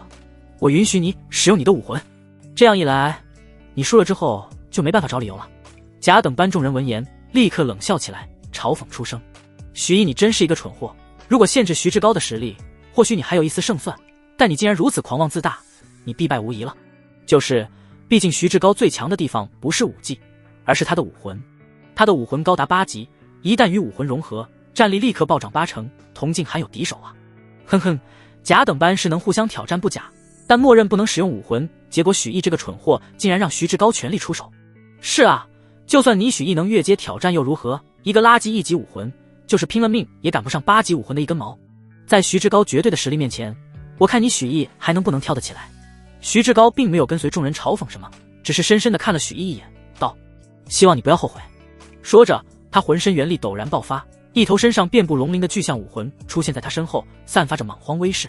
渐渐的，巨象虚影与徐志高身躯融合，他所散发的气势节节攀升，不一会就接近正常状态时的2倍。8级武魂，战力增幅80%，8级龙象武魂。徐志高使出全力了。龙象是一个强大的种族，据说身上有龙的血脉，力量远超一般的象族。有龙象武魂加持，徐志高的力量将达到咱们甲等班的第1，如工程车一般悍勇许毅肉体凡胎，被撞上一下，不知道的断多少根骨头。哈哈，许毅完了，现在不认输，他以后可就没机会认输了。甲等班众人望着徐志高身上的威势，对他充满了信心，就连萧雪梦公主都暗暗点头。徐志高的武魂虽然低我一头，但不得不说，他通过在金龙乱斗塔的磨砺，真实战力可能胜过我几分了。这个许毅虽然有点本事，可惜太没脑子了，不懂什么人该惹，什么人不该惹。如果他能聪明点的话，我倒不是不能收他为小弟。徐志高身上气势澎湃，大步向着许毅冲来，口中怒喝道：“许毅，认输吧！你做了错事，就应该乖乖承认，给同窗们道歉。”他如巨象冲锋，眨眼间便冲到了许毅面前，身位置便有一股劲风扑面而来，吹得许毅衣衫猎猎作响，黑发飘摇。初升的朝阳洒落在徐志高的身上，让他宛如一尊神圣。面对这凶悍的攻势，许毅的神情却一如既往的平静。他没有动用灭生剑，手中只是提着最为普通的铁剑。在旁观之人看来，他无论如何都要败，搞不好还会沦落到一个身受重伤的结局。而就在徐志高即将撞到许毅的身上时，忽然许毅动了，他长剑一甩，发出一声清脆的剑吟，剑身化作一道流光，瞬间拍在徐志高的身上。下一瞬，跟徐志高融合的龙象武魂被打飞出了他的身体，直接破碎消散。而徐志高自身则如炮弹一般倒飞而出，撞断了一棵又一棵的大树，重重落下，掩埋在尘埃中。而许毅依旧静静地站在那里，就连脚步都没有挪动过分毫。全场寂然，他们呆呆地望着许毅，就好像见到鬼了一般。但许毅却毫无自觉，将铁剑收起，轻笑一声道：“不好意思，让你们失望了。所以，接下来还有谁想挑战我，为旁人出头？现在就可以站出来了。”许久之后，众人才终于从震惊中回过神来，认清了现实。徐志高败了，而且是被许毅一剑拍飞出去的。怎么会这样？徐志高可是5屠9中啊，而且还拥有8级武魂，为什么会败在许毅区一个1级武魂的废物手上？而且许毅甚至都没用武魂，许毅到底是怎么做到的？他真的只有5屠5重吗？众学子心中充满了不敢置信，但现实就是如此，由不得他们不信。徐志高是他们的主心骨，现在他败了，众人心中的勇气在顷刻间烟消云散。一时间，很多学子看向许毅的目光带上了恐惧，身躯都不由得发起抖来。连徐志高都败了，我们还有谁能阻止许毅？或许我们只有投降这一条路了，除此之外别无选择。众人心中不断地冒出这样的念头，最终人群中终于有人坚持不住，声音颤抖地说道：我认输。说完，他的乱斗塔时间自动减去1个时辰，许毅的乱斗塔时间相应的增加了1个时辰。见状，许毅微微一笑道：这位兄台做得很好，你为大家树立了一个榜样。放心，我许毅一向遵守承诺，兄台你退到一边去吧，这里已经没你什么事了。认输的那名学子闻言，脸上立刻露出了一抹喜色，他不敢停留，连忙跟同伴们分开，单独站在了一边。见此人得以安然无恙，更多的甲等班成员动摇了。一时间，认输的声音不断响起，当前站着的甲等班学子共有20余位，不多时便已经有半数认输，剩下的人神情中也满是犹豫。而他们迟迟不肯认输的原因是，心中还存有一丝侥幸，他们既不想向许毅认输，又打不过许毅，因此选择了另一条出路，那便是投靠萧雪梦。萧雪梦是甲等班的第一天才，拥有9级武魂，修为和徐志高一样是5徒9众，精彩绝艳。不仅如此，她的身份也堪称是甲等班第一，乃是天元国的公主，皇帝陛下的掌上明珠。有此身份在，不说是5徒了，就算是5师境，甚至是5宗境，都不敢动萧雪梦的一根毫毛。雪梦公主，还请您出手阻止许毅的暴行啊！是啊，他当着您的面肆意欺负我们，完全没将您放在眼里啊！雪梦公主，帮帮我们，我们以后愿意任您驱使。众学子围在萧雪梦的身边，不断恳求着。萧雪梦见状，黛眉也不由得一皱。许毅有些嚣张了，就算他战力惊人，也不应该肆意打压甲等班众学子。能进入甲等班的，除了极少数没有背景的平民天才外，哪一个不是背景惊人？许毅一点敬畏之心都没有，连徐志高都敢打，接下来是不是还想抢自己的乱斗塔时间？自己必须出面好好整治许毅一番，让他知道什么人能惹，什么人不能。而且说句实话，许毅的战斗才情之高，他从未在别的同龄人身上见过，这让他很是欣赏。若是能收归麾下，也是一个不错的选择。念及此，萧雪梦走上前，高高在上的看着许毅道：许毅，适可而止吧，你能打败徐志高，说明你确实有点实力。现在停手，我可以收你为随从，你打伤那么多大家族子弟的事，我也都可以帮你摆平。否则，你一个无权无势的穷小子，将会受到铺天盖地的报复，你挡不住。众学子闻言，不由得振奋起来。萧雪梦公主果然霸气，许毅再强又如何，在无敌的权势面前也只能臣服。但同时，他们又有些羡慕许毅，毕竟不是谁都能被萧雪梦公主主动招揽的。如果能就此傍上公主大腿，那么前途将一片光明，公侯万代啊！一些已经投降的甲等班学子则有些后悔了，早知如此，便早点向萧雪梦公主求援了，白白浪费了1个时辰的乱斗塔时间。然而，许毅的反应却远远超出了在场所有人的预料。只见许毅一脸不耐地说道：费那么多话干嘛？每人1个时辰的乱斗塔时间，谁都跑不了。此言一出，萧雪梦的脸色不由得一黑。许毅居然真的要抢自己！他俏脸上浮现出怒意，怒喝道：许毅，你太嚣张了！你知道我是谁吗？我可是……还没等萧雪梦把话说完，忽然他眼前猛地出现一柄横拍过来的剑，下一瞬，萧雪梦的身影直直地倒飞了出去，撞断大树，倒在了远处。他连惨叫声都没来得及喊出来，便陷入了昏迷，下场跟其他甲等班学子没两样。许毅收回剑，扫视还站着的几人一眼，淡淡的说道：我说了，我做事一视同仁，不管是谁，1个时辰的乱斗塔时间都必须交。他当然知道萧雪梦的身份，也知道得罪这位天元国小公主意味着什么，但他的所作所为都在规则之内，这帮甲等班学子的长辈绝不会因为这点小事就出手对付自己。像李守宝那样的极端之人终究是少数，当然也不是说一定不会有人报复，但许毅并不担心，因为他还有另一个依仗，那便是自己的天赋和名声。以一人之力连调整个甲等班，书院高层必然会注意到自己，也不会再将自己当做一个1级武魂的废物。他们会去推断自己为什么这么强，而得到的结果大概率是会觉得自己拥有特殊体质。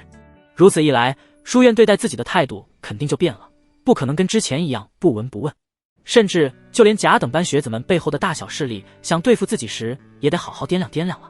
说到底，这个世界终究是以力量为尊，弱小时别人不会正眼瞧自己一眼，看自己不爽就会将自己如蝼蚁般碾死，强大后别人忽然就会变成好人，与自己和善相处，主动结交。总而言之，他有十足的把握应付后续可能会有的报复，因此把甲等班上下全得罪也不怕。众学子并不清楚许毅的想法，他们此刻心中一片冰凉，恐惧不已。疯子，许毅简直就是一个疯子，他不要命了，连萧雪梦公主都被他给打晕了，还有什么是他不敢干的？必须认输，不然的话还不知道这疯子会做出什么事来。终于，仅剩的几位没有认输之人也彻底失去了斗志，纷纷交出了手中的乱斗塔时间。许毅对甲等班的扫荡至此圆满完成，而他的总共收获的乱斗塔时间高达42个时辰，其中有6个时辰是徐志高跟自己打赌失败后所得。许毅对这番收获满意无比，就算自己之后每天都在金龙乱斗塔中泡6个时辰，自己所拥有的乱斗塔时间也足够自己坚持整整1周。至于1周之后，甲等班的学子们自然会获得新的乱斗塔时间，自己又能收割一波了。当李林赶往甲等班准备授课时，他远远地看到甲等班门口一片狼藉，道路两边的树木断了不知道多少根，而且似乎还是被人用巨力撞断的。而在断木的尽头，似乎还倒着一个个人影。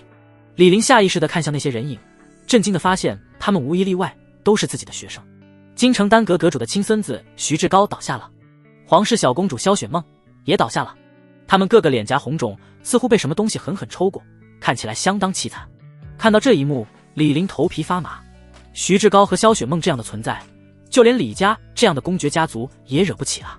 结果他们现在竟然横七竖八的倒在学堂门口，没人管，这到底是谁干的？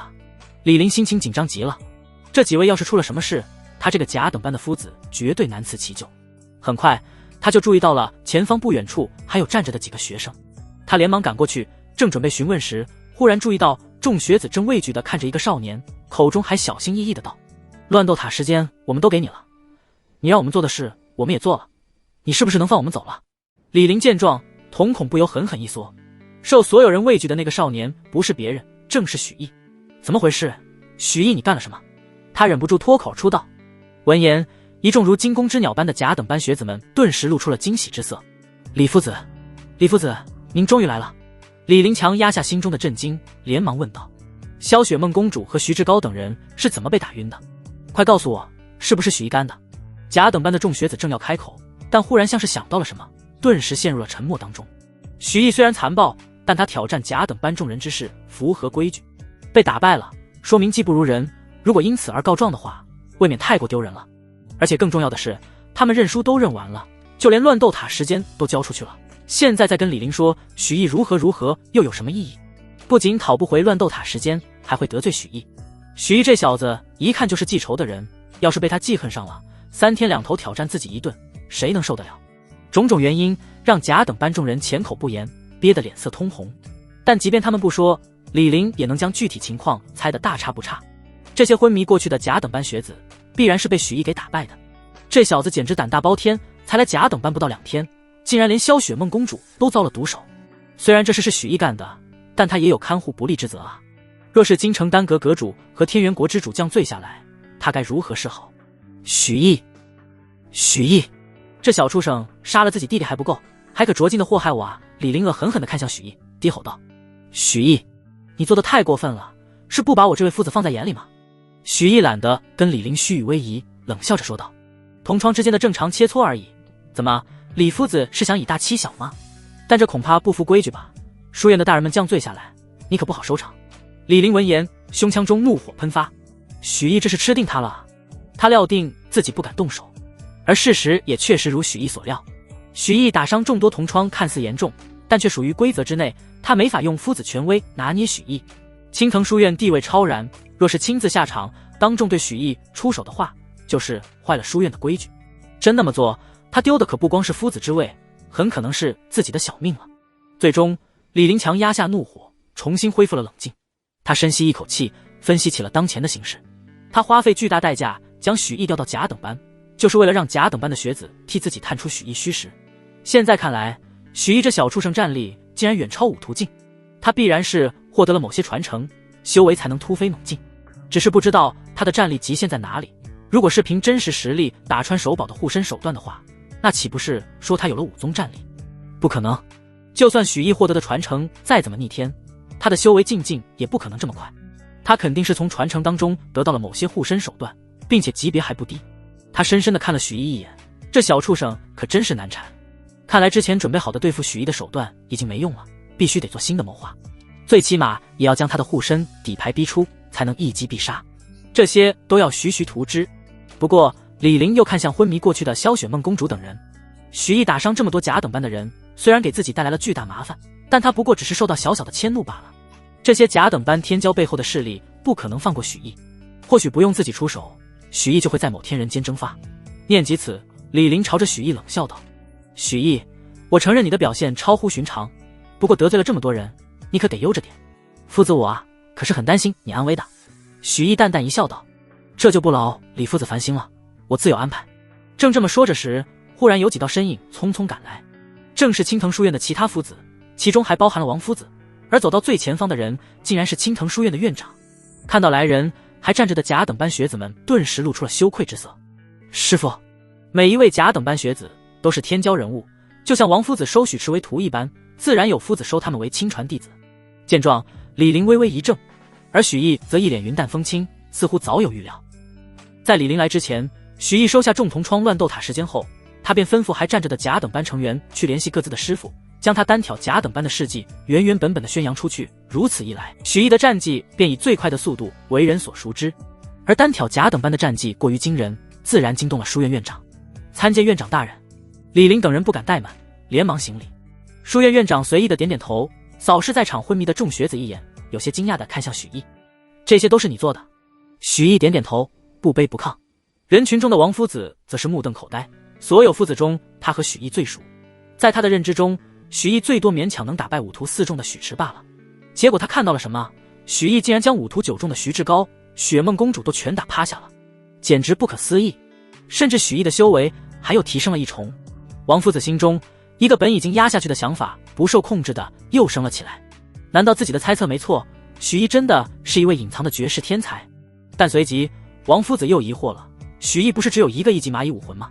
武魂等级低的武者吸收天地灵气的速度极慢，并且在同境之中战力也最弱，根本无法像许毅这样修炼速度逆天，战力更是能越数个小境界对敌。除非许毅战力如此之强不是因为他的武魂，而是因为别的什么。念及此，王夫子脑海中猛地灵光一闪，震惊的瞪大眼睛，不可置信的惊呼道：莫非许毅，你有传说中的战斗体质？什么战斗体质？此言一出，在场所有夫子站着的学子们都愣住了，随即一片哗然。战斗体质不是比10级武魂更加稀有吗？这个叫许毅的学子只有1级武魂，他真的能有战斗体质？相传拥有战斗体质的武者在战斗方面有着得天独厚的优势，不管多难的武技都能轻松学会，哪怕不靠武魂，越阶挑战都轻轻松松，甚至还能在战斗中修炼，临阵突破如吃饭喝水般简单。如果许毅是战斗体质的话，他能单挑整个甲等班也就不奇怪了。在场众夫子众说纷纭，有人不愿相信，但除了接受许毅真的有特殊战斗体质外，实在是想不出许毅怎么能挑翻甲等班所有人，又怎么能临阵突破。就在这时，书院院长开口了，话语一锤定音：都别争了，是否是战斗体质，一测便知。说着，他看向许毅，语气温和地说道：许毅，接下来我会发出一道5徒巅峰的攻击，你小心应对，本院会根据你战斗时的表现判断你的真实体质。许毅点点头，提起铁剑，认真道：还请院长出招。书院院长轻轻挥手，一道劲气打出，转瞬间便来到了许毅面前。许毅长剑挥出，与劲气相撞，瞬间劲气被彻底斩碎。而同时，许毅悄然打开了千面术气息遮掩的一角，露出了太上混沌法全天后自动修炼的气息，然后又很快关上。在外人看来，这正是战斗中修炼的征兆。王夫子立刻注意到了这一点，惊呼道：修炼了！许毅刚才出招时吸收了大量天地灵气，而且他的灵气吸收速度简直快到匪夷所思。其他夫子也纷纷点头，激动地叫道：战斗体质，绝对是战斗体质没跑了！而且吸收灵气的速度如此恐怖，我看就连10级武魂都比不上吧。说不定许毅不仅是战斗体质，而且他的战斗体质级别还很高，不然他也不可能在武魂只有1级的情况下有如此强悍的战力。一旁还站着的甲等班学子们也忍不住瞪圆了眼睛，神情复杂极了。自己的师傅们话里话外之间明显是说许毅的特殊体质比一般的10级武魂还厉害啊。而整个甲等班武魂等级最高的萧雪梦公主也不过9级武魂罢了。虽然许毅非常狂妄，但在知道许毅的战力天赋都远超他们后，甲等班学子们不得不服了。书院院长同样满意的点了点头，看许毅的目光宛如再看一块璞玉。许毅，你确实是战斗体质，而且很像古籍中记载的一种名为元灵战体的战斗体质。这种战斗体质最大的特性就是，一旦开始战斗，吸收天地灵气的速度就会暴涨，让武者永远不会出现元力枯竭的情况，并迅速突破现有境界。刚才你的表现和古籍中表现的一般无二，而元灵战体的级别和效果不亚于10级以上那些传说中的武魂。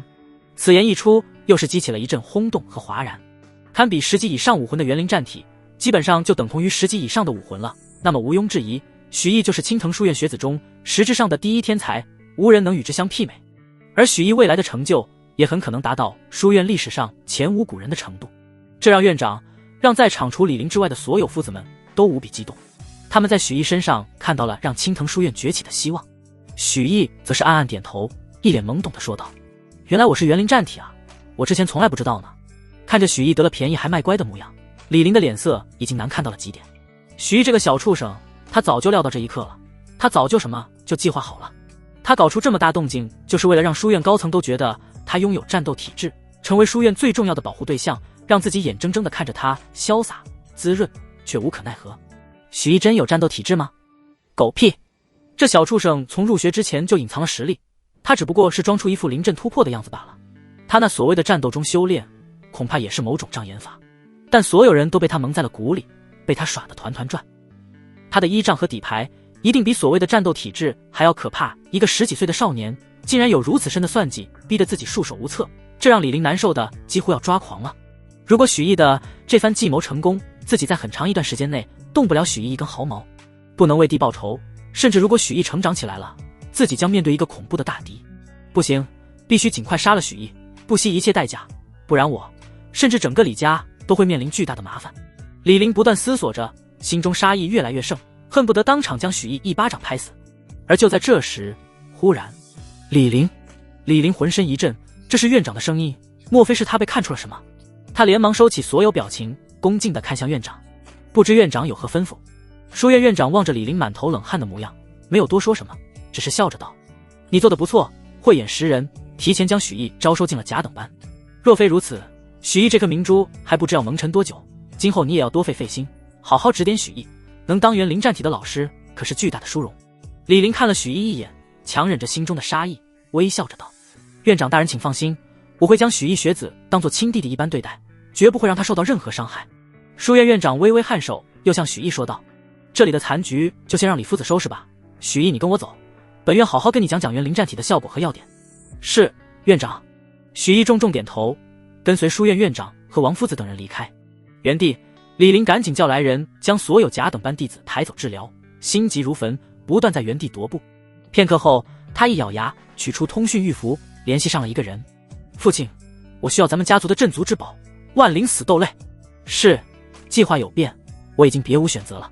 傍晚，许毅走出院长室，心中暗暗欣喜，有了整个青藤书院庇护，除非李家疯了，不然自己高枕无忧，总算是能松一口气了。不过也不能彻底放松警惕，以防李家反扑。今晚就继续在金龙乱斗塔修炼吧，正好去试试武魂和武技融合后的效果。然而在前往金龙乱斗塔的路上，许毅却遇到了一个意料之外的人。李林，他身穿长衫，气质阴冷，夕阳在他的身上披了一层血红，他的五官被藏在了阴影之中，唯有一双眼睛仍熠熠生辉，散发着无尽的杀机。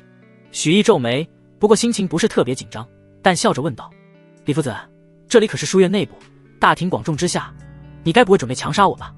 李林缓缓开口：许毅，你做得不错，真的很不错，你让我感到棘手，感到忌惮。不过你终究是低估了自己得罪的是什么样的存在，李家拥有的力量和手段你想象不到，就像现在这样。话落，一个小巧的圆形物体陡然从李林身上飞出，下一瞬，那个物体膨胀开来，将许毅和李林瞬间包裹。许毅脸色一变，想要后退，但已经来不及了。他眼前的场景彻底发生了改变，周围的青藤书院已不复存在，地面变成了一片焦土。抬头看向天空，发现也是一片血色天穹，阴沉沉的云端之下，狂雷渐渐四起，放眼望去根本看不到尽头。紧接着大地隆隆作响，许毅和李林的脚下，一座古朴沧桑的百丈擂台缓缓升起。许毅面色变幻，很快镇定下来，谨慎地观察着周围。望着许毅手足无措的样子，李林的冷笑声响起：“许毅，别想着逃跑了，这座万灵死斗类隔绝天地，你我相当于处于一个单独的空间，哪怕学院的人从你之前所在的地方走过，都不会发现万灵死斗类的存在。至于如何出去，其实办法非常简单，只需你我2人之间死掉一个，或者你能坚持超过1个时辰，在1个时辰之内，如若没能杀死你，哪怕是我这个使用者，也无法解除擂台。不过就算你身怀秘密，实力远超同辈，在我面前也不过只是蝼蚁而已。万灵死斗类便是你的葬身之地。”话落，5宗7重的威压顷刻从李林身上散发而出，铺天盖地的向许毅涌来。5宗7重，许毅的目光立刻变得凝重起来。5宗后期，8级武魂，如此实力是他迄今为止面对过的敌人中当之无愧的最强。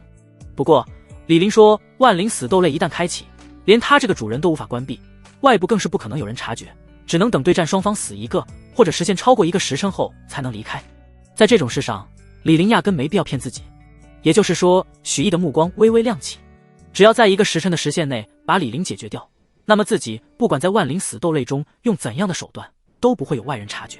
自己见不得光的手段可太多了，如果全部用出来，自己的战力会达到何等层次，他还从未试验过。或许李林就是自己最好的实验对象。更何况就算自己不敌，有能爆发武王一击的阵法盘在，想从万灵死斗类中脱身也不是什么难事。念及此，许毅心中的战意越来越盛，但他这副沉默的表现却被李林视作了软弱。李林冷笑一声，戏谑地说道：“许毅，现在你可体会到了后悔和恐惧，不过一切已经迟了。蝼蚁一样的东西，不管你曾经跳得再欢，现在也只有死路一条。”话落，李林伸出手，一指点出，瞬间汹涌无匹的指力如箭矢般向着许毅飞射而来。这股指力之迅猛，转瞬间便杀到了许毅面前，后者似乎根本来不及反应。轰！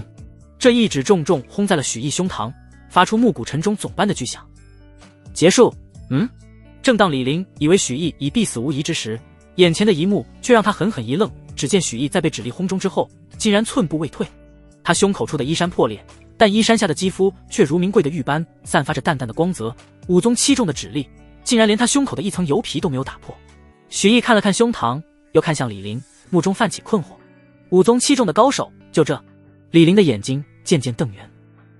这怎么可能？你的肉身怎么会这么坚硬？这不可能，难道是某种武魂的效果？不对，你是蚂蚁武魂，蚂蚁武魂没有这样的力量，到底是怎么回事？李林语无伦次，看许毅的目光就好像在看一个怪物。如此恐怖的肉身，莫说武途径了，就是强如5宗后期、5宗巅峰的高手都远远不如，恐怕只有极少数的防御类型的高级武魂才能勉强达到这样的效果。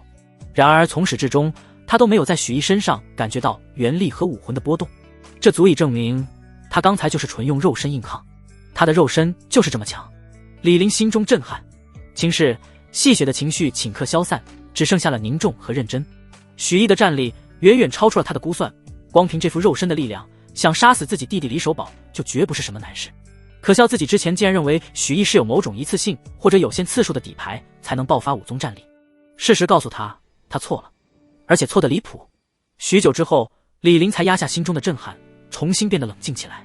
他深吸一口气，郑重说道：“许毅，我承认是我轻敌了，你是一个大敌，我不该将你视作蝼蚁对待。”顿了顿，他又有些感慨和庆幸，幸好我当机立断，决定动用万灵死斗类在学院强行斩杀你，否则再让你成长下去，死的就是我了。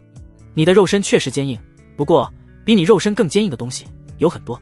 言罢，李林的储物戒指一闪，一把寒光湛湛的青色宝剑出现在了他手中，他眼中瞬间爆发浓郁的杀机。在我的青灵剑下，任凭你是何等惊才绝艳的天才，也会受伤，也会死去。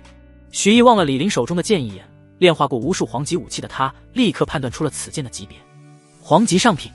虽然自己肉身已经达到皇级上品武器的级别，但在与同级武器的碰撞下，受伤是必然的，并且青灵剑有李林5宗后期的元力加持，一旦时机得当，自己很可能重伤。许毅神情冷静，56重的真实修为显露而出，在他身后，蚂蚁武魂显现。李林脸色微变，随即很快恢复正常。跟许毅那强的不像话的肉身相比，56重的修为并不让他意外，相反，他还有些想笑。就这点孱弱的修为，还有那垃圾的1级武魂，他实在看不到许毅有翻盘的希望。自己只需把他那副龟壳般的肉身打破，就能轻松奠定胜利。念及此，李林一步踏出，元力勃发，掀起一阵恐怖气浪，身形如电，眨眼间冲到了许毅面前，青灵剑向着许毅重重斩下，似乎下一秒许毅就会被劈成两截。但就在这时，蚂蚁武魂与许毅融合，许毅眸光泛凶，不闪不避，一拳轰出。黄级上品武器级的肉身之力，再加上6级层次的蚂蚁武魂力量加持，这一拳的威力大到许毅自己都难以想象。轰！拳与剑悍然相撞，在双方相撞的那一瞬，李林的脸色骤变，他手中的青灵剑弯出了一个惊人的弧度，摧枯拉朽的力量顺着剑身不断向李林涌来。他咬紧牙关，想要抗下这一拳，但他觉得自己就像是螳臂当车，根本无法撼动这一拳。为什么？为什么他的力量会如此恐怖？蚂蚁武魂带给他的力量加持，绝对不止1级武魂那么简单。到底是为什么？李林心中狂吼，在这场对轰中再也坚持不住，倒飞而出，跌落到了万灵死斗类边缘，才堪堪停止。6级蚂蚁武魂带给我的力量加持竟然如此巨大，连武宗后期的高手在力量上都比不过我。许毅看着自己的拳头，惊讶出声。他的四指被青灵剑斩出一条细细的血线，鲜血一滴滴淌下。不过对于达成的战果而言，这点小伤算不得什么。你的武魂到底是怎么回事？忽然李林那沙哑的声音响起。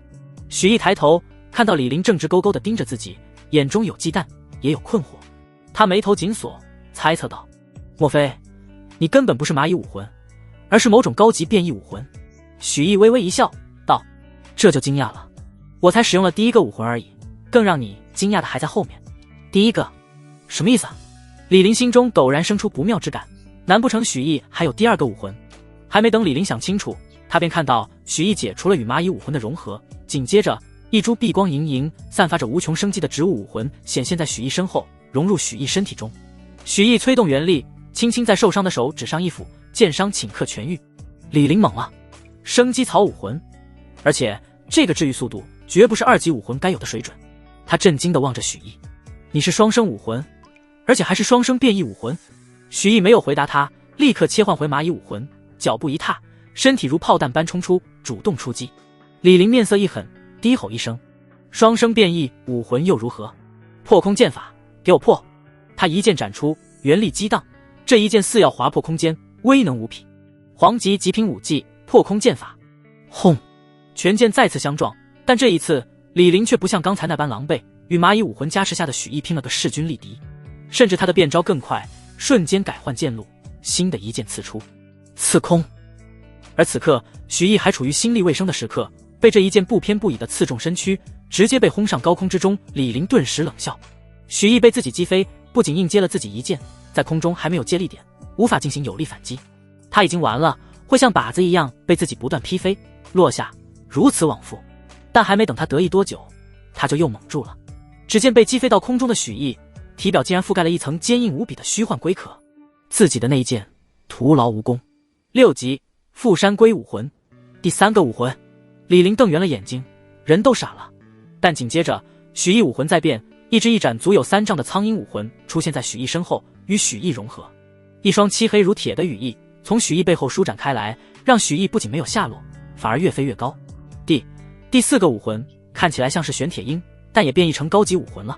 李林冷汗直冒，他现在终于明白，许毅刚才是故意被自己打飞的，为的就是靠这个飞行武魂升空，对自己进行俯冲打击。如果他升上数百丈高空，俯冲而下，然后再攻击自己时切换回蚂蚁武魂，以全力一拳轰出，那么这一拳的威力会有多强？李林不敢托大，浑厚的元力涌向全身，酝酿起破空剑法的最强一击，迎接许毅接下来的攻击。接下来的发展正如李林所预料，靠着玄铁鹰武魂，许毅不断拔高飞行高度，直到达到500丈高度之后，一双铁翼陡然将身躯包裹，如流星般以最快速度俯冲而下。轰轰轰！高空中不断有破空声响起，昭示着许毅的俯冲速度越来越快，越来越快。恐怖的风压如狂风骤浪般压下，让李林的身躯沉重无比。但他却没有选择退缩和躲避，相反，手中的青灵剑越来越亮，一个极其强大的剑招即将成型。他要正面击破许毅最强的一招。不多时，许毅身形出现在他的头顶。忽然，许毅背后的铁翼消失，欲要使用其他武魂，果然是要动用蚂蚁武魂。李林心中了然，立刻将积蓄已久的剑招爆发，一剑刺出。然而他这一剑却刺空了，因为他的头顶没有预料当中的许毅的拳头，而是成片成片的密密麻麻的蛛网。他的剑招从蛛网的孔洞中穿过，对蛛网没有造成丝毫影响。李林举着剑呆住了。下一秒，他全身被蛛网覆盖，蛛网陡然收紧，将他捆了个严严实实。扑通，李林脚下一个不稳，狠狠摔在了地上。而许毅早已经用蛛丝荡到了万灵死斗类的另一个方向，飘然落地。又一个武魂。李林现在的处境很凄惨，被蛛网捆得跟节俭的虫子一样，动弹不得。但许毅知道，能取得如今这样的战果，全靠自己众多武魂的出其不意。他不敢有丝毫轻视，相反他愈发的警惕。因为李林现在所展示的实力，全都来源于他强大的修为，但武者最强的手段武魂，他还从未展露过。一旦显露他的8级武魂，李林的战力顷刻间便能暴涨8成，再加上他肯定知道怎样让武技与武魂融合，危险性直线上升。这一切对李林权力的种种猜测，都让许毅压力极大。地上，李林一动不动，像是死了一般。许毅皱眉，主动出言嘲讽道：“李林，你该不会就这点能耐吧？若真是如此，你就该步你弟弟的后尘了。你知道你弟弟怎么死的吗？他被我一剑削手。”够了！李林冰冷的声音响起，将许毅的话语打断。他睁开双眸，如蛇一般冷冷盯着许毅。他就像是被冰雪覆盖的火山，沉寂，但又不知何时会突然爆发。李林缓缓开口：“许毅，你的闹剧该结束了。”下一瞬，狂暴到极致的剑气瞬间在李林身周爆发，将他身上的蛛丝尽数斩断。雪白的蛛丝纷纷扬扬落下，李林缓缓站起身来，气势节节攀升。青灵剑发出轻盈，似乎想要嗜血。巨大的武魂从李林身后显现，那是一只长相狰狞，浑身被金甲与绒毛包裹的金色蜂王。蜂王振翅，灵活的仿佛像无数残影组合而成，它的一对獠牙不断开合，好似能剪断世间万物。它的尾端有着无比锋锐的金针，似乎能洞穿一切，能逼得我和金甲蜂王融合，以全力出手。许毅，你真的应该自傲，不过你终究还是太弱了。武魂虽多，但最高只有6级，肉身虽强，但我的剑族已将之斩碎。在我的权力面前，你的武魂再多，也只能算得上杂耍。李林说话间，8级金甲蜂王武魂与他缓缓融合，每一分每一秒，他所散发的威压都在暴涨。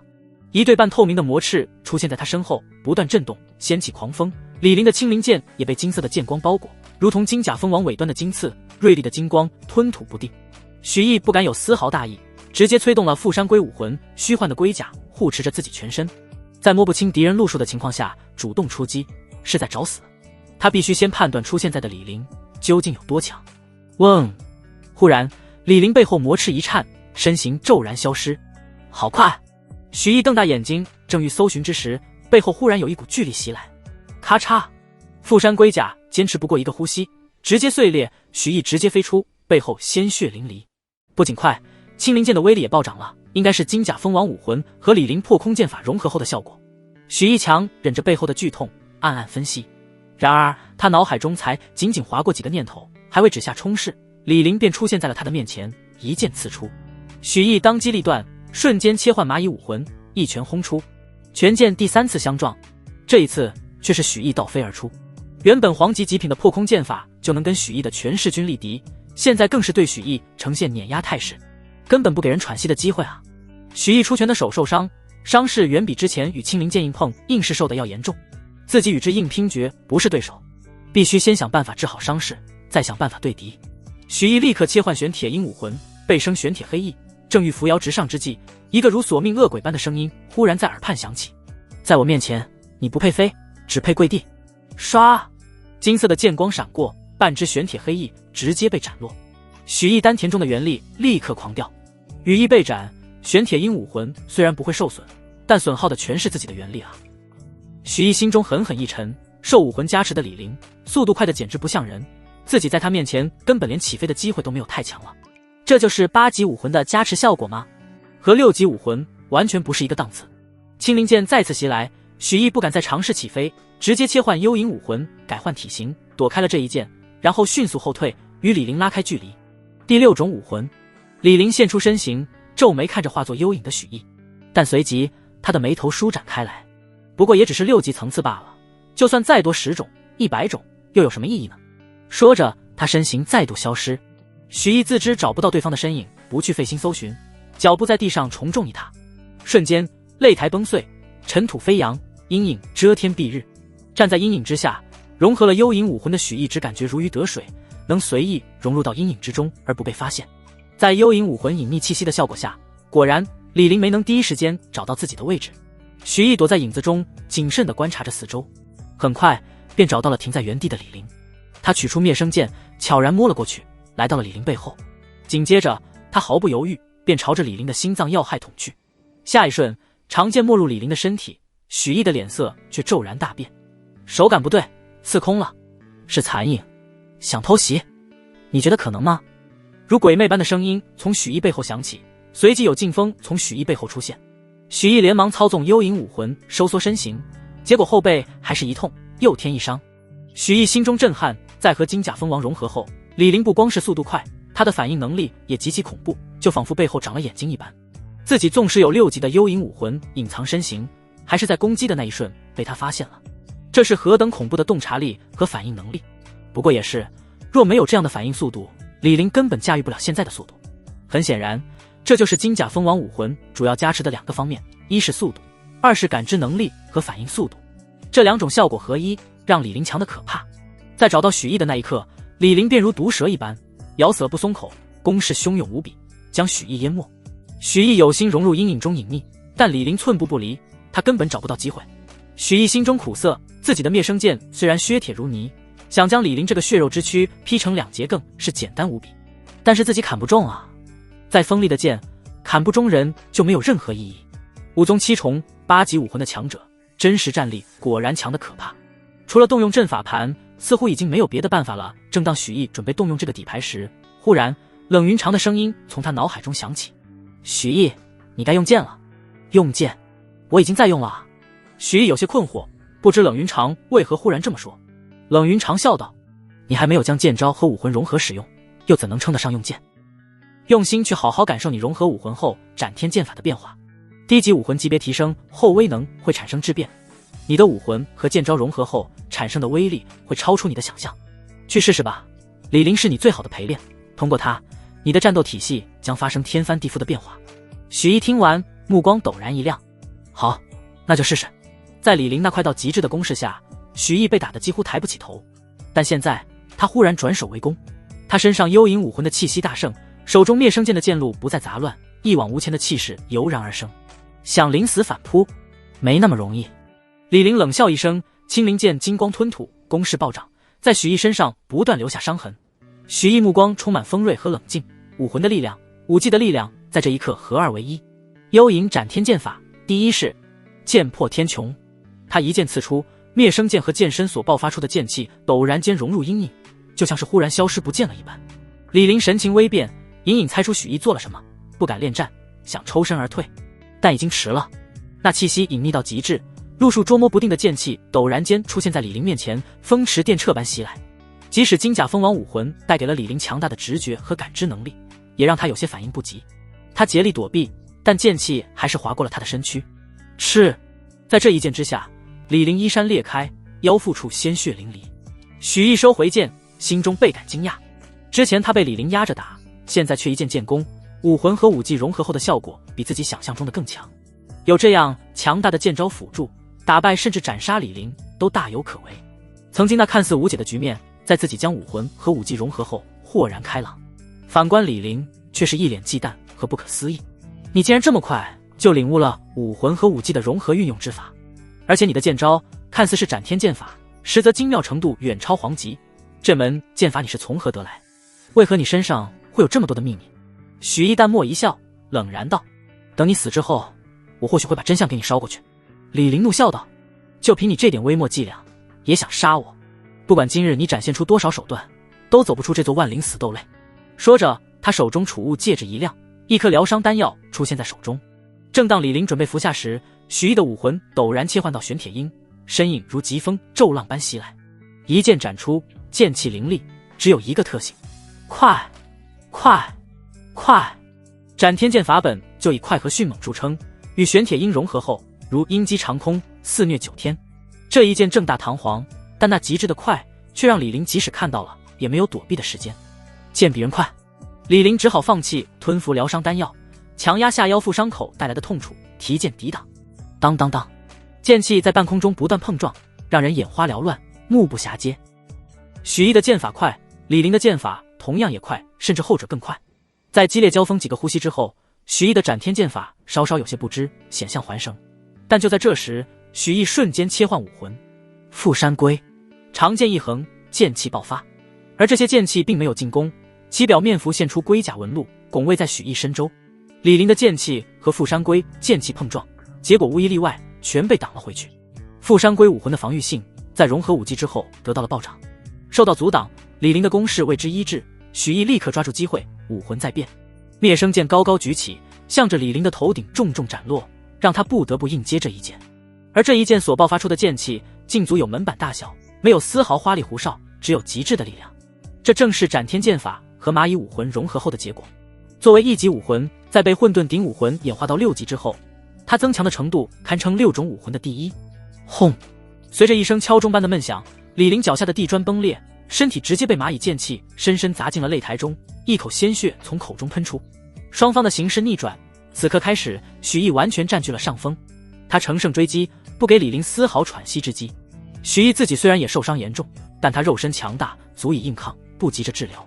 但李林不行，他的肉身并没有得到武魂增幅，还是一般武宗7重的肉身，一旦伤势累积起来，必死无疑。不过李林也是相当顽强，知道许毅的强势之后，立刻转为防守，以自身灵活的优势不断游走，一点一点和许毅消磨着时间。即使许毅动用碧云珠武魂，精心布下蛛网埋伏，也被他看破逃脱，战局一时间陷入了僵持。不过很显然，没有太上混沌法恢复元力，并且处于下风的李林元力消耗更大，他这样负隅顽抗，迟早会落败。但是许毅心里却没感到丝毫轻松，反而眉头紧皱，距离一个时辰的时间越来越近了。而李林显然意识到了这一点，张狂的大笑起来，哈哈哈！许毅啊许毅，你的实力确实可怕，底牌也确实众多，但我发现这就是你的权利，不管是武魂、武技还是武器，你全都动用了，再不能多提升哪怕一点。如果给你足够的时间，输的肯定是我，但你没时间了。战至现在，万灵死斗类的开启时间已经超过了半个时辰，再坚持不到半个时辰，我定然能脱身。到时候，你拥有6个武魂的秘密，拥有堪比皇级上品武器级别肉身的秘密，56重修为的秘密都将公之于众。你身上的秘密太多太大，如果让外界知道了，整个天元国甚至是天元国之外的大势力都会坐不住，你会被他们捉住，受到生不如死的折磨，直到将你的所有秘密榨干为止。哈哈，这可比单纯杀了你要强太多了，说不定我李林还能在这件事上获得重力。给我闭嘴！许毅眉头紧皱，攻势愈发猛烈，但这带着急躁的攻势却让李林愈发得意，他开始不断的叫嚣，动摇着许毅的心智。而许毅确实是有些心急，因为李林说的不错，如果让他活着逃出去了，那么自己将面临天大的麻烦。就在这时，冷云长的声音猛然从许毅心底响起，你6种武魂和斩天剑法融合而形成的6种手段练得差不多了，现在你该结合6种武魂剑技的特性，将它们融合成一剑了。这一剑才是你的最强一剑，也是混沌顶武魂的精髓之一。许毅心中一震，将6种不同效果的武魂剑技融合为一剑，原来还可以这样做。自己每一种武魂和斩天剑法融合后产生的威力都十分不俗，效果也千变万化，能让李林这样的高手难以招架。6剑合为一剑后，其威力又会达到何等层次？或许这就是自己破局的关键，能让自己在万灵死斗类结束之前将李林斩杀于此。然而，虽然他能随意使用6种武魂，但同一时间只能使用1种武魂，如何将6种剑气的效果叠加于一起，显然是一个巨大的难题。不过许毅并没有因为此举艰难而退缩，相反斗志高昂。他不仅要创出6武魂合一的剑技，还要将之发扬光大，融合第7武魂、第8武魂以及往后获得的所有武魂，创出千古唯一的剑招。念及此，许毅停下了没有意义的攻势，开始尝试起来。他切换回蚂蚁武魂，先是试着斩出了一道剑气。蚂蚁武魂的剑气是6种剑气中最庞大、威力最强的剑气，正可以作为6武魂剑气融合的根基。但不管蚂蚁剑气再厚重、再巨大，也不能长存于世。这时候就需要某种手段将它维持住，才能融合新的剑气。许毅立刻切换生机草武魂，一记生机草剑气斩出，融入了蚂蚁剑气当中。已经开始出现消散的蚂蚁剑气立刻变得稳固，如实体一般凝实。这便是生机草剑气的效果。此剑气生生不息，绵长不绝，本身攻击力几乎没有，甚至还有一定的治疗效果。而它的治疗效果甚至可以治疗剑气，使其他类型的剑气长存。2道剑气融合之后，许毅立刻开始融合第3种剑气富山龟剑气。第3种剑气的融合就没有那么顺利了。富山龟剑气跟以增幅为主的生机草剑气不同，它是防御型剑气，从不依附于任何剑气，让它跟蚂蚁剑气融合，简直就比将水和油融合还难。布满深绿龟壳纹路的剑气和门板大小的蚂蚁剑气紧紧贴在一起，却始终不见融合。许毅想强行让两者相融，结果却起到了反效果。砰！3种剑气同时躁动，不再稳定，直接炸裂开来，化作一片光点消散。不过许毅对此早有预料，毫不气馁，切换回蚂蚁武魂重新来过。虽然这一系列的行为十分消耗元力，但有着太上混沌法在，仅仅数息，他就能把消耗的元力重新吸回来。因此许毅有着足够的试错机会。而这一幕让一旁缓过气来的李林给看懵了。许毅这是在做什么？他想将用不同武魂产生的剑气全都融为一体。他疯了吗？这怎么可能做到？不对，许毅能拥有6种武魂，说不准真能做到。对付许毅这种敌人，绝不能抱有一丝一毫的轻视，否则必然会跟之前一样吃大亏。更何况他曾听说过，有些拥有双生武魂的武者也曾使出过2种武魂效果融合后的武技，而那种武技的威力之强，远不止1+1那么简单。双武魂效果能够融合，6武魂效果未必没有成功的可能。必须阻止许毅这小子的尝试，将他扼杀。李林眼神泛起深深杀机，与金甲蜂王武魂融合的破空剑法悍然刺出，向着许毅身体袭去。而让他意想不到的是，许毅竟然不闪不避，直接硬扛了这一剑。他寸步不退，放任剑尖没入自己的皮肤血肉当中，眼神却依旧无比专注地进行着剑气的融合。在他的尝试之下，富山龟剑气已经和蚂蚁剑气、生机草剑气完美的融合在一起。蚂蚁剑气为主，生机草剑气增加其存在时间，富山龟剑气增加其硬度和韧性。3种剑气合一后，这道剑气所散发的威势已经相当骇人，让李林感到忌惮和震恐。许毅马不停蹄，立刻切换武魂，融合第4种剑气玄铁鹰剑气。一旦融合成功，蚂蚁剑气速度慢的缺点将被彻底弥补，变得迅捷如风，无法被躲避。砰！剑气炸开，失败了。但虽然失败，李林心中的不妙之感却越来越重。他的剑势更加凶猛，不断的在许毅身上造成一个又一个伤口。停下！我让你给我停下！他发出怒吼，语气中带着止不住的慌乱。许毅没有多语，任由身上伤势越来越重，从头开始飞速将前3种剑气融合，再次融合玄铁鹰剑气。李林面色泛狠，好，很好，既然你非要找死，那我就成全你。说罢，他的威势大盛，元力如长江大河般涌入青灵剑中，剑身金光大盛，这剑光又在瞬间化作无数根牛毛般细小的剑针，如无数黄蜂尾后针，向着许毅袭来。噗噗噗！转瞬间，许毅全身便被剑针射满，这些剑针深深没入他的身体，带来彻骨的疼痛，让他化作了一个血人。但许毅目光依旧坚定，不断融合着剑气。此时，玄铁鹰剑气已经完美融入其中，第5种幽影剑气也即将融合成功。曾经那大如门板的蚂蚁剑气，在幽影剑气的作用下变得虚幻缥缈，捉摸不定，就连刚才那密集无比的金针剑气都没有触及其分毫，只剩下最后的碧云珠剑气。一旦将之与前5种剑气融合，便可大功告成。而李林心中的危机感也攀升到了极致，他隐隐能感觉到5种武魂效果融合的剑气就能将自己一击重伤，如果再融合第6种武魂剑气，后果不堪设想。必须在许毅融合第6种武魂剑气之前将他彻底斩杀，这样的妖孽不该存在于世上。李林当机立断，将所剩的全部元力灌注于青灵剑身，金色剑光疯长，足有1丈多长。他要以自己最强一击贯穿许毅的心脏。死吧，许毅！李林目光怨毒，青灵剑悍然刺出，噗嗤！这一剑深深地刺入了许毅的胸膛，这一剑精准无比地刺在了心脏之上，这一剑威能凌驾于李林以往所有剑招之上。李林，你……许毅愕然地低下头，看着这深深没入心口的一剑，眼中满是不敢置信。见许毅这愕然的模样，李林笑了，笑得无比畅快，亲手斩杀了一个比自己强的绝世天才，让他兴奋得几乎想要颤抖。他冷笑着嘲讽道：“许毅，你最大的错误就是太贪心了，非要让6武魂的效果合一，不然我又怎能找到杀你的机会呢？后悔吗？不过很可惜，你后悔也没用了，乖乖的死去吧。”许毅目中的愕然越来越浓郁，大口大口喘息着，艰难地说道：“李林，你了好一阵后，等李林的得意升上顶峰，许毅的表情却忽然变得戏谑起来。你该不会是脑残吧？”此言一出，李林的表情立刻凝固，他看向许毅，此时的许毅一脸戏谑和嘲弄，眼神就好像在看天大的笑话，哪有一点被刺穿心脏濒死的模样。许毅，你怎么？李林眼珠子都瞪圆了，手上下意识的用力，想将青灵剑刺深一些，然而青灵剑却卡在那里一动不动，无法再深入分毫。怎么回事？李林彻底懵了。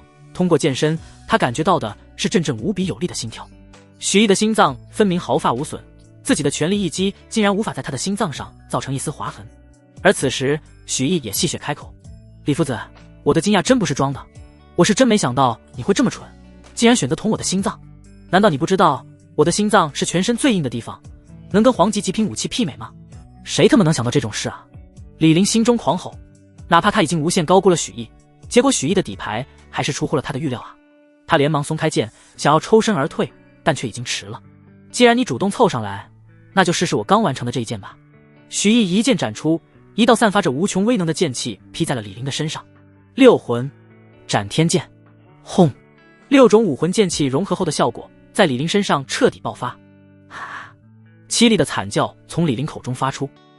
蚂蚁武魂让6魂斩天剑拥有无比巨大的威力生机，草武魂让6魂斩天剑长存于世，富山龟武魂让6魂斩天剑无坚不摧，玄铁鹰武魂让6魂斩天剑迅捷如风，幽影武魂让6魂斩天剑融入阴影，难以被察觉，无法被躲避。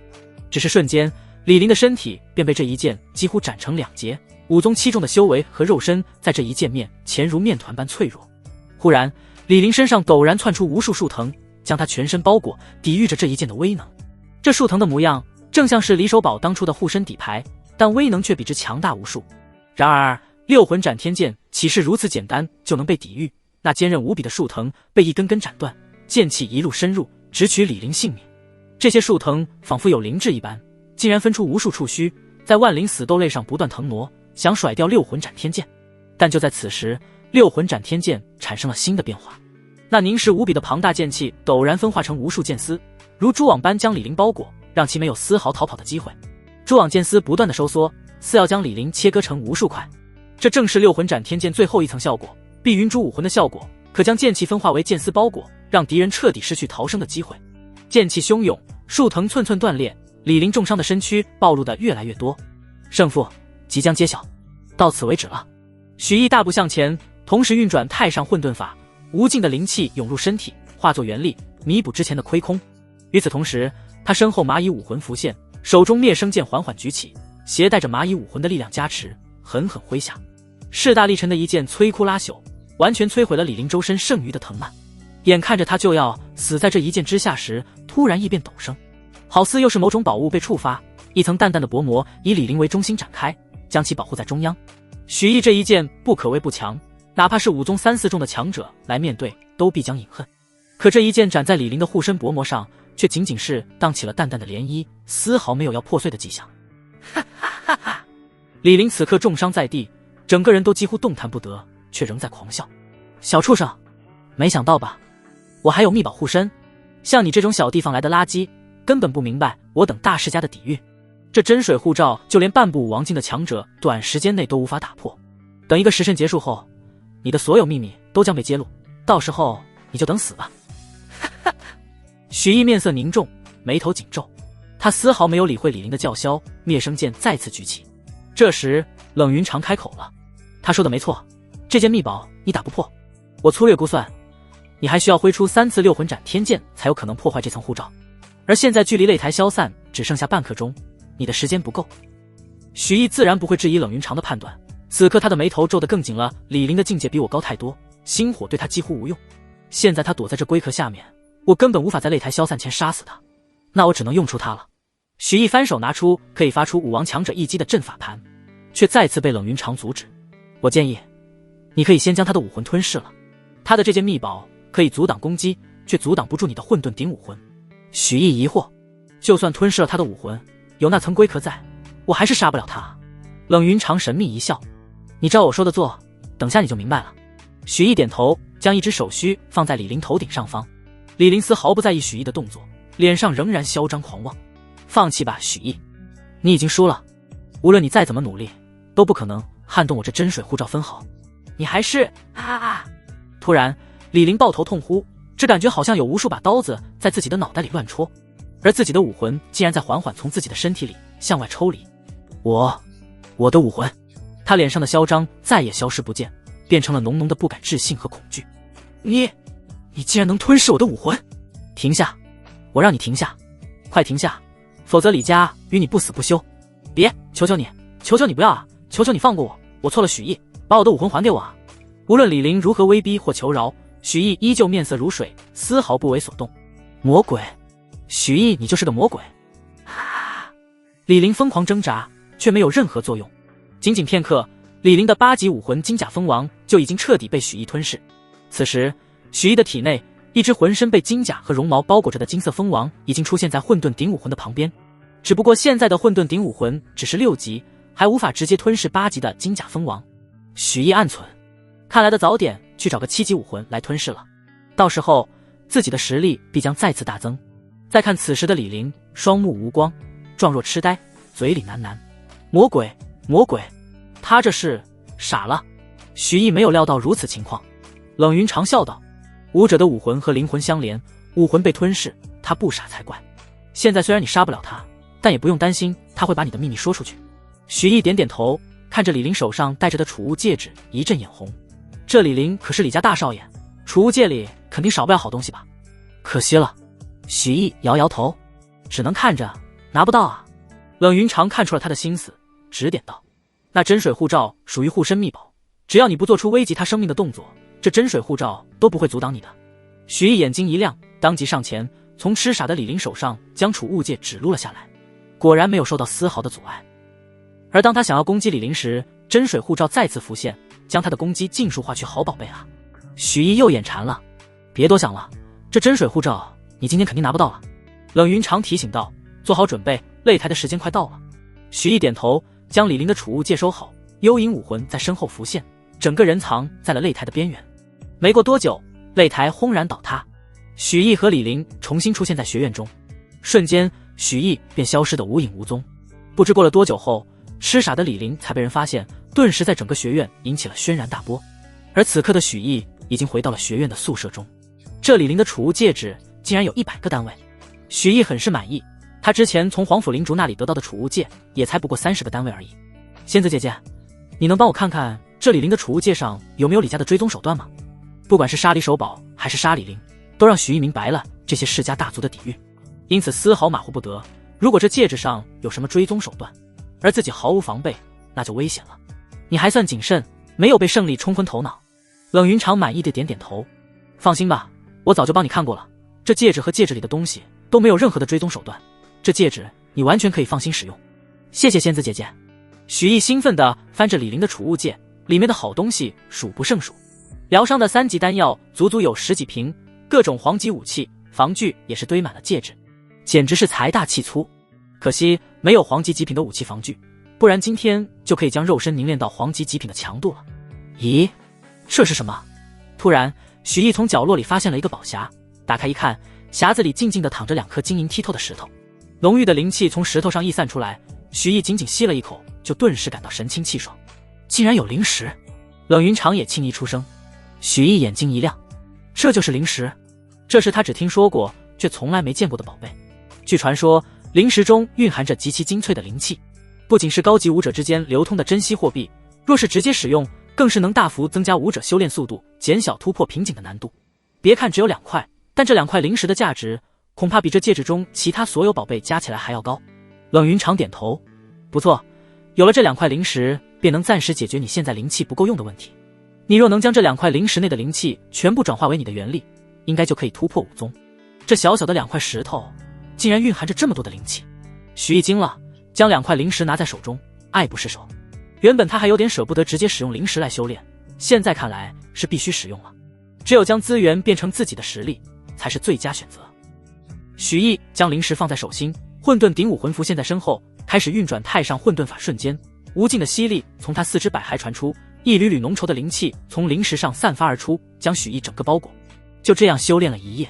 第2日，天色大白，阳光照射入屋内，许毅长舒一缕浊气，猛地睁眼，似有神光从眸中射出。57中了，果然在灵气浓度足够的情况下，才能完全发挥出太上混沌法的修炼速度。这还只是1重天的太上混沌法，若是升级到了2重天，那速度将是何等的惊人。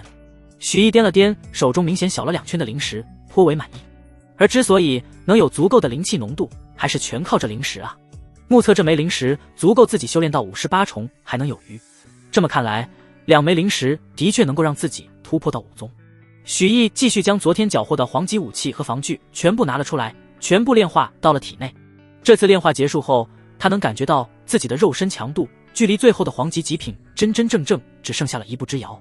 用冷云长的话来说，虽然这些低等级的武器防具无法让自己的肉身强度产生质变，却能增强他的肉身根基，化作混沌能量潜藏在他的体内。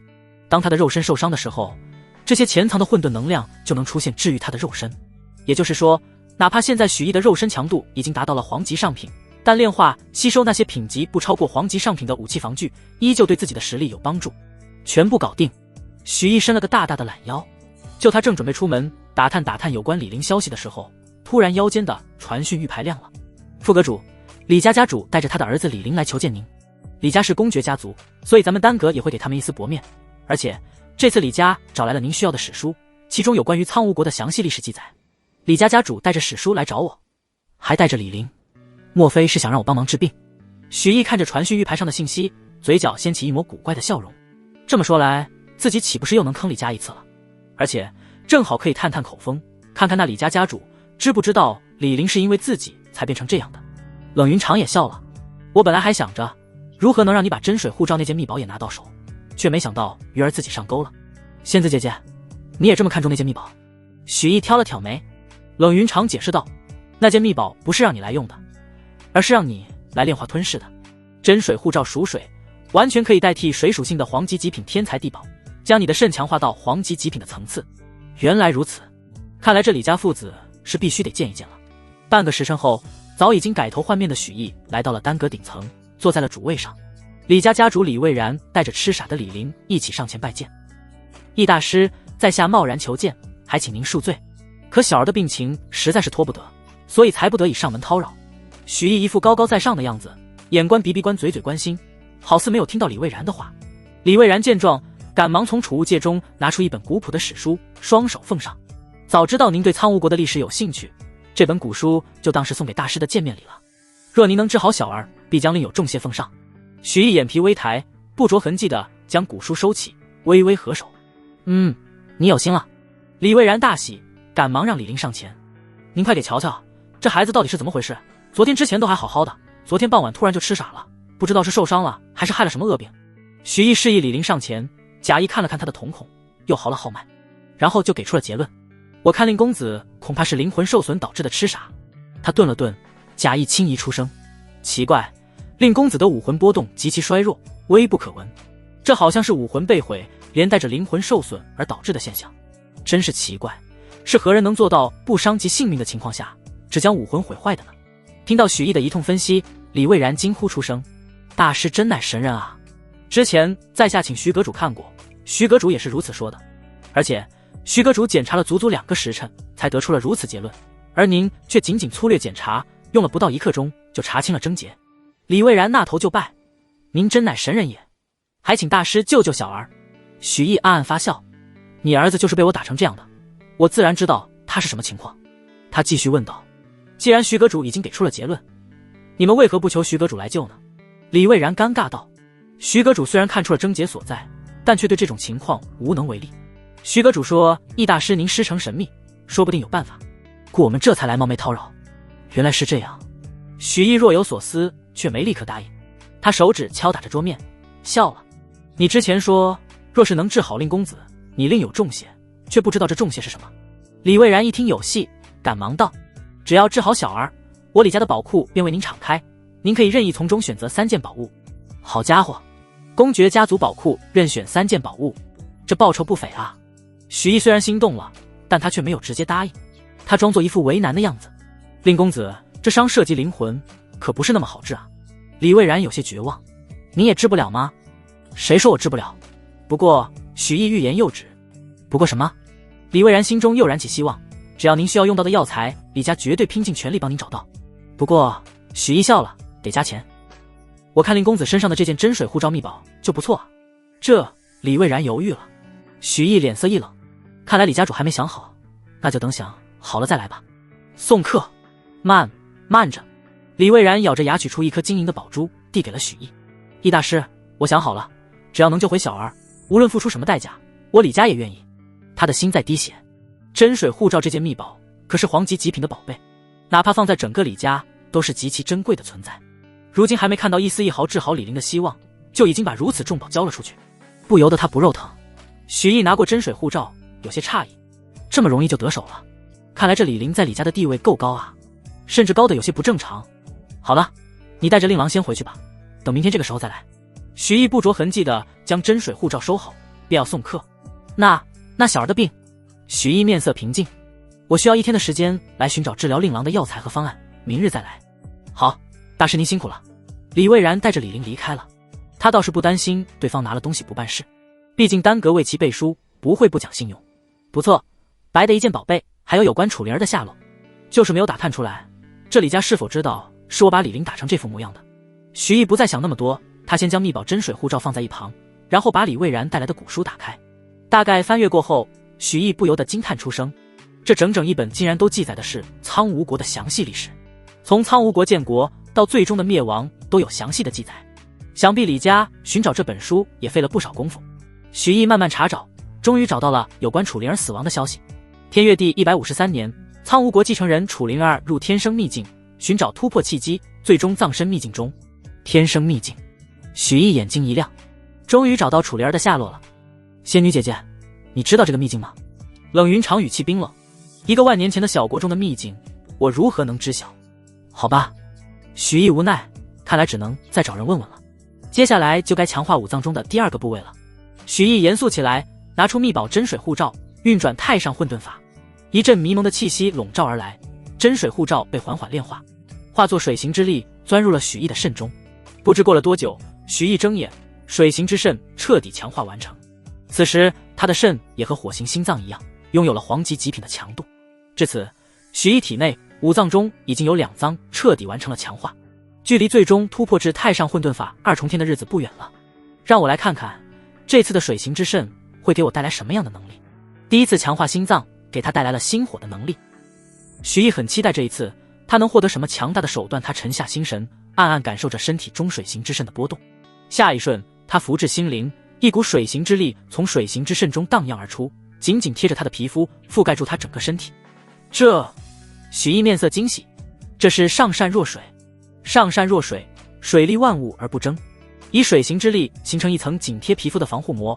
当许毅受到外界攻击时，这层水行之力能以流动的姿态大幅度削弱攻击强度，然后再传达到许毅的身上。抽刀断水，水更流。理论上讲，水的防御力是最强的。上善若水，许毅心念一动，一层淡淡的薄膜便出现在自己的身体表面。他用全力向自己的身体打了一拳，在接触的一瞬间，只感拳头好似打到了棉花上，全力在短时间内不断被消解，最后仅仅只有1/3的力量传达到了许毅的身体上。太强了，这简直就是变相提升了我自己3倍的防御力。许毅兴奋得合不拢嘴。如果之前和李林战斗时，自己有上善若水的手段能力，站着不动让李林打，他也破不了自己的防御。就是不知道上善若水面对更强的攻击，是否还有如此惊人的削弱程度。估计应该有个承受上限吧，不然也太变态了。许毅喃喃自语。冷云长脸色也颇不平静，不愧是师尊留下的修炼法，几乎把水行之力的防御力发挥到了极致。等你之后的水行之力再次增长后，你的这个能力还会有提升。还得谢谢李家父子啊。许毅笑得很开心，我把他儿子打成这样，他现在还上赶着给我送宝贝，真是个好人。冷云长道，这才刚刚开始你就满足了？刚刚那老头不是让你去他家宝库任选3件宝贝吗？仙子姐姐，你这是什么意思？你真想让我去治李林啊？许毅有点傻了，他本来想薅点好处就跑的，怎么现在还真要去给李林治病了？怎么，那3件宝贝不想要了？根据我的估计，你应该能在李家宝库中找到皇级极品的武器防具，甚至还能找到皇级极品的5行属性天才地宝。宝贝谁不想要？可是我不知道怎么治啊。许毅一脸无语，他现在的痴傻是因为我把他武魂吞了，如果要救他，难不成再把他的武魂还回去吗？冷云长点头，解铃还须系铃人，恐怕整个天下只有你能稍微缓解他的症状了。他继续解释道，我可以帮你将李林的武魂分化出一丝分魂，将这丝分魂放回李林的体内，可以缓解他症状的同时，还不会让他恢复记忆。只要让李家看到成效，他们还不是任由你拿捏吗？许毅眼睛一亮，这么说来，李家岂不是成了我的资源库？不仅有机会把李家宝库中的那3件宝贝得到，还可以趁机讨要一些珍贵的药材。许毅又从头捋了一遍，认为此事可行。既然要坑，就把李家坑到底。至于最后能拿到多少好处，就要看李林在李家究竟有多重要了。想好之后，许毅便再次找到丹阁阁主徐文辉，向他询问有关天生秘境的事情。毕竟楚灵儿的下落可是关系着自己的小命。丹阁阁主房间内，天生秘境。徐文辉眉头一挑，这个名字好生耳熟啊。许毅催道：“那您倒是赶紧想想，这天生秘境究竟在哪？”天生秘境，天生秘境。哦，我想起来了。徐文辉捋了捋胡子，之前咱们丹阁有一株极其珍贵的4级药材3叶果，就是从天生秘境里得到的。接着他疑惑道：“这件事应该在之前你看的丹阁藏书中有记载啊，义旭老弟，你没看到吗？”许毅无语，原来答案早就送到自己眼前了，只不过那时候自己只顾找有关楚灵儿的消息了，其他消息根本没细看。许毅赶忙开口：“那我还能再去看看丹阁藏书吗？”丹阁藏书阁，许毅找到了有关天生秘境的记载。天生秘境盛产木系药材，从中能找到大部分的2、3级药材，甚至有极其珍稀的4级药材产出。天生秘境为一处古秘境，已经有近200年未曾现世。据传，此处秘境位于皇城之中，已经彻底被关闭，只有皇室之人知道开启的方法。许毅暗自思忖，这本古书成书于300年前，那岂不是说天生秘境已经有500年没有现世了？这可不好办啊。许毅长叹一口气，看来还是得从皇城获取信息，必须要去皇城走一遭了。不过要是想让皇室贵族帮忙，恐怕火云丹已经不够看了，自己得赶紧想办法学会炼制3级甚至4级的丹药。许毅将自己的想法告诉了冷云长。冷云长道：“虽然你可以继承我有关3级和4级丹药的炼制经验，但随着所炼制丹药等级的提高，实践就变得尤为重要起来。因此，你如果想和1、2级丹药一样，仅仅通过共享经验学会是不够的，你必须要有足够的实践，才能彻底增加你3、4级丹药的成丹率和优品率。”许毅眉头微蹙，不过哪怕是在这京城丹阁，我能调用的3、4级药材也不多。对了，李家，他突然想到一个完美的冤大头。不错，李家人真是大好人。把丹阁的事情都收尾后，许毅暗中摸回了书院。现在他还必须要按时在书院打卡上课。李林出了事，学院便又安排了一位夫子来甲等班授课。许毅依旧和之前一样，在课堂上就开始接受冷云长的炼丹经验。在外人眼里，他就是在开小差。不过这次不同于往日，所有人都看到他在走神，却再也没有一个人跳出来指责他。在他们看来，许毅现在是拥有特殊体质的超级天才，无论做什么事，他们都没有指摘的资格。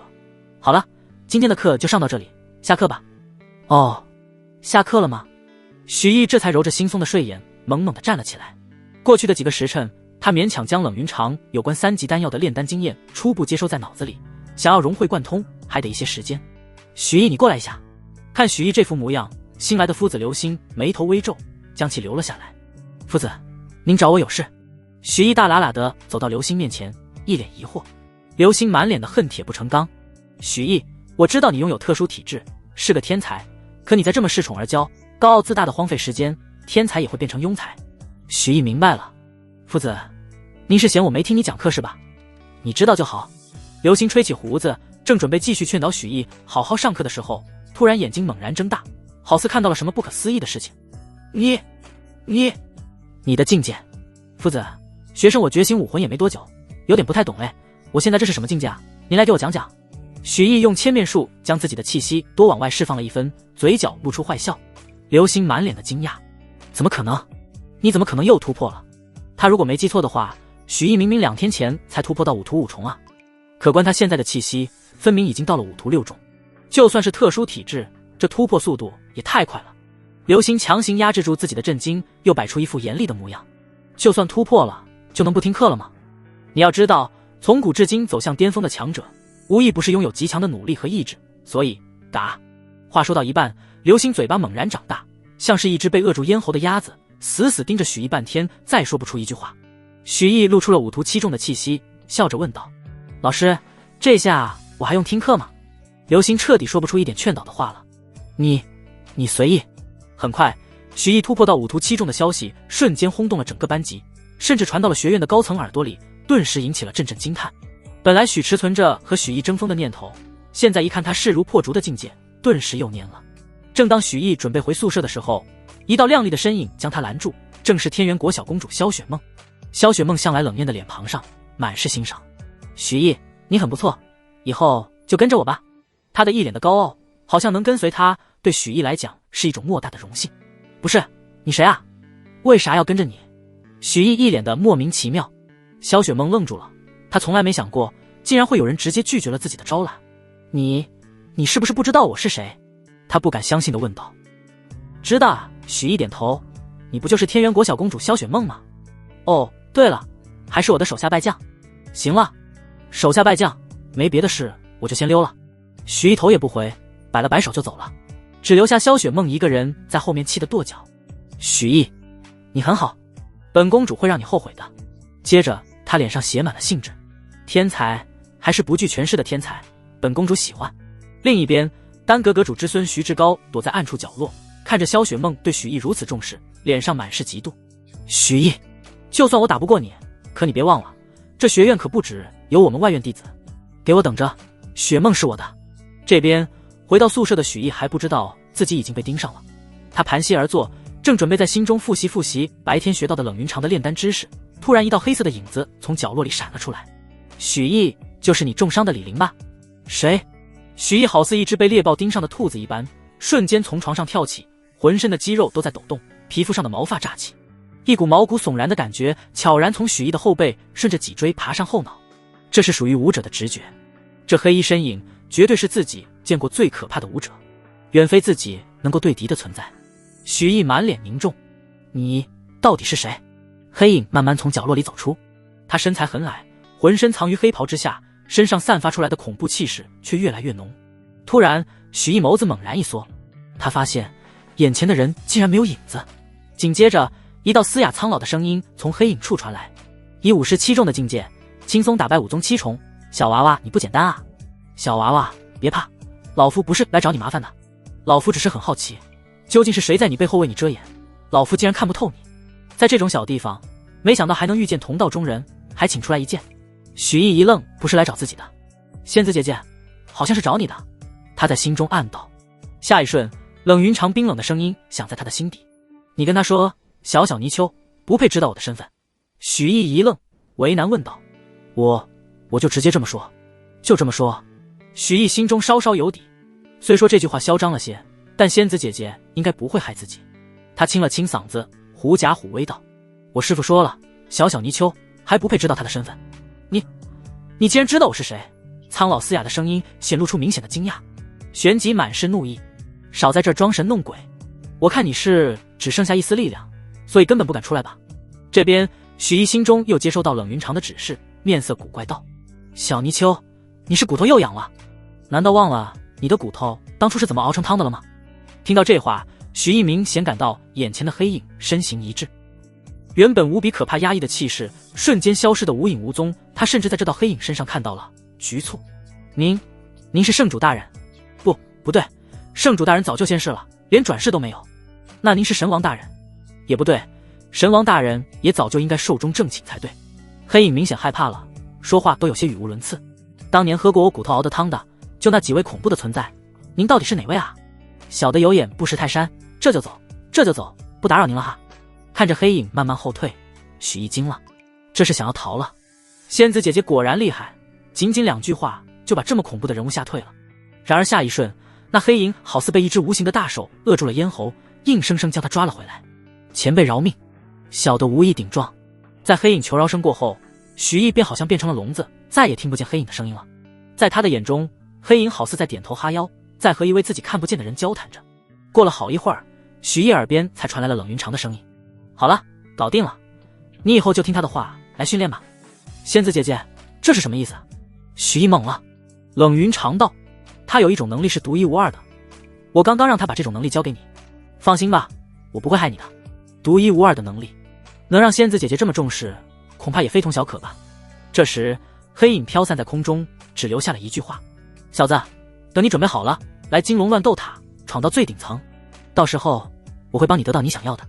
冷云长语气清冷，金龙乱斗塔是这老小子的地盘，而你看到的学院中的金龙乱斗塔只是完整金龙乱斗塔的冰山一角，得到这老小子的能力，你的战力会再次增强一大截。许毅点点头，看来这金龙乱斗塔是非闯不可了。只不过现在还不行，明天自己还要去丹阁见李蔚然和李陵，等将李家的好处都拿得差不多了，再回来闯金龙乱斗塔也不迟。许毅重新盘膝静坐，努力融会贯通炼丹之势的同时，太上混沌法自动运转，鲸吞天地灵气，一夜无话。第二天一早，许毅便来到了丹阁，重新变成了义绪大师，而李蔚然和李陵也早就候在了门前。好了，都进来吧。许毅高坐太师椅，语气平静威严。李蔚然带着痴傻的李陵推门而入，匆匆行了一礼后，便一脸焦急地说：大师，您准备的怎么样了？什么时候能开始治疗？许毅成竹在胸，招手道：病人向前。李蔚然赶忙把李陵送到许毅的面前，自己则候在一旁，满脸期待。许毅淡淡道：跪下吧。李陵痴傻，根本听不懂话。李蔚然生怕义绪大师生气，赶紧上手，强行让李陵跪在了许毅身前。许毅心中暗爽，装模作样的将手附在李陵的头上，心中暗道：仙子姐姐，该你出手了。下一瞬，他感觉自己体内武魂空间里金甲蜂王武魂好似被抽走了一根细细的金线，顺着自己身体经络来到自己的手上，没入了李陵的脑袋里。许毅将手收回，淡淡道：可以了，可以了。可以什么了？李蔚然愣了一下，然后脸上满是不可思议。您的意思是，您这就完成治疗了？许毅微微点头。李蔚然虽然不信，但还是立刻拉过李陵，仔细观察，轻声呼唤：灵儿，灵儿，你能听见爹说话吗？爹，爹。我是谁？我是李陵，对，我是李家嫡长子李陵。李陵原本迷茫的眼神顿时露出一抹清明。好了，好了，灵儿你真的好了。李蔚然大喜，老泪纵横。灵儿你可吓死爹了，还好你没事啊。爹，这是哪儿？我为什么在这儿？我的头好疼啊。李陵眼中的迷茫时有时无，状态不是很好。李蔚然轻声问道：灵儿，你可知道你是怎么变成这样的了吗？你的武魂又是怎么丢的？武魂？对啊，我的武魂呢？啊！李陵抱着头痛呼，好像完全忘掉了之前的事情。李蔚然又慌了：义绪大师，您看这是怎么回事？许毅淡定道：现在这只是初步救治，失忆是正常情况。如果想要彻底根治，甚至让令公子的武魂重生，则需要更多贵重的药材辅助。李家主，你可明白？明白，老朽明白。只要能治好灵儿的病，救回他的武魂，李家什么代价都愿意付出。李蔚然看到义绪大师的治疗真的有效后，此刻已经完全相信了他。这时，李蔚然看了一眼抱头痛苦哀嚎的李陵，眼中闪过一丝疼惜，连忙对许毅道：义绪大师，不知您现在可否立刻为我治疗？我马上就派人去准备相关的药材。许毅稍作沉思，将提前准备好的药方递了过去。这是治伤所需的药材，你先回去备好，我还有事。随后便前往府上为令郎治疗。要想根治李陵，只有将金甲蜂王武魂还回去一条途径。许毅当然不会这么做，因此他递过去的丹方上所记载的药材，都是他接下来炼制3级丹药所需要的。有着李家这个冤大头上门，他自然要好好趁机剥削一番。李蔚然接过丹方，看了几眼，有些惊讶地问道：义绪大师，3级丹药就能治好我儿子？许毅眉毛一挑，冷哼一声：治好？3级丹药？令郎可是武魂莫名消散导致的受创，想要治好哪有那么容易？3级丹药只是第一步，只能暂时延缓令郎武魂的恶化，后续正式治疗还需要更多的3级药材，甚至4级药材。4级药材？李蔚然心中一惊，4级药材珍惜无比，整座公爵府都没有多少。如果药材用出去，结果灵儿还没能治好，可就亏大了。但是灵儿身份特殊，必须治好，如果不答应义绪大师的治疗方法，又该找谁呢？许毅见李蔚然有些许犹豫，便善解人意地说道：李家主，你不妨先看看我给令郎炼制的3级丹药是否有效，再做决定也不迟。李蔚然闻言立刻被打动了，连忙点头道：那我就听义大师您的，这就回去准备这份丹方上的药材。许毅见状，眼中闪过一抹喜色，鱼上钩了。如此一来，只需让李蔚然再看见些许成效，他便能不断以治疗李陵为借口索取资源，造福自己了。之后，许毅向书院告假数日，又将丹阁的琐事处理妥当，便以义绪大师的身份前往李家。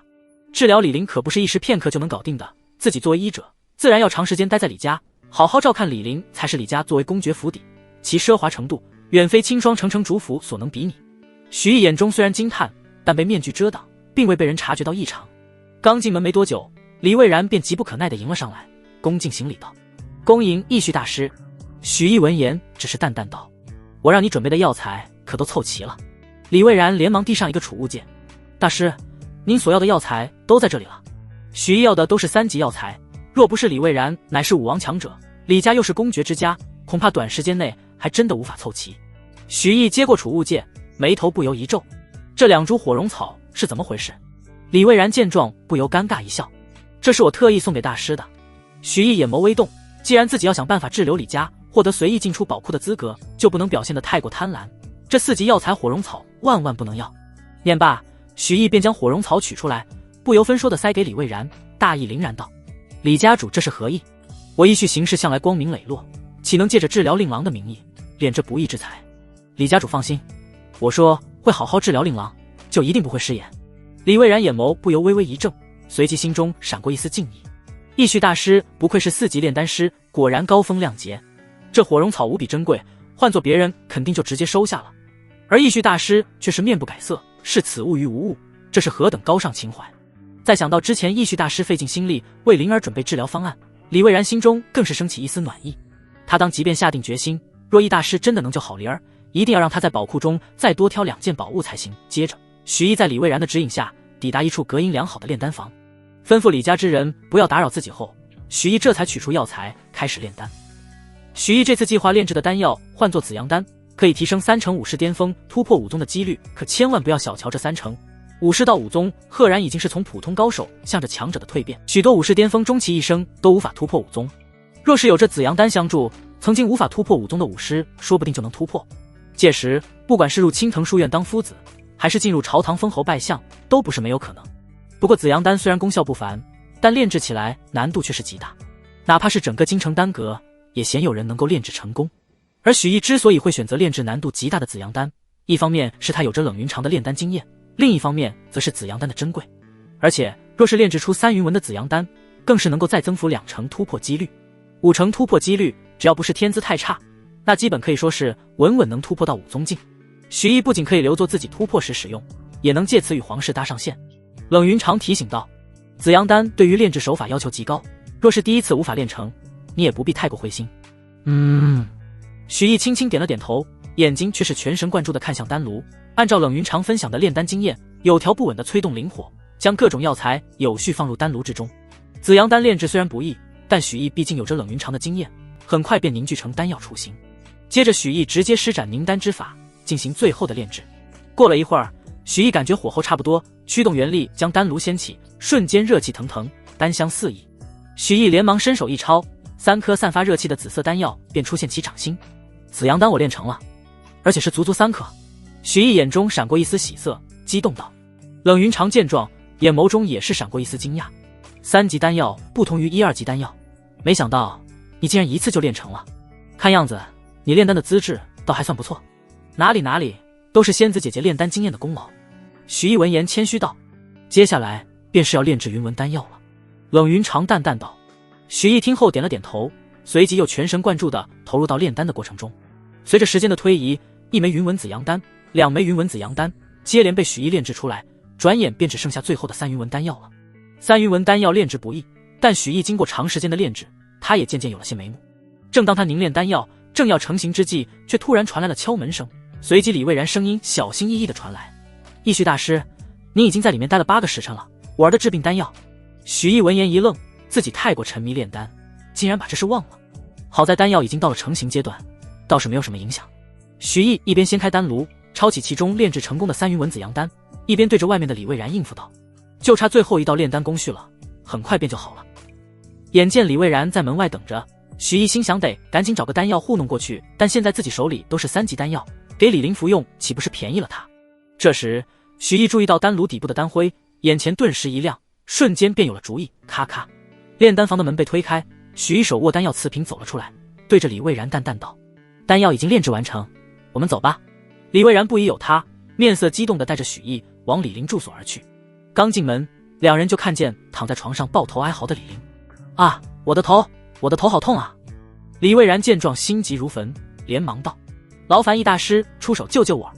这是自然。许毅不动声色地走上前，打开手中瓷瓶，一颗灰蒙蒙的丹药滚了出来。他捏起这丹药便要往李玲嘴里放。李蔚然看着这枚酷似泥丸的丹药，不由睁大眼眸。义旭大师，这就是治疗我的丹药。此物怎么看起来这么像是丹灰？许毅心中暗笑，这可不就是丹灰吗？为了让其更加凝结，自己还在手里搓了好几圈才罢休。不过面上他却是生气道：这可是我苦心研究多年，用来滋补灵魂的圣药无极补魂丹，虽然卖相不好，但也不至于被李家主说成是丹灰吧。罢了罢了，既然李家主不信任易某，那易某离去便是。说着便要起身告辞。李蔚然慌了，连忙拦住许毅：易大师留步，都是我的错，我不该质疑大师，还请大师救救我儿啊。许毅这才面色稍霁，刚欲说些什么，但这时李林却已经急不可耐地扑了过来。滋补灵魂的圣药，快给我，快给我！他从许毅手中抢过丹药，一口吞下。哦，嗨嗨！李林只感觉自己好像吞下了一颗煤球，顿时一阵反胃。易大师，这……李蔚然连忙看向许毅，如今许毅已经成了他的救命稻草了。无妨，令郎只是一时呛住了，容我施展秘法为其消化一二。说着，许毅走上前去，再次让冷云长帮忙，为其再注入了2丝本属于李林的金甲蜂王武魂。在2丝武魂的滋养下，本来还痛苦不堪的李林缓缓将抱着头的手放下，惊喜看向自己父亲：爹，我不疼了，我真的不疼了。李蔚然见状，眼中满是激动之色，立刻拉着李林朝着许毅道谢：多谢大师出手为我儿缓解伤痛，之后李某一定无条件配合大师，再不质疑。许毅微微颔首，随即又摇摇头道：不过即使服用了我炼制的无极补魂丹，也只能暂时缓解令郎的灵魂损伤，要想真正让令郎痊愈，还需要准备更为高级的药材才是。那是自然，那是自然。义旭大师，您还需要什么药材？我这就派人寻来。李蔚然看到希望，语气有些急切。这倒是不急，现在令郎还需要无极补魂丹滋补，最近3日继续按照以前的丹方来就行。说着，许毅又递过一张药方。不过话虽如此，下一步治疗需要的药材，还望李家主能够尽快备好，这其中有几株药材还是比较难找的。李蔚然接过药方，看着其上有着一株4级药材，眼中不由闪过一丝为难，但很快又平复下来。大师请放心，最迟明日我便能尽数送来。许毅闻言眼中闪过一丝惊讶，他要的这株4级药材极为稀少，这李蔚然居然说明日便能弄来。不过许毅也没有多想，说不定李家宝库中正好藏有这株药材呢。他微微颔首，回丹房继续炼药去了。李蔚然没有失言，第2日便真的将许毅所需的药材带了过来。接下来的几日，许毅一边感受冷云长的丹道感悟，一边通过炼制丹药疯狂提升炼丹经验。期间，许毅更是以要为李林炼制一些补药为由，又向李蔚然要来了许多其他3级药材。这些药材是其他3级丹药所需，可以让许毅熟悉其他3级丹药的炼制手法，为之后炼制4级丹药做好准备。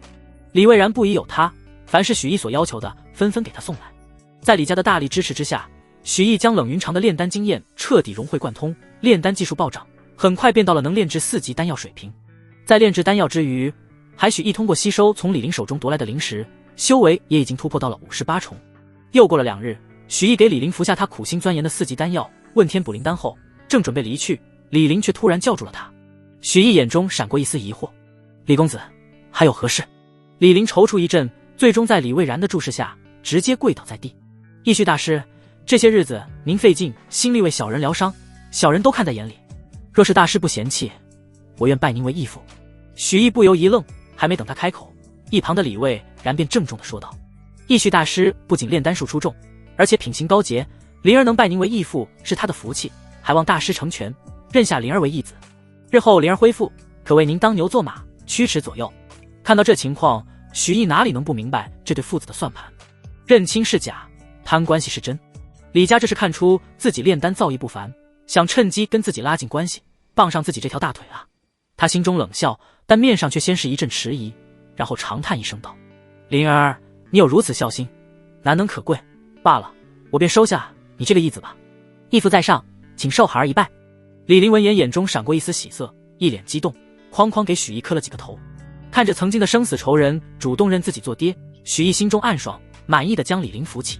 灵儿，以后我们就是父子了，父子之间不必如此。3人又寒暄一阵，在李蔚然再三要求下，许毅与其以兄弟相称义婿兄弟。灵儿他这无极补魂丹也吃了，问天补灵丹也吞了，他的病情大概还需要多久才能彻底恢复啊？许毅闻言不由轻轻叹了口气：李兄，灵儿已经拜我为义父，那我们就是一家人了，关于灵儿的伤势我也就不瞒你了。李蔚然一愣，急切问道：可是灵儿的伤势恶化了？恶化倒也谈不上，只是我通过这几日的治疗发现，虽然灵儿伤势有所缓解，但治愈速度却与我的预期不符，那我们接下来该怎么办？李蔚然忙道。许毅沉思片刻后说道：我手中有道古方，或许会对灵儿的治疗有帮助。不过什么？不过古方上许多药材的名称已有所变化，我需要亲自查验这些药材，仔细分辨其药性，使它们与古方逐一对应，之后方能着手炼制。说着，许毅看向李蔚然，不知李兄可否带我前往贵府宝库，寻些合适药材？这……李蔚然踌躇一阵，但看到旁边的李陵，还是咬牙道：当然可以，我这就带你过去。许毅闻言，面具下的脸上浮现出几分笑容。李家宝库的进出权限搞定。让许毅有些出乎意料的是，李家宝库的位置竟然不在李府，而是隐藏在京城郊外不远处的一座庄园里。进入庄园后，李蔚然带着许毅来到一座假山前，轻轻触动隐藏机关，只听轰隆一声，假山从中间向两边分开，露出一道隧道。许毅下意识地看去，只见一条长长的通道向着地下绵延，通道的两侧更是镶嵌着一排拳头大小的夜明珠。许毅心中不禁感叹，李家不愧是王公贵族，光是这些夜明珠恐怕就不下100万斤。他不由对这宝库中所珍藏的宝物多了几分期待。义旭老弟，请进吧。好。许毅微微颔首，在李蔚然的带领下，沿着悠长的夜明珠通道向着地底宝库走去。刚踏入宝库，许毅便被眼前一幕惊呆了。只见10几排货架排列得整整齐齐，其中各种各样的天材地宝散发着浓烈的灵气波动，两侧的墙壁上更是挂满了武器和防具，它们散发出的肃杀之气令人不寒而栗。许毅一眼扫过，发现这些武器防具品级竟然最低都是皇级中品，其中更是有件器具上传来一阵阵古朴气息，隐隐似乎已经超出皇级上品品级，达到了皇级极品的范畴。看着那件皇级极品防具，许毅不由闪过几分眼热，若是自己能够将其吞噬，身体强度将会直接达到皇级极品级别。义兄弟，请这边走，药材被我单独存放在了一起。李蔚然说着，便带领许毅往宝库更深处走去。越往里走，许毅心中越是震惊。这宝库中不仅有着堆积如山的金币与珠宝，粗略看去怕不是有近1000万斤，而且还有各种各样的丹药和其他修行资源。除此之外，还有几个密封的宝盒，从其中散发的浓郁灵气波动来看，必然是了不得的宝物。不过许毅心中虽然恨不得将这些宝贝全部带走，但念及李蔚然在旁，还是目不旁视，眼神清冷，没有流露出丝毫心动的神色。相反，当李蔚然准备和他介绍这些宝贝时，他还主动打断：李兄，还是快带我去药材存放处吧，我要赶紧寻得合适的药材，早日治好灵儿的伤势。李蔚然见许毅对这宝库中的宝物毫无贪念，反倒对李陵的伤势如此上心，在感动之余，对许毅的钦佩之情又多了几分，心中暗叹：灵儿这个义父当真是拜对了。好，那义兄弟随我来这边。李蔚然领着许毅继续朝里走，来到另一间与之相连的小房间中。只见房内的药材分类堆积，其中除了一些稀有的1级药材外，大都存放的是2、3级药材。甚至在货架之上，许毅还看到有10几株4级药材被完好的保存在玉石药盒里。没想到这宝库里竟会有如此多珍贵药材，看样子应该能找到不少古丹方上记载的药材。许毅假意感叹一阵，这才对李卫道：李兄，如此多的药材，我可能要甄选许久了，估计得多来宝库几次了。李蔚然略作迟疑，便笑着递过来宝库钥匙，硬塞到他手里。义兄弟何必如此见外，一切都是为了救治灵儿，这是宝库钥匙，日后义兄弟可自由出入。另外，如果义兄弟炼制丹药所需的药材宝库中没有，只需告知于我，我定会为义兄弟找到。许毅面具下的脸上闪过一抹笑容，如此甚好，我定当全力医好灵儿。话毕，许毅便在货架上找寻起合适的药材来。李蔚然观察了一阵，见并无异样，于是说道：那义兄弟就先挑选药材，我还有事，就不打扰义兄弟了。好。李蔚然微笑着点点头，然后转身离开了宝库。从夜明珠通道出来后，李蔚然望着合拢的假山，心中难免有些担忧。只见他拍了拍手，一道黑影迅速闪过，跪地行礼：属下参见家主大人。尹一，这几日你要密切监视义旭，若发现他擅自挪动宝库中除药材外的其他物品，立刻向我禀报。是。几日之后，李蔚然听完尹一的汇报，不由眉头微皱：你确定他除了拿取药材外，什么都没有做？属下确定，那位义旭大师每次进入宝库之后，只是不断在翻找药材，测试药性，除此之外，宝库里的东西统统没有拿。尹一笃定道：难不成是我以小人之心夺君子之腹了？李蔚然不由喃喃道。他并未怀疑义旭发现了尹一的存在，因为尹一的武魂极其特殊，只要他不主动暴露，哪怕是武宗巅峰强者都难以察觉到异常。义旭的修为不过50境，无论如何都不可能发现尹一的踪迹。而根据义旭此前的表现，李蔚然觉得进入宝山空手而归这种事，倒也像是义婿会做出来的。如此品行高洁之辈，自己可不能放过，得设宴好好拉拢才是。李蔚然想罢，见尹毅还在，便挥了挥手，示意他可以走了。尹毅刚要转身离去，李蔚然突然将其叫住：“对了，以后你就不必再费力盯着义婿了。”是。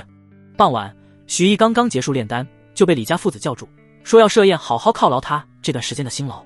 许毅想了想，正好可以趁此机会哄骗出更多修炼资源，顺便试探一下李家之后有没有什么后续针对自己的计划。酒宴之上，三人推杯交盏，不觉已经酒过三巡，菜过五味。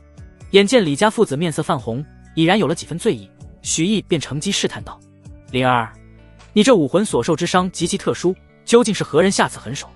若是被我知道，我定斩不饶。”这李玲灵魂之伤还未痊愈，记忆还有所缺失，半天支支吾吾说不出话来。但一旁的李蔚然却是激动地站了起来。还能有谁？定然是那个不知道从哪里冒出来的穷小子许毅。此人才刚进入了青藤书院，便与我小儿李守宝发生冲突，不仅残忍地将我杀害，还将前去找他理论的灵儿打成重伤。之后更是不知道用了什么恶毒手段，将灵儿武魂尽毁，灵魂也受了重创。李兄，听你所言，那许毅不过是初入书院的新人，竟会有如此能耐？会不是你弄错了？许毅假装惊讶道：“搞错了，义兄，这你就有所不知了。灵儿当时可是带着万灵死斗类去找的许毅，这万灵死斗类乃是一次性的宝物，用过即毁。等我们找到灵儿时，万灵死斗类已经损毁。若不是许毅那小子伤了我，还能是谁？”许毅刚要说什么，但这时李玲却突然想起什么，大叫道：“啊，我想起来了，我当初确实是对许毅施展过万灵死斗类，果然是那小子。”李蔚然眼中满是仇恨与暴虐之色。若不是那许毅终日躲在书院庇护之下，再加上我公务繁忙抽不开身，必然会亲自找到那小子，将其扒皮抽筋，挫骨扬灰，才能解去心头之恨。许毅闻言，面具底下的眼眸变得冰冷，看样子李家是铁了心要杀自己了。而且李蔚然这老小子还想要将自己扒皮抽筋，既然如此，那就别怪我先下手为强。次日，许毅如同往常一样前往宝库寻找药材，但这时冷云长却淡淡道：“之前一直盯着你的那个家伙，这次没有出现在宝库中。”许毅的眼中闪过一丝喜悦之色。他之前第一次进入宝库时，好不容易等到李蔚然离开，还没来得及动手，就出现了一道黑影，一直盯着他，这使得他偷窃宝库中宝物来提升自己的计划落空了。此后每次来宝库，那道黑影始终如影随形，想来是李蔚然派来监视自己的。现在黑影不在，应该是自己已经得到李蔚然信任，他不愿意再浪费人手来监视自己了。如今机会难得，他正好可以趁机吞噬那件黄级极品防具，谋求突破。许毅径直走了过去，驱使元力向着面前的那件黄级极品的盾牌包裹而去。不多时，眼前黄级极品的盾牌已经变成一团晶莹液体。许毅伸手一招，那团液体便飞了过来，顺着皮肤毛孔融入了自己体内。许毅连忙运转太上混沌法将其吸收。只见这团晶莹液体在许毅体内瞬间分流，宛如一道道蛛网一般，向着体内经络、血肉以及骨骼的薄弱之处渗去。许毅感觉之前修炼以及对敌视留下的暗伤都被一一治愈，整个身体有一种无漏充盈之感。过了许久，晶莹液体已经全部被许毅吸收。许毅见状，从旁边架子上取下一柄黄级上品武器，对着自己胳膊就是一划。然而许毅胳膊上连一点点印记都没有产生，而那柄黄级上品的武器却应声而断。许毅见状，脸上闪过一丝喜色，自己黄级极品武器级的肉身终于算是成了。虽然现在自己的肉身才刚达到黄级极品武器的标准，再往上还有提升空间，但尽管如此，寻常武宗8、9中的武者，只要不携带黄级上品及以上的武器，就无法对他的肉身造成任何伤害。此刻的许毅信心暴涨，不由对着冷云长问道：“仙子姐姐，如今的我能否击败武王强者？”冷云长却泼冷水道：“武王一重和武宗9重之间的差距，比之武徒一重到武宗9重的差距还要大。别看你拥有黄级极品武器级别的肉身，可就算你突破到武宗，也最多只能勉强与武王过上几招，想要战胜武王，你还差得远啊！那我岂不是还不是李蔚然的对手？”许毅不由有些丧气，昨日这老狗可是说要将自己赶尽杀绝的。若你想尽快战胜李蔚然，就需尽快强化其他3脏，突破太上混沌法第2层，如此一来，方能大幅提升修炼速度。许毅闻言，连忙猛拍额头，赶紧在宝库里寻找可以帮助他强化5脏的天才地宝。但让他失望的是，黄级上品的天才地宝倒是有5、6件，但偌大一个宝库，却是连一个黄级极品的灵物都没有。不过他也并非毫无收获，除了之前见过的宝物之外，他还从之前看到的宝盒中找到了5、6枚灵石，以及一些储物装备和一个灵兽袋。灵石可以用来提升修为，而灵兽袋则正好可以用来寄养他之前从黄府灵主那里得到的寻宝鼠。那些储物装备的容量都极大，用来搬空宝库倒也绰绰有余。然而许毅思考一番后，最终还是没有动手。一来他担心自己搬运东西时会被李蔚然察觉，二来现在还不是和李家彻底决裂的时候，自己仍能借助义绪大师的身份继续从李家骗取资源，没必要去冒险。于是许毅只是随便拿了几株药材便返回李家。刚回到李家，他就见李蔚然正神色激动地摸索着一个棋盘状的宝物。李兄，这是何物？竟会让你如此激动？许毅只是随口一问，但李蔚然显然心情不错，拉着许毅坐下后，难掩兴奋地介绍道：这是我托天宝商会寻来的生死棋盘，与万灵死斗类相似，都是自成空间的宝贝，不过发动起来更加隐秘。李蔚然眼中闪过一丝期待。如今朝堂之事大体处理完毕，我正好可腾出手来对付那小子。有生死棋盘在此，不论我如何折磨许毅，书院皆不会察觉。此次我定要让他求生不得，求死不能。说完，李蔚然脸上已经满是畅快之色，似乎已经看到许毅死状凄惨的模样。许毅闻言眼中寒光一闪，既然你李家处心积虑要杀我，那就休怪我狠辣无情，先下狠手了。你李蔚然武王一重，我自是敌不过，但你那最疼爱的儿子李林，我可不会放过，也正好可以将这些日寄存在他身上几缕金甲蜂王武魂重新夺回来。那几缕金甲蜂王武魂分出去，虽然不会影响自己使用这个武魂，但也会导致金甲蜂王武魂的威能下降。而暗中收回的话，李林很可能又会跟之前一样变成傻子，引起怀疑，倒不如一了百了，直接将人杀了。不过自己要想击杀李林，还是得想个办法将李蔚然支开才是。许毅想到之前一条传闻，瞬间便有了计较。只见他对着李蔚然笑道：李兄，正好我这边也有个好消息要告知你，是关于灵儿的。灵儿？李蔚然顿时眼前一亮，高兴道：易老弟，莫不是此前你说的那枚蛊丹已经可以炼制了？蛊丹方上的药材我已经差不多集齐了，不过我听闻京城郊外的映月峰上有株灵药现世，若是能得到那株灵药，再配合蛊丹，灵儿便能完全治愈。映月峰是吧？我现在就前往。李蔚然说罢便一脸激动地离开了李家。看着李蔚然离去的背影，许毅不由露出微笑。接下来只需要将李林骗到李家宝库，搬空宝库的同时，正好可以顺势将他杀掉。而且李家宝库地处城郊，位置偏僻，哪怕是李蔚然察觉到什么不对，自己也早已逃之夭夭了。反正义绪大师的身份是假的，大不了自己暂时不用这个身份，等自己修炼到能打败武王后，就能再次堂而皇之的出现了。许毅找到李林，以测试其耐药性为借口，要带着他前往李家宝库。李林不疑有他，还以为是自己义父已经有了更好的治疗方案，兴冲冲随着许毅离开李家岗来到假山。许毅便淡淡道：我要先进宝库先准备一下，灵儿你先在此等候，需要你识字会叫你进来。好的义父。李林灵魂之伤还未痊愈，脑袋时而清醒时而呆傻，他也没有想太多，便老老实实的在宝库外面等着。许毅进入宝库，翻出之前找到的储物装备，就是对着各种各样宝贝一阵猛吸，什么丹药灵物，什么灵石药材，只要是值钱的宝贝，统统逃不过许毅魔爪。除了成堆的金币，许毅甚至连墙上装饰用的壁画都洗劫一空。李蔚然都要准备对自己动手了，自己还给他留这些东西作甚？搬光，统统搬光。还有墙上挂着的这些兵器防具，吞了，全部吞了。这些武器防具放着占空间不说，还对自己没有什么用，还不如全部吞噬之后化作混沌能量留下备用。不多时，墙上的武器便被许毅吞噬一空。感受着身上充裕的混沌能量储备，又看了一眼空荡的能跑老鼠的宝库，许毅脸上露出心满意足的笑容。看来是时候送我乖儿子上路了。于是他便将李林叫了进来，趁着对方看着空荡的宝库发呆之时，带着浓厚元力的一拳向着其脖颈轰去。砰！李林还在疑惑为何整个宝库如此空荡，根本没有想到自己敬爱的义父会对自己出手。当下只听见一声脆响，整个人便陷入了永恒的黑暗之中。看着李林整个脑袋无力的耷拉下来，已然是死的不能再死，而其身上的残余的金甲蜂王武魂也化作一道金光，重新归于自己体内。现在的李林可没有那么多宝物护身，再加上武魂尽失，神智呆傻，一身修为发挥不出一成，许毅要杀他自然轻而易举。许毅见目标完成，就要转身离开。然而就在这时，一道巨大的拳印突然出现，带着重若万钧的威势轰向他的胸口。许毅躲闪不及，便直接被轰出数丈开外。嗨！许毅捂着胸口，缓缓直起腰，看着眼前突然出现的中年男子，目光微凝，冷冷道：你是何人？眼前之人的实力高达武宗9重巅峰。若不是他肉身强度已经突破到了黄级极品，恐怕在这一击之下会直接重伤。看到自己一拳没有建功，那5宗9重的中年男子先是一惊，然后眼眸立刻被浓烈的杀意取代。他抬起颤抖的手臂，指着李林的尸体，愤怒地质问道：“义旭，你可知他是谁？你竟然敢把他杀了！你怎么敢杀他？你怎么能杀他？”中年男子的声音有些颤抖，不光是愤怒，其中反而夹杂着些惊恐与难以置信。不管他是谁，杀了也就杀了，反倒是你，是谁派你来的？又是什么时候跟来的？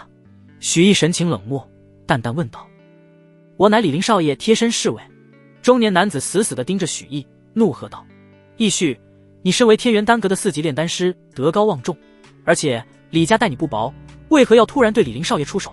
是不是那个女人派来的？”许毅心中惊讶，这家伙竟然一直跟在李林身边，而自己却一直没有察觉。他有些疑惑地向冷云长问道：“仙子姐姐，有5宗9重的敌人要杀我，您为何没有提醒我？你也没问啊？”冷云长平静道：“而且此人是跟着李林，又不是跟着你，之前对你不仅没有敌意，还有善意，是你杀了李林之后，他态度才转变的。”许毅无奈，他说的好有道理。义旭，你到底是谁派来的？若不说，我就将你废掉之后再细细盘问。忽然，中年男子暴喝一声，身后浮现出一条青色巨蟒武魂，同时手中出现一件黄级上品武器，面上满是愤怒与杀意。只见其长枪一抖，青色巨蟒竟然缠绕在其长枪上，随着枪头抢芒闪烁，吐着长长的红信向许毅杀来。许毅见状，直接融合玄铁鹰武魂，双翅一颤，便直接腾空而起，轻易便躲过了中年男子这记杀招。想废掉我？光是你这6级清风蟒可还不够？狂妄，自以为有个飞行武魂就能躲过我的攻击。中年男子眼中闪过一丝狠辣，只见手中长枪一抖，瞬间抖出无数枪花，与此同时，背后的清风蟒张口便吐出无数锋刃，枪花锋刃瞬间点缀成一张密不透风的巨网，向着半空中的许毅杀去。谁告诉您只有1道飞行武魂呢？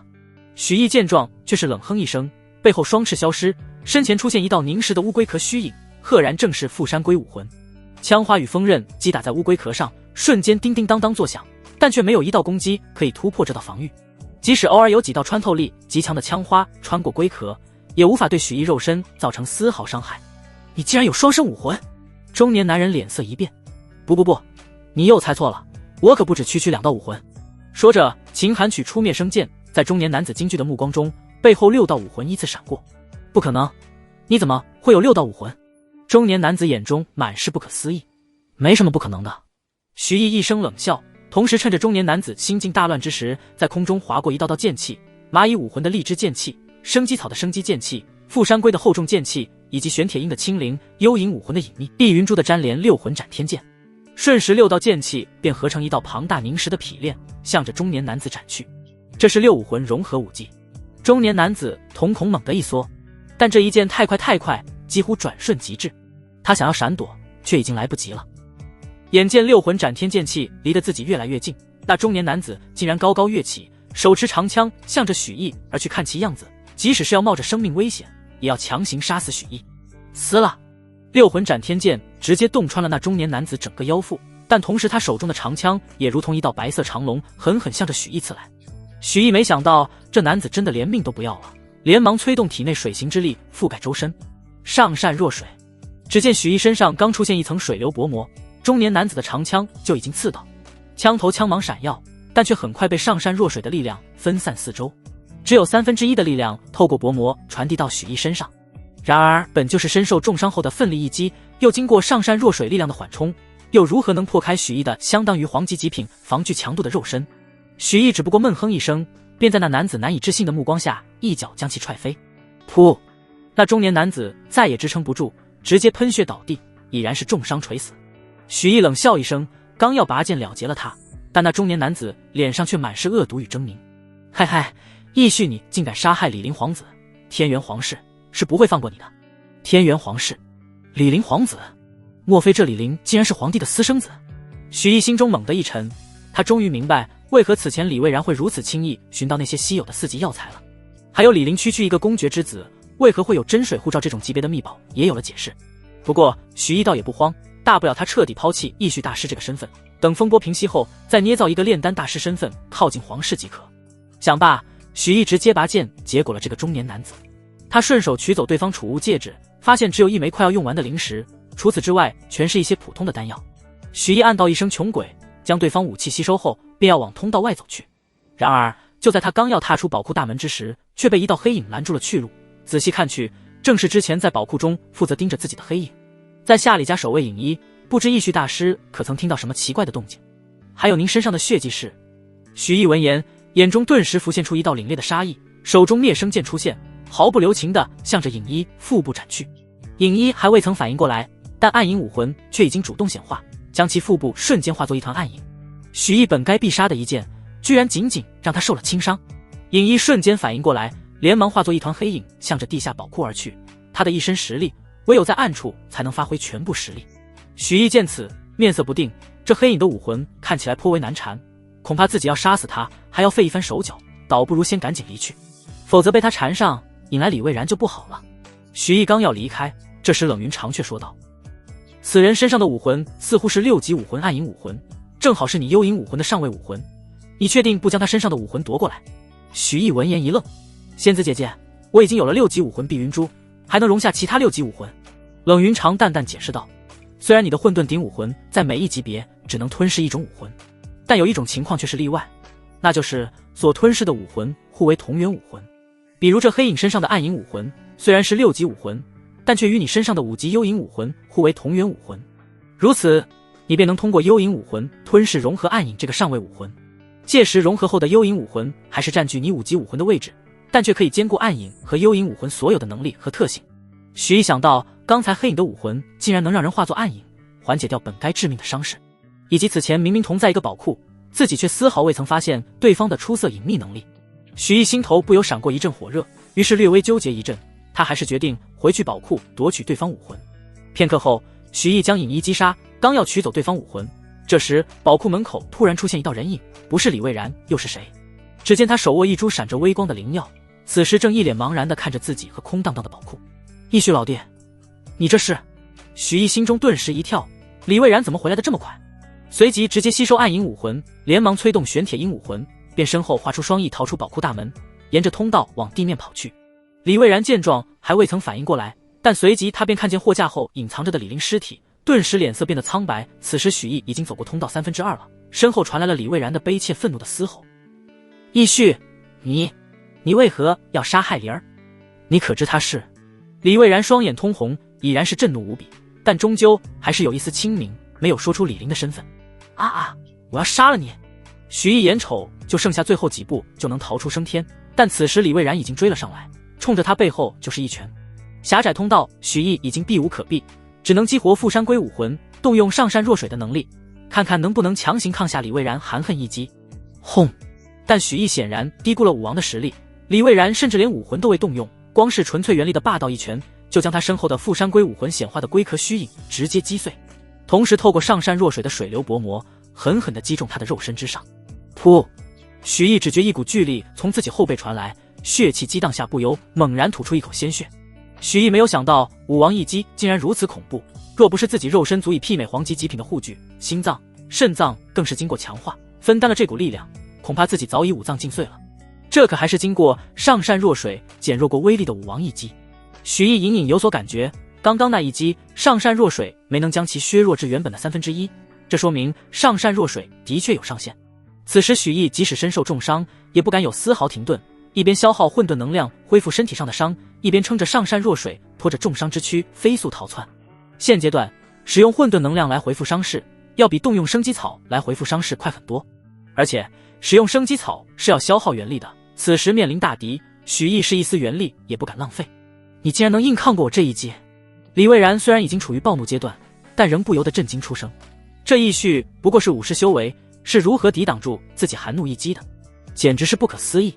旋即他面色愈冷，没死也好，比起为李陵皇子报仇，此时更重要的是要逼出其幕后主使，唯有如此，自己才有可能在天元皇室面前保留住一条性命。见许毅已经振翅要飞出地面，李蔚然手掌微动，一道绿色藤蔓便向着许毅缠绕而去。绿色藤蔓宛如一条灵活的长蛇，许毅躲闪不及，直接被其死死缠绕住。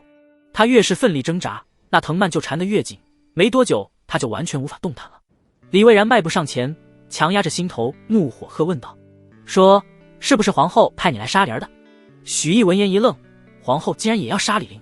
皇后杀皇子，这天元皇室内部的关系居然如此错综复杂，而且看样子就连皇帝都对皇后无可奈何，不然李陵身为皇室子弟，怎么也不至于会被寄养在李家。李蔚然见许毅不说话，怒极而笑：“哼，不说是吧？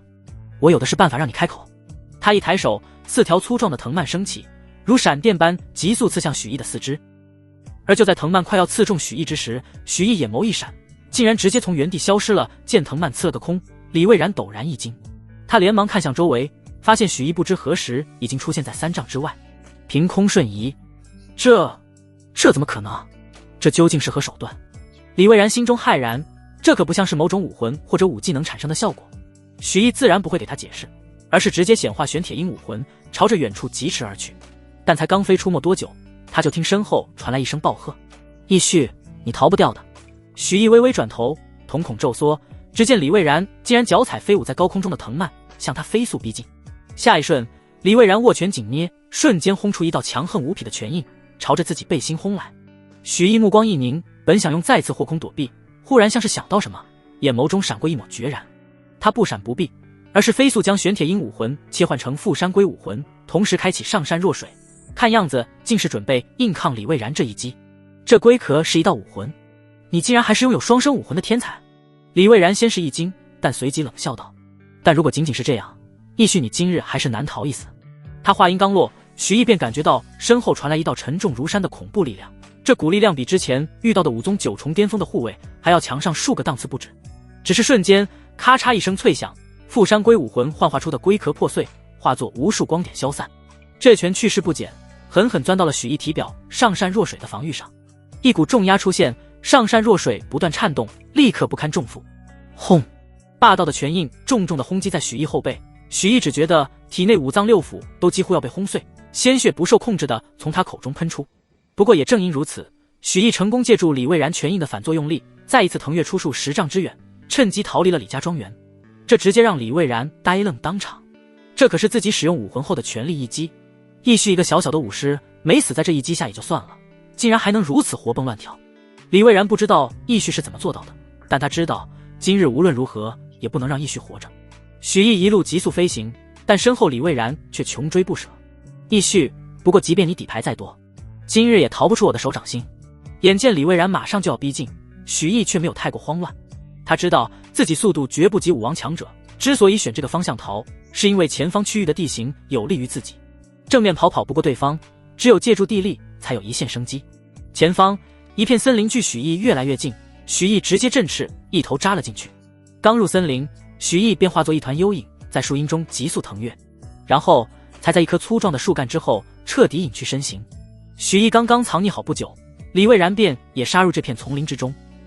一开始许毅还能感受到李蔚然的气息，但随着对方一点点深入，李蔚然身上的气息竟然消失得无影无踪，看那样子竟然还要比许毅施展幽影武魂后还要更为隐秘。许毅脸色微变，在保持身形隐匿的同时，警惕地观察着四周，想要感知李蔚然的踪迹。然而整片丛林之中，除了风吹过落叶的沙沙声，只有死一般的沉寂。许毅不敢轻举妄动，在将幽影武魂的隐匿之能发挥到极致的同时，竭力控制着自己的心跳和呼吸。突然他背后汗毛瞬间耸立，脑后更是泛起针扎般的刺痛。危险！逃！他毫不迟疑，立刻施展霍空秘法。轰隆！几乎在许毅离开的瞬间，一根尖锐锋利如长枪的藤蔓猛然刺穿了粗壮的树干，留下一个硕大的洞。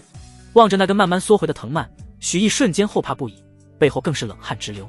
若是刚刚自己没有依循身为武者的直觉迅速遁走，哪怕只要有一瞬的迟疑，被刺穿的就不只是这树干这么简单了。好你个义旭，我倒要看看你那能够瞬间移动的诡异法子还能使用几次。李蔚然的身影徐徐浮现，他讥讽地笑道：义旭，你既然妄图凭借森林来隐藏自己的身形，我该称赞你的机智呢，还是该嘲笑你的无知？凡是有植物生长的地方，就绝对无法逃脱我8级武魂长生藤的感知。说罢，一条藤蔓便直向着许毅抽来。许毅没想到对方长生藤武魂竟然还有这样的效果，一边躲避对方攻击，一边连忙向着冷云长求救：仙子姐姐，快帮帮我！不想冷云长却是淡淡回应道：许毅，这是你的危机，但同时也是你的机缘，只有经历生死，你才能真正成长起来。许毅知道冷云长是不会出手了，剩下只能依靠自己。砰！又是2条藤蔓刺穿树干向自己杀来，许毅连忙切换成蜘蛛武魂，荡起蛛丝堪堪躲过。但这时两侧的树干后又诡异地绕出2条藤蔓，趁着许毅不备，直接轰在了许毅肩胛骨上。这一击，许毅的肉身虽未破碎，但恐怖的反震力却让他体内的伤情更加严重，一串串鲜血洒在地面上。李蔚然根本没有给许毅反应的时间，下一瞬，万千藤蔓便从四面八方向许毅袭杀而来。许毅连忙荡起蛛丝，躲过前方几道藤蔓袭击，但同时他也感到体内元力经过连番大战已经消耗大半，已然不足平常的50%。即便自己有太上混沌法自动恢复元力，但却还是赶不上消耗的速度。许毅眼中闪过一道金芒，现在剩下的元力只够自己再使用一次6魂斩天剑，若再拖下去，他最后一丝反抗之力都将被扼杀，会被耗死在这丛林中，自己只能竭力一搏了。许毅一咬牙，眼中满是疯狂，嘶吼道：“李老狗，你不是厉害吗？我倒要看看你能不能接住我这一剑。”话音未落，许毅凭借着上善若水和黄级极品武器及肉身，硬生生顶着藤蔓攻势，动用6魂斩天剑。只见许毅身后6道武魂交相闪耀，而他手中的灭生剑也在空中急速划过6道不同种类的剑气：蚂蚁、生机草、富山龟、玄铁鹰、幽影、碧云珠。6魂斩天剑，给我破！许毅一声暴喝，6道剑气瞬间合于一处，化作一道巨大的剑气朝着李蔚然狠狠斩去。这是什么剑技？怎么会蕴含着如此多的武魂力量？李蔚然瞳孔猛地一缩，根本来不及多想，连忙召回所有的藤蔓，想要挡住这恐怖的一剑。下一瞬，这一剑竟然摧枯拉朽般将所有的藤蔓悉数斩断，直接斩在了他的身上，在他的胸前开了一个血淋淋的口子。呼呼！李蔚然额头冷汗涔涔，这一剑竟然能伤到我，是武魂融合技，可是竟然有6种武魂力量，莫非义旭他竟然有6种武魂？他面色大骇，完全不敢相信自己的眼睛。双生武魂已经是天才了，从来没有听过谁能同时拥有2种以上的武魂，更遑论是6种武魂。可如果不是6种武魂，就凭义旭一个区区的武师，是如何能跨越一整个大境界伤到自己的？就在李蔚然震惊之时，许毅早已拍打着玄铁鹰翼飞出了丛林。此子身上绝对有大秘密，绝不能让他跑掉。李蔚然武魂再现，脚踩藤蔓想要继续追杀，忽的感觉胸口一痛。他低头一看，震惊地发现自己胸前的伤口处竟有细小的剑光泛起，紧接着一阵光芒闪耀，无数蛛丝剑气缠绕而出，将他团团围住。之前那道剑气竟然还有后手。李蔚然想要快速驱散身上残留的剑意，却发现这蛛丝般的剑气已经如同枯骨之躯般顺着伤口钻入自己体内，短时间内根本无法强行驱离。他只能眼睁睁地看着义旭从自己眼前逃走。另一边，许毅用着体内几乎已经见底的元力，强行驱动着玄铁鹰武魂飞速逃跑，直到来到一处瀑布前才敢停下。他闻了闻自己浑身上下散发的血腥气，眉头一皱。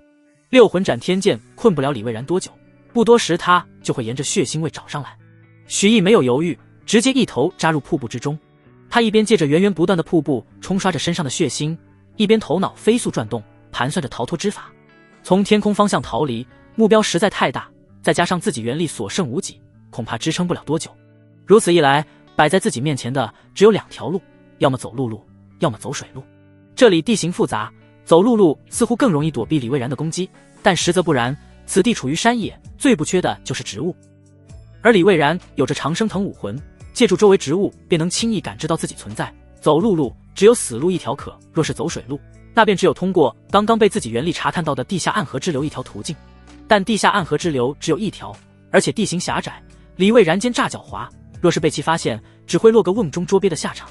眼见李蔚然就要顺着自己沿途的血迹和血腥味找到此处，许毅牙一咬，便打算走地下暗河逃生。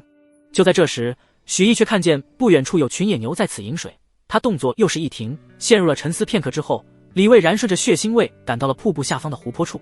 看见湖面上漂浮着许毅的血衣，又见湖泊之下暗流涌动，李蔚然直接驱动万千藤蔓，狠狠地砸下方的暗河之中。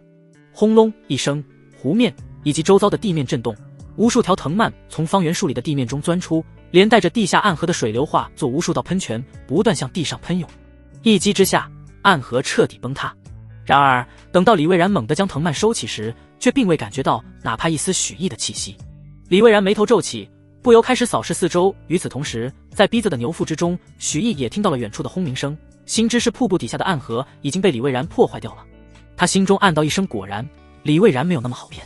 好在刚才他抛去血衣之后，便果断找了头野牛，抛开牛腹，藏身其中。之后更是又用生机草将其伤口愈合，驱赶牛群。唯有如此，他才能借着牛群移动逃出升天。不过许毅并未因此而放松警惕，他强忍着牛腹中翻滚的各种难闻异味，一边驱动幽魂武魂隐匿气息，一边紧握着灵石，快速恢复着元力。就在此时，许毅察觉到地面传来一道道元力波动，这是李蔚然在用元力找寻自己位置。许毅连忙屏息凝视，不敢有任何举动。李蔚然查探不过短短几息，许毅却觉得过了几个时辰那么久。等到元力波动散去，许毅也没有丝毫放松，依旧屏住呼吸，缓缓控制着心跳。又是过了许久，见外面没有动静了，许毅这才微微呼了口气。哞！就在这时，牛群却突然发出一阵骚乱，一道道野牛的惨叫声不绝于耳。许毅心中陡然升起一种紧张感，李蔚然他竟然在屠戮牛群。听见惨叫声渐渐靠近，许毅知道自己不能再坐以待毙，是时候与李蔚然做个了结了。同时他细细盘算着自己各种底牌，灭生剑、六武魂，还有阵法盘，咚咚咚。听见李蔚然步伐离自己越来越近，许毅心脏都快要跳出胸口，但他眼神中却不见丝毫恐惧，只有置之死地而后生的决然。下一瞬，他发动霍空，凭空从牛腹中消失。同时他用刚刚恢复的元力急速施展六魂斩天剑。半空之中，一道白色匹链凭空出现，对着李蔚然斩来。你以为同样的招式还能对我用2次？然而李蔚然似乎早有防备，背后长生藤武魂闪耀，顿时无数藤蔓编织成一个巨大树人，不管是六魂斩天剑锐利的攻伐，还是蜘蛛剑气的束缚，统统轰击在巨大树人身上，并未对李蔚然造成伤害。看着李蔚然轻松写意的模样，许毅并未感到意外，毕竟之前自己施展六魂斩天剑时也并未伤害到他。一续到此为止了。眼见李蔚然要驱动藤蔓砸向自己，许毅却是眼眸一凝，喝道：老狗，你不是想要知道我的真实身份吗？说着他一把撕下脸上的面具，露出真实面容，冷笑道：李蔚然，你且好好看看我是谁。李蔚然闻言还有些疑惑，然而当瞥见那张稚嫩的面庞时，顿时惊愕失色。许毅，这不可能，你这么可能会是许毅？名动天下的异绪大师，怎会只是一个刚刚觉醒武魂的少年？为何不能？许毅长笑一声道：李蔚然，我如此年纪便能成为4级炼丹师，未来前途不可限量。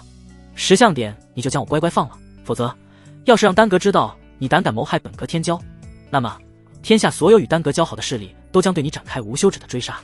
李蔚然脸色微变，但马上他眼神中就充满杀意。许毅，我承认你天赋异禀，年纪轻轻不仅修为了德，更具备如此骇人的炼丹天赋。不过只要我把你杀了，丹阁又如何能查到我头上？旋即他掌中元力汹涌，藤蔓飞舞，便要下杀手。许毅见状，语气狠辣道：既然你如此冥顽不灵，那我现在就传讯给丹阁。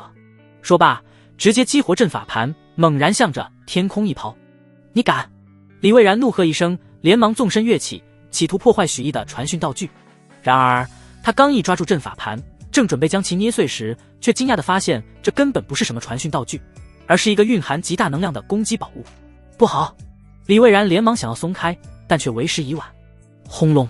爆裂的阵法盘便猛然爆炸开来，火光冲天，无数泥土碎石飞起，化作漫天黄沙，遮天蔽日。而在原地，一片10几丈宽、数丈深的大坑出现。许毅见状，神色略微一缓，这阵法盘威力如此惊人，李蔚然应该被炸死了吧？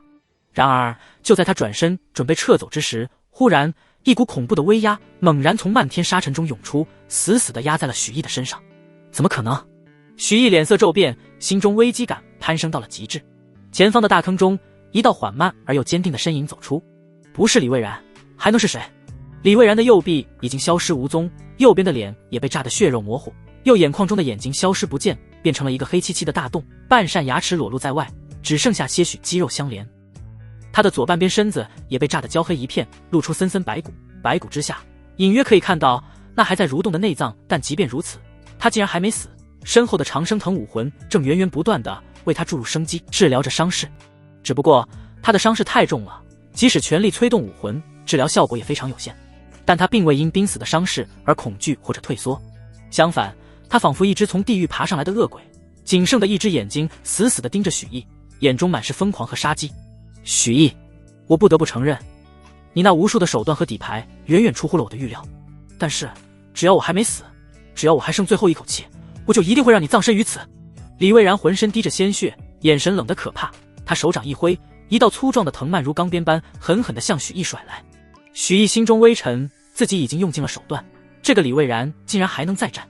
不过阵法盘也并不是没有产生效果，现在是李蔚然最虚弱的时候，想杀他的话，这个时机最为合适。李蔚然的长生藤武魂有着强大的治愈能力，若不趁此机会将他斩杀，等他恢复过来，自己就更难逃脱了。所以自己不能跑，必须在此刻，在这里，跟李蔚然彻底分出一个胜负。不是你死，就是我亡。许毅眼中闪过决然之色，对李蔚然的攻击不闪不避，举起灭生剑。蚂蚁、生机草、富山龟、三魂斩天剑。有六武魂融合剑技，自然就有三武魂融合剑技。威力虽不及六魂斩天剑，但其威力也远远超出常人所能理解的范畴。一道巨大的剑气划过空气，发出厉啸，重重斩向李蔚然。但在这一剑击中李蔚然的同时，那条粗壮的藤蔓也破空而来，狠狠地轰在了许毅的身上。砰！嘘！两人几乎同时击中了对方。许毅的身形倒飞而出，口中鲜血狂喷，甚至有内脏碎片混杂在其中。而李蔚然的身上也被斩出深深的伤口，他的气息越发微弱，但有长生藤武魂吊命，他始终不曾倒下。许毅，你给我死！李蔚然丝毫不顾浑身的伤势，爆发出更多的藤蔓袭向许毅。而许毅也从地上缓缓站起了身，他手捏一块灵石，源源不断地恢复着元力。面对李蔚然那恐怖的攻势，许毅的目光中也满是疯狂。杀到这一刻，谁都不能再退，一旦退缩，就只有死路一条。玄铁鹰、生机草、蚂蚁、三魂斩天剑，一道快到了极致的剑气飞射而出，直取李蔚然的头颅。这一剑以速度最快的玄铁鹰剑气为主，蚂蚁武魂的力量为辅，光以速度论，甚至超越了六魂斩天剑。在许毅全神贯注的控制下，这一剑绕开了一切阻挠，一剑斩在了李蔚然的脖子上。霎时间，李蔚然的脖子出现了一道深达寸许的伤口，鲜血狂喷而出。再深入一点，他将身手分离，他捂着脖子僵在原地，就好像死了一般。但许毅这只攻不守的做法，也让他付出了巨大的代价。一根根树藤重重轰在许毅身上，轰得他五脏六腑除却心脏和肾脏外，皆是一片糜烂，七窍在不停往出溢血，还能活着就是一个天大的奇迹。他艰难地拄着剑，望着也已经摇摇欲坠的李蔚然，一股难以言喻的强大信念让他再度抬起脚步，挣扎着走向李蔚然。每走一步，便有大量的鲜血洒落在地，有无尽的痛苦席卷全身。但即使再痛苦，他也没有一分一毫的停歇，直至走到了李蔚然的面前。他抬起剑，体内仅剩的元力爆发，向着对方重重刺去。然而就在下一瞬，半个脖子都被斩断的李蔚然忽然一抬手，一根藤蔓飞射而出，死死地缠住了许毅的脖子，不断收缩。许毅脸色顿时涨得通红，七窍中的鲜血不要钱地涌出，一股股让人想要永远沉睡下去的虚弱感涌上许毅心头。李蔚然如一头狩猎成功的老狼般阴冷地盯着许毅：“去死吧，许毅！”说话间，藤蔓又开始不断收紧，许毅距离死亡也只剩下了一步之遥。我要死在这里了吗？在生死之间，许毅心中陡然出现了茫然，但下一瞬，他的神情狰狞起来。不，我不能死，我不能倒下。李蔚然，该死的是你！轰！一声轰鸣从许毅体内发出，新生的力量传遍他的全身。他猛然抬起灭生剑，一剑斩断脖颈上的藤蔓，再一剑向着李蔚然狠狠刺出。噗嗤！李蔚然愕然地瞪大眼睛，低头看向自己的胸膛，一把剑将他的心口前后贯穿。你怎么还能再战？你为何？李蔚然张了张嘴，但最终还没等他将话说完，他便无力地倒在地上。呼呼！做完这一切，许毅也一屁股坐在地上，大口大口地喘息着。他的伤势很重，重的随时可能会死，但他却笑了，因为这一战的胜者是他。而且在即将被勒断脖子的濒死时刻，他还爆发出了全部的潜力，临阵突破到了59重。也正因此，许毅才有了反杀的力量。原来如此，祸福相依，生死之间有大恐怖，但也有大机缘。许毅瘫在地上，望着碧蓝如洗的天空，眼中满是喜悦。这一战的收获不光是突破一层小境界那么简单，他能感觉到自己的身心彻底经历了一场蜕变。从此刻起，他成为了武者，真正的武者。而就在这时，忽然已经宛若尸体的李蔚然忽然有了动作，他手中猛地出现了一个传讯玉符，直接捏碎，一道流光从他手掌向着远处天空激射而去。被刺穿心脏、被斩断半个脖子的李蔚然爆发出最后一丝意志，喃喃道：“可嗨，这里发生的一切，传讯玉符都已记录下来，这些消息会送到陛下手中。许毅，我们之间的较量，看来还是我赢了。”许毅见此，脸色陡然一变，但那道传讯玉符级别太高了，不说他现在身受重伤，就算是全盛时期都不一定能拦得下来。眼看流光越飞越远，在这千钧一发之际，许毅急忙喊道：“仙子姐姐！”冷云长毫不犹豫地出手了，他玉手一翻，也不见有什么动作，那道传讯流光竟然在半空中凭空爆开，化作无数光点消散。这怎么可能？李蔚然愕然，脸上泛起绝望之色，一口鲜血再也抑制不住地喷涌而出，气绝身亡。许毅这才缓缓松了口气，强撑着身体再给李蔚然补了几刀，才躺回去开始炼化一些黄级武器，转化为混沌能量疗伤。这时冷云长提醒道：“许毅，李蔚然的8级武魂长生藤就要消散了，你赶快将其取走。”许毅一脸不解：“仙子姐姐，可我已经有了8级武魂金甲蜂王了啊！”这长生藤威力似乎不如那金甲蜂王，但他很快就反应过来，眼中流露出一丝喜色：“仙子姐姐，你是说这长生藤是生机草的上位同源武魂？看来还不算太笨。”冷云长淡淡道：“你目前7级武魂缺损，尚无法施展长生藤的力量，但却可以将其暂存体内。待寻得适宜的7级武魂，将混沌顶武魂升级到8级后，便能催动生机草与长生藤武魂进行融合。”许毅闻言闪过一丝喜色，连忙将李蔚然的武魂吸走。冷云长又道：“许毅，你知道这一战中你缺乏什么吗？”许毅微微一怔，试探性的答道：“战斗经验。不光如此，若是你能在此战前感悟武艺，别说区区一个李蔚然了，就是再高出1-2个层次的敌人，你都能轻松敌过。再高出1-2个层次。”许毅顿时眼前一亮：“仙子姐姐，这武艺到底是什么东西，竟会如此强横？”冷云长解释道：“所谓武艺又叫武道真意，只有武者将个人的武道意志和对身体的掌握程度都达到一定高度后才能掌握。只要拥有武道真意，越级挑战便如同喝水吃饭那般简单。”许毅眼睛越发明亮，忙问道：“那仙子姐姐，我该如何感悟这武道真意？”冷云长道：“每个人武道真意都有所不同，普遍与武者自己所擅长的武器有关，大部分武者的武艺都不过是些刀艺、剑艺、枪艺之类，而有些武者则会领悟出比较特殊的武道真意。至于许毅你的体质特殊，所修炼的功法更是传承自唯一真神，与一般武者走的路子不同，所以我早就为你寻到了合适的武艺修炼之法。还记得金龙乱斗塔的那只泥鳅吗？只要你闯到金龙乱斗塔的顶层，它自然会教给你最适合的也最强大特殊的武道真意凝聚之法。”许毅闻言，眼中顿时露出期待之色，恨不得立马攀升到金龙乱斗塔顶，即刻就领悟那特殊的武道真意。许毅略微收拾战场，刚要离开，却忽然收到丹阁的传讯，说天元皇室想要见义绪大师。许毅思忖一阵，还是让丹阁帮忙婉拒了。一来此事实在太过凑巧，李林刚死没多久，皇室便要见自己，很难让他不会多想；二来不管皇室现在是否知晓李林的死讯，但只要查出李林死前是与义绪待在一起，那皇室也必然会将李林的死怀疑到义绪头上。与其担心会被皇室发现端倪，影响到之后自己进入天生秘境，还不如从一开始就不以义绪身份与皇室接触。冷云长看到许毅的做法，也表示肯定：“许毅，你这么做是对的。我虽然已经及时阻止李蔚然的传讯，但以天元皇室手段，想要查清此事并不难，无非是时间早晚的事。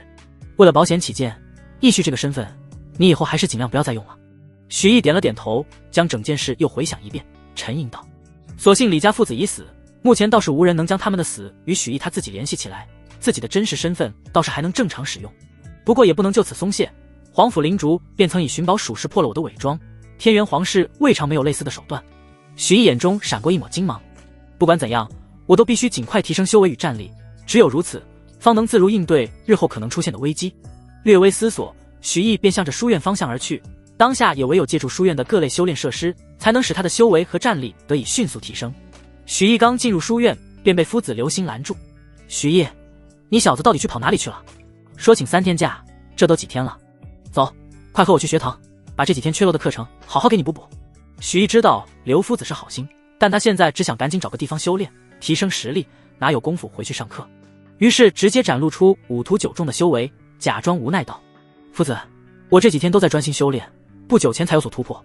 ”5图9重，刘星一惊，前不久不是才刚刚5图7重吗？怎么几日不见就已经达到5屠9中了？许毅见状，心中暗笑，嘴上却装作急切道：“哎呀，刘夫子，我突然又有所感悟，需要马上闭关几日，暂时去不了学堂了。”说完也不等刘星反应，一溜烟的走开了。刘星刚欲阻拦，但想到许毅没有自己指点都能进步飞速，随即长叹一声，郁郁离去了。不远处的徐志高看着这一幕，眼中满是震惊之色。这才几日，许毅的实力竟然又有所增长。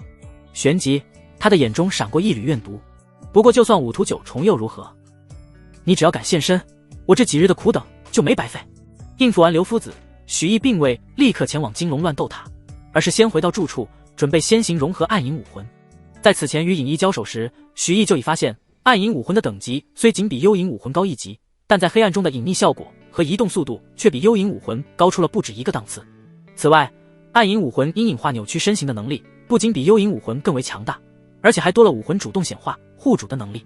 当时许毅持剑偷袭影一，影一本人都没有反应过来，但其武魂却能主动显现，及时扭曲影一的部分身躯，为他挡下了致命一击。许毅若是能将其融合，无疑能多出一种保命手段。想到此处，许毅没有丝毫犹豫，立刻催动混沌顶武魂，将幽影武魂与暗影武魂进行融合。只见许毅身后，一个与他自身酷似的混沌顶武魂显现出来，其双手各自捏着一团阴影。下一刻，2团阴影在混沌顶武魂的动作下聚拢到一起。与此同时，混沌顶武魂身上散发出一股浓郁的灰色雾气。没过多久，幽影武魂与暗影武魂便在这股灰色雾气的作用下融合在了一起。融合之后的幽影武魂颜色变得更为深邃，其能力也有了全方位的增强。许毅尝试之后，惊喜地发现新的幽影武魂不管在阴影中的隐匿能力和还是移动速度，都远超之前的幽影武魂。如果让许毅此时再与李蔚然在丛林中交战，哪怕李蔚然能借助植物扩大感知，也定然不会那么轻易地发现他。此外，新的幽影武魂不仅能像暗影武魂那般主动显化，帮助主人阴影化躲避偷袭，而且身躯维持阴影化的过程中，还能在2团阴影之间实现短暂的位移。当然，阴影位移无法像霍空秘法那般无视障碍自由瞬移，位移的范围也仅限于在阴影之间。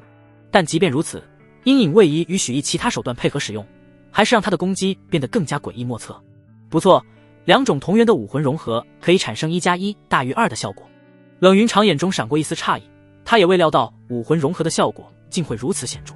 许毅闻言脸上露出期待之色，幽影武魂融合了暗影武魂，就增加了如此强的能力。那生机草要是将武魂长生藤融合，又将会怎么样呢？许毅虽然很希望能尽快将长生藤融合，却也没有随便去找个7级武魂吸收的打算。新武魂不仅在能力方面要与自身武魂体系契合，而且还要考虑到其同源上位武魂，顾及其后续发展，唯有如此才能扩大自己优势。见时间尚早，许毅计划先盘点一下此行所得，顺势修炼一番，最后再前往金龙乱斗塔。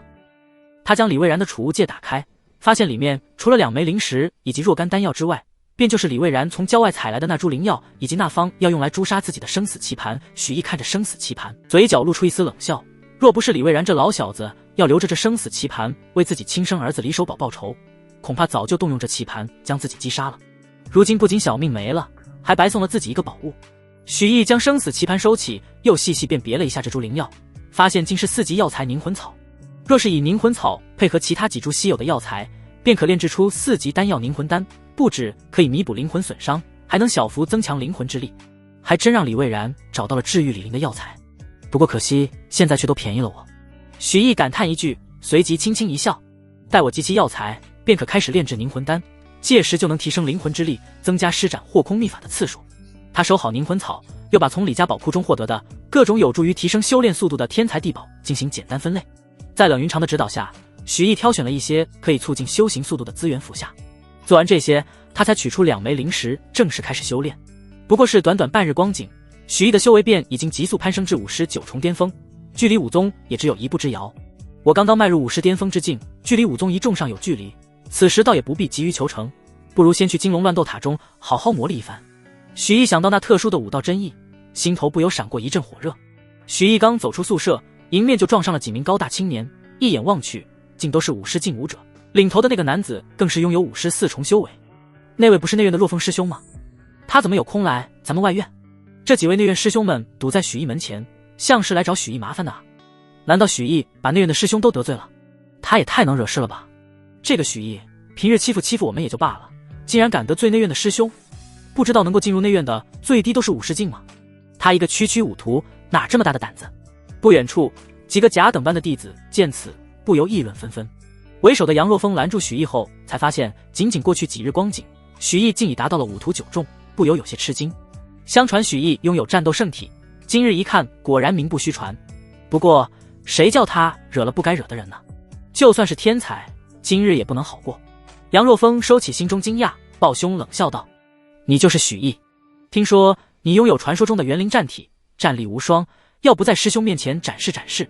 许毅一心想去修炼，懒得理会这些人，径直向着金龙乱斗塔方向走去。然而，杨若风却又往前一步，挡住了许毅去路，不悦道：“许毅师弟，你怎么没大没小的？我问你话呢，你连声招呼都不打。”许毅皱了皱眉头，这帮人显然是来找自己麻烦的。只是他最近应该没有得罪什么人啊？莫非？许毅看向四周，果然在不远处发现了萧雪梦和徐志高的身影。这些人莫不是他们找来的？树荫下，萧雪梦看着被4、5名内院弟子围困在中央的许毅，脸上泛起一丝薄怒。徐志高，这就是你要给我的所谓惊喜？让内院弟子出手教训许毅？雪梦，你误会我了。徐志高一脸无辜。许毅可是传说中的战斗体质，唯有在战斗中才能快速成长。如今他在外院已然无敌手，为了助他更上一层楼，我这才特意请来内院的师兄们帮忙。徐志高这话说的义正辞严，俨然一副为许毅着想的模样。可他的那点心思又怎能瞒过萧雪梦？他黛眉紧蹙，心里对徐志高愈发厌烦，但最终他却没有上前阻止。许毅之前就能以5图5重的修为击败5图9重的武者，如今他已经突破5图9重，究竟能爆发出多强的战力？能不能越一个大境界打败50亿重？萧雪梦很期待。当然，如果许毅遇到了危险，他不会坐视不理，会立刻出面制止。徐志高见此，心中暗喜，脑海中已经浮现出许毅被杨若风等人打得鼻青脸肿、跪地求饶的场面。然而，让在场所有人都没想到的是，被一众武师强者围困的许毅，非但没有害怕，反而还轻飘飘地吐出了一个字：滚！徐志高和萧雪梦狠狠一愣，滚！他竟然让内院师兄们滚！许毅居然如此嚣张，他怎么能这么嚣张？这完全是不把内院弟子放在眼里啊！小子，你未免太过狂妄了。内院弟子们一阵惊怒，一位武师一众的内院弟子一把将许毅肩头按住，怒喝道：“看来师兄，我该好好教教你，目无尊长的下场。”然而他还没来得及出手，他的眼前便忽然出现了一个越来越大的巴掌。啪！随着一声脆响，那名内院弟子只感觉脸上一痛，随即身体不受控制地飞了起来。当他重重地摔到地上后，才终于反应过来，捂着飞速肿起的脸颊，凄厉地惨叫起来。许毅一巴掌将他抽飞出去。杨若风和其他内院弟子后知后觉，见到同伴的惨状后，瞳孔不由狠狠一缩。区区5图9中的许毅，竟然将一位武师境的内院弟子轻松秒杀。就算可能有偷袭的成分在，如此战力未免也太过恐怖了吧？杨若风有些惊疑不定，但自己的同伴被打，于情于理他都不能退缩。更何况许毅就算能打败50亿重又如何？他可是54层。杨若风定了定神，厉声喝道：“许毅，我们只是过来跟你认识认识，你下此狠手是什么意？”然而还没等他把话说完，许毅又是一巴掌扇出。啪！又是一声脆响，杨若风如陀螺般飞了出去，重重地摔在地上，直接就不省人事了。聒噪，找麻烦就找麻烦，废什么话？刚才在杨若风身后还义愤填膺的众内院弟子们，看到杨若风的惨状后，全都懵在了原地。而许毅2巴掌秒杀2位武师，仅仅只在电光火石之间。直至此刻，周围众人才反应过来，震惊的眼珠子都要瞪出来了。不是，这到底谁是武师，谁是武徒啊？那杨若风不是54重吗？怎么连许毅一掌都挡不住？难道这就是战斗圣体的实力？简直恐怖如斯。萧雪梦也被惊得张大了嘴巴，没有了丝毫公主殿下的仪态。她想过许毅可能越级击败50一众，但没想到许毅连54重都能秒杀啊！而且还是那么的风轻云淡，那么的漫不经心。这样的气质简直就像是孤傲的绝世高手啊！其他跟许毅同龄的少年有这样的气质吗？有吗？当然没有。跟许毅相比，徐志高之流简直就像是没长大的小孩。许毅这小子有点帅啊！萧梦然怦然心动，看向许毅的眼眸中满是异彩。而徐志高脸上也是一副难以置信的表情，剧本不是这样的，躺在地上的应该是许毅才对。该死啊！许毅，你为什么要这么强？乖乖被打不就好了，为什么还要反抗？徐志高一脸的羡慕嫉妒恨，藏都藏不住。场上，许毅漫不经心地看向最后还站着的3个内院弟子，淡淡道：“你们一起上吧，我赶时间。”那3位内院弟子闻言，浑身不由得一抖，双腿都直打哆嗦。杨若风武师4重修为都被秒杀了，哪怕他们3人合力，恐怕也不够许毅一巴掌打的。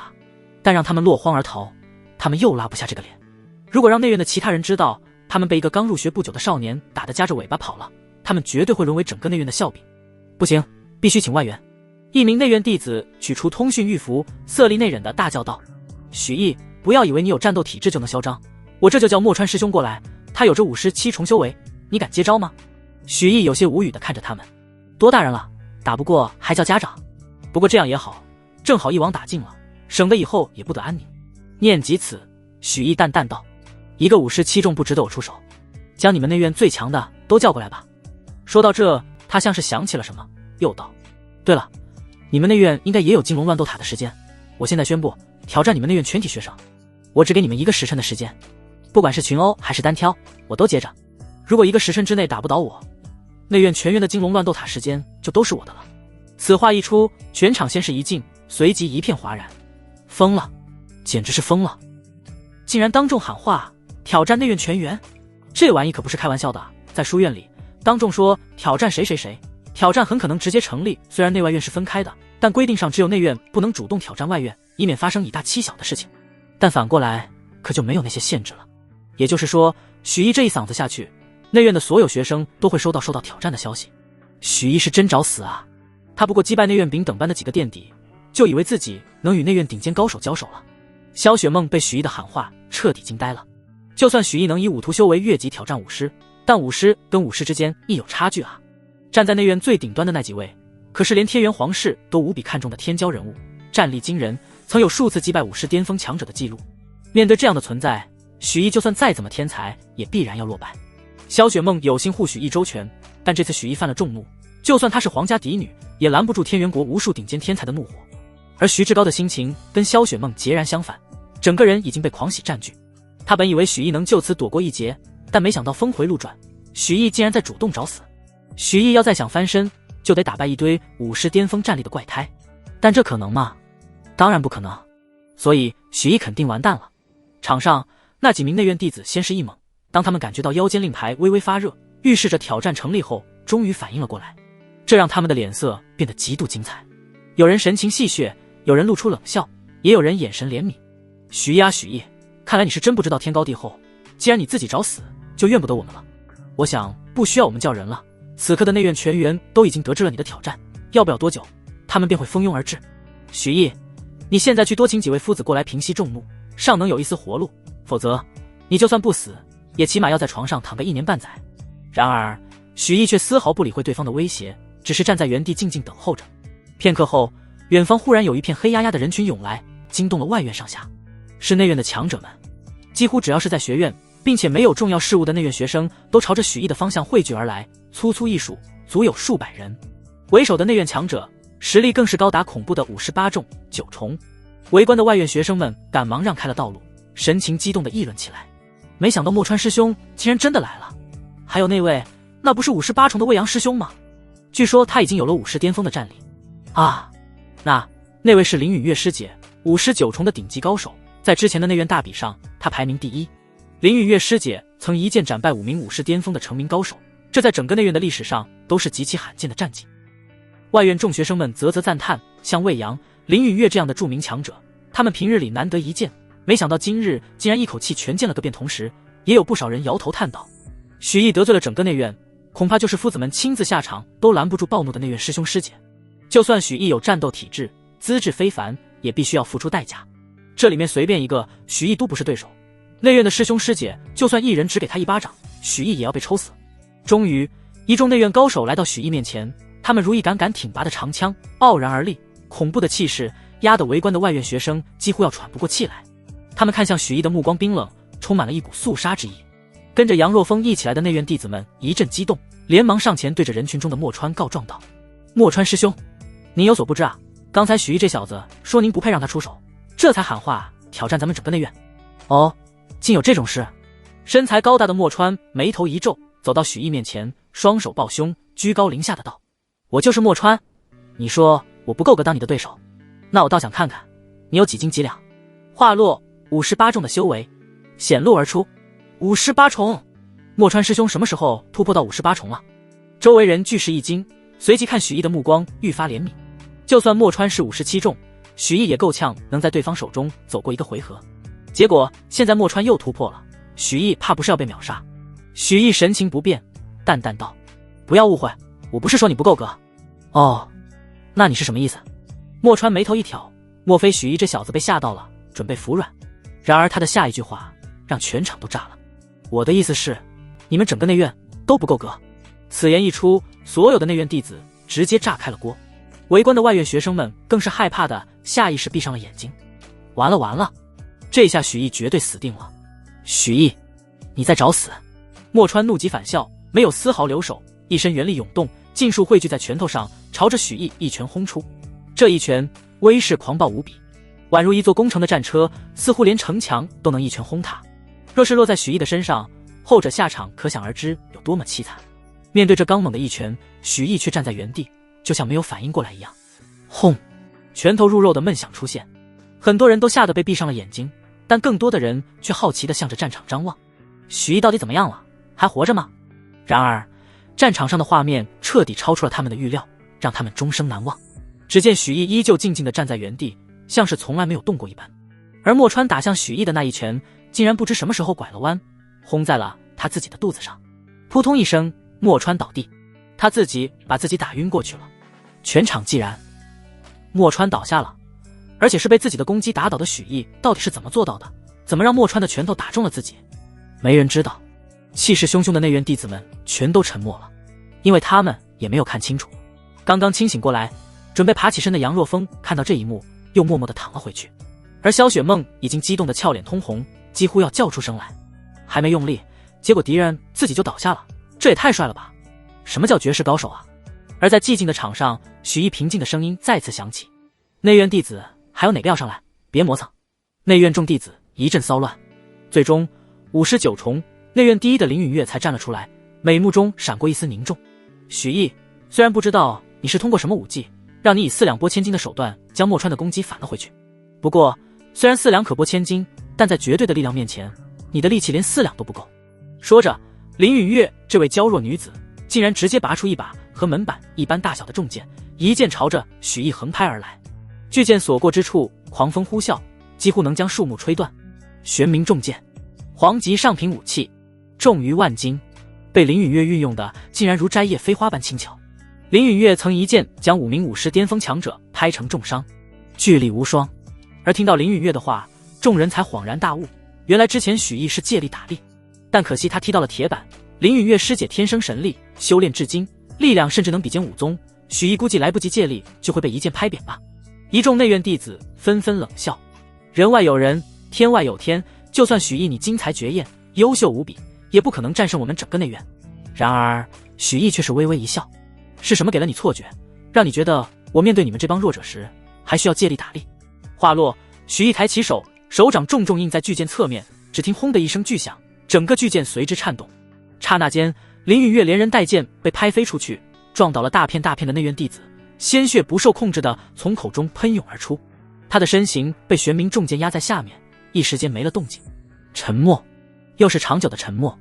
内院第一的林允月师姐败了，而且败得无比干脆，败在自身引以为傲的力量方面。这一刻，内院所有弟子，外院所有弟子都不得不承认，许毅真的有挑翻整个内外院的实力。他只有5屠9中，但他的战力却足以让武师巅峰的顶级天才也为之仰望。还有人想要挑战我吗？许毅扫视全场，语气淡淡。曾经这样的语气被人们认为是嚣张，是狂妄，但现在所有人都明白，这是身为强者的从容。内院众人沉默，许久之后才终于有声音响起：“我认输。”随即如起了连锁反应般，一声声认输不断响起。许毅身份令牌中的金龙乱斗塔时间以一个恐怖的速度增长起来。许毅略感满意的点了点头，不再理会众人，径直向金龙乱斗塔走去，而他的背影久久地烙印在萧雪梦以及在场所有人的眼中。这次负责值守金龙乱斗塔的是一位他从未见过的黑衣老者。许毅到来时，这位老者正趴在桌子上呼呼大睡。夫子，这位夫子，快醒醒！许毅刚欲伸手去将这位老者推醒，然而就在他靠近老者的瞬间，对方眼眸猛然睁开，眼中闪过一抹锐芒，许毅的手登时僵在空中，浑身汗毛倒竖。老者的眼神虽下一秒便恢复了慵懒，但对方刚才无意间流露出的气势已经深深地烙印在了许毅心中。那股气势无比骇人，在许毅见过的人当中，抛开冷云长不谈，竟然仅次于此前金龙乱斗塔的主人。即便是青藤书院的那位院长，跟这位老者都有一定差距。这位老者究竟是何方神圣？既然是书院夫子，但为何实力比院长还恐怖？许毅眼底忍不住闪过一抹震惊，而那位老者缓缓伸了个懒腰，打了个哈欠，这才漫不经心地看向许毅。何事？学生前来入塔试炼。许毅回过神，不敢有丝毫怠慢，恭敬地将金龙乱斗塔通行令牌递给对方。那老者睡眼惺忪地接过令牌，待看清楚上面的数字后，双眼微睁，迅速恢复清明。只见这令牌上显示的金龙乱斗塔时间，赫然有足足1052个时辰。黑衣老者神情古怪地打量着许毅，看着他身上外院甲等般的标识，问道：“你只是一名外院弟子，从哪儿来的这么多的修炼时长？”许毅忙道：“夫子放心，这些都是我与内院师兄比试赢来的，绝对没有一点弄虚作假。外院弟子能赢内院弟子，还赢这么多，青藤书院还从未有过这样的先例。说是赢来的，倒更像是买来的。”老者目光一凝，却也并未深究。买卖修炼时长这种事在学院时有发生，算是弟子间的资源交换，只要不违背学院规矩，学院向来是默许的。只是这小子的修炼时长也忒多了些。好了，老者随意摆弄了一番，便将令牌递还。许毅点点头，迈步朝金龙乱斗塔3层走去。那老者见许毅直奔3层而去，眼中闪过一丝惊讶，看这小子的年纪应该是才刚刚觉醒完武魂，没想到已经能闯到金龙乱斗塔第3层了。不过他转念一想，这小子买了那么多的时长，想必家世应该不凡，有1-2把黄级武器也不足为奇。借助黄级武器通过1、2层倒也不是难事。他刚准备继续趴下睡觉，眼角余光却瞥见旁边记录武者层数的石碑上忽地闪过一丝亮光，老者顿时惊愕不已。什么？这才多久，竟然就通过了第3层？要知道，第3层的武者虚影不仅拥有黄级中品武器，更是掌握另一门对于外院弟子都极为陌生的黄级上品武技，威力比起前2层那可不是强了一星半点。书院历届弟子能在外院阶段就通过第3层的都少之又少，更别说还是像许毅这么快的速度了。许毅，那老者看着那石碑上显化的名字，不由来了兴致。老夫不过数月未归，书院竟出了这般天才。在金龙乱斗塔4层，许毅正在与武者虚影对峙。4层的武者虚影与3层已经拉开一个档次，不仅手中的长剑品级达到了黄级上品，就连所用的剑法也更加玄奥，达到了黄级极品的层次。对面武者虚影每一剑都如同羚羊挂角，从意想不到的地方刺出。不过许毅经过前面几层的磨砺，又经历了一番生死危机，手中剑法变得凌厉狠辣。武者虚影虽然对于剑法的掌握更为精妙，但许毅的出招却更为直接干脆，一时间倒也斗了个难解难分。不过许毅倒也不是不知变通，他在与虚影比试之时，也在迅速吸收对方剑法的玄妙，并增加一定理解，融入自己剑法之中。渐渐的，他对于玄级斩天剑法也有了更为深刻的了解。半个时辰后，许毅突厥体内原本阻塞的一片区域变得通畅，之前艰难完成的动作，此刻做起来竟轻松无比。虚影刺出玄奥一剑，许毅腰身只是本能的一转，身体便轻易的躲开了。身体再次挺直，一股微弱的弹力从腰间涌出，许毅手中长剑的威力瞬间增强数倍。只见长剑如流星般急速飞过，直直插入虚影额头。武者虚影砰的一声化作了虚无。难道自己这时又有顿悟了？许毅连忙盘腿坐下，发现腰腹周围的一片曾经原力无法覆盖的微小经络，现在原力竟然能流畅通行。冷云长看到这一幕，内心也是惊诧不已。这才几天啊，许毅竟然就已经将根基瑕疵补全了80%还多。不过想到之前许毅与李蔚然的生死大战，在生死之间有所感悟，倒也说得过去。换做常人，别说把根基瑕疵补足到80%，就算只补足到60%，也足以彻底领悟出武艺。但许毅却不同，只是隐隐有了一点苗头，距离武艺雏形都差得远。当然，这并不意味着许毅的武道天赋差，相反，这证明许毅在武艺的领悟方面强得离谱。根基弥补得越完整，领悟出的武艺越强。而看许毅这情况，莫不是要将根基瑕疵弥补到10%时，才能着手领悟武艺。真不愧是师父的唯一传人。冷云长想到这里，主动将许毅能进步如此之快的缘由告诉了他，并让许毅继续通过与武者虚影的战斗，弥补自身不足。许毅这才恍然明白了之前冷云长所说的生死之间有机缘化的含义。他没有犹豫，战意盎然地冲向了金龙乱斗塔的第5层。第5层的武者虚影比起前4层的虚影又发生了更为显著的变化，不仅手中长剑品级来到黄级极品，手中的剑法也到了玄级下品的层次。更重要的是，第5层的武者虚影背后竟然显化出了一道武魂。虽然这只是最低等的1级武魂牛筋草，但也有别于之前所遇到的任何一个虚影。牛筋草是一种常见的植物，它不仅生命力顽强，还异常坚韧，其强度犹如牛筋，故而得名牛筋草。这武者虚影见到许毅，没有犹豫，抬手就是一道武魂融合武技。许毅不甘示弱，直接一招剑破天穹与之对轰。虚影虽然有着武魂加持，但许毅却拥有着更为强大的玄级极品武技。只见2道剑气在空中相撞，砰的一声巨响，虚影的剑气瞬间被瓦解，而许毅的剑气去势不减，直接向着虚影斩去。虚影背后的武魂闪耀，一丛一丛的牛筋草编织成一张巨网，挡住了许毅一击。而同时，被许毅击碎的牛筋草剑气竟然又重新凝聚出一道微小剑光，向着许毅射来。许毅持剑回防已然来不及，无奈只好调转原力，一拳轰出，动用黄级极品武器及肉身，将其狠狠击碎。这道剑光虽然只凝聚了刚才逸散剑气的部分能量，却更加坚韧几分。若不是许毅肉身强横，换做其他人定然要吃大亏。看样子，对面这道武者虚影对于武魂与剑技的掌握都很高明。许毅心底一阵赞叹，能够借着区1级武魂，就让本就不凡的剑法更加诡异多变，不愧是书院天才留下的虚影。不过这却也激发起许毅心中的傲气，他今日就要试试不借助武魂，仅凭剑法武技，看看能在这金龙乱斗塔上走过几层。想着，眼中金光一闪，许毅便又是提剑冲上去，腰腹用力，力量迸发，一道剑招便从一个不可思议的角度向着对方刺去。那虚影见状，也是提剑上前，两人叮叮当当的站成一团。与此同时，在金龙乱斗塔之首那位黑衣老者看着那座石碑上已经蔓延在第5层的光点，眼中满是不可思议。这个叫许毅的弟子竟然这么快就打通了第4层，莫非这小子拥有某种顶级武魂？第4层的武者虚影虽然手持黄级上品武器，拥有黄级极品的武技，但毕竟没有武魂。若是许毅拥有9级乃至10级的武魂作为增幅，能在短时间内通过金魂乱斗塔第4层，倒也能说得通。不过即便如此，这许毅的战斗才情也算是极为顶尖了。黑衣老者赞叹。就在这时，旁边石碑上的光芒又是一亮，这代表许毅又通过了1层，来到了第6层。第6层，这怎么可能？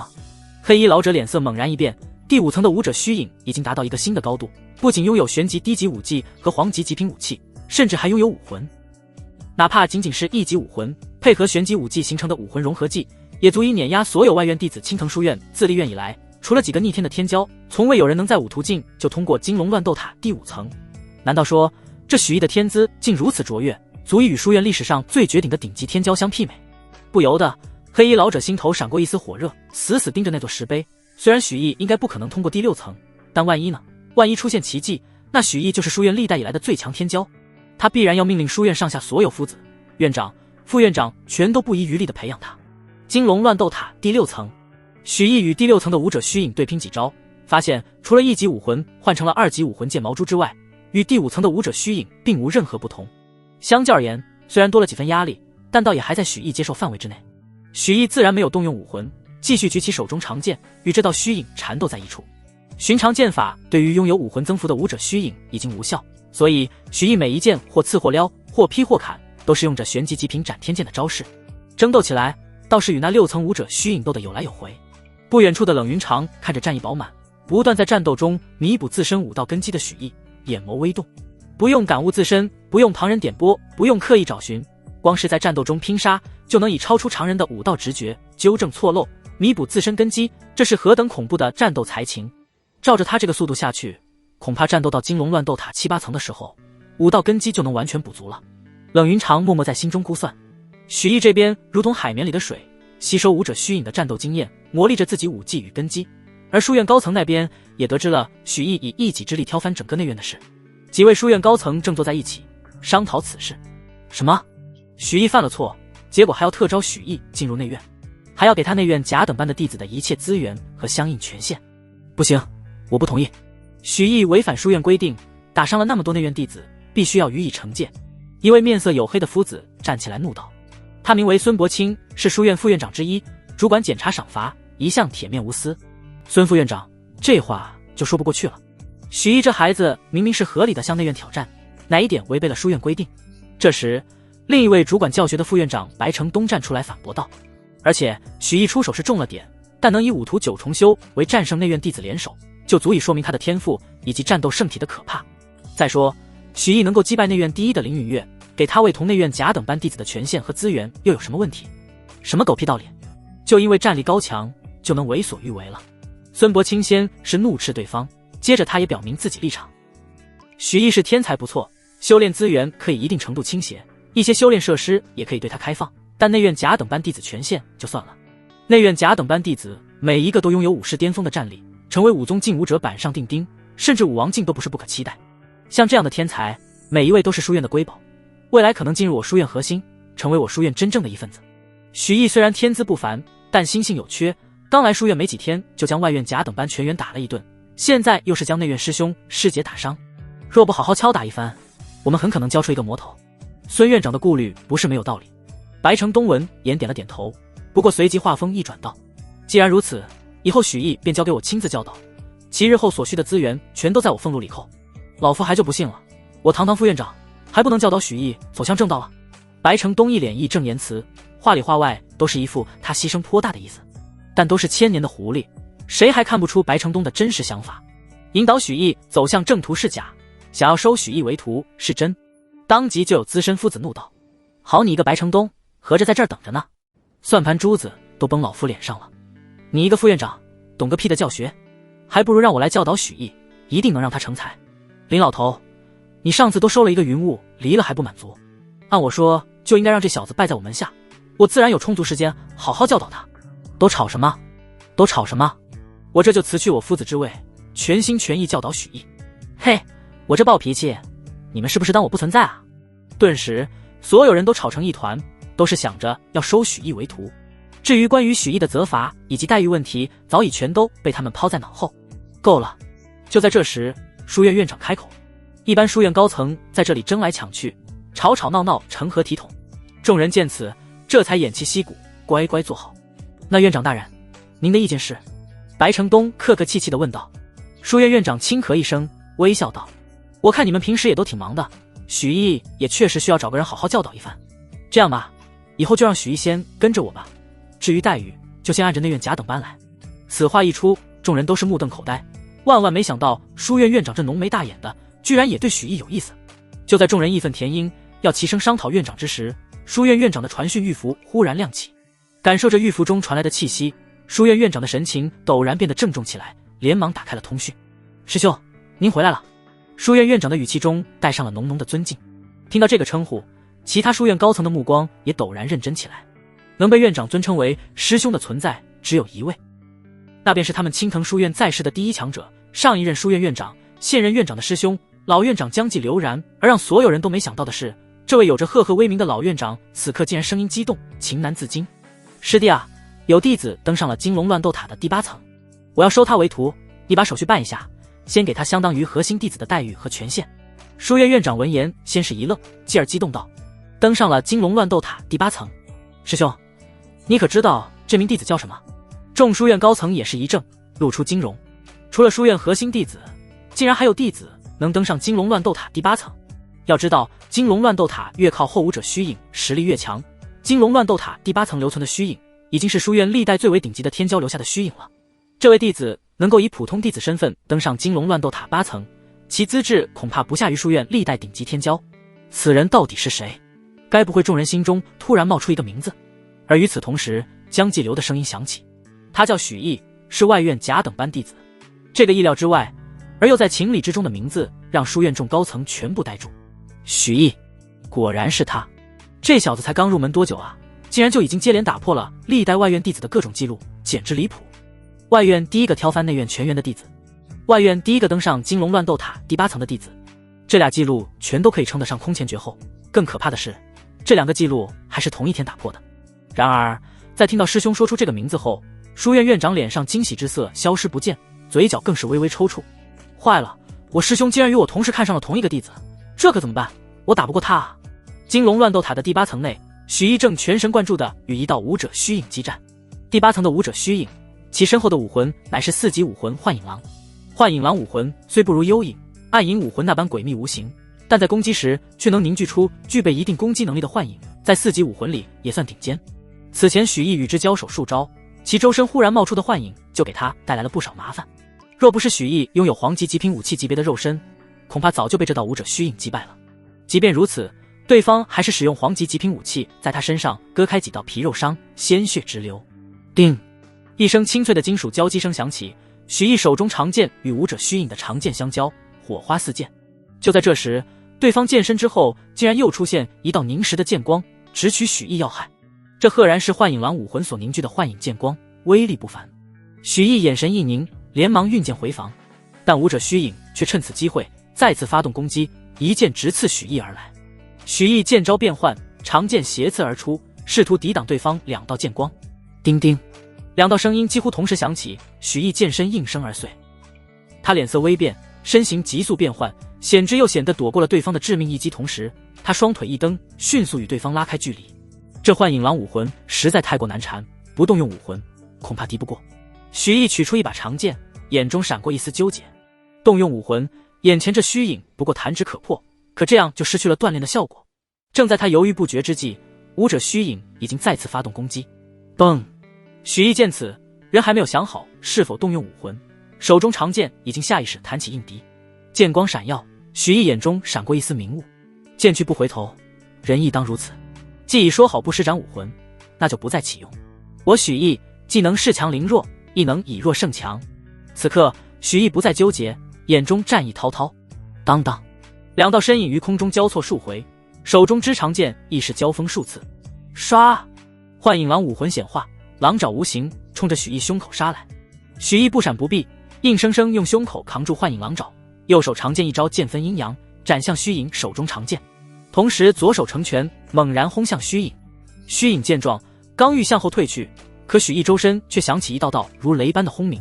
许毅只感到元力贯通全身，全身力量汇聚一处，左拳无论是速度还是力量都更增3分。轰！刚猛的拳印狠狠轰击在武者虚影身上，虚影直接化为漫天流光散落。刚才那股力量是……许毅只感受到前所未有的酣畅，浑身上下每一条细微经络，元力皆能畅通无阻。不仅如此，身体每一处变化都在他的感知当中，不仅可以一定程度控制血肉骨骼变化，就连周身穴窍乃至毛孔的开合都尽在掌握。仙子姐姐，我的身体这是……冷云长经过检查，眼中闪过一丝惊愕之色。他面色复杂地看着许毅，缓缓说道：许毅，你的根基瑕疵已经尽数弥补，不仅如此，你还铸就了传说中的无漏之体。无漏之体，这是什么？许毅眼中闪过一丝好奇。冷云长解释道：无漏之体是指武者对肉身的掌控达到极致，精气神流转自如，趋于完美的境界。它能够让你长久维系体内元力与气血，不再因外界因素导致内在力量外流。再加上你所修炼的太上混沌法，你体内元力的流失速率将远低于普通武者，这将极大增强你战斗的持久力。此外，由于你对身躯的掌控达到极致，你不仅可以爆发出更强的力量，而且受伤后也能迅速止血，加速伤势愈合。而大部分的毒素或其他一种能量，只要你心念一动，都能被驱逐出体外，难以对你造成丝毫影响。许毅尝试了一番，发现自己对身体和元力的掌控确实达到了一个新的高度。他能够做出一些过去难以想象的动作，即便有些动作违背人体常理，他也能轻松完成。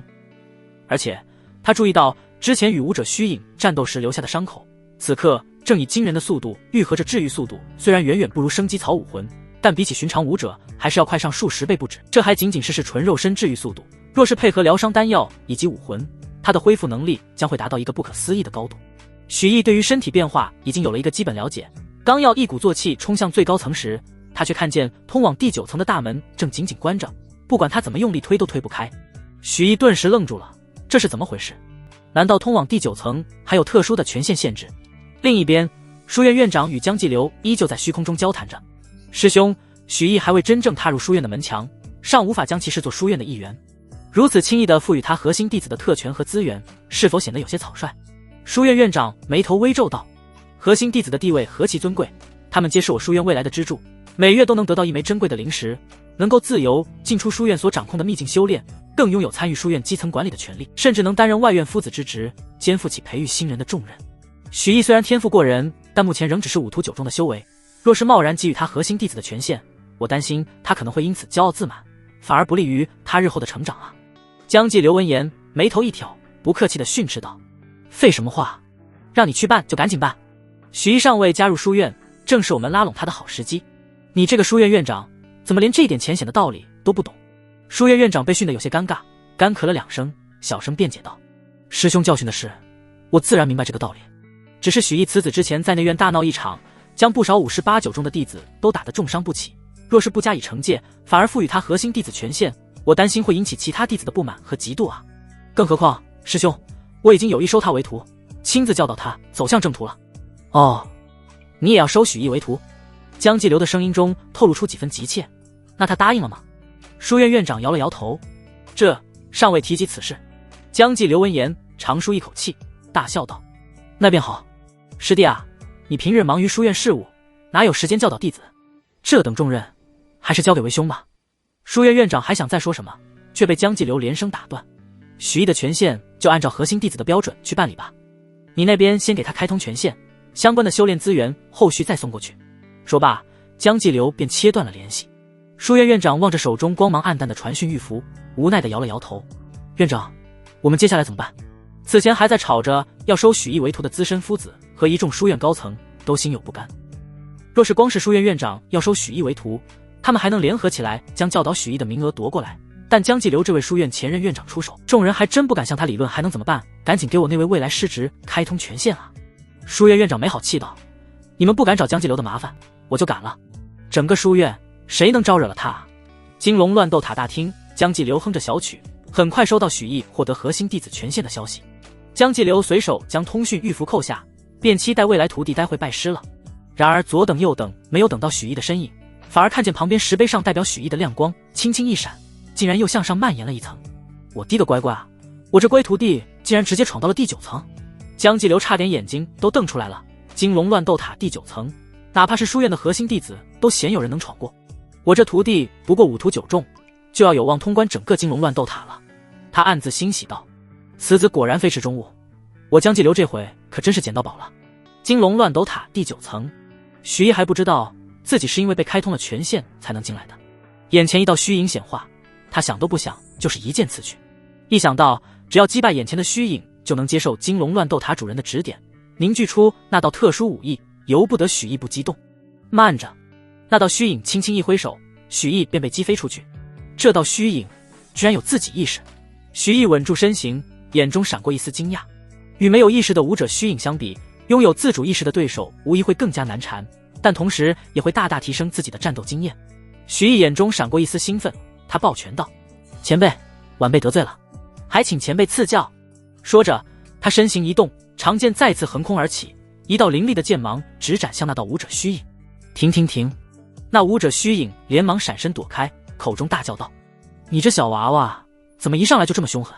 我可不是来跟你打架的，我是来指点你的。”指点？许毅随即一愣，但很快就反应过来，面色古怪道：“前辈莫不是要指点晚辈如何凝聚武艺？”正是如此。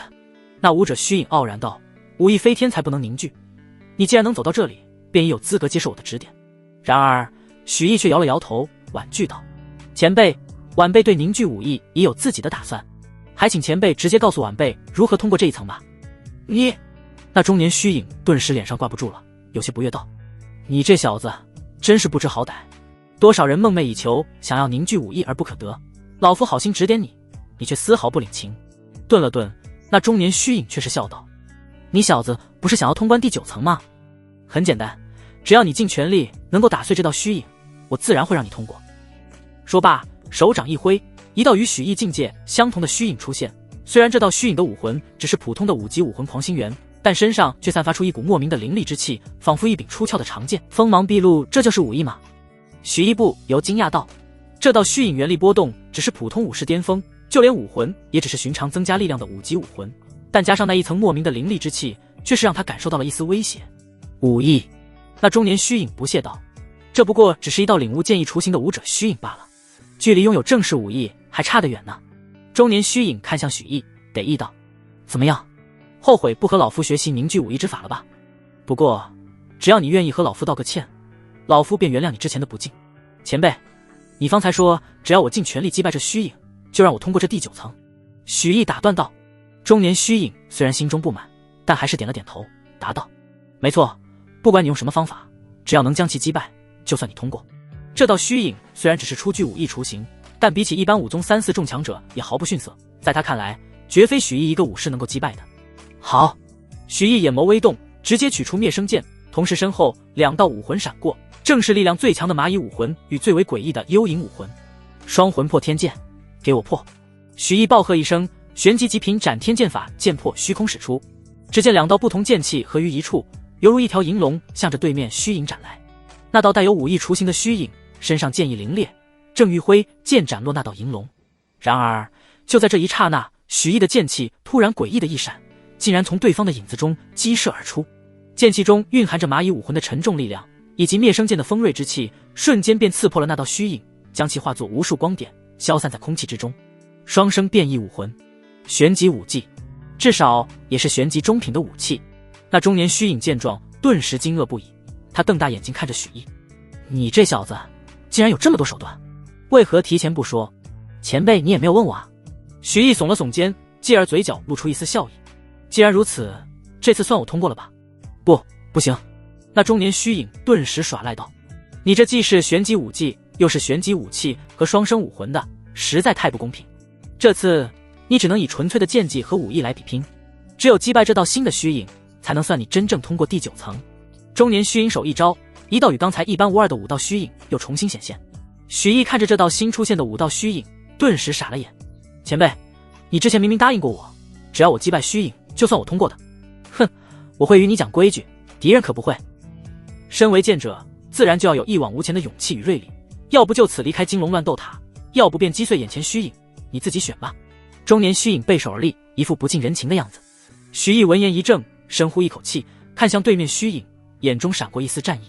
既然如此，那就来吧，正好让我领教一下剑意的威力。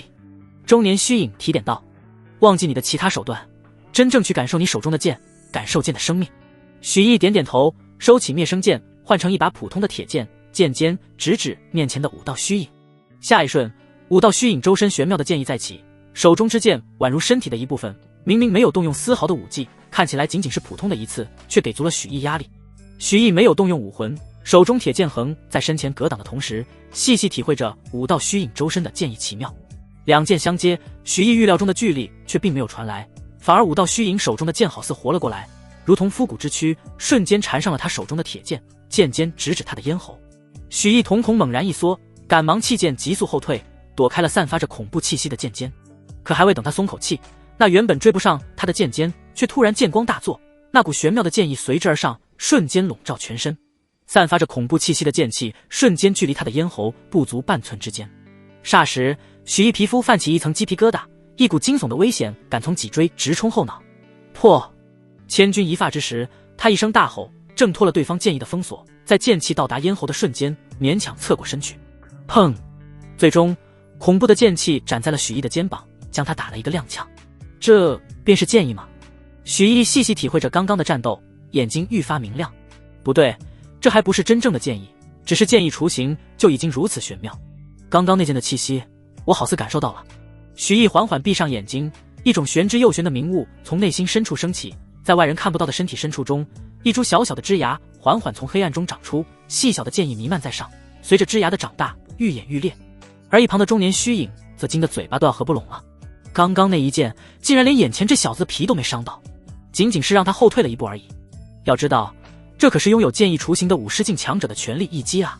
这小子的肉身强得可怕，他到底是什么怪物？他不知道的是，许毅如果用了上善若水，恐怕连这一步都不会后退。好小子，这关就算你过了。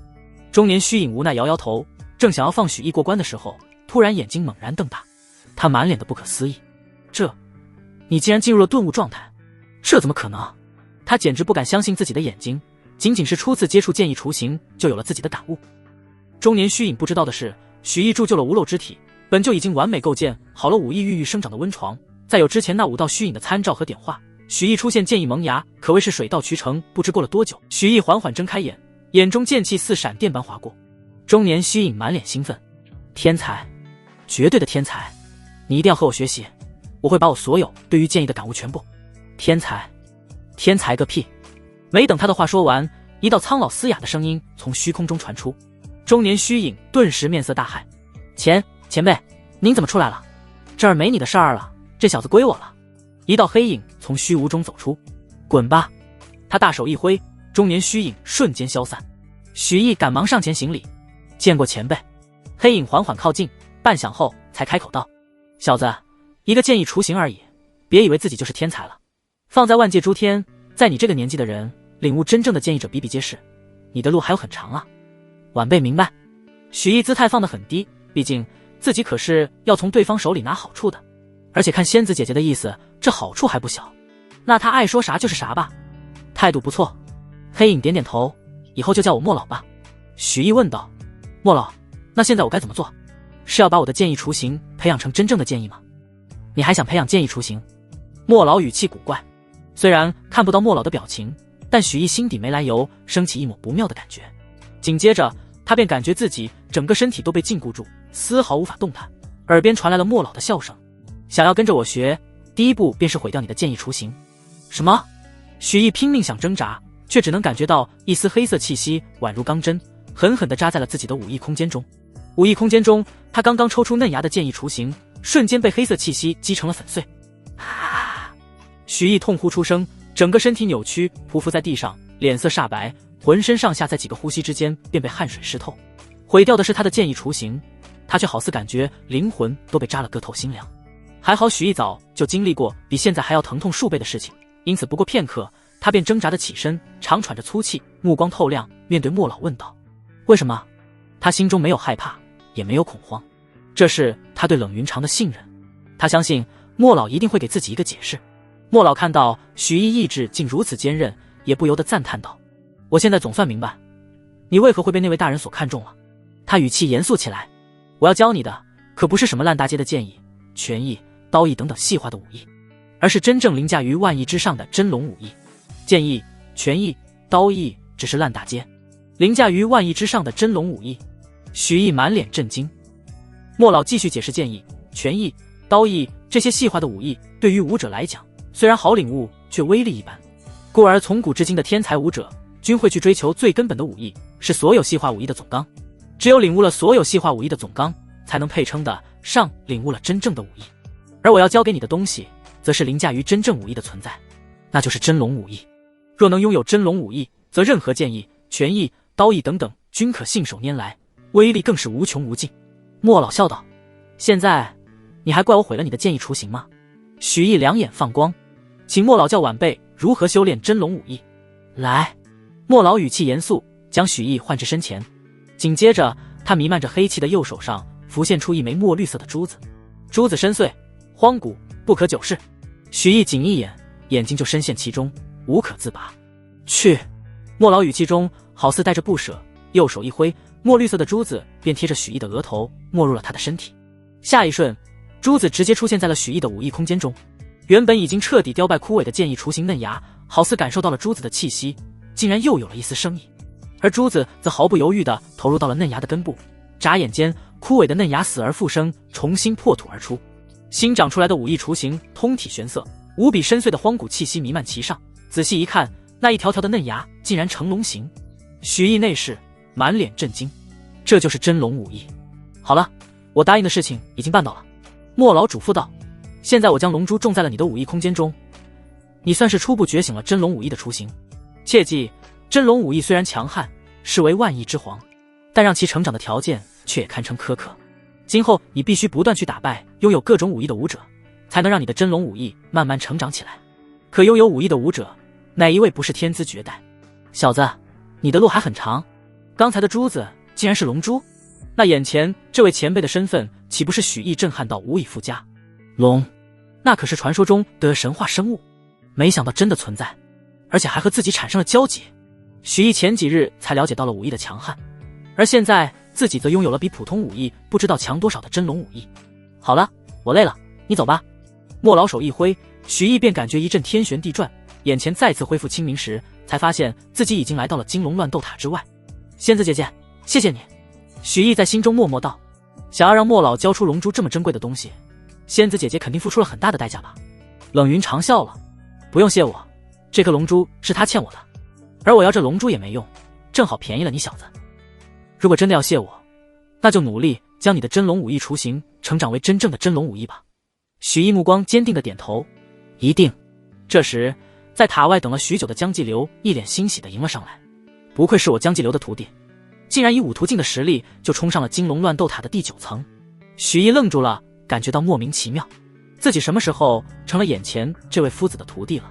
见他不说话，江继流还以为许毅还沉浸在没能闯过第9层的悲伤之中，随即拍了拍许毅的肩膀，安慰道：“不要沮丧，你已经很天才了。想要通关整个金龙乱斗塔，那可是觉醒了武艺雏形才能做到的事情，而你现在才五途径而已，无法通过第9层是再正常不过的事情了，千万不要妄自菲薄啊！”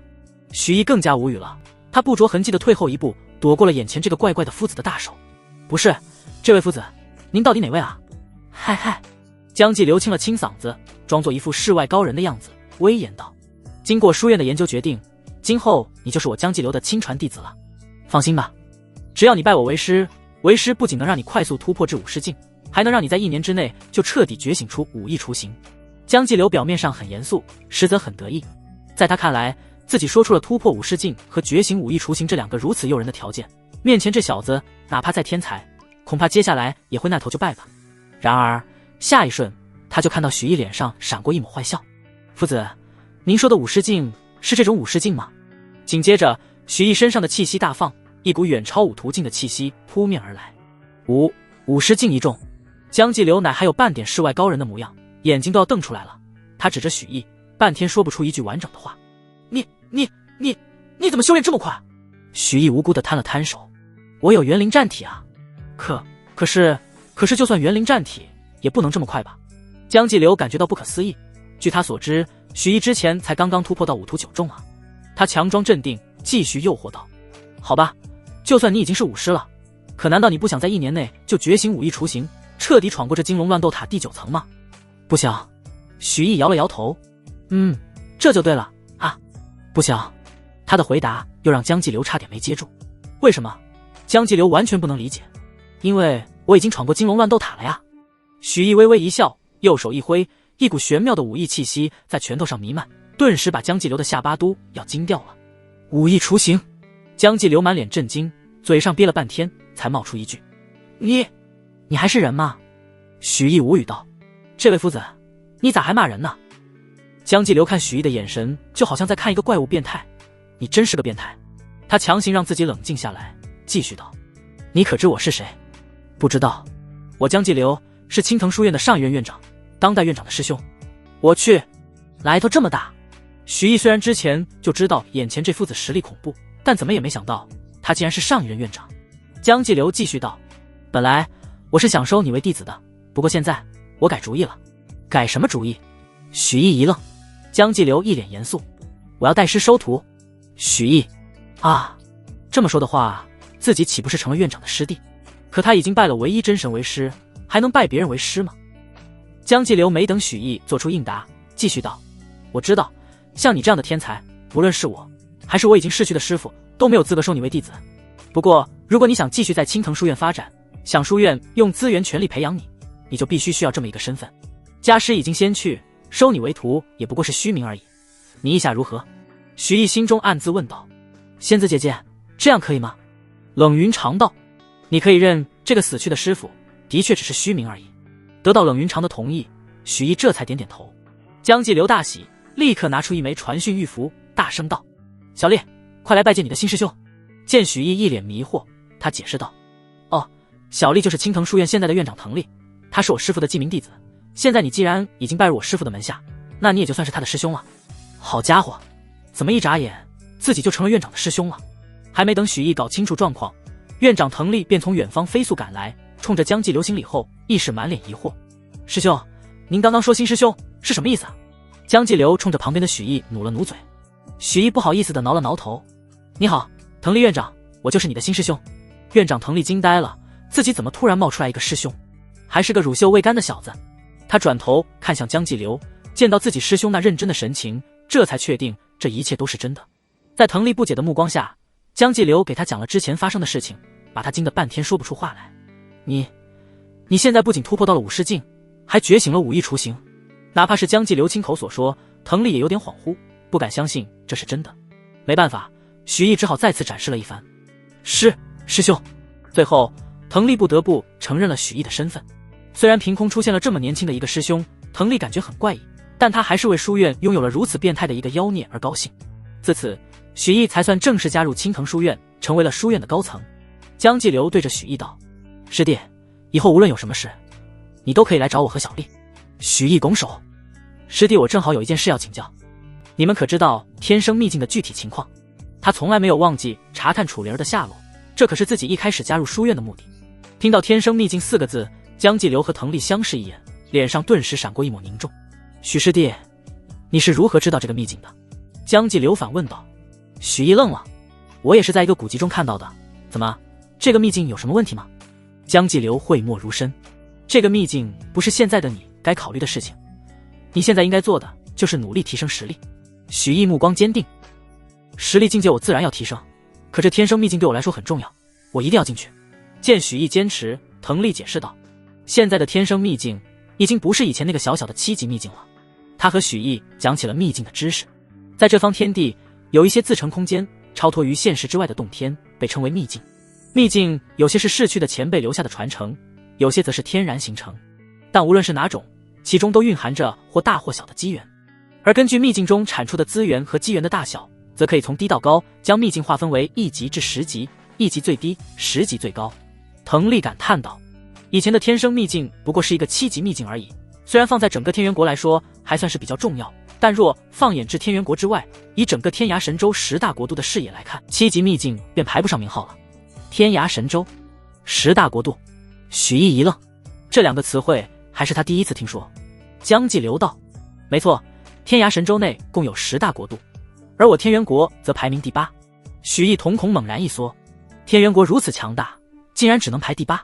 江继流道，有关天涯神州和10大国度的信息，在天元国内属于机密，是不会对普通民众开放的，只有武王以及武王之上的武者才会了解到这方面的消息。许毅恍然点头表示明白了。滕丽继续道，现在的天生秘境已经数百年未曾现世，而最近则传出消息，天生秘境好似与某个神秘的秘境相融合后产生了极大的异变。他眼中闪过一抹金光，异变之后的天生秘境，根据皇室所说，级别很可能达到了10级之上，这已经绝非我天元国一国可吃下的秘境了。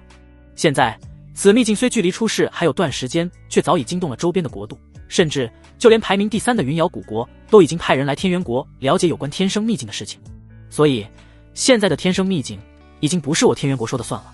江继流目光灼灼，书院也是刚刚从皇室那里知道了天生秘境的异变，我很好奇，小师弟，你一定要去往天生秘境的理由是什么？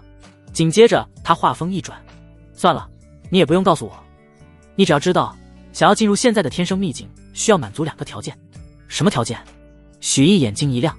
第一，达到5宗境界。现在新的天生秘境内部灵气浓度极高，5宗之下若进入，很容易会被灵气撑爆。第二，得到天元皇室的认可。现在整个天元国恐怕也只有天元皇室能得到几个进入的名额。江继流道，哪怕如此，你也要去吗？要去。许毅想都没有想就做出了决定，他必须要找到楚灵儿，不然他真不知道自己还能靠冷云长坚持多久。更何况这天生秘境分明是一次极大的机缘，自己怎能错过？5宗而已，自己很快就能达到，至于得到皇室的认可，看来自己必须要冒险了。又叮嘱了许毅几句后，江继流和滕丽留给了他一块代表着书院身份的令牌，这才离开。好好修炼，有困难就去找小栗子和你师兄我，记住，书院永远是你坚实的后盾。这是江继流走之前的最后一句话，这让许毅内心泛起一抹暖流，心中暗暗道，只要书院不负自己，自己必不负书院。许毅想了想，也准备离开书院，去以义婿的身份接触皇室的时候，却在书院门口被一个意想不到的人拦住了。许毅，公主萧雪梦站在许毅面前，欲言又止。许毅略感诧异，这小妮子是转性了，之前那股狂傲劲儿呢，怎么现在这么扭捏？怎么还想找许某的麻烦吗？许毅没给他好脸色，你误会了，我来找你没有恶意。萧雪梦脸色微红，发出了邀请，我只是想找你去皇宫做客。去皇宫？许毅眼睛一亮，他本来还想着以义婿的身份虽然能够去往皇宫，但之前义婿被邀请至李家的事情多少有人知道，李家如今覆灭，义婿的身份肯定要受到怀疑。现在如果能以许毅这个干净的身份去皇宫的话，岂不是更好？他看着眼前的萧雪梦有些顺眼了，这简直是瞌睡了就来枕头啊。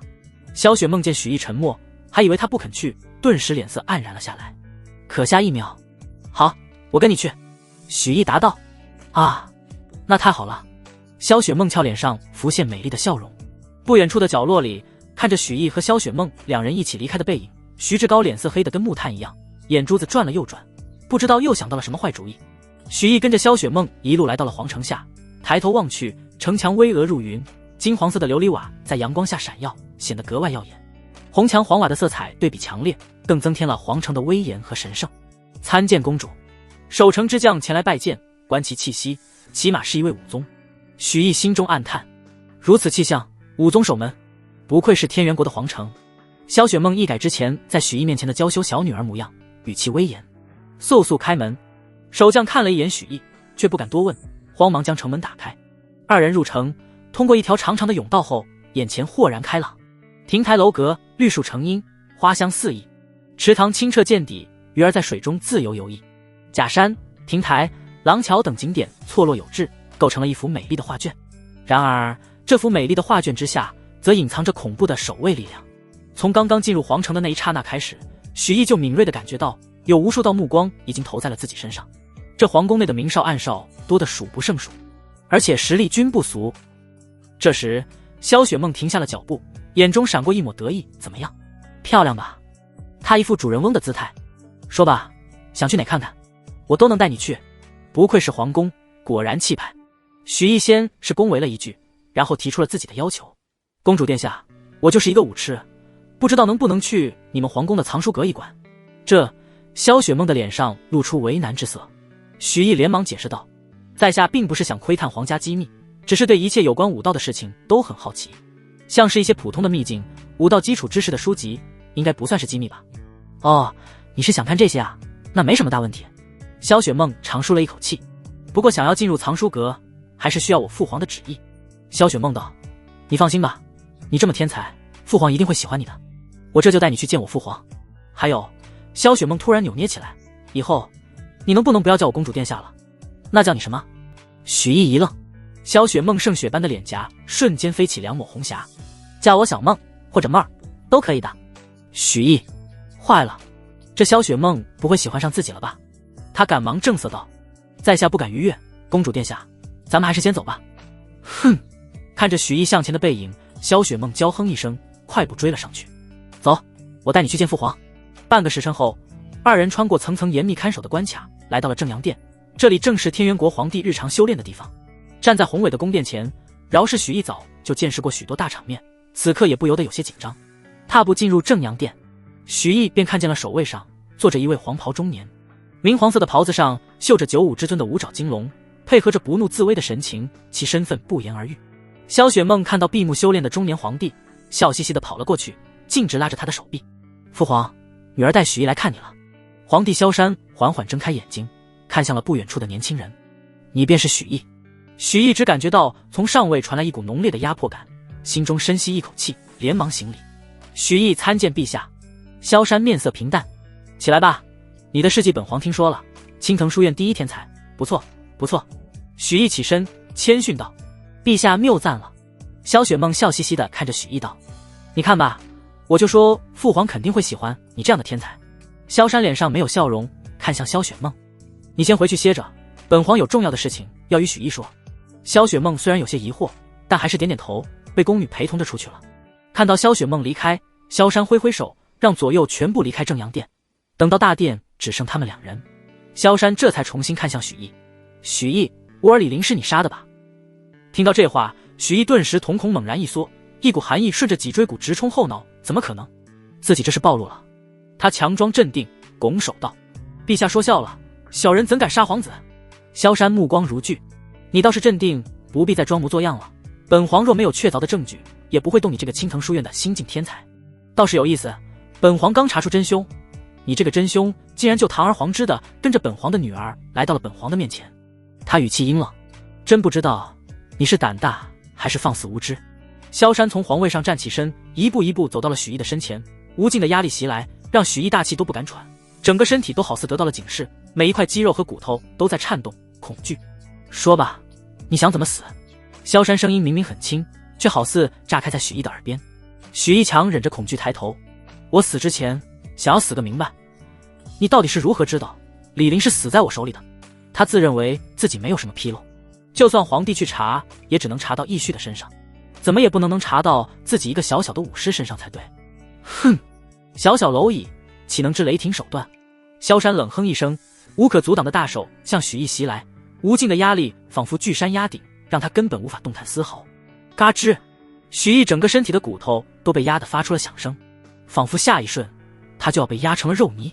就在这千钧一发之时，一面纯白的令牌从许毅的身上飞出，迎风化作一道虚影，迎上了萧山的手印。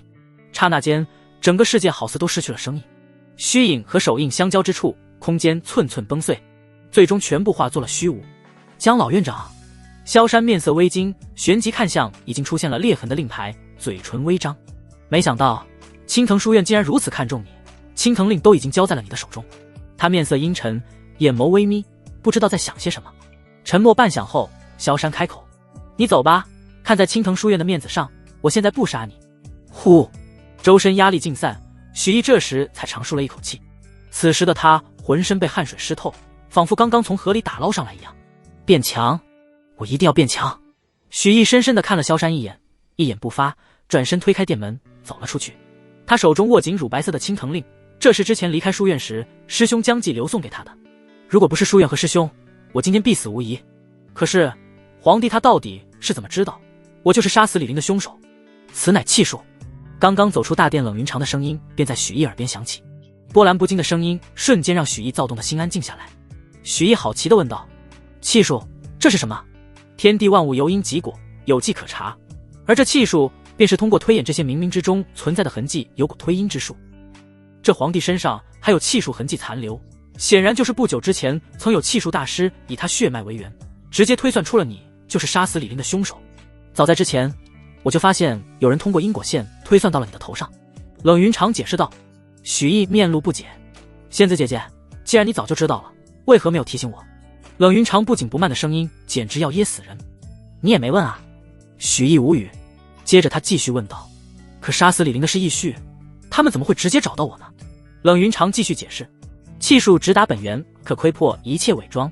忽然许毅眼睛一亮，像是想到了什么。那如果刚刚皇帝要出手杀我，您是不是会出手？冷云长发出一声轻笑，并没有直接回答。不过许毅相信，真到了那个时候，冷云长一定会出手的。许毅悬着的心放松了下来，紧接着许毅若有所思的声音接着响起：也就是说，皇帝现在虽然知道是我杀了他的私生子，却并不知道义婿同样也是我。冷云长点了点头，说道：没错，你还没笨到家。搞清楚了自己到底是怎么暴露的之后，许毅心中总算有了底。随后许毅也不耽搁，脚步不停，快速地沿着来时的路走去。毕竟无论如何，自己都可是杀死皇帝私生子的凶手。许毅不相信皇帝会这么轻易地放过自己。走过一处拐角，许毅盯着前方的一处角落，眉头一皱：不对，我明明记得这里有一处暗哨。回头望去，只见刚才还可以看到的侍卫不知何时竟然全部消失。许毅目之所及，偌大的皇宫竟然只剩下了他一个人。一时间遍布琉璃彩瓦，金碧辉煌的皇宫陷入了诡异的安静之中。瞬间许毅浑身上下肌肉绷紧，汗毛耸立，整个人就好像进入狩猎状态的凶兽一般，彻底进入了战斗状态。下一秒，一道刀光从许毅脚下破土而出，带着一抹腥风斩向许毅的胯下。与此同时，一道狂风平地而起，无数风流仿佛绳索一般将许毅的身躯牢牢锁住。许毅心中一动，武王镜，这一抹刀光极其刁钻，仓促之间许毅很难躲过。你一个小小的武士一众，能够死在我的刀下，也算是不枉此生了。一道不阴不阳的声音带着一抹戏谑出现在许毅耳中。不过刺客想象中那鸡飞蛋打的场景却并没有发生。几乎就在刀光就要斩到许毅胯下的刹那，许毅直接催动霍空秘法，瞬间许毅的身影微微模糊了一刹那，下一刻许毅整个人都消失不见。赤利刃划破空气，一道腥风凭空而生，破空声足以证明方才的这一刀有多么狠辣，可惜却只能刺破空气。一个略显圆润，身穿一身大红色太监服饰的人出现了在许毅方才的位置，看起气息显然是武王境强者。只不过现在这位武王境强者脸上却满是不可置信的神色，呆呆地看着自己手中的奇形刀具。这位武王境强者带着一抹浓浓的疑惑，喃喃自语：见鬼了吗？活生生的一个大活人怎么就这么不见了？这是什么手段？下意识的，这位武王境太监抬头寻找许毅的踪影，几乎就在这太监刚刚抬头的瞬间，许毅的身影出现在了他的前方。看了看许毅与自己的距离，大概有10丈之远，这太监愈加震惊。一眨眼的功夫，这小子怎么可能出现在了10丈之外？面对一个武王境强者，明面实力只有51重的许毅脸上却没有半点慌张。抬头看了看安静的不正常的周围，许毅心中暗暗思忖：这狗皇帝还真是阴险，只要不让人知道我是死于他的手中，没有了直接证据，就算青藤书院想要为我报仇都没办法。捏了捏拳头，许毅嘿嘿一笑，不过这也正好给我机会了，只要我杀了这个太监，就算动用了底牌也不会有人知道。眼看许毅竟然转身看向自己，看架势还想要跟自己过2招，这位武王境的太监顿时笑了，哼，不管你有什么秘密，都只不过是一个50境的蝼蚁罢了，竟然敢对我龇牙。看着脸上充斥着杀意的许毅，这太监露出一抹病态的笑，舔了舔手中略显怪异的七星刀具，说道：也罢，我这就让你知道什么是天堑。直到这时候，许毅才看清刚才攻击自己的武器到底是什么。看着那奇异的刀具，许毅眼角不自觉地抽搐了2下。如果他没有看错，这把七星刀具就是传说之中的去世刀。刚才这太监是想要给我去世。虽然许毅现在的肉身已经可以比拟皇级极品武器了，就算是站着让这太监砍，一时半会儿也没啥问题。可是不知为何，许毅依旧感到一阵恶寒。死太监！许毅拳头捏得咔咔响，心中的杀意越发汹涌。从储物戒之中抽出灭生剑，许毅双膝微曲，就要灭了这个武王竟死变态。不过就在许毅即将运转元力之时，冷云长的声音猛然响起：别动手，有高手在暗中窥视。顿时蓄势待发的许毅身躯僵住了，没有半点犹豫，许毅直接将灭生剑塞进储物戒。随后许毅理都不理这死太监，脚下一动，整个人如同离弦之箭，朝着皇宫之外逃去。看到许毅转身就走，这太监才觉得正常，轻笑2声，带着一缕猫戏老鼠一般的戏谑，开口说道：呵呵，想要从我这个武王手里逃走，也不知道说你是愚蠢呢，还是傻的可爱。有高手暗中窥视，许毅不敢暴露出超过50境1重的修为，以及灭生剑、夺道命魂、武艺等等多种手段，自然不是那死太监的对手。只有逃出对方监视范围后，才能再做打算。好在他光凭肉身之力所带来的速度，也远超绝大多数武宗境。许毅双腿肌肉紧绷，脚掌之上蕴含着千钧之力。咚！一步落下，如同重锤击鼓。瞬间，他的身影撕破空气，电射而出。呼吸间，许毅已经冲出1000丈距离。然而，即使他如此之快，那道不阴不阳的声音却宛如枯骨之躯，再度在耳畔响起：好精壮的肉身啊！你这小白脸还真能跑，不过没用的。下一刻，一道阴风陡然袭向许毅胯下，许毅浑身鸡皮疙瘩直冒。这死太监！他毫不犹豫，一步踏出，霍空秘法发动，身影突兀地出现在10丈之外，避开了那阴损的攻击，继续向前飞奔。那太监顿住脚步，手持去世刀，眼中贪婪涌动。这可真是一门强大到逆天的秘法，不过10丈距离应该就是极限了，我倒要看看你这低微的修为能躲多少次。太监身影一闪，再度出现在许毅身后，连连挥刀。许毅不断以霍空秘法闪躲，可是对方却总能第一时间杀至，这让许毅心中微沉。霍空秘法消耗本来就大，更何况他只能动用51重的修为，他明面上的元力已经见底，再想催动秘法就得暴露51重以上的修为了。那阴损的去世刀再次袭来，许毅心中一狠，运转上善若水，直接横冲直撞，带着淡淡血腥气的奇形刀具狠狠地劈在许毅胯下。撕拉一声，刀锋撕裂许毅的裤子。太监就眼睛猛然一亮，好像看到了什么稀世珍宝一般。啧，还真是一件不可多得的好宝贝，留下给咱家下酒吧。可惜当去世刀与许毅身体相撞时，结果却并不像他预想中那样。只听得叮一声脆响，仿佛金铁击之声凭空传出，那略显奇异的去世刀竟然咔嚓一声断成了2截。这怎么可能？太监目瞪口呆地看着战绩斐然的好兄弟断成2截，这位从事去世几十年的手艺人简直不敢相信自己的眼睛。这世上还有能将此处都锤炼得如同金铁的横练功法吗？许毅冷笑一声，也不多废话，继续埋头狂奔。至于撕裂的裤子，他也顾不得那么多了。噗呲！就在这时，一道忍俊不禁的笑声从许毅脑海中响起。冷云长这一声笑让许毅险些岔气。仙子姐姐，我刚才都险些被淹了，你还笑？该，这坏东西割了倒也清净。冷云长不知想到了什么，白玉似的俏脸上浮现了一抹淡淡的红晕。好一会后，这位武王境的太监才回过神来，双目通红，眼眸中满是怒火，盯着许毅的背影，仿佛在看杀父仇人。敢坏了咱家的宝贝，我要你死！蚀骨销魂手，一道纤毫毕现，仿佛琉璃一般的掌印，带着一股扑鼻腥风，如同闪电一般攻向许毅后背。没办法，许毅只能勉强避开要害，硬扛。下一刻，蚀骨销魂手打在许毅后背，掌印落处，许毅身后衣物无声无息化为齑粉，紧接着诡异掌力就要落在许毅后背。与此同时，许毅后背处一道如同水波荡漾一般的波光悄然浮现，上善若水。看似好像泡泡一般一戳就破的上善若水异常坚韧，诡异掌力穿过这一层薄膜，瞬间削弱一大截，剩下的力道打在许毅堪比黄级极品武器的肉身之上，就不痛不痒了。不过如果表现的什么事儿都没有，容易被那监视之人看出端倪。许毅主动咬破嘴角，喷出一口鲜血，头也不回继续前冲。这怎么可能？太监呆愣愣地看着自己的手掌，简直不敢相信自己的眼睛。他甚至开始怀疑自己的武技有没有发动成功，这可是玄级武技啊！他一个武王用玄级武技，竟然没有秒杀一个小小的武士一宠。一时间，太监感觉自己多年修为都活到狗身上了。眼看许毅就要逃出皇宫，这太监终于急了。要是让这小子成功逃出去，那即便他是武王境，也会吃不了兜着走。给我停下！怒喝一声，太监急追而去。磅礴的气势冲天而起，这太监全力之下，身影瞬间就出现在了许毅身前，将许毅的前路挡得严严实实。滚！许毅全力催动武士一众的修为，并指成剑，重重斩下。幽魂斩天剑，如同影子一般的武魂瞬间浮现，紧接着融入许毅的这一剑之中。一道被阴影包裹、虚实不定、不可捉摸的剑光，直接从这太监脚下影子之中出现，直冲这太监两腿之间。猝不及防之下，这位武王境的太监被直接斩中。老变态，我忍你很久了。当时太监的裤子就破了一个大洞，里面那白到不正常的大腿露了出来，鲜血顺着大腿流下。若非那里本就什么都没有，这一剑就足以让任何一个男人崩溃。小贱人，我要把你碎尸万段！身上最隐秘的地方受伤，这心里略显扭曲的太监彻底陷入癫狂。一道周身遍布惊鸿纹路、体型如豹、凶恶狰狞的凝猫虚影瞬间出现在其身后。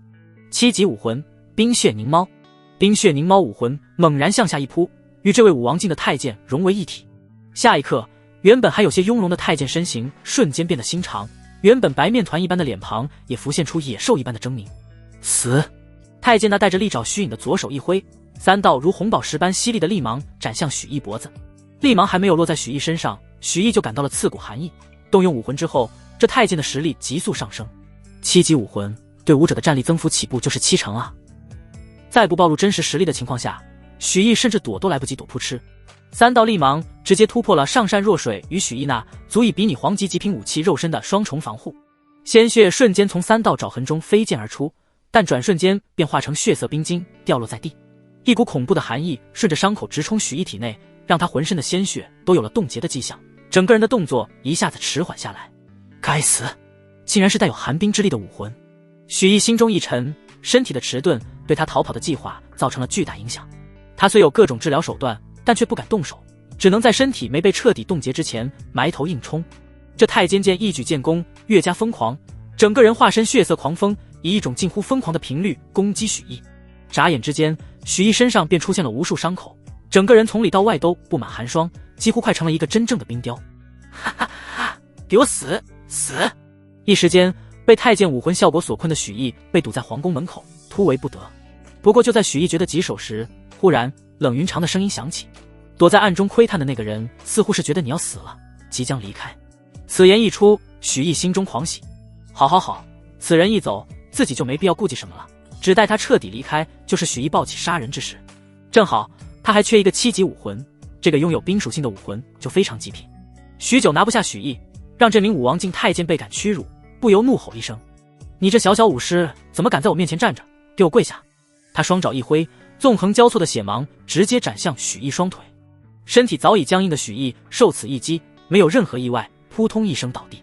在外人看来，许毅已是强弩之末，必死无疑。不过许毅却依旧冷静无比，无视身上的一切痛楚，默默问道：仙子姐姐，还不能出手吗？还不能，虽然那人已经离开，但目前你还处于他的感知范围之内，你一旦抱起，他会立刻赶到。许毅微微颔首，继续等待着。太监对着许毅不断拳打脚踢，眼神中满是残忍和戏谑。好一会后，感受着许毅气息不断微弱下去，他才失去了继续折磨的兴致，抬手准备彻底解决许毅。血域徒手，刺骨的杀意从头顶袭来。面对这一击，如果许毅再不动用底牌，将真的面临巨大的麻烦。死吧！伴随着狞笑，血手轰然落下。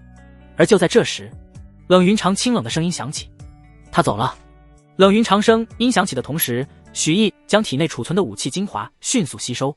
晶莹剔透的光芒之下，许毅身上那可怖的伤势瞬间愈合，原本重伤垂死的身躯彻底恢复。六魂斩天剑，一剑光寒19周。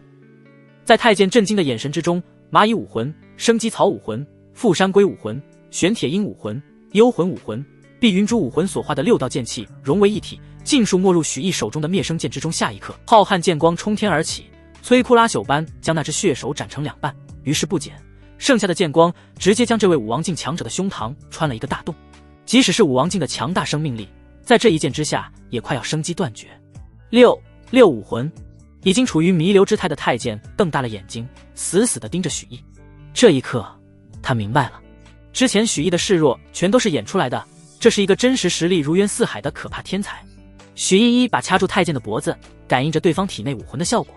闭目感知刹那，许毅有些惊喜，这冰血凝猫武魂当真是极品，蕴含着纯粹的冰属性不说，还能将冰属性的力量加持在武者的任何手段当中。没有犹豫，许毅催动混沌顶武魂将其吞噬。经过混沌顶武魂的演化，他得到了冰血凝猫武魂的全部力量。同时，因为混沌顶武魂的升级，前6种武魂全部晋升为7级。而这还不是此次蜕变的极限，在将7级武魂的空窗补全后，他体内的8级武魂金甲蜂王也被混沌顶武魂吞噬。立刻，许毅又多了一个8级武魂，并且将前面所有武魂都晋升为了8级。许毅能清晰地感觉到，能使用8种8级武魂的自己，战力暴涨到了一个可怕的地步。而且他还有着李蔚然的8级武魂长生藤，此武魂和生机草武魂无比契合，待两者融合之后，自己的实力还会再涨。不过现在不是融合2大武魂的时机，将武魂吸收，收了太监身上的储物袋后，许毅直冲皇宫大门而去。不料他转身的那一刹那，一个身穿深红色衣袍、童颜鹤发，手里拿着一柄玉质拂尘，看起来慈眉善目的太监不知何时站在了许毅面前。许毅脸色骤变，眼前之人所散发的气息超过刚才那死太监几10倍不止，即使自己使出全力也不可力敌。怎么回事？不是已经没有监视了吗？怎么还是能有人这么快赶到？这时冷云长的声音响起，这太监便是暗中监视你的人，他之前确实离开了，不过他身上似乎有某种特殊的感应宝物，不管是你离开皇宫大门，还是杀死追杀你的太监，他都会以第一时间赶到。此人修为是武王境巅峰，你不是对手。听到冷云长这番话，许毅心中狠狠一沉，原来从一开始自己就没有逃出皇宫的可能。不过即使敌人不可力敌，许毅也没有放弃逃生的希望，他不敢有丝毫犹豫，也不敢有半分藏拙，直接全力催动霍空秘法。下一秒，许毅的身影就从原地消失。几乎就在许毅消失的瞬间，一张由浮尘组成的大网就将许毅方才的位置彻底笼罩。而且恰好这张大网的范围足有10丈方圆，唰的一下，许毅的身影出现在30丈之外。他心有余悸地望着那张浮尘大网，这老太监果然知道自己之前使用过的一切招数，幸亏自己刚才没有全力出手，不然一个照面就栽了。感受着许毅此刻武士巅峰的修为，这大太监古井不波的眼神中闪过一抹金色。武士巅峰？咱家这辈子还从未见过你这么年轻的武士巅峰，原来你之前藏拙了。可就算是武士巅峰，又怎么会是咱家干儿子的对手？说到这，大太监目光狠厉起来，不管你还有什么别的手段，都要死在这儿。蚀骨销魂掌。那大太监声音尖细的厉喝一声，遥遥一掌排出。同样的招式，在这位大太监手中的威势与刚才那个变态太监简直不可同日而语。许毅瞬间将灭生剑从储物戒之中抽出，直接使出了最强一击六魂斩天剑，一剑光寒19周。自己才刚刚拥有冰血凝猫和金甲蜂王武魂，不好将之融入六魂斩天剑中。不过他的所有武魂都已晋升为8级，即使只用6种武魂，6到8级武魂威能叠加之下，威力远超曾经的六魂斩天剑。浩渺剑光从许毅手中直斩而出，隐隐间有一丝龙吟震荡虚空。这一剑甚至包含了还只是雏形的真龙武艺，可谓是底牌尽出。看到许毅竟然妄图反抗自己，大太监起初还有些不屑，但下一瞬，当他看到许毅身后接连出现的6个武魂，而且还是6个8级武魂后，他脸上的那种一切尽在掌握中的从容被彻底击碎。6武魂，而且每一个武魂的级别都高达8级，这怎么可能？不等他从许毅显露出多种高级武魂的震惊中回过神来，大太监再度被许毅身上升腾而起的武道真意所震惊。武艺雏形？不对，这武艺雏形怎么比真正的武艺还要可怕？这到底是什么武艺？大太监几乎不敢相信自己的眼睛。他观看了自己干儿子和许毅战斗的全过程，在看到许毅那恐怖无比的肉身强度后，他对许毅就已经无比忌惮和震惊。结果等自己亲自出手才发现，许毅之前所展露出的一切不过是他权力的九牛一毛。他也曾见过无数天才，但跟许毅相比，那些所谓的天才全都是狗屎啊！许毅才仅仅50巅峰修为，但他靠着6武魂、武道真意所凝聚出的剑招，却让他感觉到了武王境中期巅峰杀招的威势。轰！在大太监匪夷所思的目光之中，剑光与掌印轰然相撞。然而，即便这一剑汇聚了许毅的全部底牌，几乎能与武王境6众强者的杀招媲美，也依旧在瞬间落入了下风。随着一声轰然巨响，那璀璨的剑气顷刻间被这太监的10股销魂掌击破。不仅如此，这道掌力于是未消，下一刻便出现在许毅眼前。许毅来不及做任何反应，直接就被命中上善若水与黄级极品肉身的双重防护，在这一掌面前几乎没有任何效果。受此一掌，许毅肋骨咔嚓作响，五脏六腑除了已经强化过的心脏以及肾脏以外，都出现了严重损伤。噗！一口鲜血从许毅口中喷出，仅仅只是一掌，许毅就已经身受重伤。这就是武王境巅峰吗？我差的还太远了。许毅炼化着储存在体内的混沌能量，伤势迅速恢复，但一颗心却一沉再沉。大太监阴森森地看了许毅一眼，手中拂尘猛地一甩，万千道银丝如同拥有生命一般缠绕而来。待我擒住你，你身上的秘密肯定能让陛下龙颜大悦。许毅不敢恋战，直接动用霍空逃命。他的身影一瞬消失，闪现至远方，躲过这次攻击。随后没有半点停留，许毅再次使用霍空之术，无比奢侈地以霍空秘法赶路。此秘法消耗的乃是肉体与灵魂之力，此前就已经使用过多次，本就让许毅损耗巨大。现在毫不停歇的不断催动，让许毅只感觉身体一阵虚弱，灵魂深处不断有刺痛传来。但现在已经不是考虑这些的时候了，他只能咬牙硬撑。看着身形忽隐忽现的许毅眨眼间消失在眼前，大太监也是有些震惊。效果如此恐怖的秘法，结果许毅竟能当常规手段一样用。靠着这瞬移秘法加速，许毅的速度丝毫不亚于武王后期强者。但随即他的神情变得很厉，他不允许一个50境的小家伙从自己手中逃脱。大太监冷哼一声，身后出现一个玉蟾蜍的虚影。他双膝一曲，伴随着裤子的撕裂声，双腿肌肉飞快膨胀。下一刹那，凄厉的破空声轰然炸响，大太监的身影瞬间消失，原地只剩下踩出的深深大坑。下一瞬，高速赶路的许毅忽然间面前出现一道身影，他根本来不及做任何反应，便被一脚踹中。仓促间，许毅只能勉强将双手挡在身前。咔嚓，许毅双臂扭曲，被直接踹断，身形倒飞而出。那大太监没有给许毅任何机会，身形一闪，直接来到了还在倒飞的许毅面前，如有实质一般的杀意刺激的许毅汗毛耸立。许毅一咬牙，再度压榨肉身与灵魂，全力催动霍空。轰！许毅的身影被狠狠踹向地面，在地面上轰出一个深逾10几丈的大坑。大太监冲到坑底，却发现那里除了一片血迹外，空无一人。他不由狞笑出声，还真能折腾，我看你往哪儿跑。须臾之后，大太监就看到了一个血淋淋的人出现在半里外的空中。小子，拿命来！奸笑再起，大太监双足一蹬，再次朝着许毅的位置电闪而去。此刻许毅已经陷入了濒死之境，刚才大太监的那2脚让他耗尽了体内全部的混沌能量，若非有混沌能量救治，当时他就死在了坑底，哪还有动用霍空逃跑的力气。而即使用尽混沌能量恢复，许毅的身体也已经如一只破烂的布娃娃，伤势深可见骨，变成一个血人。扑通一声，许毅摔入一处略显破旧的荒废院落之中，彻底昏了过去。然而即使许毅已经毫无反抗之力，冷云长也依旧没有帮忙的意思，似乎在他看来，大太监杀不了许毅。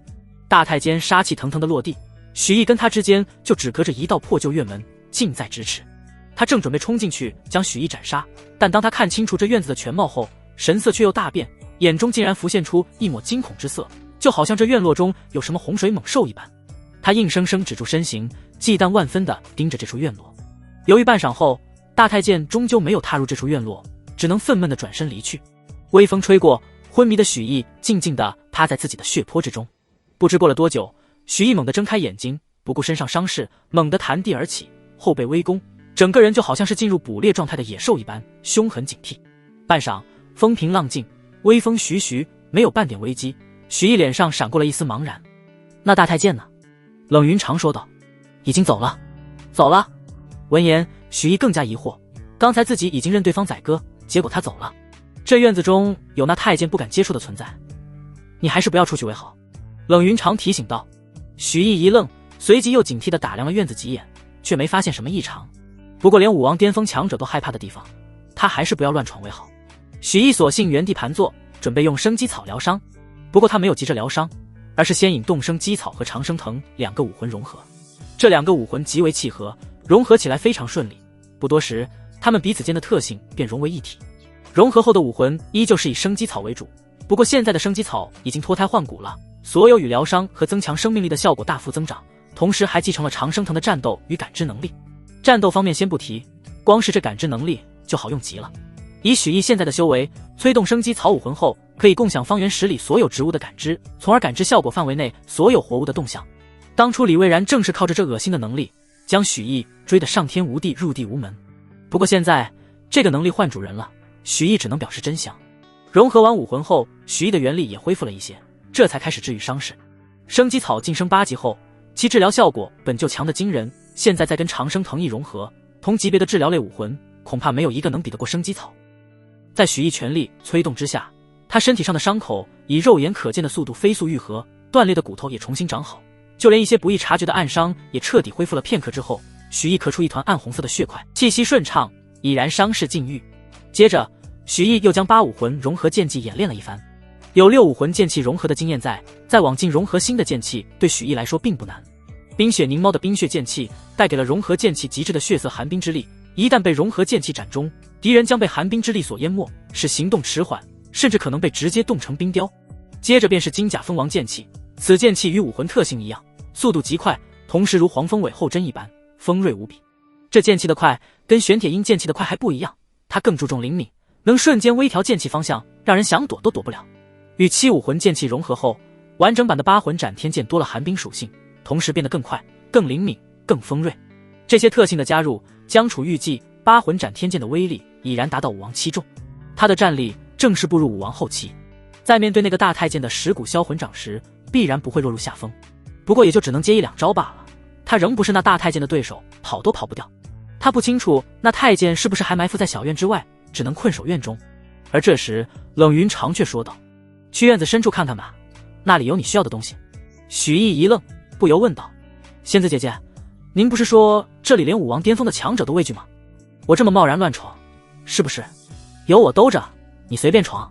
冷云长语气依旧平淡，但许毅却听出了一股难以言语的自信，这让许毅不由得安心下来。他点了点头，向着小院最深处摸去。很快许毅便看到一个破旧的房屋，屋门摇摇欲坠，这怎么看都不像是一个住人的地方，但许毅却隐隐察觉到其内有一股活人的气息。自己的出路已经被大太监堵死了，现在只能寄希望于门后面那冷云长口中的自己需要的东西。嘎吱，在略显刺耳的声音之中，许毅推开这扇年久失修、已经有点朽坏的木门。瞬间许毅瞳孔收缩，他居然在里面看到了一个双腿盘坐的人影。唰的一下，许毅暴退。后退的同时，许毅低着头恭敬地解释：晚辈青藤学院许毅，被人追杀至此，多有打扰，还请前辈恕罪。显然那武王巅峰的大太监不敢进入破旧小院的原因，正是因为此人。武王境巅峰都如此忌惮，更不用说许毅了。然而过了许久，那身影都毫无动静。许毅试探着再度出声：前辈。依旧没有半点动静。许毅疑惑，小心翼翼地抬头看向那道人影，看清楚对方样貌后顿觉惊艳，那是一位看起来不过28年华的少女。在一张清冷绝美的面庞之上，精致到完美的五官浑然天成，不点红的小巧樱唇之上，微微上翘的鼻翼平添一丝可爱，浓密的睫毛之下，那双眼睛似乎下一刻便要睁开一般，肤如凝脂，肌如皓月，浓密乌黑的3000青丝在其背后柔顺披下，更是衬托的她的肌肤白到发光。而不知是何种原因，这位绝世尤物此刻浑身上下竟然只穿了肚兜和亵衣，那细致硕果的身材白到发光，鲜浓合度的笔直双腿都毫无遮掩地映入许毅眼帘。许毅看得略微有些呆滞，不过他与冷云长这位更加绝世的美人朝夕相处，对美貌的抵抗力非同常人，只是几个呼吸间便恢复过来，移开了视线。紧接着他便注意到了这屋子里的异常，灵气，异常浓郁的灵气，起码是外界灵气浓度的几10倍之多。无时无刻不在运转的太上混沌法自行吞吐起了这浓郁的灵气。短短时间几个呼吸间，庞大的灵力便被吸入许毅体内。一时间，许毅甚至有种吃撑了的感觉。靠着这浓郁的灵气，或许我可以借此一口气突破到5宗境。许毅立刻明白了冷云长口中自己需要的东西是什么，就是这得天独厚的修炼环境啊。不过，为何此地灵气如此浓郁？许毅兴奋的同时也有些狐疑。他冷静下来，在屋中细细探查一番，很快找到了灵气来源。有着大股大股的天地灵气正从屋中那位绝美女子的座下涌出，充斥周围。其中有绝大部分灵气被那名女子吸收，但仅仅是溢散出来的部分也将这间小屋变成了修炼圣地。许毅犹豫片刻，最终一咬牙坐在了绝美女子身旁，灵气最充裕之地，准备借此突破5宗。他已经别无选择，只有突破5宗，修为暴涨后才有走出院子，从武王巅峰手下逃脱的希望。前辈，我用的都是您吸收不了的灵气，还请您不要怪罪。许毅告罪一声，开始全力催动太上混沌法。太上混沌法不愧是唯一真神所创造出来的无上秘法，修炼效率极为恐怖，外界灵气贫瘠，压根发挥不出此法全部威能。但现在不同了，巨量的天地灵气宛若百川纳海，被许毅鲸吞。随着时间的推移，许毅吞纳灵气的速度也越来越快。渐渐的，这小小的房间之中竟然出现了细微的风声。一时间，许毅的气息暴涨。在如此恐怖的灵力推动之下，许毅终于感觉到修为上的关隘有了松动的迹象。许毅将自己储物界中一切与修炼突破相关的3云纹丹药取出，一股脑的服下，欲一举破关。精纯的药力再度推动许毅的气息疯狂暴涨，狂暴的元力在许毅体内狂涌。不知过了多久，他的耳边似乎传来了一声清脆的咔嚓声。下一刻，许毅气息暴涨，瞬间超越了武士的极限。睁开眼睛，许毅双目中喷出3尺神光，过了许久才缓缓消退。终于，许毅突破到了5宗境界。5宗一重，捏了捏拳头，感受着体内暴涨的力量，许毅心潮澎湃。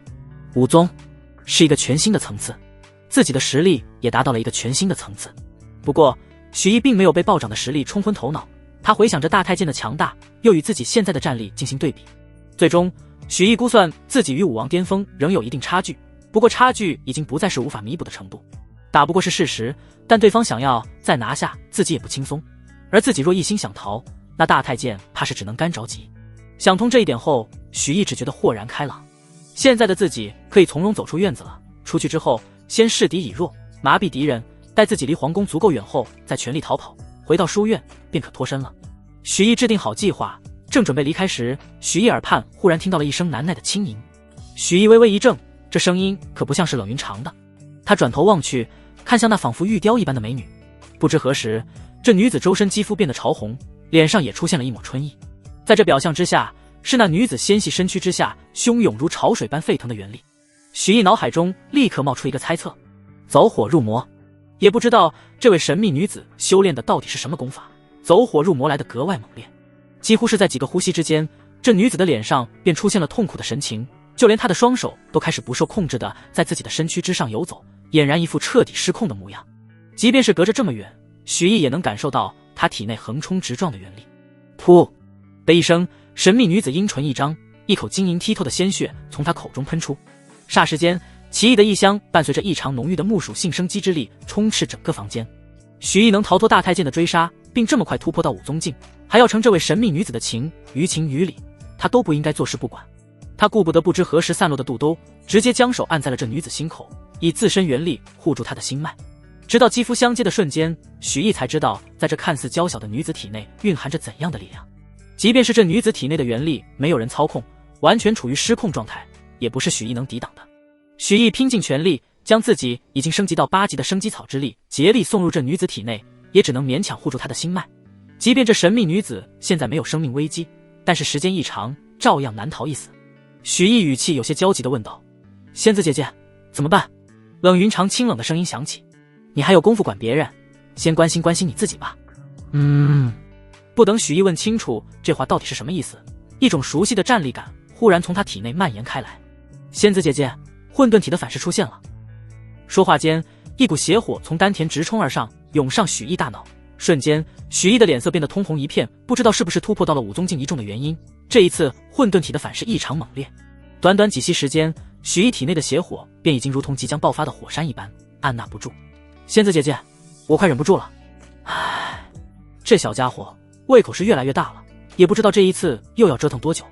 无奈羞涩的叹息一声之后，冷云长的身影悄然出现在了许毅面前。看着冷云长那熟悉的面庞之上带着的一抹淡淡的晕红的许毅双眼之中的火焰彻底爆发。冷云长素手一挥，之前那具分身再度出现，分出一丝灵魂没入其中。冷云长操控着这具分身挡在自己前面，也不知道是不是许毅突破到了5宗境，不知为何这看上去几乎与冷云长一般无二的分身在许毅眼中却是没有半点生机，让他生不起一点兴趣。许毅脸上浮现一丝苦笑，仙子姐姐，你能不能亲自帮我啊？冷云长脸上的晕红越盛，我就知道你这坏小子就会得寸进尺，真拿你没办法。不过这次可以和你玩个刺激的，倒是一箭双雕。犹豫片刻，冷云长还是咬着红唇，控制着分身朝着许毅走去。许毅虽然几乎快要被心中的邪火点燃了，可是面对这分身却是依旧没有兴趣。仙子姐姐，看着许毅那可怜的神情，冷云长咬着樱唇，缓缓脱下身上的外衫，半遮半掩的玉肌闪烁着柔美的光芒，瞬间许毅的眼睛就看直了。仙子姐姐，你对我真的太好了。许毅迈开步子就要走向冷云长，只不过还没有走出半步就被冷云长的分身拦住了。仙子姐姐，这是什么意思？一时间许毅有些搞不懂了。冷云长期期爱爱半天才说道，我的分身为主，我也在旁边帮你。看着2个好似孪生双胞胎一般的大美人朝着自己走来，许毅呼吸瞬间粗重，眼底残存的清明也彻底消失，仿佛狼嚎一般嚎叫一声，许毅再也压抑不住欲望，双臂一张扑了过去。只不过不知道是不是许毅神志不清，他扑出去的方向竟然是那浑身香汗淋漓陷入走火入魔状态的神秘女子。见状，冷云长下意识地松了一口气，随后看向身后的场景，轻笑一声，呵呵，小子你还真是艳福不浅，不过下一次说不定还真要被这小子得逞了。已经彻底失去神智的许毅似乎是发现了怀里的人并不是冷云长，下意识地茫然了一瞬，只不过下一刻他的注意力便怀里陷入意乱情迷不断轻喘的神秘女子所吸引。与此同时，那女子似乎发现了许毅的身影，满含春意的双眼睁开了一瞬间，两者的眼睛就好像磁铁一般牢牢地粘在了一起。许毅踉跄地迈动脚步，跌跌撞撞地走向这神秘女子，一双大手无意识地摸上了这神女女子最突出的部分。这一下仿佛天雷勾动地火，一发不可收拾。许毅翻身直接将这位神秘高手压在身下，双手一撕，绢布破裂之声应声响起。看着好像白羊一般的神秘女子，许毅终于再也忍不住了，俯身而下。不一会儿，一声饱含痛意的闷哼声从小屋之中传出。不知过了多久，恢复了意识的许毅睁开眼睛，映入眼帘的便是周身上下遍布红痕的神秘女子，肚兜上一抹嫣红的血痕清晰可见。看到这副场面，傻子都知道刚才发生了什么。看着他那眼角的泪痕，许毅心中不知怎地愧疚莫名。忽然许毅眉头一皱，他发现自己体内不知道何时多出一股异种灵力。凝神感知，许毅发现这股异种灵力竟然与之前许毅与柳思瑶双修之时所获得的火属性灵力极为相似的木属性灵力。显然这女子与柳思瑶一般，具有某种特殊体质，应该是木属性的。不仅如此，此刻许毅的气息相比刚才也浑厚了几分。5宗3重，他到底是什么实力？一时间许毅都有些愕然了，只是与之双修一次，结果自己刚刚突破5宗的修为，就又再度暴涨2层。对方的是多强啊！庞大的木形灵力自发地汇聚在许毅肝脏附近，甚至让许毅都有几分刺痛感了。顾不得其他，许毅直接双腿盘膝，开始炼化这股木属性灵力。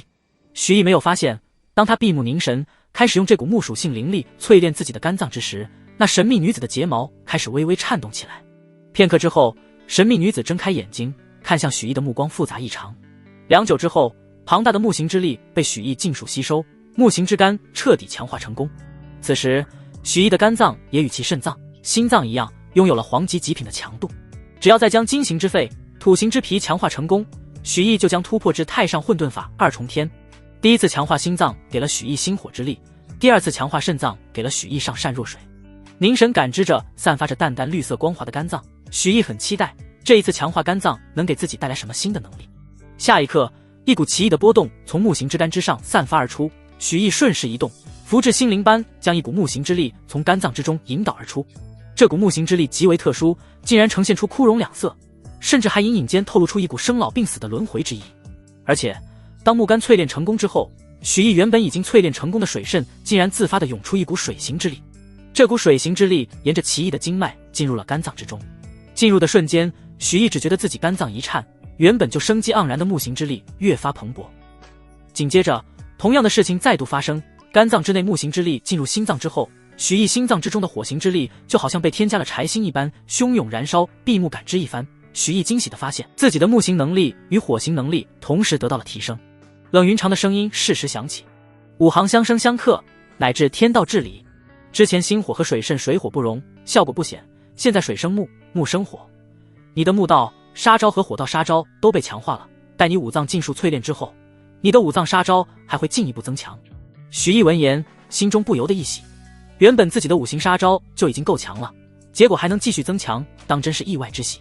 曾经自己的心火杀招只能对相同大境界以及修为比自己低的武者生效，现在不知可不可以越阶对敌。不过周围没有合适的测试心火杀招的对象，他只能先试试新杀招的效果。他一挥手，这股奇异的木形原力瞬间打在他身前的一个破旧桌子之上。下一刻，这已经不知死亡多少岁月的木桌竟然枯木逢春，长出了一簇簇嫩芽。许毅心中一动，再度挥手，浓郁的生机之力瞬间就从这长出新芽的木桌之上返回许毅体内。顿时许毅精神一振，再看向那木桌，此刻这木桌仿佛将体内的所有彻底榨干，悄无声息地化作了一捧尘土。这枯荣生死饮当真厉害！许毅双眼冒光，兴奋之极。这枯荣生死饮不但可以枯木逢春，激发生机之力，也可以掠夺生机，使其瞬间生机丧尽，两者变换随心所欲，既可以生死人、肉白骨，也可以斩寿元、夺生机，防不胜防。只不过可惜的是，这枯荣生死饮想要完全发挥效果，许毅至少要比对方高出一个大境界才可以。当然，对于实力强大的敌人来说，这枯荣生死饮也不是就彻底没有作用了，只不过效果不会这么变态而已。满意的点了点头，许毅睁开眼睛，就准备唤醒那位神秘女子。虽然不知道该怎么面对这位神秘女子，但他不会跑，挨打挨骂他都受着，该负的责任他还会负。只不过如果这位实力高强的女子想要他的命的话，那他该跑还是要跑的。许毅睁开眼睛，正要唤醒这神秘女子之时，眼前竟然空无一物。不仅这神秘女子消失不见，就连那沾染着嫣红血迹的肚兜都消失不见。跑了！许毅挠了挠脑袋，一时间怅然若失。冷云长清冷的声音响起：要不是你小子也是无意识干出了这等事，那可就不是直接离开这么简单了。仔细想了想，许毅也是一阵后怕。我就说仙子姐姐怎么会帮我帮到一半将我丢出来呢？傻笑两声，许毅从储物界之中掏出一套备用衣衫，收拾妥当之后走出小屋。实力再度提升的他，此刻已经有了与那武王境巅峰的大太监一战的底气。许毅走出小院，刚往前走了几步，身后陡然出现一股强大的气息。他回头一看，大太监不知何时出现，正好挡在了自己与刚才那小院的中间。显然这是为了杜绝他再次返回小院。不过那大太监不知道的是，那处小院已经人去楼空，许毅的实力突飞猛进，已经有了与他过招的资本。许毅也不意外，直接融合金甲蜂王武魂，身形一闪，快速地朝着皇宫大门飞去。看着速度直接飙升一大截的许毅，那大太监冷哼一声：你跑不了！怒喝一声之后，大太监全力催动武魂，元力汹涌运转间，这大太监的双腿瞬间膨胀到了水桶粗细。咚的一声闷响，白汉玉所制的地面出现一个方圆1丈的大坑。下一刻，这大太监就出现在了许毅前方。知道自己绝对逃不脱的许毅早就做好了战斗的准备。大太监刚刚出现在自己眼前，许毅五指张开，对准大太监暴喝一声：心火！增强过的心火威力大增，即便对手是武王境也能发挥作用了。一团烈焰凭空自大太监胸中生出。大太监本就对3番5次抓不住许毅惊怒异常，心火一起，瞬间便以这份炽烈的怒意为柴薪，熊熊燃烧。猝不及防之下，大太监竟然没有第一时间以元力扑灭这股心火。噗！一口夹杂着缕缕火焰的鲜血从大太监口中喷出。不过这大太监武王境巅峰的实力也不是吃干饭的，待他反应过来之后，便直接以泰山压顶之势将体内的心火彻底压灭，死死地盯住许毅。大太监语气愤恨：好歹毒的手段！许毅对增强后的心火杀招威力很满意，他冷笑一声道：这才刚刚开始，你可别扛不住了。许毅脚下微微用力，身形电射而出，主动出击。到此刻，许毅全力爆发，大太监才后知后觉地发现，许毅身上的气息竟然比方才强大了不知道多少。你这境界！细细感知之下，大太监悚然一惊，一双眼睛凸起，整个人简直跟一个老蛤蟆一般无二，震惊开口：你这么短时间竟然突破到了武宗3重，这怎么可能？趁着大太监愣神的功夫，许毅施展霍空秘法，欺身而上，单掌打在了大太监胸前。枯荣生死影，经过火行之力强化的木行枯荣之力狂涌而出，冲入大太监体内。几乎就在木行枯荣之力进入大太监体内的瞬间，许毅就看到了原本鹤发童颜、一副仙风道骨模样的大太监眼角出现了一丝皱纹，紧接着对方便以肉眼可见的速度衰老起来。短短片刻功夫，对方那原本红润紧致的肌肤变得如同鸡皮一般干枯褶皱，甚至他的脸上还出现了丑陋的老人斑。许毅有些惊讶，这枯荣两阴影的效果怎么会如此之强不过？感受着枯荣之力返回之时带来的那并不如何磅礴的生机之力，许毅也知道了原因，心中一喜。这大太监也就是看着年轻，实际上的寿元恐怕已经所剩无几了。枯荣生死影对他的效果其实同样十分微弱，但就算只惜他不到1年寿命，对这老东西来说也是致命的打击。我的枯荣生死影倒是正好克制这老头。大太监颤颤巍巍地举起双手，看着自己骤然变得苍老无比的肌肤，像是意识到了什么，绝望哭喊：寿，我的寿元！生机寿元被掠夺，让大太监几乎陷入疯狂。罪魁祸首近在咫尺，他恨不能生啖其肉。眼见枯荣两阴影对这太监如此奏效，许毅自然就要再接再厉。只不过许毅身上刚刚出现一丝枯荣两阴影的气息，已经见识过这一招威力的大太监就如同惊弓之鸟一般后退开来。见此，许毅只能遗憾收回枯荣之力。别看这大太监被许毅一记枯荣两仪引削寿斩命，可是这毕竟是一位武王境巅峰的强者，除了生机受损以外，他的实力并没有多少消减。甚至在惊怒之下，这大太监的攻击还越发狂猛起来。月华玉禅功，大太监凄厉地发出一声厉喝，整个人如同蛤蟆一般，双腿撑地，汹涌元力爆发，一层淡淡月华笼罩在了他的周身。与此同时，他的双腿也变得如同水桶般大小。嗖的一声，大太监身影瞬间消失，一声音爆猛然响起，直冲许毅而来。许毅也不敢怠慢，灭声剑出，整整8个8级武魂虚影接连在他背后出现。八魂斩天剑，一剑光寒19周。进入武宗境之后，许毅不但各方面都得到了长足的长进，更关键的是他对武魂的掌握也提升了一大截。这一剑与许毅在武士境界的一剑简直不可同日而语。蚂蚁之力道，生机草之绵长，富山龟之厚重，玄铁鹰之迅捷，幽影之阴影，碧云珠之阴狠，冰血凝猫之寒冰，金甲蜂王之犀利，尽数融入这一剑之中。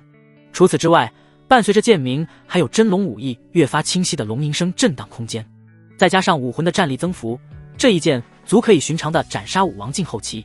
大太监也被这一剑吓了一跳。八武魂，这怎么可能？闻所未闻的事情让这位大太监几乎觉得自己陷入了幻境之中。可是那犀利的剑锋、浩渺的剑光以及体内那疯狂预警的直觉，无不告诉大太监，他面前这个看起来再年轻不过的年轻人真的拥有8个武魂。一咬牙，大太监体内原本就全力运转的元力再度被其催动一分。轰！一声震耳欲聋的爆炸之后，大太监直接被这一剑打得倒飞，一道血剑从他的胸口飙出。而在这一剑上，许毅还悄然添加了几分枯荣之力，又吸了对方1节寿命，这让大太监的身形更加佝偻，气息也急剧衰弱。他即将死去了，不是因为八魂斩天剑，而是因为他寿元将近。许毅握紧灭生剑，看到那大太监带着胸前的一道大豁口爬了起来，咬紧牙关，再度蓄力，准备再来一次八魂斩天剑。然而面对这足以将他重创的大杀招，那大太监竟然没有丝毫躲避的意思，手中不知何时出现了一枚拳头大小的玉珠，玉珠之中缓缓流动着如同流金一般的光团。此刻随着大太监近乎狂暴地朝着这玉珠灌注元力，这团光芒也越来越刺眼。仅仅只是盯着这玉珠，许毅的眼睛就感到一阵刺痛，体内混沌顶武魂仿佛拥有了生命一般，疯狂地对许毅示警。大太监的神情变得癫狂起来。我要死了，不过在死之前拉你这样一个天才陪葬，值了。任你再怎么天才，面对这五皇一击，你也没有活路。五皇一击，这太监为了除掉我，竟然用了这种底牌，也太把我当回事了吧。此刻许毅心中狠狠一沉，不知道是该哭还是该笑。似乎是这五皇一击即将彻底爆发，这玉球里面的光芒猛然爆闪一下之后尽数内敛，一股恐怖的气息从这小小的玉球之中肆意开来。恐怖的气息震荡虚空，一时间许毅有种感觉，如果此刻自己使用霍空秘法逃跑的话，肯定会被这混乱的虚空之力彻底撕碎。也就是说他跑不掉了，只能硬扛。哈哈，死吧！大太监奋力就要将手中玉球打出去，许毅只能眼睁睁地看着这玉球从这大太监手中飞出，带着无穷的光和热骤然膨胀。唉，就在此时，一声饱含复杂韵味的叹息出现在许毅耳畔。许毅微微一怔，听出这不是冷云长的声音。对面的大太监听到这一声叹息之后，却瞬间脸色大变。他张口正欲说些什么，一道散发着浓浓生机之力的木形青色光华从天而降，直接将这武王境巅峰的大太监连同那件秘宝一同笼罩。光华一闪而逝，许毅再看去，只见汉白玉所铺的地面之上出现了一个深不见底的大洞。除此之外，什么武王境巅峰的太监可以发出武皇境强者一击的秘宝，尽数消失不见，就好像从来没有出现在这个世界上一般。咕咚，看着不久之前才坦诚相见过的女子从天而降，许毅不由自主地咽了咽口水。这女人这么厉害的吗？许毅心里七上八下，不知该怎么面对。她该不会找我算账吧？仙子姐姐，仙子姐姐，快救命啊！许毅忍不住想叫外援。你自己的风流债，你自己解决。即便没有看到冷云长此刻的表情，许毅也能想象得到此刻冷云长那副看戏的表情。这让我怎么解决啊？许毅心里暗暗叫苦。没办法，许毅只能硬着头皮对这位刚刚救了自己一命的神秘女子拱了拱手。在下青藤学院许毅，这位前辈方才多有得罪，还请恕罪。那神秘女子上下打量了一番许毅，眼神清冷异常，没有半点波动，就好像在打量一件物品一般。看着女子不说话，许毅也只能继续硬着头皮为自己解释。前辈，方才晚辈也失去神智了，做出这等事实属意外。渐渐的，许毅也说不下去了。沉默半晌，一道犹如泉水叮咚银铃炸响的声音从这神秘女子口中传来。今天我们没有见过。话音未落，这神秘女子就直接从许毅眼前消失。许毅抬起头望向神秘女子消失的方向，他的目光同样有些复杂，也有些不甘。自己终究还是太弱小了。叹息一声之后，他头也不回地朝着皇宫大门走去。很快，许毅就来到了皇宫大门口。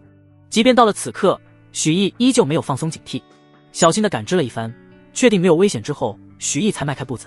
与此同时，大殿之中的皇帝萧山面前书桌之上一块四四方方、威严大气的印玺忽然闪过一抹光芒。皇帝萧山眼中闪过一抹意外，大手一张，那块印玺便如同拥有生命一般，自动飞到了他的手中。萧山微微闭目，似乎在感应着什么。下一刻，许毅衣衫褴褛，浑身血迹踏出皇宫大门的场景出现在了他的心神之中，一抹震怒之色瞬间从他的眼底涌现。两个武王竟然拿不下一个武士，废物，都是废物。是谁？到底是谁敢在皇宫里帮他？当许毅踏出皇宫大门的那一刹那，汹涌的人声就迎面而来。皇宫大门内外就好像两个世界一般，一时间许毅甚至有一种恍如隔世的感觉。许公子，一声清脆好听的声音响起。许毅转头看去，只见不远处阴影里出现一个身穿宫娥衣裙，看似年轻的女子。瞬间，许毅目光带上锋锐，宛若捕猎的野兽。这位武宗境的宫娥浑身一颤，额头不由渗出冷汗。不过在确认眼前之人没有威胁后，许毅便放松下来。宫娥松了一口气，双腿一软，险些软倒在地。他忌惮地看了许毅一眼，小心翼翼地对许毅行了一礼。许公子，奴家乃是奉皇后娘娘之命，给许公子您送一些东西。说着，这宫女掏出了一个储物袋，递给了许毅。许毅没有伸手接，静等宫女继续开口。许公子无需如此，这是雪梦公主求皇后娘娘赐下的，你就放心收着吧。宫女说话间，许毅也在思考。早有传闻，这位皇后娘娘极其善妒，甚至有几位皇子的死都与她脱不了干系。我杀了李陵这个她不喜欢的私生子，按理来说她不会害我。她不再犹豫，伸手接过储物袋。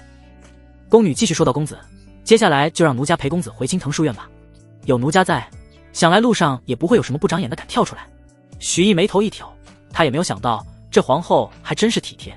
他没有拒绝，在宫女的陪同下一路相安无事。路上，许毅将皇后送过来的储物袋打开看了一眼，结果让他感到惊喜，这储物袋之中的东西竟然全部都是有关天生秘境的资料。当即，许毅拿出一个卷轴，迫不及待地看了起来。